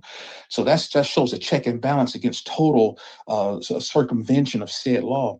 Now, on the back's other side of that, we go to another absolute where well, I'm just saying it like this. I could try to stay away from absolutes, but so it shows there. So where you can, now, there is some laws you can mute. You can mute some laws, like the so-called law of gravity, the so-called law of in terms of suppressing gravity with further knowledge and wisdom. You can actually fly through the air, which actually don't necessarily eliminate the law, but you just have mastery over said law. And there's also, and I can go more and more to the mutable universal laws as well, just to even go further, right? And some are immutable, obviously, right? Like the law of mentalism and cause and effect, whatever. So it's there, Right, and that's why I say that point right there is exactly why I say, if they what they did was put free will on something that you don't even have to call free will. We know what the free choice is, and the reason you can't, because to me, the reason that it didn't seem right and the reason we have questions is because they say, well, if we have free will, but God knows everything, or some of us are, it's already written, we going to hell and stuff, then are the steps that I'm taking actually free? Well, then that's what we say, and they lucky that I ain't a Christian no more, because I got arguments for God that would hold up if the incoherence didn't come before my arguments. So it's like, my will that I got is the same thing as my life. My life is constrained. So my will is constrained, but it ain't constrained intentionally. It's constrained because nature has form, structure, and constraint. Time has ordered, sequence, and update. And so if that's happening, then I see some birds flying, but I can't fly naturally. But like you said, we can build planes and fly now. Hold on. Well, then if that's what's going on, then I know that I have will, and especially the will to make my own choices, especially when it comes to my will to make choices about what's hurting or harming me or anything else within existence. And so I don't have to have a free will or a caged will or whatever it has to be. You just have to have a will. And now my will has nothing to do with Sadiq's will. Sadiq's will has nothing to do with President Trump's will. Sadiq is gonna make his own choices when it comes to the situations that he in. It ain't already written when Sadiq's sitting there thinking about what he want to do. That event of thinking I'll is say actually. this. I'll add this. I have to add this. My other part of my moniker, there is no separation, at least not in that sense of an absolute. And there's ways I can illustrate that. And also the law of quantum entanglement, right? And so it's some truth in what you say, because there's no absolute in that. And at the same time, to that other way as well, which just gives you credence. Now, since we talked and we get together and talk, and that we hear each other talk on these platforms and things, you have etched a signature into my psyche. So I'm forever changed because I've come across you. I've heard and taken in things you've said. So your perspective isn't absolutely separate from the physical interaction I'm referring to. Also from the soul aspect. We all come from the same place. Number two, right? That's the main point of separate. We all come from the same. That's number one, actually. But more, just on the basic physical level on these phones or whatever, you've etched and projected a signature through sound waves, right? And visuality and things like that. I've seen your moniker, your literature and things like that. Stuff has an effect on me, right? Likened to two photons or two atoms, right, or two electrons being intermingled at one point, it forever change. Now, how much, to what degree, like you said, I'm gonna do what I'm gonna do, to what degree I'm I'm affected, that's debatable, right? But this goes vice versa as well. And so to what degree I'm affected through this interaction? To what degree is each relative electron affected to, can they examine to the absolute was truly affected between two electrons that once had this common interaction, sharing quantum spin and things? They can't tell you that totally or whatever. If they did, they'll be making it up. Like if I could tell you to the absolute, to the effect that which you've had on me. I would never be able to really articulate that, and vice versa. But to make it simple, I always put it like this. Imagine mom in the kitchen cooking. She's in there cooking. Or let's just say mom in there cooking. Let's keep it simple. Let's say she's in there cooking right now. She's in there by herself. And we've all done things by ourselves. We're in a room or whatever, quiet, right? Doing our own thing, right? Right. And you come in, she don't hear you come in though, right? I'm gonna give you the most subtle example. She don't hear you come in. And so all of a sudden, she's in there singing, she's doing her head on, she's singing her old school songs or whatever, or talking to herself. Hey, I can't stand. She might be talking about a previous conversation out loud because she thinks she's in the room alone. She said, how we behave differently when we are alone. That's hint number one. When we think we're alone. And so she's like, hey, I can't stand her. So you walk in and make now you've been in there for a minute, but point here is the bottom line here is you make your presence known and apparent. Hey, mom. Oh, man, Quantum, you scared me. You scared me, Jermaine. Where you been here, baby? Oh, I just walked in a few minutes ago. I heard you talking. What's going on? Oh, it's nothing. I didn't want to bother you, mom. Go ahead and finish cooking. I'm going to go ahead and step back out. You leave. Or you leave and go back in your room. Now, here's the nugget right here. That ain't even a nugget. Here's the nugget right here. She's going to behave differently to a degree because she's not going to act like she did because she know you're there. You have it etched on her mind from that point on. You see how that works? Yep. See how that works? Because even though you're not in there interfering actively from that point on, you've already left this part of her line of sight, but she knows you're there. She know you there. Yeah. Right. See, always remember absolute separation is false, right?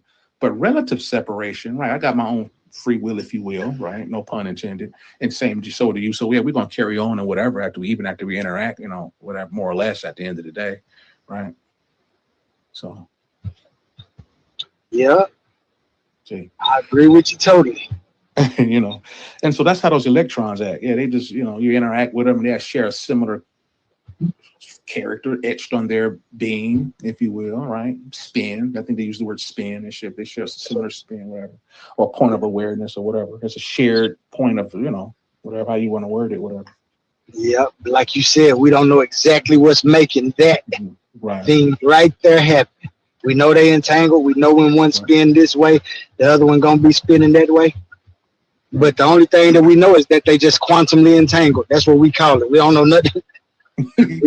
we can just name the event that's going on. Right. Yeah. Some Naga guys in the background working on them I talked to a lot of people one-on-one. I'm in the back working on them too. They got a lot of, between us, a lot of holes in their philosophy and shit. Oh yeah. What do you think about their philosophy? And they went after Oshapi and they had a lot of issues with going after Oshapi now, but and vice versa. What do you think about God is light is electromagnetism? I believe that it's incoherent. Yeah. Okay. I just if you got time, I ain't trying to create. I don't want if you have anything to do. I'm just I'm chilling. So I'm driving. So if I sound funny, it's just because I'm on my way somewhere. But the reason that's just incoherent to me first, because you know I always look for intelligibility when my argument is about an intelligible answer, and you'll never get an intelligible answer with that, because when you start arguing, you see they'll change it from God is light to electromagnetic, and light is electromagnetism or electromagnetism. But then when you start talking about spirit and stuff, they'll say that that's what they talking about. And so they do the same thing that other people do. They give it an identity, but that identity shifts with the meanings or whatever point they trying to prove.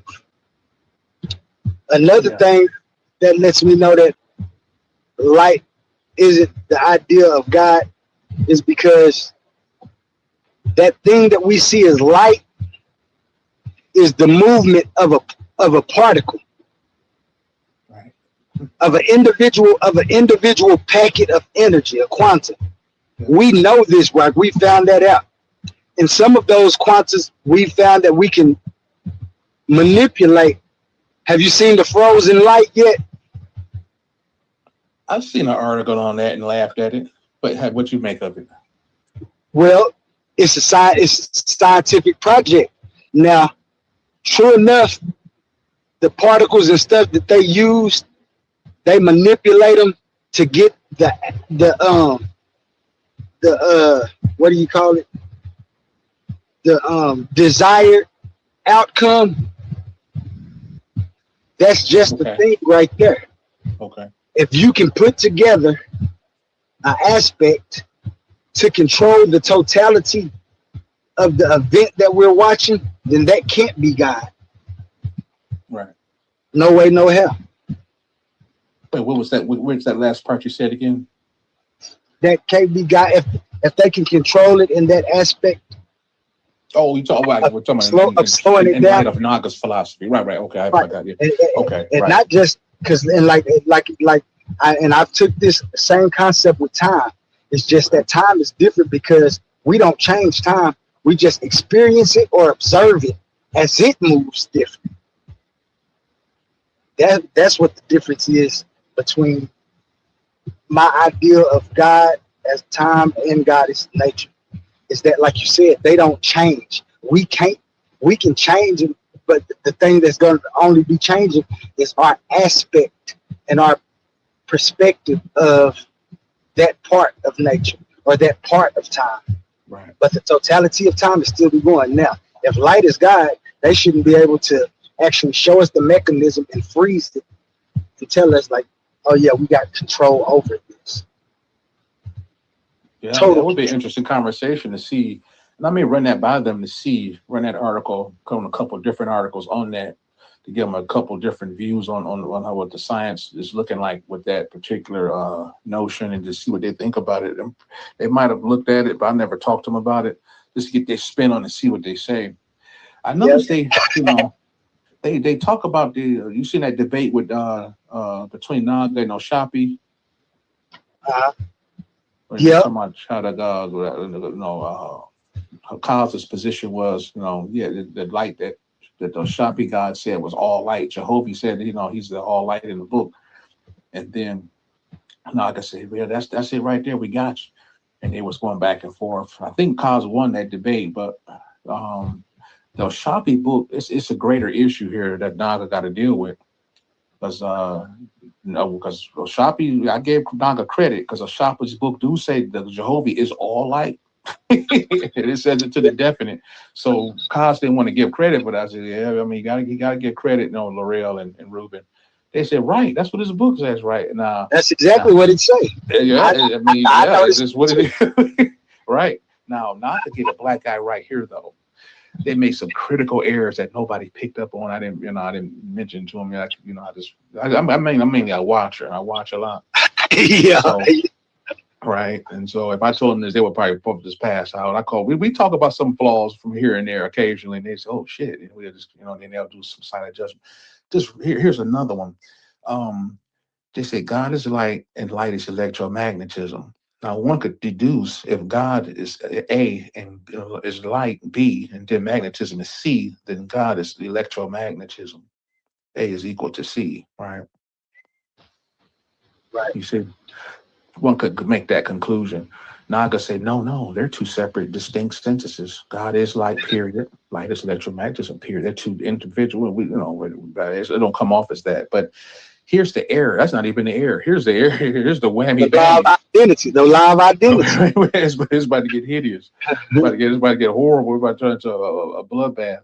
And this truth is always simple. And so just simply said, if they agreed, if they shot themselves in the foot, and Kaz didn't pick up on it, if Naga said God is all light to the detriment of Kaz, which agrees, and Naga agreed to that publicly, then God must be, if it's to be all light per Naga and against Shapi's book, then God has to be absolutely electromagnetism. Naga collectively, emphatically declines and defies and stated repeatedly, even up to yesterday, that their God is not electromagnetism. You know what? You know why he did that, right? That's a body bag. That's a huge body. That's a huge body bag. I just keep it to my. I don't ever, some of the whenever if it presents itself, I mentioned. I said, if he's all light, then how can you? If God is not electromagnetism, according to your own moniker, then how can you beat up on him about God being all light, even electromagnetism, which is light, right? According to your endless debates, they would literally put the sock in their mouth. See. If God is light, how come the light? How come light can burn a person? If God was light, when I put my hand to a light that would normally burn, that light will succeed and make sure it don't burn. But I know it ain't God. Not just that, like you said. There's a lot of ways you can get into, the nuances. Yeah, you can. And the reason that's one cut and dry. If it's all light, and they say God is light, and light is electromagnetism, they even said it. Then and you said God cannot be all light, right? It undo itself, right? Right. And see, that's what he noticed. He noticed that he was violating the law of identity by saying light is electromagnetism. A is only on one hand. Then he says that we never said, when people say, well, if God is light, then it's not electromagnetic. If you're gonna beat up on Oshapi, when God said that God is all light with no exception, that's an absolute. That's an absolute. And then okay.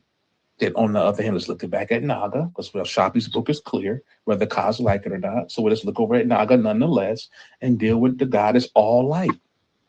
But we got to deal with first his position, Naga's position, saying that the God, they never stated, nor will they ever state, God is electromagnetism. He said they never stated that? Yes, bro. Yes. They said it yesterday, all day, they post all day yesterday, all for years. And nobody said that? Fallacy. It was a huge, and when they went against Kaz, that blew it wide open, but nobody caught it. I didn't tell them about it. I still got it under my hat, waiting to the right time. That's how you do it. That's how you do it. Keep it for yourself. Because I'm not chase nobody down. I don't be trying to, bad, because I don't know all of this shit. Hell, you know what? I go ahead and say this, brother. It's been said that there's people out here who had to hold our opposite. Do you know, Quantum? There's people who know opposite perspectives of all of our positions. And it's been said if they're well informed enough, they can actually take the opposite of what we all say, undo our ass with it. Yeah. Yeah. It's mofos walking around that can do that. Yeah. I go, Sadiq, I ain't gonna lie, when I was on TikTok, you can ask A1. I used to help my debate skills and to know my knowledge of different things. I would argue like I was a Christian. I'd argue for Muslims. I'd argue for those views. You know why? Because that's what just like you said. It was giving me ammo. And even though I had looked at those and I found mine, I wanted to see what anybody else went, because some people don't see the inconsistencies as soon as you do. They'll let you get off with a whole bunch, like you just said, with that thing with Naga and stuff. It ain't no way they should have never got that out. When the first thing I ever heard about body bag, the first thing I ever heard about Naga and them is when I started talking. When they said, somebody said, that was Leandre asked A1, have you introduced him to Naga and them? That he needs to introduce to them light is God and God light is or God is light and light is electromagnetism. And I was like, what? And that's the first thing I ever heard about it. And then going on through, they've been saying it. And I want to say he even came on there one day and said, Yeah. I ain't gonna. Yeah, it's a few body bags. I got one against globe Earth as well. How do you look at Earth as a globe as well?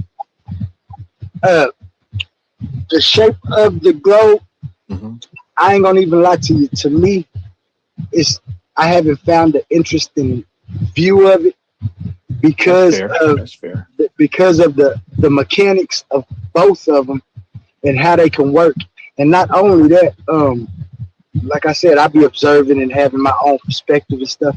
Right. And the perspective that I might can see, that looks most, is that the Earth is so big compared to us that it would seem flat to us and can still be round, especially with the mechanism that they showed us. Do I know for sure? I can't know because I've never been outside of space. Now they say they got pictures and stuff. The mathematics work. But there's also mathematics for flat Earth that work. There's more evidence for scientifically for a globe, but when it comes to different texts and different, like you say, a lot of them say that the Earth is flat. It's just that neither of them propose the correct mechanism for me to say, yeah, that's right. Because if you look at a quarter and it's flat and I stand it up on its end and I hit it and spin it, it becomes a globe. Right. A flat thing becomes a globe. You dropped a bomb right there. That's you dropped it right there is where you dropped a huge bomb. and so for me to know that and to know the force that spin makes, right? They both could be right. It could seem. You dropped the bomb. The globe is not a fundamental shape necessarily. Right. You have to spin. You have to spin. That's how I learned it. I was blew away when I realized that the globe, to create a ball or a sphere, more correct geographically, using geometric terms, you have to spin the circle or spin the plane to create a appearance of a globe or a globe. Now, good point. Now, one simple way to catch these mofos in a lie, NASA in a lie. Notice that we look at their technology, their so-called point of arrogance and their accolade, where there's the point of their exemplifying their scientific accolades is what appears to be a strength, but we know that there's no absolute. Wherever there's a strength, it could also potentially be a weakness. Right. And in this case, it's about to be a huge weakness. What I've actually thought about is that, and talked to many folks behind the scenes about it, and mothers can't refute it. I'm gonna run it by you. It is simple. It's not real complex. Notice that we see it all in the movies. We see it in some of our phones using Google Maps and all of this, that we can zoom in on any given area of any city from using Google Maps particularly, and it allows you to zoom in particularly at buildings and into these urban areas, and we're updating the ability every day, right? We can agree. We've seen in the movies where they're going to go with this. They can zoom in and see people walking and whatever, and cars driving, on the street, whatever. That's the undoing. That's going to be that's the undoing to what I'm about to say. Here's the whammy. Here's the whammy bammy. Now, with that being said, given that we have extremely profound capability to zoom in from an advanced state of perspective, to zoom down onto the Earth's surface of the Earth to see people and also buildings and cars and so forth in real time, guess what they're going to show you that they're not going to do is Clash of the Titans 1.0. The finals are here. It all comes down to this. Out of 16 debaters, only 2 remain standing. Some fell because they couldn't defend their arguments. Some crashed out because their antics outweighed their intellect. Others simply weren't built for the pressure of the arena. But now, the smoke is cleared. The finals face off. Pandemis, the African atheist, versus Suave Boss. Before the final war of words, they meet face to face face to choose the topic that will define the championship debate. $500 on the line. One winner, one name etched in Clash of the Titans history. Who has the sharper mind? Who can survive the pressure? Who will rise when the lights are brightest? This is bigger than debate. This is legacy. And for everyone who lost along the way, your chance at redemption comes when Tournament 1.2 launches. But right now, this moment belongs to the finalists. Clash of the Titans 1.0, the face-off, Saturday, May 23rd, prime time. Be there to witness history. Are you not entertained?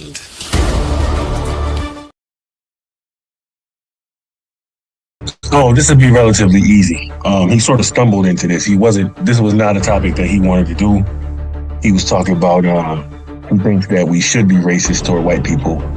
And then when he gave a description of what he was talking about, I said, that's not really being racist. And that's how we got here. He said, oh, we can do that. So he's about to be trying to debate against the thing that he thinks that we should be doing and trying to show how it's a negative in some way, which is interesting.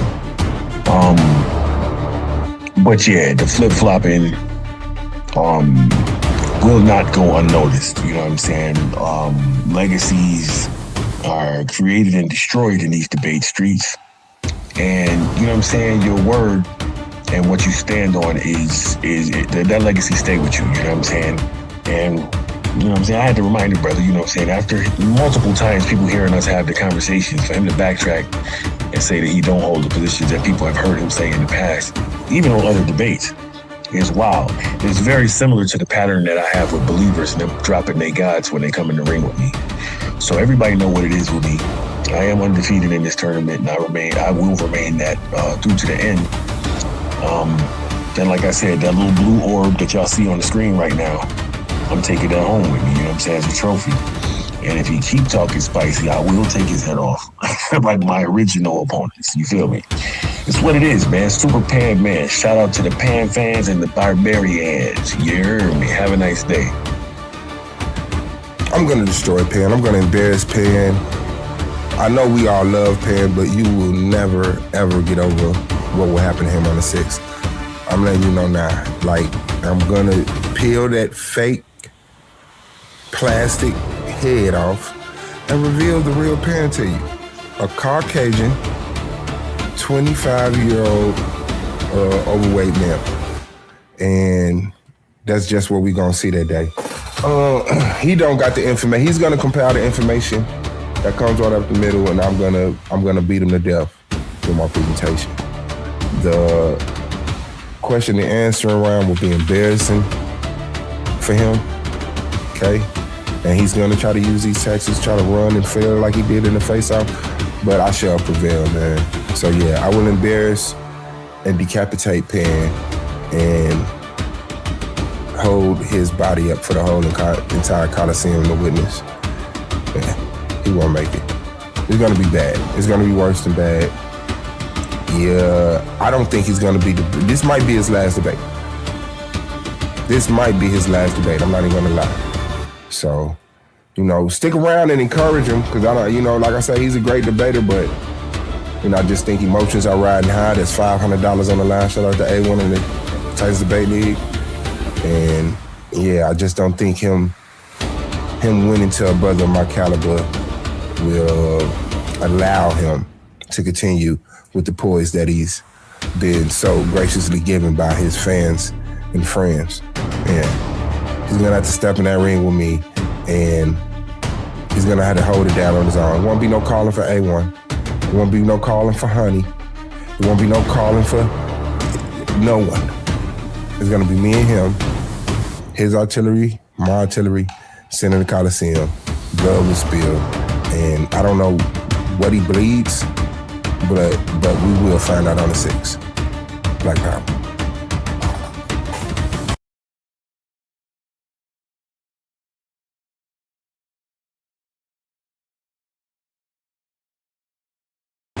Let's be real for a second.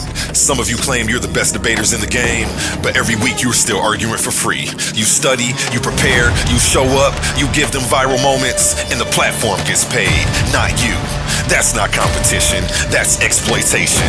Some leagues built their entire reputation off the backs of debaters they never intended to compensate. Clips, views, donations, super chats, and the people creating the content still walking away with nothing. Over here, we don't play that game. We are one of the only debate leagues actually paying debaters, reinvesting back into the community.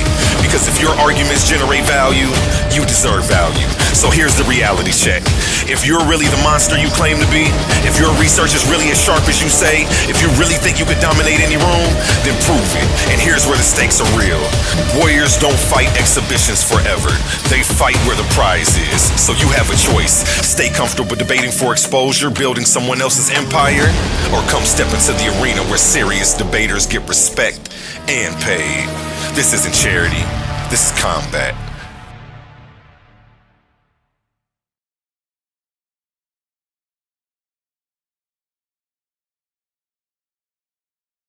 To be a Hebrew, yo, damn. That's what I'm saying. That's why I know you're not scientific. I specifically said that ain't the case. Oh, I'm and pretty you sure did, you yo. wasn't You an said Israelite. that they created an empire. You said Ghana. The word is Goey, nigga.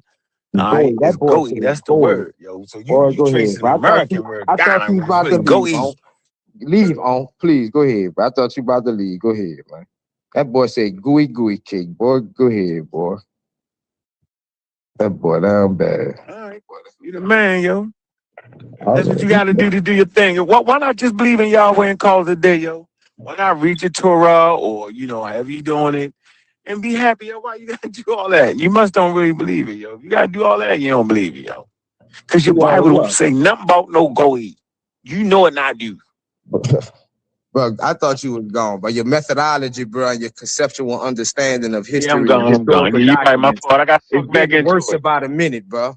How could What's something going left you by how myself, could yo? something be Where the hell is compiled in Humble the at? first century Where's be A1 talking at? about something in the 12th century, They bro? left me by myself. Go yo. ahead, It's your bro. crazy ass. My fault. Go ahead, Shit, bro. we somebody stop this man. Boy, that's cool. Anybody.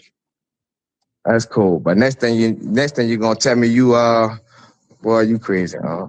Go ahead, bro. I'm on Mount Olympus. I'm trying to tell you, yo. You need some wings or something, yo. Tripping. Hey man, I've been looking that up. The word Ghana comes out of the Niger Congo language. Killed them dead, done. And what does it mean? Semitic. Crazy. What does it African mean? Americans lying about being Hebrews. That's what it means. Cause see what you got to understand, these Niger Congo languages, they're not thousands of years old. Here you go. You have a lot of loan words from many different languages in that. And that's one of the ones Ghana we see. comes from I don't know how to pronounce it, Soninke language, which diverged from that Niger Congo language family 5,000 years ago. Ate them up before the Hebrews, then killed them. Done. Knocked out. So when we listen to their oral history, the first Soninke king was Dingasisi because he was a Soninke. But the oral tradition states that he comes from the east. Nah, he definitely was Soninke from the Mandi people. Believe for real. So yeah, you ain't telling me nothing I don't know. So what you gotta say for instance, when I be talking to these Abos, how they set up a kingdom in West Africa before they when I be talking to these Abos and they be saying wasn't slavery happen? Hey yo, how they do that? How they do that? Hold on, how they do that? Look, and I told him, I said slavery did happen. You could go to New Orleans and see the Indians, they use words from Africa. One of the words the Mardi Gras Indians use is umba, which means bow down in one of the Nigerian languages. This boy told me, no, it's Creole, which it is, but you got to understand Creole is a combination of many different languages. So that's why, because we even had one of the Indians, Tootie Montana, he said, yeah, umba is a Creole word, but that does not mean that did not come from Africa. Such is the case with Gada. It is a Niger Congo language, but it's a loan word that came from the Hebrew Israelites, just as many other words we see. Just as we see even the word of their first city was Wagadu. That's a Hebrew word. So that's what I'm saying. So we gotta And yo, I we bet gotta we gotta $1,000 we gotta tonight, work with nigga. the Put information $1,000 up. Put that's your money given up. us Put your instead money of up. Let's debate that. Let's debate that. Put your money up. instead of letting the oppressor Put your money up. interpret the No, put your information. money up. Put your We money can up. do it just as good as them, no matter what. I know you hear me. Want I to know tell you y'all. hear me. Put your money up. I ain't gonna do that. But the last time I bet a tether Oh, well, $1,000 live, I'm still waiting on that money. Thank you. You know what the tether betted me? And we can send it to A1. We can send it to A1. You know what the tether wanted to bet me?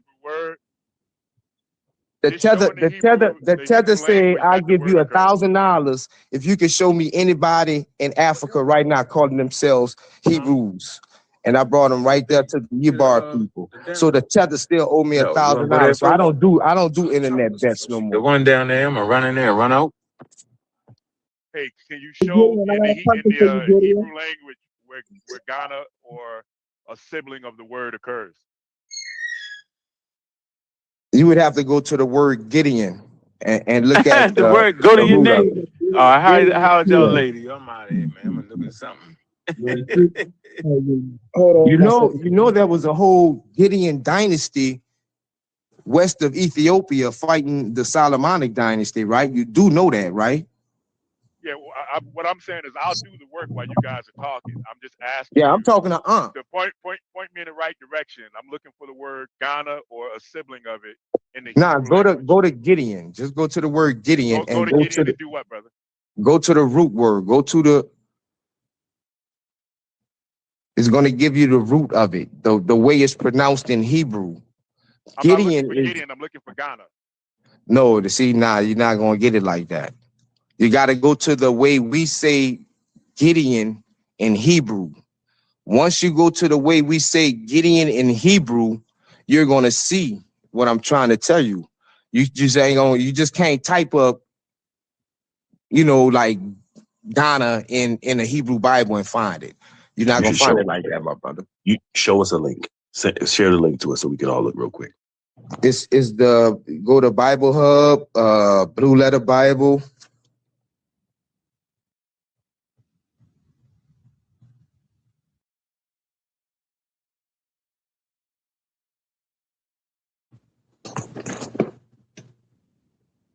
Let me pull it up for y'all, man, because y'all acting like it's difficult.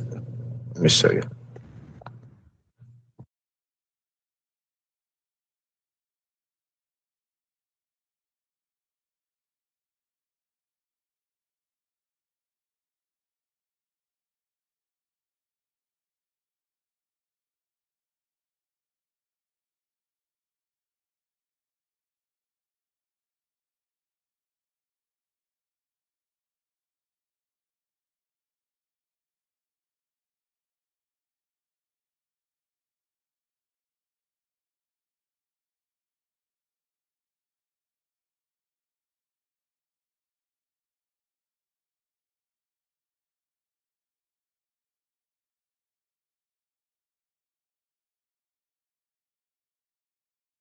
Yeah, let me I was talking about later, man. Excuse me. Let me see. So we can go to Judges 7:15, right? So we go to the tools. So once we pull up the tools, we go to Gideon. It's going to be H1439. And when you go to, it's going to say get on. And it's going to say root word, H1438. And you're going to see it say gotta, verb, primitive root, cut off, asunder, cut in asunder. Primitive root to fell a tree. And then when you go to the, let's see, let me do this. Give me 1 second. I'm gonna pull up the name of the city. Give me 1 second.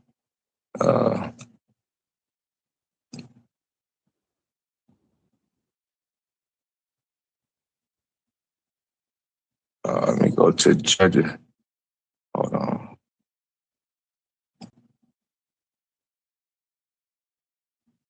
I'm pulling it up. That's why I'm trying to. What can I? Okay, Jen.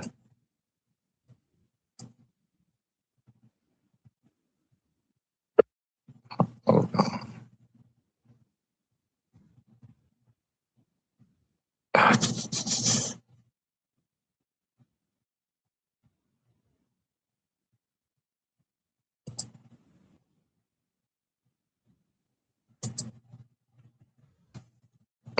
Oh, let me do it on my phone.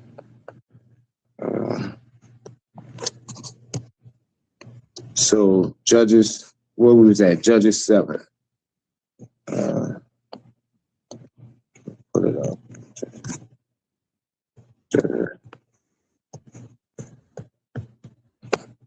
Judges 7.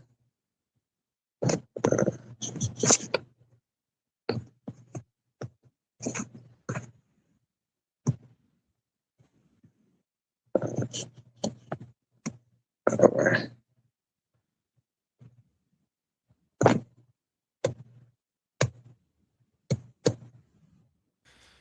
I'm back. What I miss? I had to go to the store.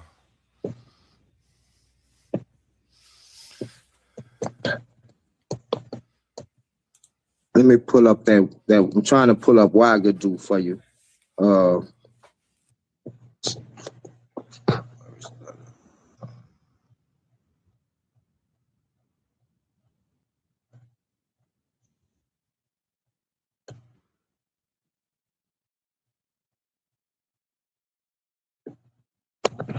How you spell that? I can just put it in the site in the link that you gave. Just like it sounds. Bet. WAGADU. Yeah, this isn't going to bear any fruit. We already know what language the word Ghana comes from, and he's saying that it comes from a different language. No, I'm saying it's a loan word in that language that was formed. When you look at all the history that goes along with it, from the Israelites being documented in Ghana, when you have the oral history speaking of Dingasisi coming from Yemen, when his son succeeds him, like all the evidence points to Israelites from the very least being in the centers of power to the very most probably being part of the rulership there.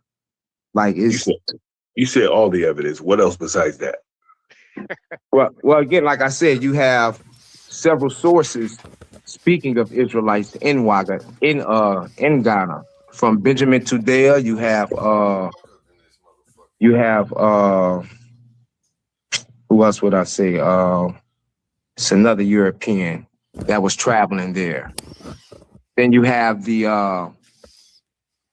Tariq El-Fattah, speaking of Israelite families in the area owning dozens of wells. You have Judith Dahani from the 9th century in Central Africa.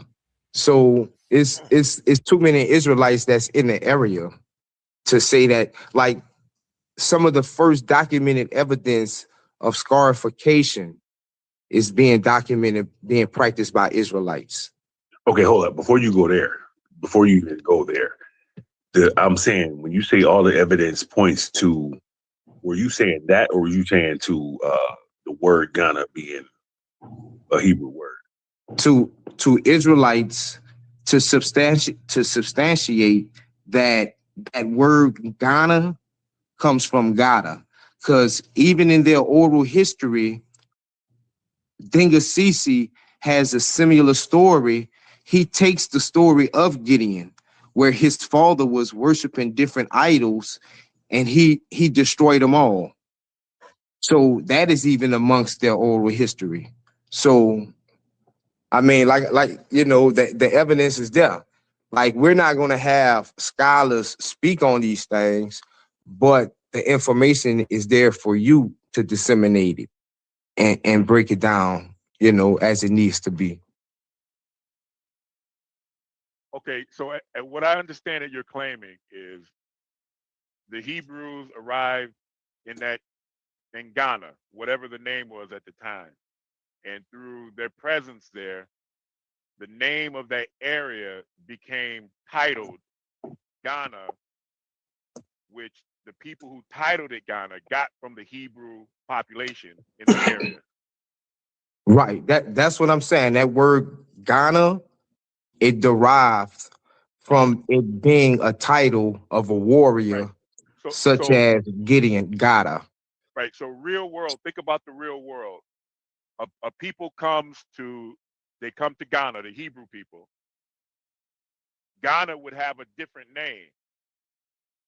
So we can at least predict what time this happened. Like when did Ghana become named Ghana? So what you're talking about happened It was before. Hold on, brother, it was never named Ghana. The Europeans named it Ghana. Hold on. So you're saying, right? I just said at whatever point it was titled Ghana. I don't care who named it Ghana. We know it happened before it was named Ghana, and because you're saying that it was derived from the Hebrews being there. So what's your point? You was postulating as I'm saying that was the name of the land, but if you was listening, you would have known I never said that. But go ahead. I hate when people start getting No, close go to ahead. the Go ahead. ledge. Go ahead. What I'm telling you is we know, or I don't know offhand, but we know when that area was named Ghana.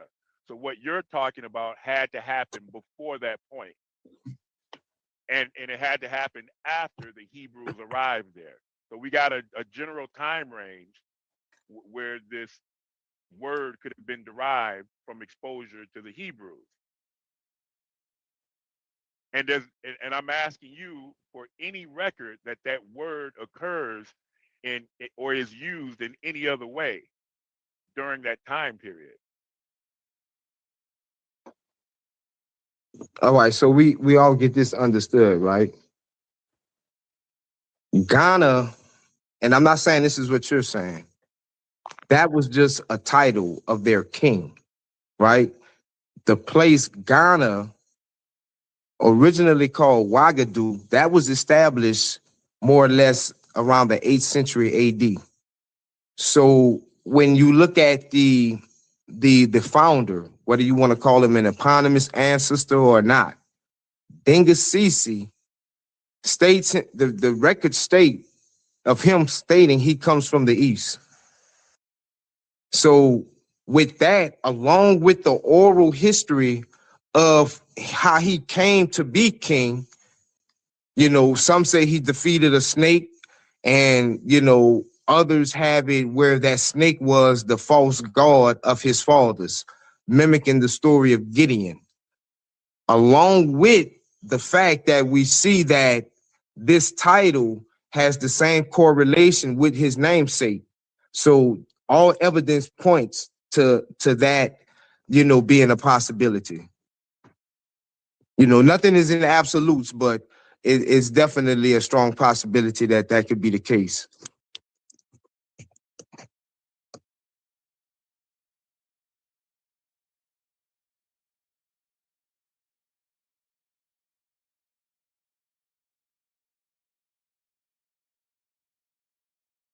All right, I want to iron out my role. I'm not challenging you. I'm not postulating an alternative. I'm exploring a piece of trivia that I found interesting listening to the conversation. I need you, or I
Jamal, classic art, Mona Lisa.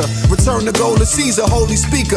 Consuming rappers like a whole amoeba, roll the weed up. Your local preacher, 317, decode the beeper. Load the sheep up, cause holy Jesus got some open features. They withholding secrets of mysticism, bogus reasons. They quote Josephus, holding meetings only for elite men. We off the deep end. Overseers and slave hunters control the precinct. It's no defense, cold enough to blow the heat in. The flow decent, solar beings hold a DNA with the oldest features. It's all the reason to be so conceited. Afro eliteness, chocolate women say the style give them they hold a Vita. Social media birth the boldest speakers, hold your grievance. Before they spin that block with the poles and heaters, know what beef is. The voice of reason, dropping gems on them, hope you peeped it. It's now Cypher 85, and Jay destroy the weak shit.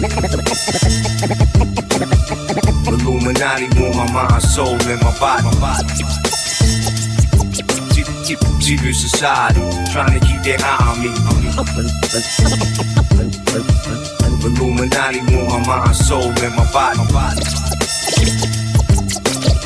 Secret society, trying to keep You know their this eye on could me. get stranger things spooky. Trying to exchange loopy. When I throw this shit at you, orangutan dookie. This what happened with Lucy, a brainiac with the loose leaf. Animaniac goofy, ain't a rapper come move me. A god of the earth, Jamal put in work.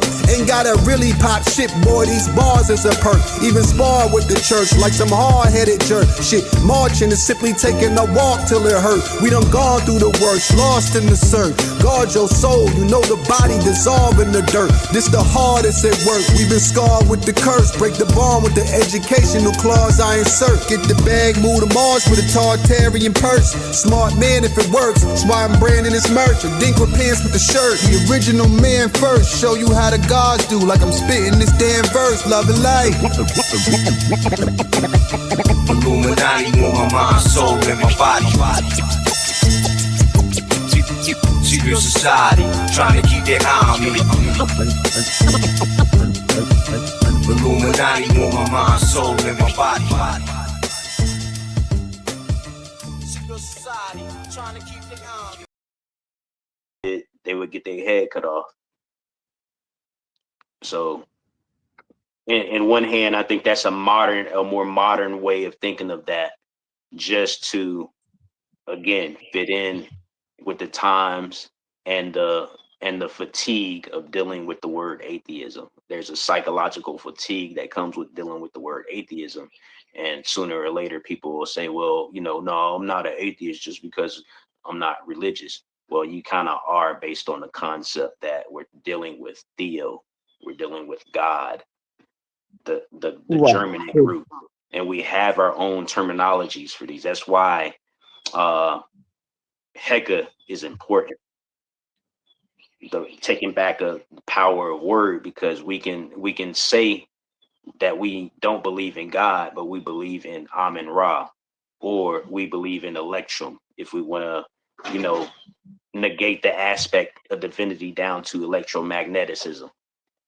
We believe in Ra, the light force that powers the sun, instead of a man deity that created the universe, which is the concept of God or Theo. Theo is specifically a supernatural entity that is anatomical, that is doing supernatural things on behalf of human beings. Where nature is just a universe around you and the grasp of human awareness of that entity of the universe.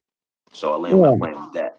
So I would say that's making the exact point that I'm making. You feel what I'm saying? Like if our ancestors was to come back and we would ask them, hey, do you believe? If we asked them, do they believe in gods or not? They wouldn't probably the gods. No, what is that? But our ancestors, definitely when we talking about the Commission people, they didn't deal with reality the way we deal with reality today, right? So for an example, one of the differences between religion and Kemetic, as we call it, science or spirituality, right? In religion, you worship God. Right? You pray to God. You read the words of God, right? And that's all you do. Then you go home and you let God figure the rest out. In Kemet, they worked with the Neteru.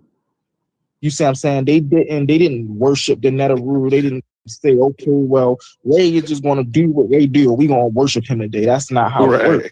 We had a relationship with the Netaru, a really Right. close relationship, so much close knit that each Neter represents a part of the body as well. See, these wasn't just see things in Kemet had sometimes 7, 14, 21 different meanings depending on the level. I always tell people this. When we peeling Facts. back this level of Kemet, this thing of Kemet, we gotta understand how deep we want to go. Right? We want to stay on the neophyte level, right? Or we can most definitely go to the adept level. But when we go to these levels, we have to understand that when we look at how they interacted with these forces of nature, right, we can see now one thing we do know is they give it reverence. Of course they do, right? This is something that literally governs my everyday. My art literally governs us every day. And no, my art is not a woman with a feather on her head. And no, my art is literally the order, the time, the present, right? And so when we understand that, why not value the now? That's cap. Why not value the order of things? Why not walk in that way? Why not speak in that way? Definitely when we look at nature and nature is doing the same thing. Hence, nature, netter, where do you think we get the word nature from? Because this is based off of nature. So if we see that the grand goal of all of existence is to reach the state of bliss, reach this enlightened state of peace where we can control our reality, right? And we have the perfect example right in front of us, nature. Nature always reaches its maximum, unless human intervention or unless animal intervention, more likely human intervention where we come and cut down gardens and shit. But if we set a plot of grass and we don't mess with it, it's always going to expand. It's always going to do more. That's what we as beings are supposed to do. We are supposed to always become more. Now, if we are supposed to be doing these things, right, this is something we live. This is not something we believe. This is not something we go to a divine entity and say, hey, give me the power of knowledge. No. How do we gather the power of knowledge? Through experimentation, through succeeding and failing. This is why when people see Africans or the Cometians didn't have science, they had observation. They didn't have science, they had medicinal work. Yeah, but you think the first time they applied medicine to somebody that shit worked? No, they had to go through an experimental phase. We're doing that every moment of our lives. This is why we don't need to believe in a God to understand our existence, because we see how nature does it. Now, the science of stuff, that just make it all the better, because now we can explain why life does what it does. At first, we just knew life do what it do. But now we know why life does what it does.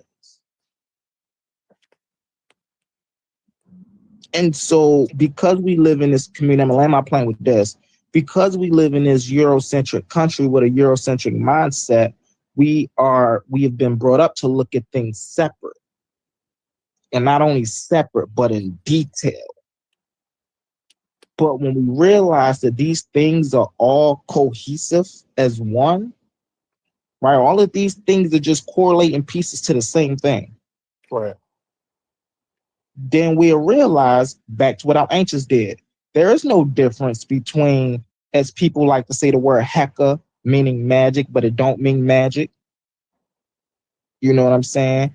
It just means a formable word, divine word.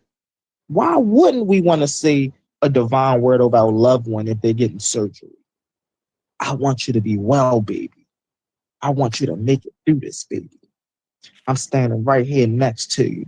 Any danger, any harm that's thinking to come your way, we will, redirect it another way. It won't prosper here. Wow, nobody says anything when a pastor pray. But when our people want to express that, now that's pseudo. Now that's supernatural. Now they calling on false gods and they doing all this. or I just can't give a word of affirmation to my brother, to my sister, to my wife, to my son, to my daughter. That's what Hecka is. Definitely. Yeah, definitely Hecka, like I brought up Hecka earlier. We definitely want to name what we want. So as an example, you know, if a family member is sick and we all it takes is just for them to like fast and take some herbs and do some things, take some medicinals and rest, then we call on Bess.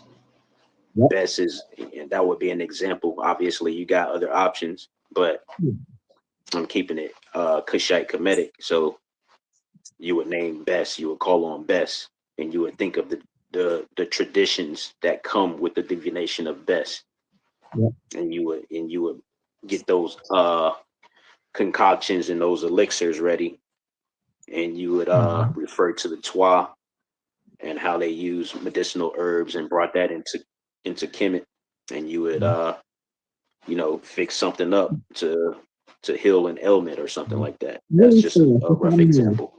you know who would understand this term of speech very well?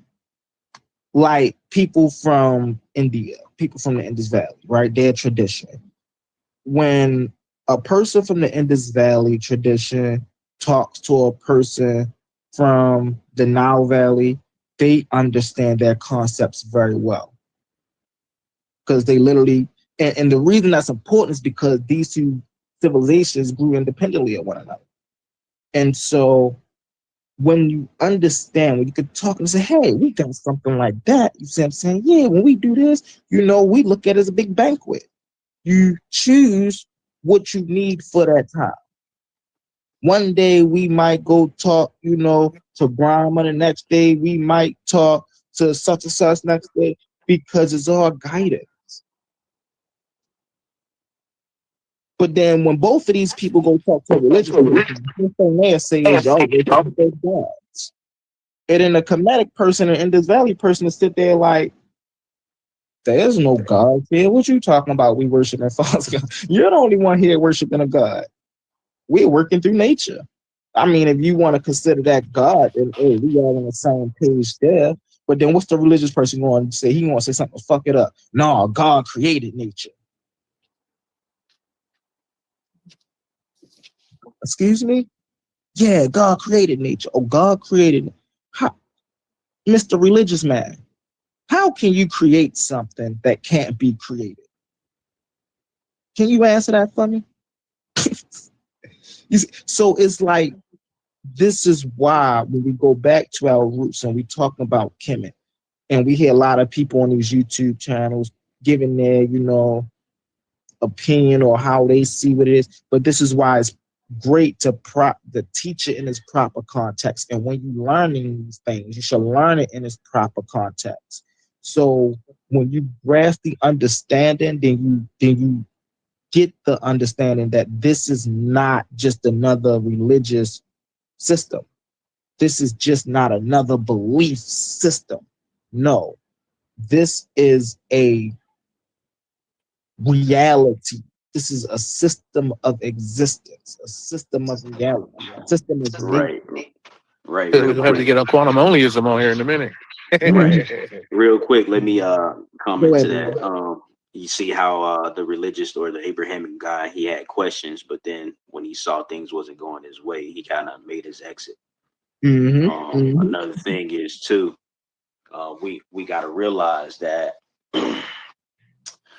a lot of this stuff that we going over, you know, it's not to say that, you know, we're doing something bad. It's just the antagonism against Kemet is just so out of, you know, I don't, there's no word for it at this point, but it's just so uncharacterized and so unwarranted that you just talking just to talk. It just becomes sports rivalry.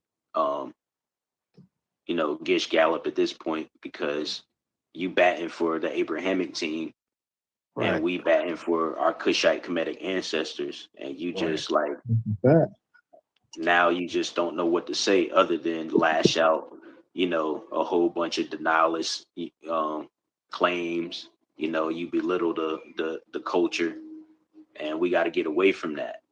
We just got to embrace the culture. That's actually the key to ending the system, is to embrace what the people of Kush and Kemet were doing to keep the Europeans out and the Asiatics out for so long. And we got to get back to that technology phase. People are promoting STEM. We got to get back to STEM, and Kemet is and Kush as well, and all of Africa is the way to do it. So I'll land with that. There was the fact that they were braiding coding mechanisms into their hair, bro. Think about, do you know we literally have computer companies today studying the way these people back in the day braided their hair, because it's vital to the coding process to technology today. That's crazy to think. But then we got people that will really come on YouTube and say, hey, what is Africa produced to science in the last 100 years? You don't know they studying the way they braid it. Like, come on, bro. Like, this is why this is so important. The same thing the brother was just saying, right? And people, it's so funny because for me personally, it's still Afro versus Euro. And these people that look like us, they don't even know they being Euro. This is why I shout out to the brother Ashik when he be saying Uncle Ruckus. If you ever seen Boondocks, I'm sure right? Uncle Ruckus don't even know this is what he was raised around. That's what these niggas is doing. Unc don't know that he really banging on the ancestors when he say what he say, but he's been so up in this, and then he found a few bad apples, and then he say, well, shit, let me go over here. Oh, well, shit, their shit look a little valid. I'ma just what the white people say, I don't see color. I'ma just say I don't see color. Right. But I'ma just pick up. And it's like, bro, what are you doing, bro? Like, Hey, real quick, I just got a quick question. I just want an opinion from everybody. What do we think of I think his name was John Aiden. He did a critique of Ivan Van Sertima's They Came Before Columbus. What do we think of that if we've seen the video? I didn't see it yet. I gotta see that. What's I gotta that? check it out. Before you even check it out, we got to consider the fact that he's got a PhD. So now that we have a PhD historian that is talking negative against Ivan Van Sertima's magnum opus, now people are saying that it must be legit because a PhD, a black PhD, is going against it. So in general, what do we think about They Came Before Columbus and Ivan Van Sertima? One thing I would say before we even get into that, I'm a scholar. I'm what you would call a real scholar. So I don't look at PhDs. I look at validations. I look at credibility. You can have a PhD in anything, but is your work credible? You see what I'm saying? And so that's the issue that I feel like that this community has fallen so blind to, right? Oh, go get a scholarly paper. Go get a scholarly paper. What he's saying? Fuck what he's saying. Is what he's saying credible? I don't give a damn what he's saying. You see what I'm saying? So you say he was critiquing what's right. So his very first platform interview was on Wise the Dome. And then he followed up with Community of Skeptics, but the King's Monologue critiqued his critique.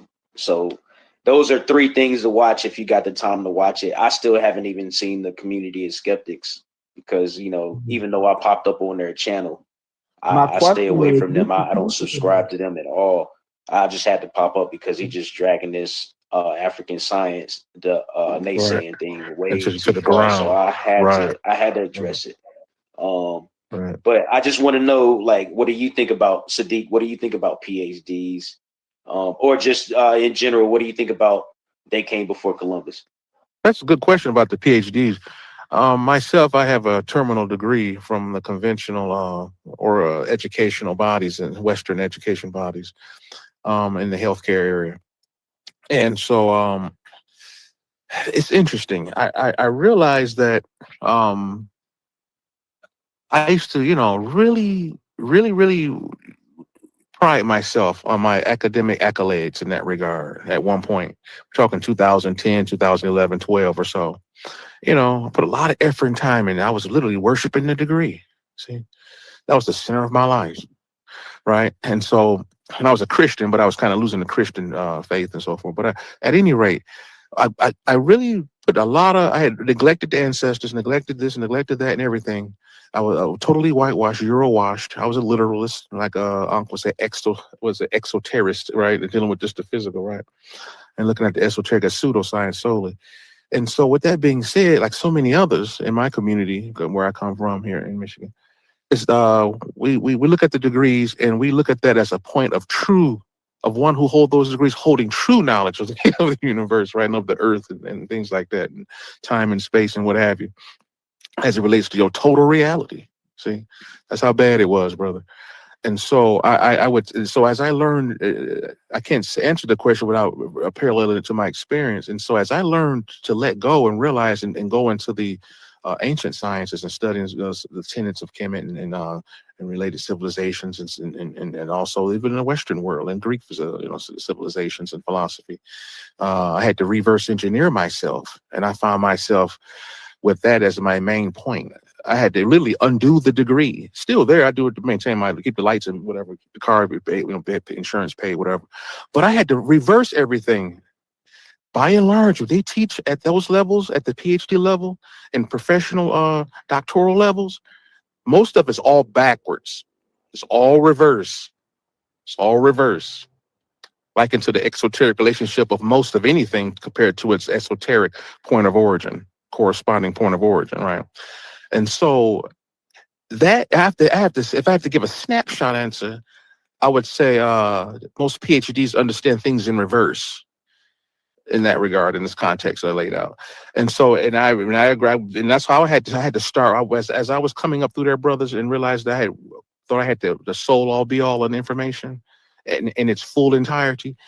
From the people I studied with, they said, once you realize what you just realized, even though you were earned a doctorate degree, you have to start over from scratch, damn near. Yeah, let me address what that. the hell? Dude, I was like, shit, dude. Start from scratch for real? He said, yeah. He said, you want to start over, brother? I was like, he said, because by and large, this is another point worth mentioning too.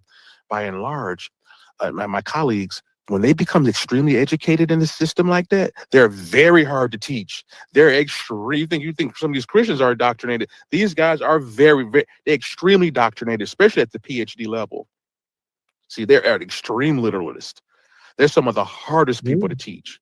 We've come across these guys. Yeah. Right. So real quick, go ahead. let me just address what I think about the PhD thing and how we can determine why it still can be problematic not to just follow somebody based on them being a PhD. And it's very simple. In addition to the miseducation of the Negro, you have a police force that's corrupt. The saying goes, I recently came across a saying, people can be the best employees when they clocked in, but as soon as they clock out, they career criminals, you know what I'm saying? And when it comes to police, a police can be enforcing the law and catching criminals, but when they're off duty, they can be engaging in criminal activities on their own. So that goes along the lines of you facing set.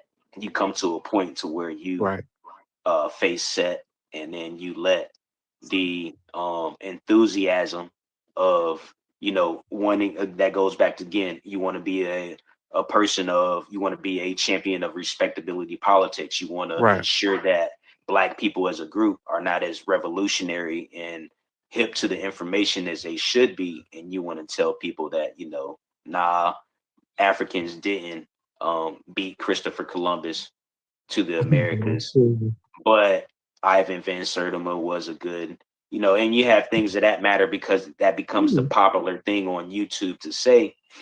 And that points out the fact that as soon as he made that point, or as soon as these videos and interviews come up or whatever, they automatically get the algorithm on YouTube.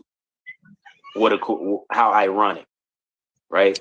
And that just goes to show you how somebody with a PhD or all these accolades can be corrupted. Oh yeah, I just that's want an to piggyback understatement, off bro. of that. I want to Corruption piggyback times off of that. 1,000. Right. Right. Just because I want to say institutions don't teach you how to think; they teach you what to think. Right.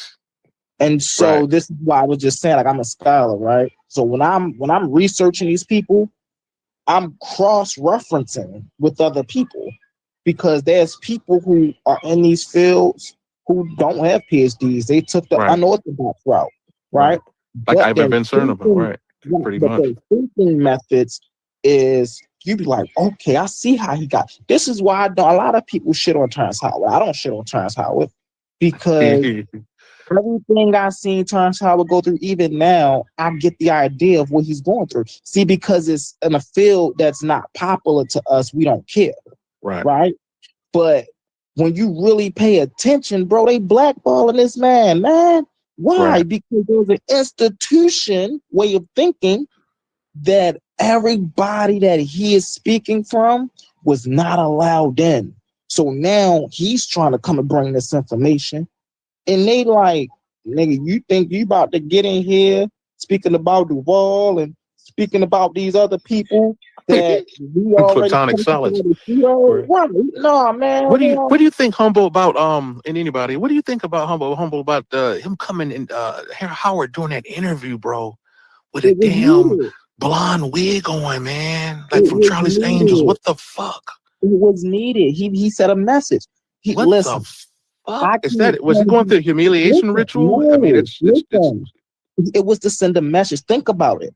I can't change my skin complexion to make you hear me, but I can change my hair. I can do something, right, to make you see me and appreciate me as one. He understand. Listen, man, brother. Listen. Did anybody else see that Howard did that one interview with that wig with that flip Charlie Angels wig on? Understand why he did that? He did that. Let me ask the guys. Did anybody else see it, brother? Did anybody else see that interview? No, I did not. I did not Dude, see that. look it I do up. have to catch Check it up. out. Yeah, I haven't. To be honest with you, I'm not really familiar with Terrence Howard except for like small clips here and there. I guess that's something I can do today since I got the time. A1, are you doing a show or anything today? His interviews are amazing. Because I wanted to do something on. I want to respond to this John. All right, I want to do some. Okay, I want to do. Let's do it around 8 o'clock. I think that's the time when everybody getting off work and they finish doing things. I need to address that because.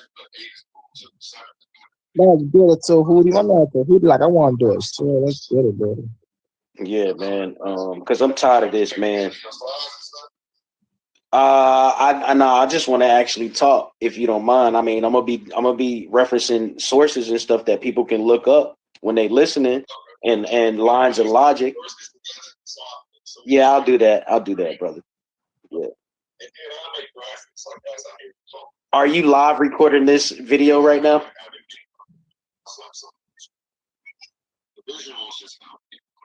Yeah, definitely. Right. It does. I agree. Yeah. But to say really fast. When people, For sure, brother. so when people are doing these shows, right? I find it two interesting ways people like to do it. The first way is through a presentation. You know, you bring up slides, things of that nature. The second way is just being entertaining on the screen, right? If you got like a little script to read from, if you don't need a script and you can memorize things, hey. But if you got just a little script to pull up on your little laptop, whereas though can't nobody else see it, and you know you touching on topics and things of that nature, if you're just cammed up and you're entertaining in front of the screen, people will tune in and watch. You see what I'm saying? I think what kill a lot of views is when people do presentations and stuff and they're just autonomous in front of the camera. They're just and it's just like, all right, bro, I'm about to go to sleep. You see what I'm saying? So when we're in front of you, when we're doing these presentations, if we're energetic, even if we got a slideshow or not, if we're energetic, if we're inclusive, right? If we make the people in the comments and even on the panel know that we're talking to them, you know what I'm saying? I think things will be fine. I'd say this, but he definitely got everybody. He definitely got everybody's attention now. Hey, Humble, are you going to be available? Because I need somebody to kind of moderate and guide the energy, because I don't want it to go to the wayside with people coming up, being hateful and stuff like that when I'm explaining something that's important.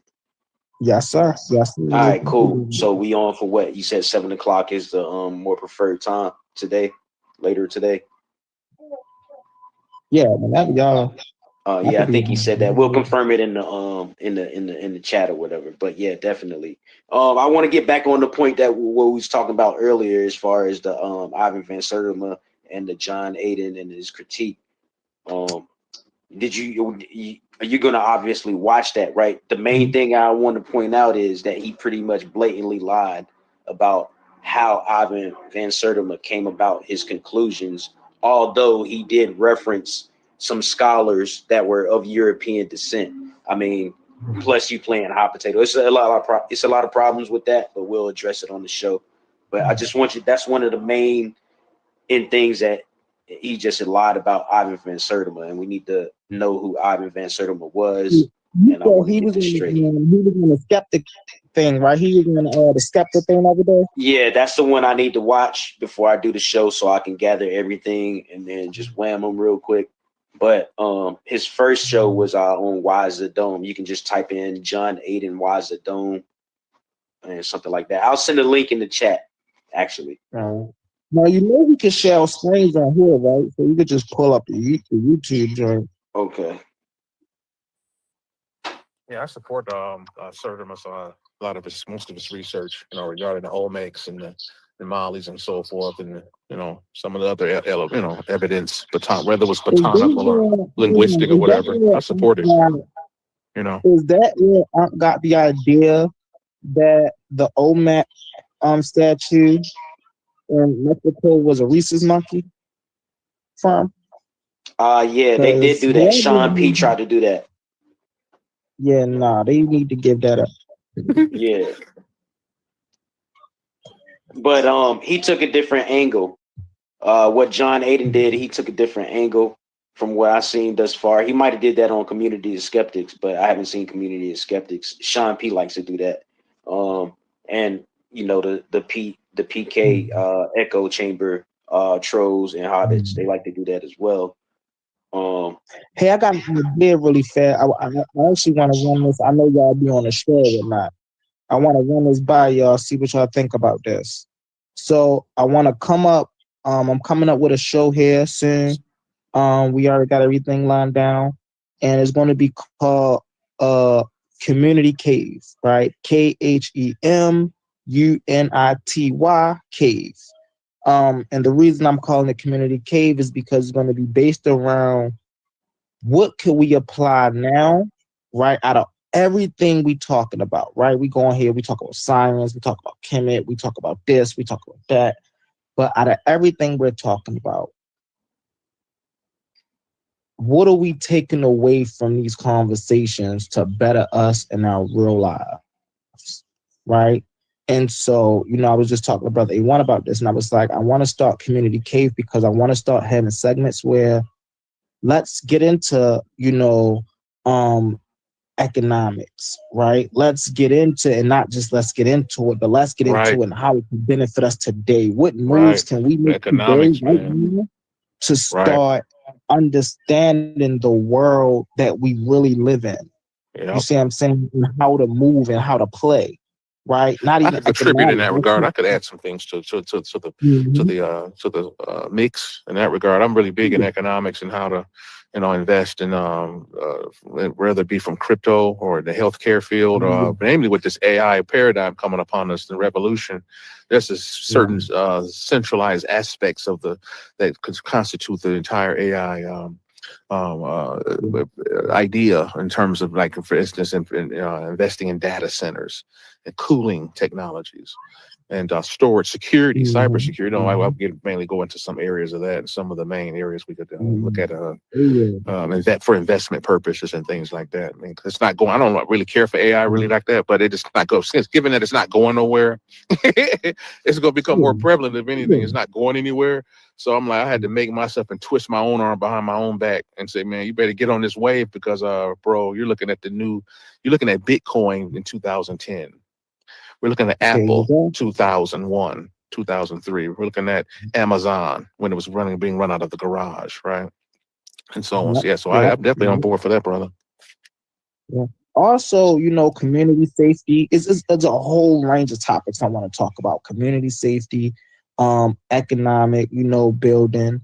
What else? Properly building community, right? I want to really get into that. It's like I want to really hone into what makes a strong community, right? Like when I'm not online and I'm with my family and stuff, bro, we watch on YouTube. Our YouTube consists of things like James Baldwin. You see what I'm saying? Martin Luther King, Maya Angelou, right? People like that. The other lady I was just watching where she was talking about gentrifications in the neighborhoods and things of that nature, just all types of things that we can now instill into our children. So when they get older, they can understand, oh, okay, well, this is what we need to do to get our block on point. You see what I'm saying? And we're going to take it further because this is something that I'm trying to actually, bro, I live in Baltimore, Maryland, bro. When I walk outside, we talk about a lot of deep stuff here. When I walk outside that door, I really be thinking about how can I apply anything I'm talking about on YouTube in my very city? Because these fools run around here with no moral standards, killing women and children every day of the week. You see what I'm saying? They have no concept of community, right? You think because you live 2 streets down, you represent a whole nother identity for the people 2 blocks away. Like when I say the corruption of Baltimore City is outlandish. That's why when I hear people talk about Chicago and Detroit, they wash right over my head. Because I live in Baltimore. Hey, real quick, let me speak to that. I remember what you were saying when we brought up the fact that these Europeans can't even define civilization for 2 reasons. 1, because they're barbarians themselves, and 2, they don't want people to become aware that African civilization was first, and they are responsible for later civilizations. Another thing is, I think it's just very profound that, they want to otherwise define morality when they don't or can't define civilization. So how is it that you can define civilization, but you want to be the definers of morality? But go ahead. Right. That's a bomb right there. That's crazy. Their nature didn't even allow them to even be moral. Hence the reason why they even come up with this God worship system. They have to be told what right and wrong is. They don't have it in any intrinsic activity to connect with nature. Once you'll find out what right and wrong is. You'll find out what you need to know. You don't need a book. Nature doesn't need a book for you to operate once you're in tune, right? But let's say if you're not able to get in tune, then you work solely from the material. Well, like into an organic robot, or as Bobby M would say, a human artificial, then I would need an instruction book. I need that Bible. I need to be told what to do. Right. I can't go with a man, but I'm not sure if the man and lady is sexually, they're the same sexually, right? Well, no, stop that. You stop. Thou shalt not sleep with another man if you're you shall woman, you shall not lay with beasts. Well, my dog is my best friend. What are you talking about? That's my lover. You shall not sleep with the beast of the earth, right? So Right. They have to be told. It took me a while to understand that degree. It took a minute for me to understand why we shouldn't have to worship through a book and all this other stuff, to be told what to do, what not to do, right? To be told how to think, right? So yeah, that's a good one. You know what's interesting? I always tell my children this. Life don't come with a handbook. Right. But if you live life and you pay attention, life literally tells you what to do and what I got my granddaughter here, right? And so sometimes we put on the bed, we just put pillows on the floor. I'm not about to keep trying to stop you from running off the edge of the bed. Go ahead, run off the edge of the bed. You won't hit that motherfucking floor. It's safety down there, so you ain't gonna hurt yourself, but you're gonna get the experience of hey, this is the edge of something, and I don't want to fall over this motherfucker. Because if I stop you from that, then what? You have no depth perception. I'm literally hindering you from learning things. So this is why Isfet, right? A lot of people look at Isfet like, oh, that's evil. Right. That's the proper context to look at Isfet. Isfet just means chaos. And from Isfet, through Isfet, right? You have to get to Tahuti. You have to look in that mirror. The mirror of Tahuti, of Isfet is Tahuti. So through chaos, then it comes wisdom, it comes learning, it comes experience. So we have to really understand, and this goes back to the brother's religious point, right? If I can't question while I have to do what I have to do, what's the purpose of the experience?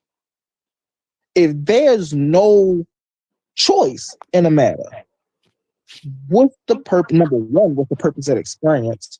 And number two, what's the purpose of the choice in the first place if me picking the other choice is wrong? These are all the conundrums that religious-minded people have to go through on their daily life.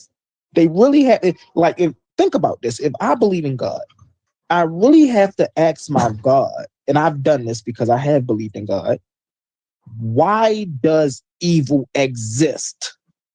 If you are all good, if you are all knowing, if you are all great, if you are all powerful, if you love me and I don't like evil and I want you to take evil away, why won't you just do that? And now you got to sit with yourself in the dark for 2 weeks. Right. And then when you finally come out the house, the evil go away yet? Nope, motherfuckers are still dying. God damn you, God. And then the religious people will say, no, because God is testing your faith. Right? Of course he's gonna God, that's just go out here. Things gonna get better. Well, things been getting better since before I was born. And things are still gonna get better. One of the things gonna be better. I don't want them to keep getting better. I want them to be better. Can God make that happen overnight? Yeah, we believe it's strong enough. Well, shit, the nigga got 22 million motherfucking followers. How many of y'all gotta believe he can do it for him to actually fucking do the shit? Their whole conundrum don't make sense. That's what I'm saying. If God had a Facebook page, right, or Instagram page or a YouTube page, he would be beating Asho Speed. Hell, even that thought though, right? Really fast. I don't want to cut you, brother, but even that thought though, right? Why the fuck don't God have a fucking YouTube page, an Instagram page? Think about these things, bro. You tell me God is moral enough to hate. God is moral enough to kill. God is moral enough to be self-ambitious. But God ain't moral enough to have an Instagram? Oh man, hideous, brothers. It's a doggy dog world out here, family. It's a doggy dog world. Oh shit, the time is now, but the information we coming out with is yet so old, but yet they were on point. A lot of people think the ancients were idiots from the conventional academic status. Man, these guys were brilliant. They were. I tell people all the time they're brilliant. That's why when I was on Aunt West's page, Aunt West tried to pussyfoot and shit. He was up there. I'm like, bro, I say, so you was up here the other day and you brought out, you broke down the definition for the term proto. He's like, yep, I did. I said, yeah. And I said, you said it meant first, it meant beginning. You see what I'm saying? He said, yeah. He said, but they don't want that, humble. I said, nah, nigga. I said, because you know what you tried to do. You was using the word proto as meaning pseudo. Right, like in a derogatory sense, right? And that I consider that honorific personally. So then I was like, you know what? So you want to agree right here? Yep. It was the first time. All right, we ain't got no more contention. Because as long as you putting out there that my ancestors was ignorant, I'm not standing for that shit. And we have to understand we really have to understand the damage this shit does to our community, bro. Right. When people hop on YouTube and they really want to fucking know some shit, like, and then think about it's so many influencers on YouTube, right, in our community that tell motherfuckers not to use AI. So then, okay, if using AI is, I'm not supposed to use it, then where else do I get the information from? I got to come on YouTube to you motherfuckers to get the information. But if y'all telling me wrong shit, then I'm just a lost duck sitting in the water. You see what I'm saying? So it's like, we got to restructure this shit, man. This is why I'm glad I'm here in the community now, and I'm no longer I've elevated the community. I'm just no longer just a watcher. I'm a participant, and I now get to dictate what my people get to see. You see what I'm saying? Whether it be from me, whether it be from Brother A1, you see what I'm saying? Whatever prosperous for our people to help our people get that shit, that's what we need to be pushing. All that other fuck shit, oh, well, Commission people didn't have this. Commission people didn't know that. Commission people was worshiping false gods. All that shit getting thrown out the window because we ain't fucking with it. And the reason is because if you know, like, that's why King J make me so mad. Like, if y'all ever seen King J on the same panel, he make me so mad because you sit up here with an unk on your face. You sit up here and say, yo, I'm a Kemetic scholar. And then you say some crazy shit out your mouth. It's the same as if I was a Hebrew Israelite and I'm talking to another Hebrew brother. And this nigga just starts saying some crazy shit about the Bible. I'm gonna go like, yo, what's wrong with you, bro? Did you not read your own text? Let me give an example of it. He'll say that the Meta Neter has never been deciphered, but then when he's on a platform with Reggie, he'll respect that Reggie is deciphering and translating Meta Neter. You see what I'm saying? So like, he is the epitome of what disruption is for the Black Revolution, because he purposely tries to trip people up, while he, on the other hand, does gatekeep and simultaneously show an affinity to Mesopotamia, because it's, you know, supposed to justify Abraham and everything. So it's definitely a full double-edged sword with him. A1 had a show. I love you, beautiful. A1 had a show, right? And me and King J was on there. And I brought up King J in the Bible. No, man, I'm Kemetic. I say, bro, so you telling me and you was never on side another nigga and you was talking about Abraham and Isaac and Moses and the Exodus. And yeah, I believe in stuff like that, but I don't bang with that Bible. Then how the fuck do you take some of their concepts and say I don't fuck with their religion? That's, bro.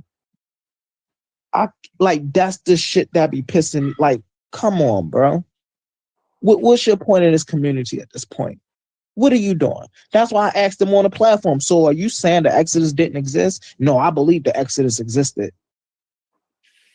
How can you sit there with an unk on your face and say the Exodus was a historical account? Where can you go anywhere in your ancient Kemetic ancestors' archives that we know we got millions of the motherfuckers and show me proof of an Exodus?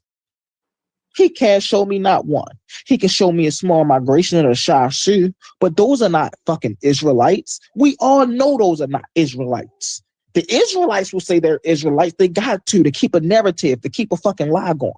But we who study the tradition, we know the Shashu are not Israelites, just like we know the Hyksos are not Israelites. See, what the Hebrew people do is they take anything to say Semitic and they make that shit Israelite.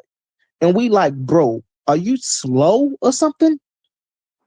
And it seemed like King J got this same mindset. That's how I know, bro. He must have been Hebrew Israelite. For him to have an affinity for those stories in that book, he was very close to that at one point. But my thing is, if you just do enough of your own study, bro. This me and him got into it with Ray.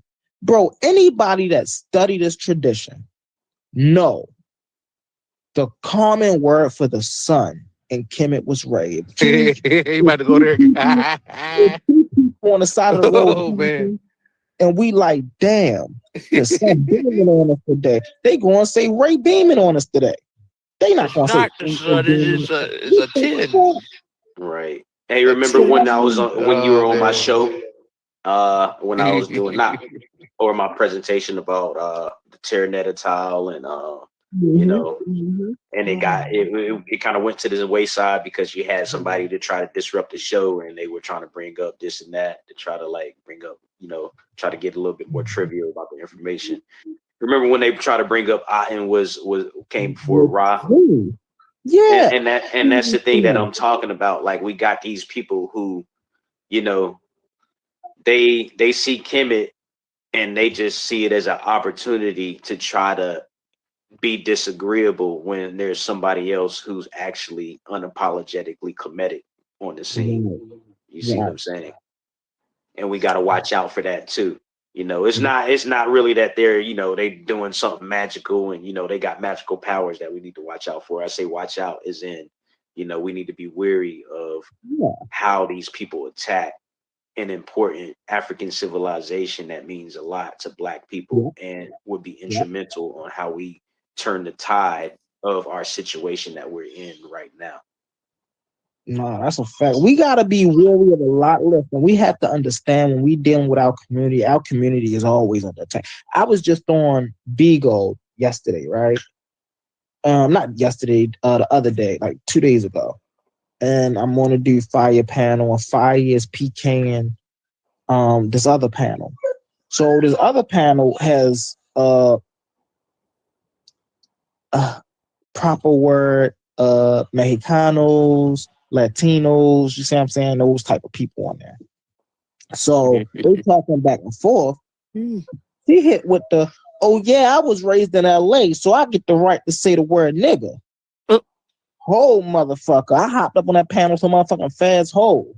Who told you that? No, man, we all come from the No, sister. You don't know what the fuck my ancestors. You don't know why the fuck my ancestors called that. You don't know why we turned that into a word of endearment. You wouldn't like it if we called you wetbacks. You wouldn't like it if we called you pimps. Like, don't play on our top like that. That's the shit I don't like. But y'all use the word every day because we had to modify that for us. That's some us type of shit. You ain't a part of us. No.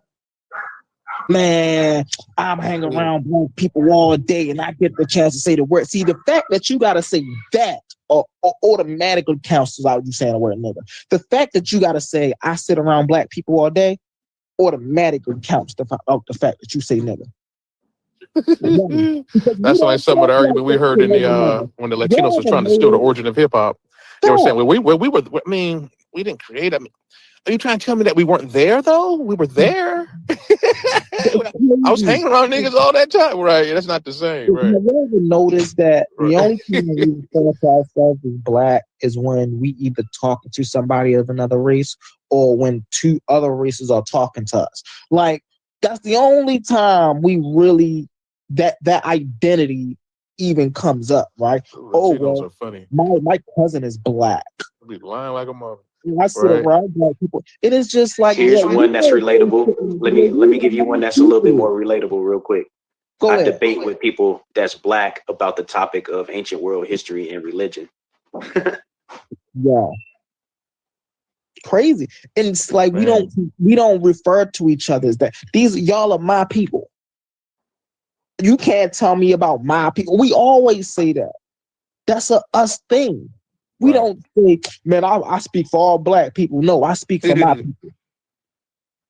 Like, that's why that shit be bothering me, bro. Cause I'm just like, yo, what wouldn't make you think because we're in 2026 and things are just getting closer and they just pushing us closer together, we just want to just turn over our culture to you.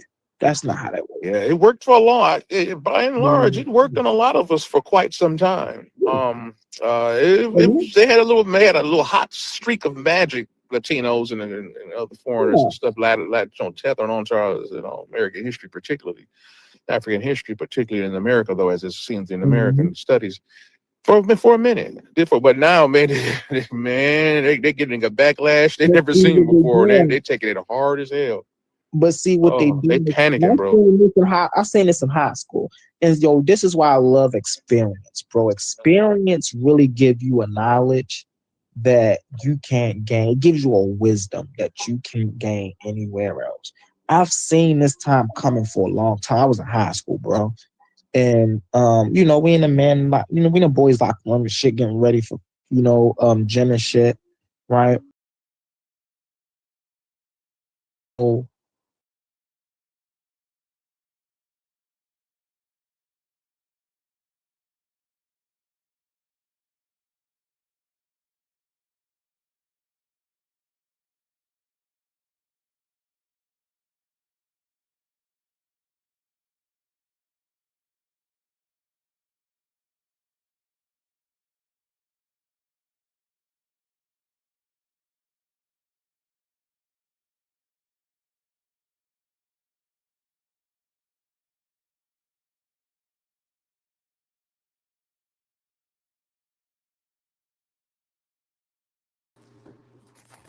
My bad.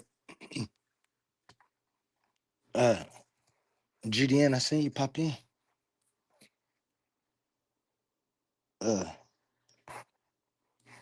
We here. If y'all want to come up and start a conversation or something, comment on what we're speaking about, or just start a new conversation.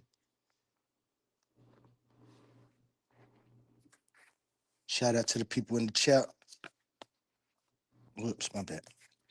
Shout out to the people in the chat. All of the Titans.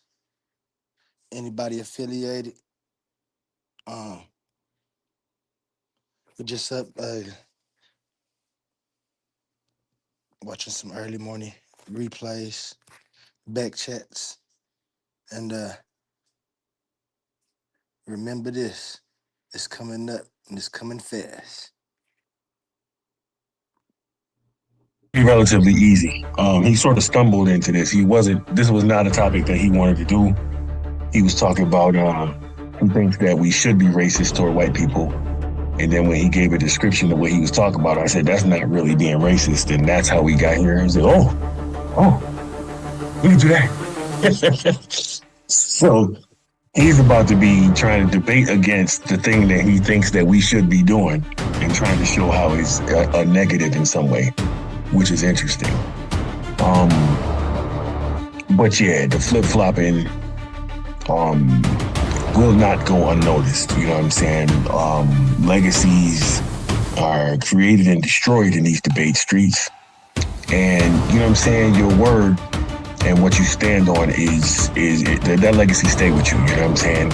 And you know what I'm saying? I had to remind the brother, you know what I'm saying? After multiple times people hearing us have the conversations, for him to backtrack and say that he don't hold the positions that people have heard him say in the past, even on other debates, is wild. It's very similar to the pattern that I have with believers and them dropping their gods when they come in the ring with me. So everybody know what it is with me. I am undefeated in this tournament, and I will remain that through to the end. Then, like I said, that little blue orb that y'all see on the screen right now, I'm taking that home with me, you know what I'm saying, as a trophy. And if he keep talking spicy, I will take his head off, like my original opponents, you feel me? It's what it is, man. Super Pan, man. Shout out to the Pan fans and the Barbarians. You heard me. Have a nice day. I'm going to destroy Pan. I'm going to embarrass Pan. I know we all love Pan, but you will never, ever get over what will happen to him on the 6th. I'm letting you know now. Like, I'm going to peel that fake plastic head off and reveal the real Pan to you. A Caucasian, 25-year-old overweight male. And that's just what we're going to see that day. He don't got the information. He's gonna compile the information that comes right up the middle, and I'm gonna beat him to death with my presentation. The question and answer round will be embarrassing for him.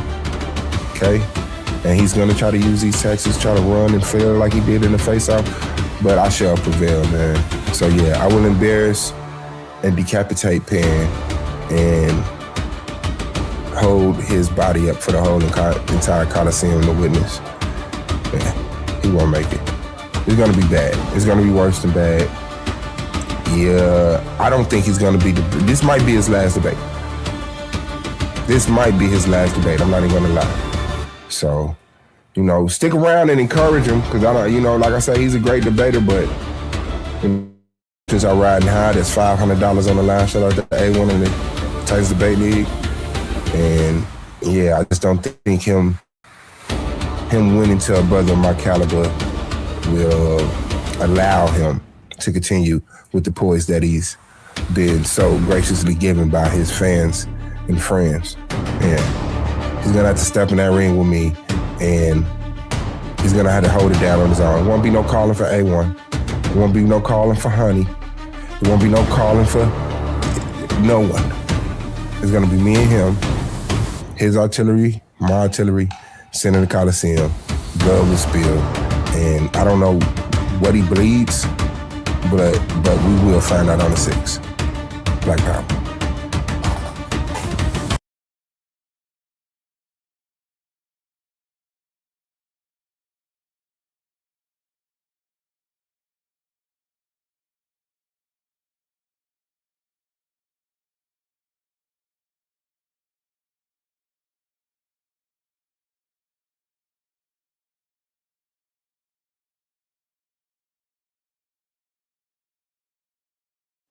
Again, to your Hispanic boys, right? You talking, yo, my nigga, da da da. Wasn't nobody saying nothing, da da da. And then the white boy Josh coming. He was like, yo, that's my nigga Josh right there. Yo, like, yo, what's up, my nigga? Oh, man, leaned in on Josh ass. Hey, yo, you can't be saying da da da. And then I had to stop. I had to lean on the other two niggas' asses, because you give them the right to feel like he could say that now, because you saying it now. And he like, shit, y'all gave him the pass. Why not give me the pass? On my bus ride home after school, I thought about that shit. And I was like, are they going to start making other races say the word nigga? Just so now, when everybody else around this motherfucker saying the word nigga, we got the Chinese people saying nigga, we got the, you see what I'm saying, the Latinos saying nigga, we got the Africans over there just coming in saying nigga. Now we should be able to say the word nigga. Yeah, it's clever that they're doing that now. It's that because as we head into at least as they want to head into a Jim Crow 2.0. If it's going to be anything like the Jim Crow once was, then they need to be able to call us nigga outright to our faces, whether it be endearing or they're trying to rationalize the way they're trying to rationalize it is very interesting to me. They're trying to come off and befriend you. What's going on, my nigga? And eventually it's going to turn into an ER. And then the EA, then back to whatever A, and then they go back to the R. But at the end, but it's still in circulation, because now we're in Jim Crow. Let's say we speed it up and go and see if the MAGA takes off like they wanted to. What up, nigga? What's going on, man? What's up, here? They're just like, basically, it's like living in damn 1950 and the 1960s and 40s. Right. Let me address something real quick. Just real quick. And the fact I don't even like us to use it, because we always use it on each other only out of animosity. If you notice, I think we've been on here for maybe 45 minutes to an hour. Not one of us has said the N-word yet. And a lot of times that word only comes about when we disagree at a certain level, or you know what I'm saying, something along those lines. But if hater and hater means the same thing, then the N-word means the same thing, no matter if you put a hard R on it or not. So we got to get out of that. And that's why I'll use the C word. You see how we so triggered by the C word, but we so free to use the N word on each other. How can it be that we can't even call each other black? Black is not a word now. We can't call each other black, but we can call each other the N word. And I just want to close out with that. I'm gonna go ahead and write down and organize some notes for the 7 o'clock meeting. And then definitely Hotep family. Thanks for having me. What's up, brother? For sure, brother. Peace. And so just piggybacking off of that, the Boondocks. I remember when the white teacher brought Riley into the principal's office and he was talking about the word nigga. And then once the teacher said it, he got in trouble and he was like, Riley always saying the nigga word. You know, he said he called this nigga, he called his teammates nigga, he called me nigga. He said the other day Riley was something, and he asked the student, he said to the student, nigga borrow fry. He said, my first thought was, you know, oh my gosh, you say the N-word. He says that all the time. But how can a nigga borrow fry? I was thinking, nigga, you gonna give it back? My point there when I watched that, the reason that's so funny to me is because it shows the fact that white people really don't understand African American vernacular. They don't know, like, and I realized that, like, at least from I would say, at least from a causative standpoint, they can track and trace you post thought, and it's not able, you know, they're not capable of original thought. Like an AI, they can, you know, you say, because before you think of it, it doesn't exist in their reality. You say, what up, though? Oh, what up, though? And it comes off as strange, you know, like hip hop when it was first created, it was denigrated, it was just good, it was just gonna fade out, but after a while it catches on, and then we finesse it more, and then more of us added, what up, though? What up, though? That is very artificial, it's very stiff and soulless, but they can write it down and then write down the vernacular and write down the enunciation and all this other shit. Like in the dancing, you know, you create a dance in the hip hop. We've seen it play out in the hip hop community, even in the white aristocracy, for instance, in the English royal family, right? You know how they go to like boarding school, and they learn how to dance and do all these so-called things of the aristocracy. And so they'll paint they can't really dance, but once you establish, they'll study the African presence in their lands that they've invaded, you know, particularly where the English crown is concerned, and they'll learn some of the traditional dances and reduce it down to what they can record in a book, and where you dancing and then adding in, updating the steps as you go along, because you never do everything the same thing. You know, you're so creative, right? From the black experience, from the African experience, but the English guys, they can't do all of that, like what you said. They can't not in its full grandeur and in its full moment of authenticity. But they'll literally draw like footprints on the ground. They'll write a footprint. They'll try to create a manual, like religiousized scripture, a dancing scripture, if you will, right? And they'll literally draw those steps, and they'll like walk and step, and they say 1, 2. And but I take 3 steps back, Bethany. Okay, back 3, 4. 1, 2, and then it's very, very interesting. White folks are, and Asians and all the rest of them. You know, I was in North Carolina for 3 years, right? When I first got there, I got a job at this place called a Doghouse, ran by white people, right? Ghetto white people, rednecks, you know. So you know they talk a little hood, country as hell. Talk a little hood, yeah, man. What the fuck she want?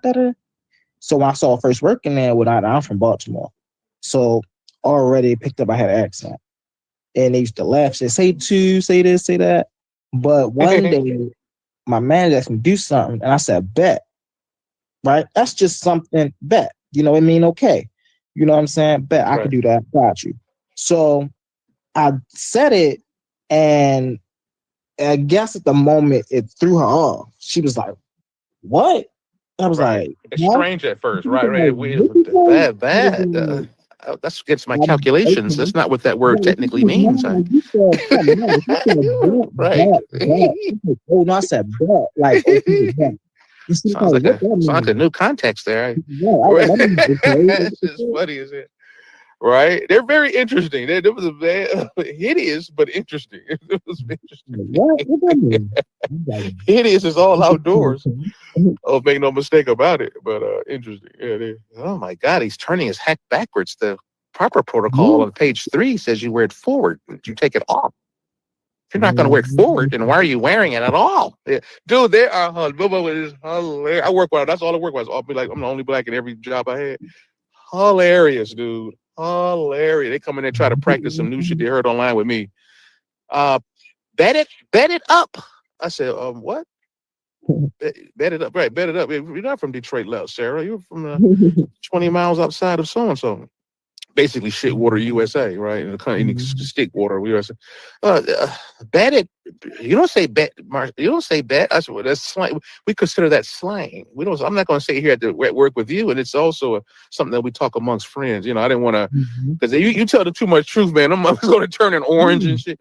I said, look, I'm not going to say bet it up. You know what's funny? We don't use it professionally necessarily, Bethany. Okay, it has a certain soul aspect to. The comedian that was said. I watched this. My wife the other day. Shit. We watched a comedian. He was saying, one major difference between white people and black people.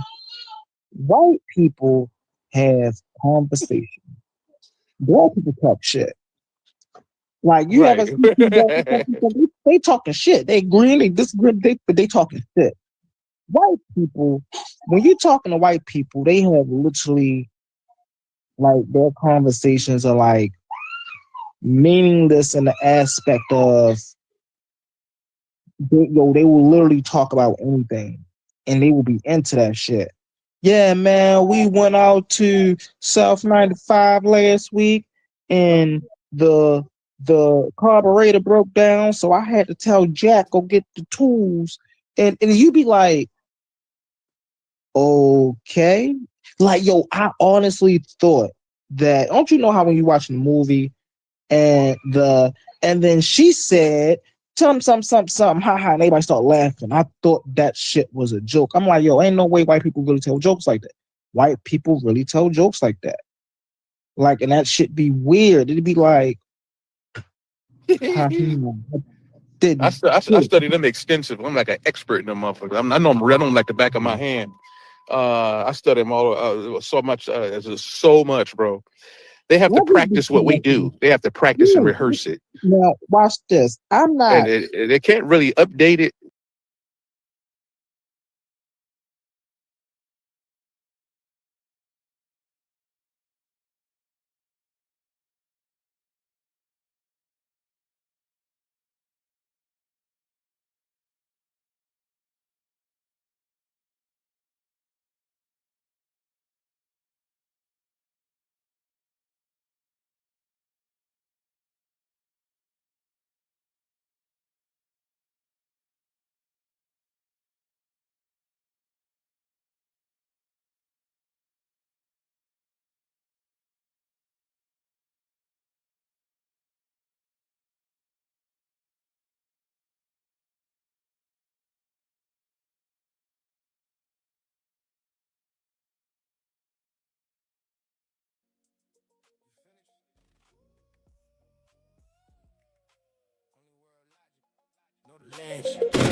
Are you done yet? Is it my turn? I let you cook, you let it all burn. Are you done yet? Is it my turn? You didn't know, you were about to learn. Take a look, that's undercooked. Where you get them views from somebody else, but this world view cooking up your mind with the rhymes. Got the heat on time, everything on prime. This for the ones that like they don't know me. Shout out the homies, shout out the Titans. Coliseum fighting, debating nightly. Sitting on the ledge waiting, watching, pacing, looking down, watching the hate. Looking down, watching the hate. Assalamu alaikum, you still eating bacon. Views on life, fantasies waiting. Kicking while debating, no daddy over here. But you about to take it. Catch me backstage, twisting fingers like Crip Mac. Whole room free soon as the hour and let the whip land. Pseudo killers commit suicide if they step to the. Please don't debate me. Got residency at Titans too. Are you done yet? Is it my turn? I let you cook, you let it all burn. Are you done yet? Is it my turn? You didn't know, you about to learn. Take a look, that's undercooked. Where you get them views from somebody else's book. This world view cooking up your mind with the rhymes. Stop the heat on time, everything on rhyme. Equivocation, switch definitions for the benefit. Whole world view collapse and still somehow defending it. Strong man real weak, I break it in a second. Reduction, or dessert, I'm producing reckless. Motors honing, permits got confirmed. Motor his tolerance, watch the falsehood burn. Maintenance, clean up on the aisle. You ain't heard thoughts like this in a while. You think you're running? Please stop it. Seen your old videos, but I am not them topics. You might have got old dude that won't work now. Bird droppings on the way, watch the whole room bounce. Nothing divine, but the union of nature and time. Philosophize at the same time. I write rhymes. Nothing divine, but the union of nature and time. Philosophize at the same time. I write rhymes. Hair color, skin color, shoes, flat earth, brown earth, big views. Everything debatable. Welcome to the league. Different type animal, a different breed. I remember every one of you, everything you said. Talking like the air was floating under you instead. No strategy, blunders to every move sloppy. Not the whole crowd yelling. Oh, Ellie got him copy. Flew high above, look down, then I do.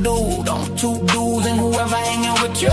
Different type animal, you can't move how I do. Pseudo killers commit suicide if they step to the hole. Are you done yet? Is it my turn? I let you cook, you let it all burn. Are you done yet? Is it my turn? You didn't know, you about to learn. Take a look, that's undercooked. Where you get the views from somebody else's book. This worldview, cooking up your mind with the rounds. Stop the heat on time, everything on prime. Bird droppers. Go, be out. Don't L-E-E, know the ledge.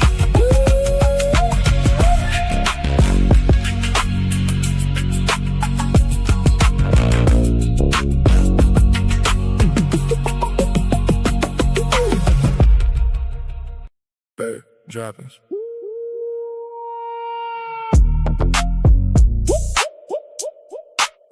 Bird droppings. Bird dropping, bird dropping, bird dropping, bird dropping, yeah. Bird dropping, bird dropping, bird. It's for the thinkers and the ballers, the debaters, the philosophers, the ones they try to overlook.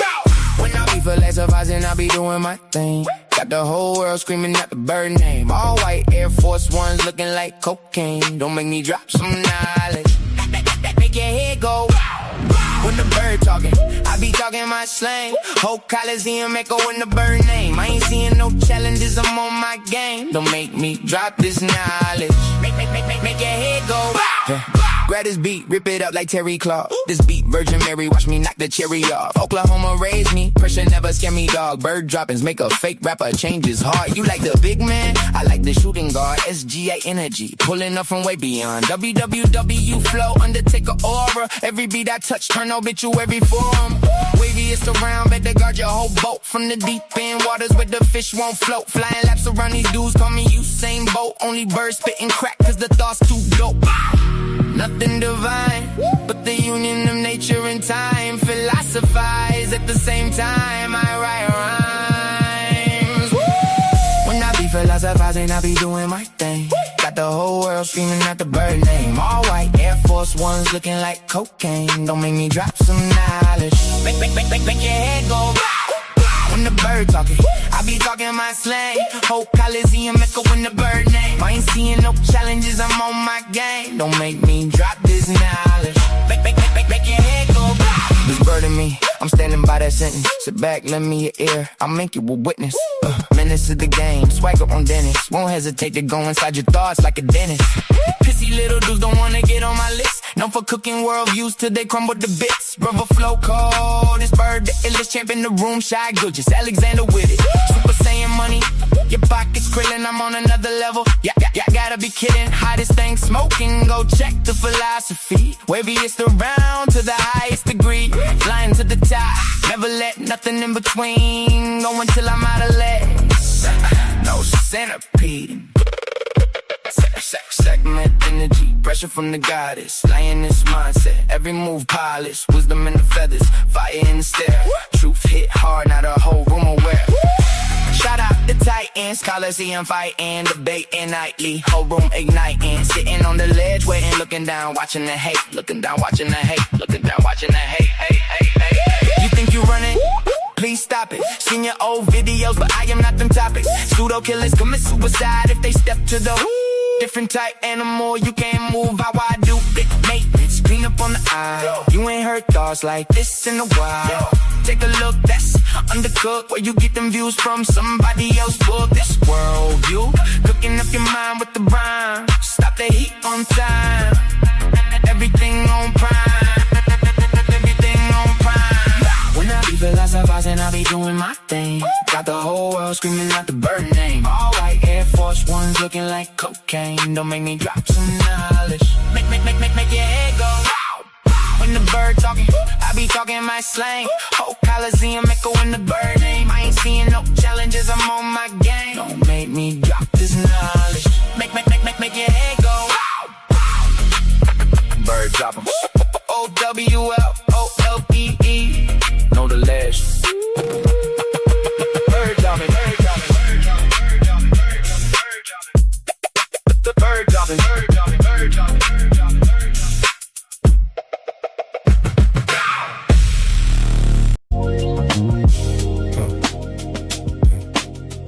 Who you talking to? Who said what? Who told who? Who built the frame that you looking through?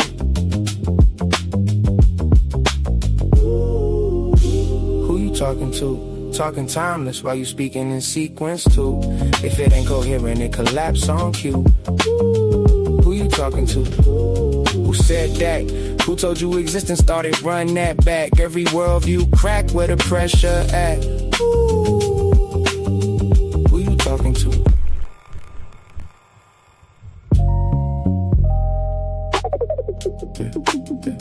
Who you talking to? Who said what? Who told who? Who built the frame that you looking through? Who you talking to?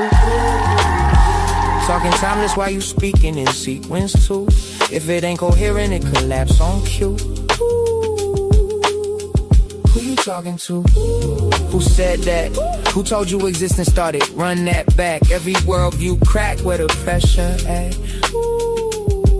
Yeah. Who you talking to? Every line of treasure you only find in the mind, my mind. And you know I work in the mines. I don't charge a dime for you to stay out of mine. 2 times, we on time. Every line got another line, hide on behind the line. You hearing bars, I'm hearing structure and design. You hear a punchline, I hear ontology, a line. Who said reality started? Talking outside existence while existing to argue. Smuggling sequence in your sentence unconsciously. Then call it timeless when I ask what the process be.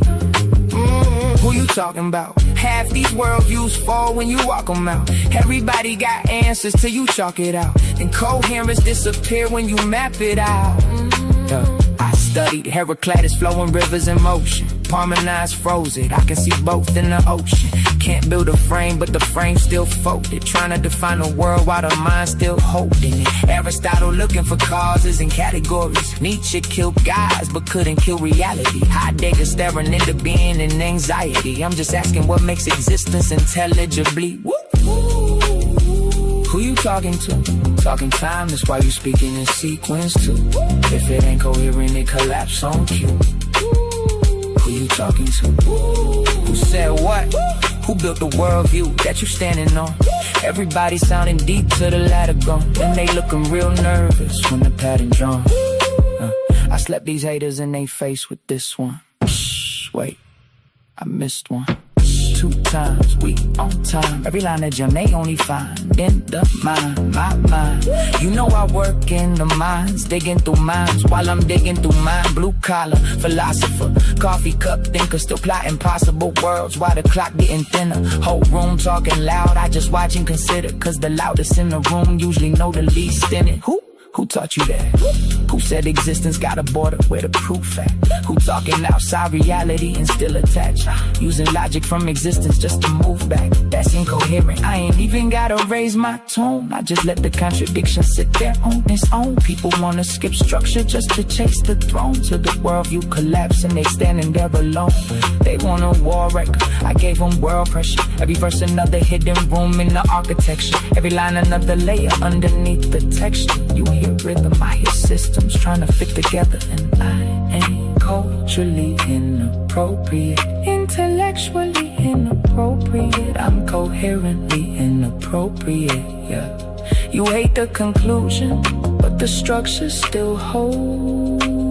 That's why the room get quiet when the logic unfolds. Who you talking to? Talking time, that's why you speaking in sequence too. If it ain't coherent, it collapse on cue. Who you talking to? Who said that? Who taught you existence started? Run that back. Every worldview cracked where the pressure at. Who you talking to? OLEE on a late night broadcast. Hourglass eye, watching timelines cross paths. Earth in the other eye, both sides balance. Nature and time, that's the code in the canvas. No wings, still. Who you talking to? Who said what? Who taught who? Who built the frame that you looking through?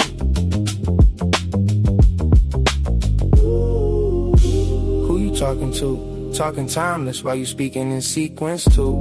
If it ain't coherent, it collapse on cue. Who you talking to? Who said that? Different type of animal. Different type of animal. Yeah. Different type of animal, now everybody better listen up. For my people in the struggle who never gave a what. Even when life try to press you down, turn your frown to a smile. I make styles just to lift you up. I'm a different type of animal. Way different type of animal. To the succeed, easy to see. I'm a different type of animal. Different type of animal. No fur, no scales, just feathers on me. Different type of animal. Steady hustling, steady grinding. Getting money every time I put my time in. When they ask what I got up under my sleeve, they never gon' believe when I tell them it's all timing. Everybody want a real life attitude. Incoherent, now they mad at you. Some people can't get it, now they laugh at you. Till they see the glow, now they copying the altitude. I never was the type it was handed to. Had to put it together like mechanics do. Now you see I got the tools to succeed. Different mindset, different breed, different view every time I play or breathe. Quantum thoughts, I evolve every week. Young Al, been wild since a young child. Still fresh to the death, no funeral style. How could you walk in my shoes? We run the town, big shoes to fill. Never been a clown. I'm a different type of animal. Way different type of animal. To the succeed, easy to see. I'm a different type of animal. Different type of animal. No fur, no scales, just feathers on me. Different type of animal. Talking about the block, I've been around, fighting through the hard times till it spin around. Game tight, move smooth, never hear a sound. Big pressure every time we hit the town. Couldn't touch me with a yardstick. Running through the paper on that backyard business. Chasing dreams, chasing cream to the team. Rich 5'8", but I'm standing on that stand tall mindset. See these monkeys trying to pull me from the tree. Yeah, they pulled me down before that, just turned me to a beast. So I hopped into the streets, showed the hungry how to eat. Oklahoma on my back, now I'm bringing pressure to the beat. Cold hard world, colder in the streets. Money on my mind, barely get to sleep.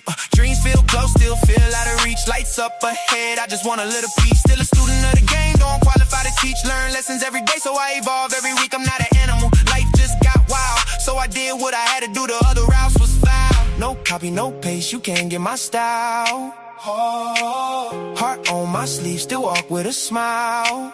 Judge me by my past, take a look at me now. I ain't doing this for me, I just wanna make my mama proud. Quantum only is untrue, yo, we bringing it out. Why y'all watching me? Better watch the crowd. I'm a different type of animal. Way different type of animal. To the succeed, easy to see. I'm a different type of animal. Different type of animal. No fur, no scales, just feathers on me. Different type of animal. Different type of animal. Different type of animal.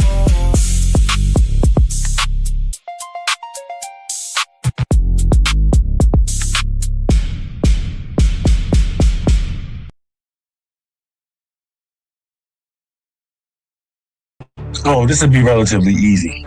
He sort of stumbled into this. This was not a topic that he wanted to do. He was talking about he thinks that we should be racist toward white people.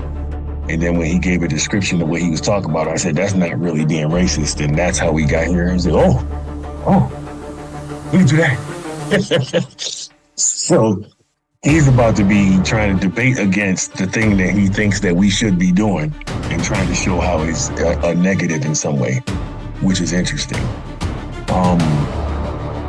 But yeah, the flip-flopping will not go unnoticed. You know what I'm saying? Legacies are created and destroyed in these debate streets. And you know what I'm saying? Your word and what you stand on is that legacy stay with you. You know what I'm saying? And you know what I'm saying? I had to remind the brother, you know what I'm saying? After multiple times people hearing us have the conversations, for him to backtrack and say that he don't hold the positions that people have heard him say in the past, even on other debates, is wild. It's very similar to the pattern that I have with believers and them dropping their gods when they come in the ring with me.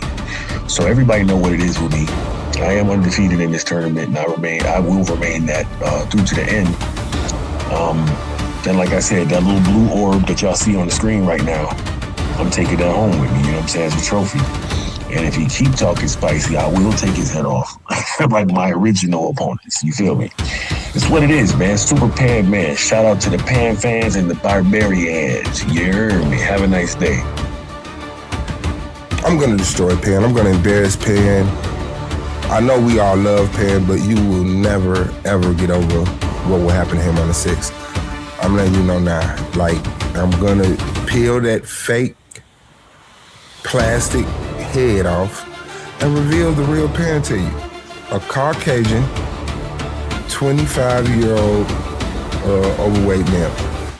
And that's just what we're gonna see that day. He don't got the information. He's gonna compile the information that comes right up the middle, and I'm gonna beat him to death with my presentation.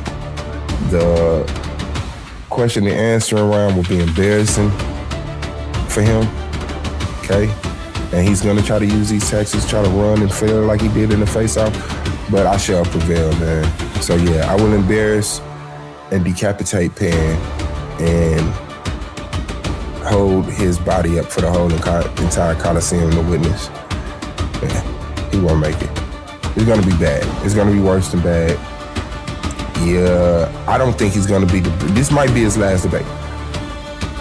This might be his last debate, I'm not even gonna lie. So, you know, stick around and encourage him, because I don't, you know, like I said, he's a great debater, but you know, I just think emotions are riding high. There's $500 on the line. Shout out to A1 in the Titans Debate League. And yeah, I just don't think him winning to a brother of my caliber will allow him to continue with the poise that he's been so graciously given by his fans and friends. And he's gonna have to step in that ring with me, and he's gonna have to hold it down on his own. It won't be no calling for A1. It won't be no calling for Honey. It won't be no calling for no one. It's gonna be me and him, his artillery, my artillery, center of the Coliseum, blood will spill. And I don't know what he bleeds, but we will find out on the 6th.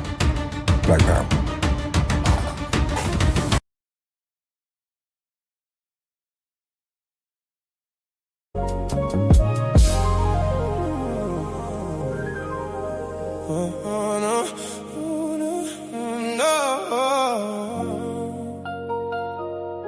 The wool removed, your wolves I see. No dogs, no snakes, it's feathers on me. This time, let's start.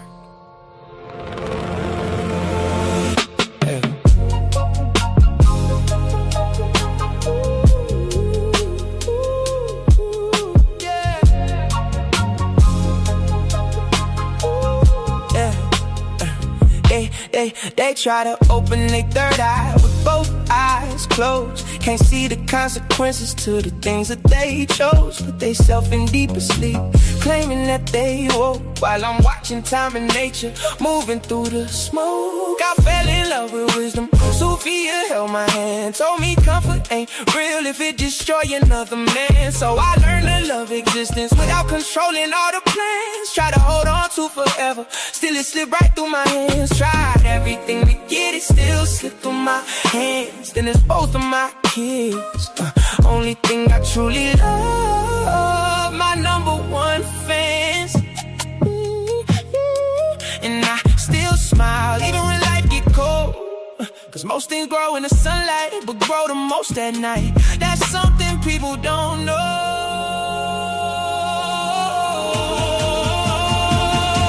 I'm more foxy, I'm more. I love time because nature gave me something to adore. I'm more foxy, I'm more. Forever be Father Time and Mother Nature dancing endlessly. Open both eyes when you finally see.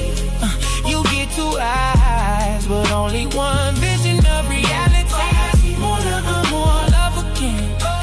I guess I'll tell you about the secret to existence again. Feathers on me, stars above. Everything alive because of love. The only time I fell in love, I was standing on the ledge. If I would've knew the ledge, I might've moved different instead. Thought I found forever in somebody else's head, but she just wanted friendship while I was thinking marriage best. So here I go again, talking about love again, trying to explain existence through the pain again, trying to hold beauty still, but time don't ever stand. That's when Father Time whispers, son, that's just a plan. And Mother Nature touched my shoulder, said nothing blooms forever, but everything returns eventually. That's when I finally understood why heartbreak make us wiser, why loneliness get deeper when your thoughts become advisors. People fear the dark, but the stars only shine there. Let's pause the noise for a second, because if you're still here right now, you're already different. Not everyone gets this. Not everyone understands real debate, real scholarship, real intellectual smoke. But you do. This is Coliseum of Arguments. This is Titans Debate League. And what happens here doesn't survive on algorithms. It survives on the people who believe in it. When you support through Cash App, you're not just donating. You're fueling the arena. You're the reason we can bring in high-level guests. You're the reason we keep unbiased judges. You're the reason these debates stay sharp, fair, and uncompromised. This platform is built by thinkers, sustained by supporters, protected by the ones who know value when they see it. If this show has ever sharpened your mind, has ever entertained you, or has ever challenged what you thought you knew, then Cash App is how you say, keep this going. Not everyone contributes, but the ones who do, they're part of what makes this real. Coliseum of Arguments, Titans Debate League, powered by the people who get it. That's why I cherish every second, even broken ones too. Cause without the hurt and healing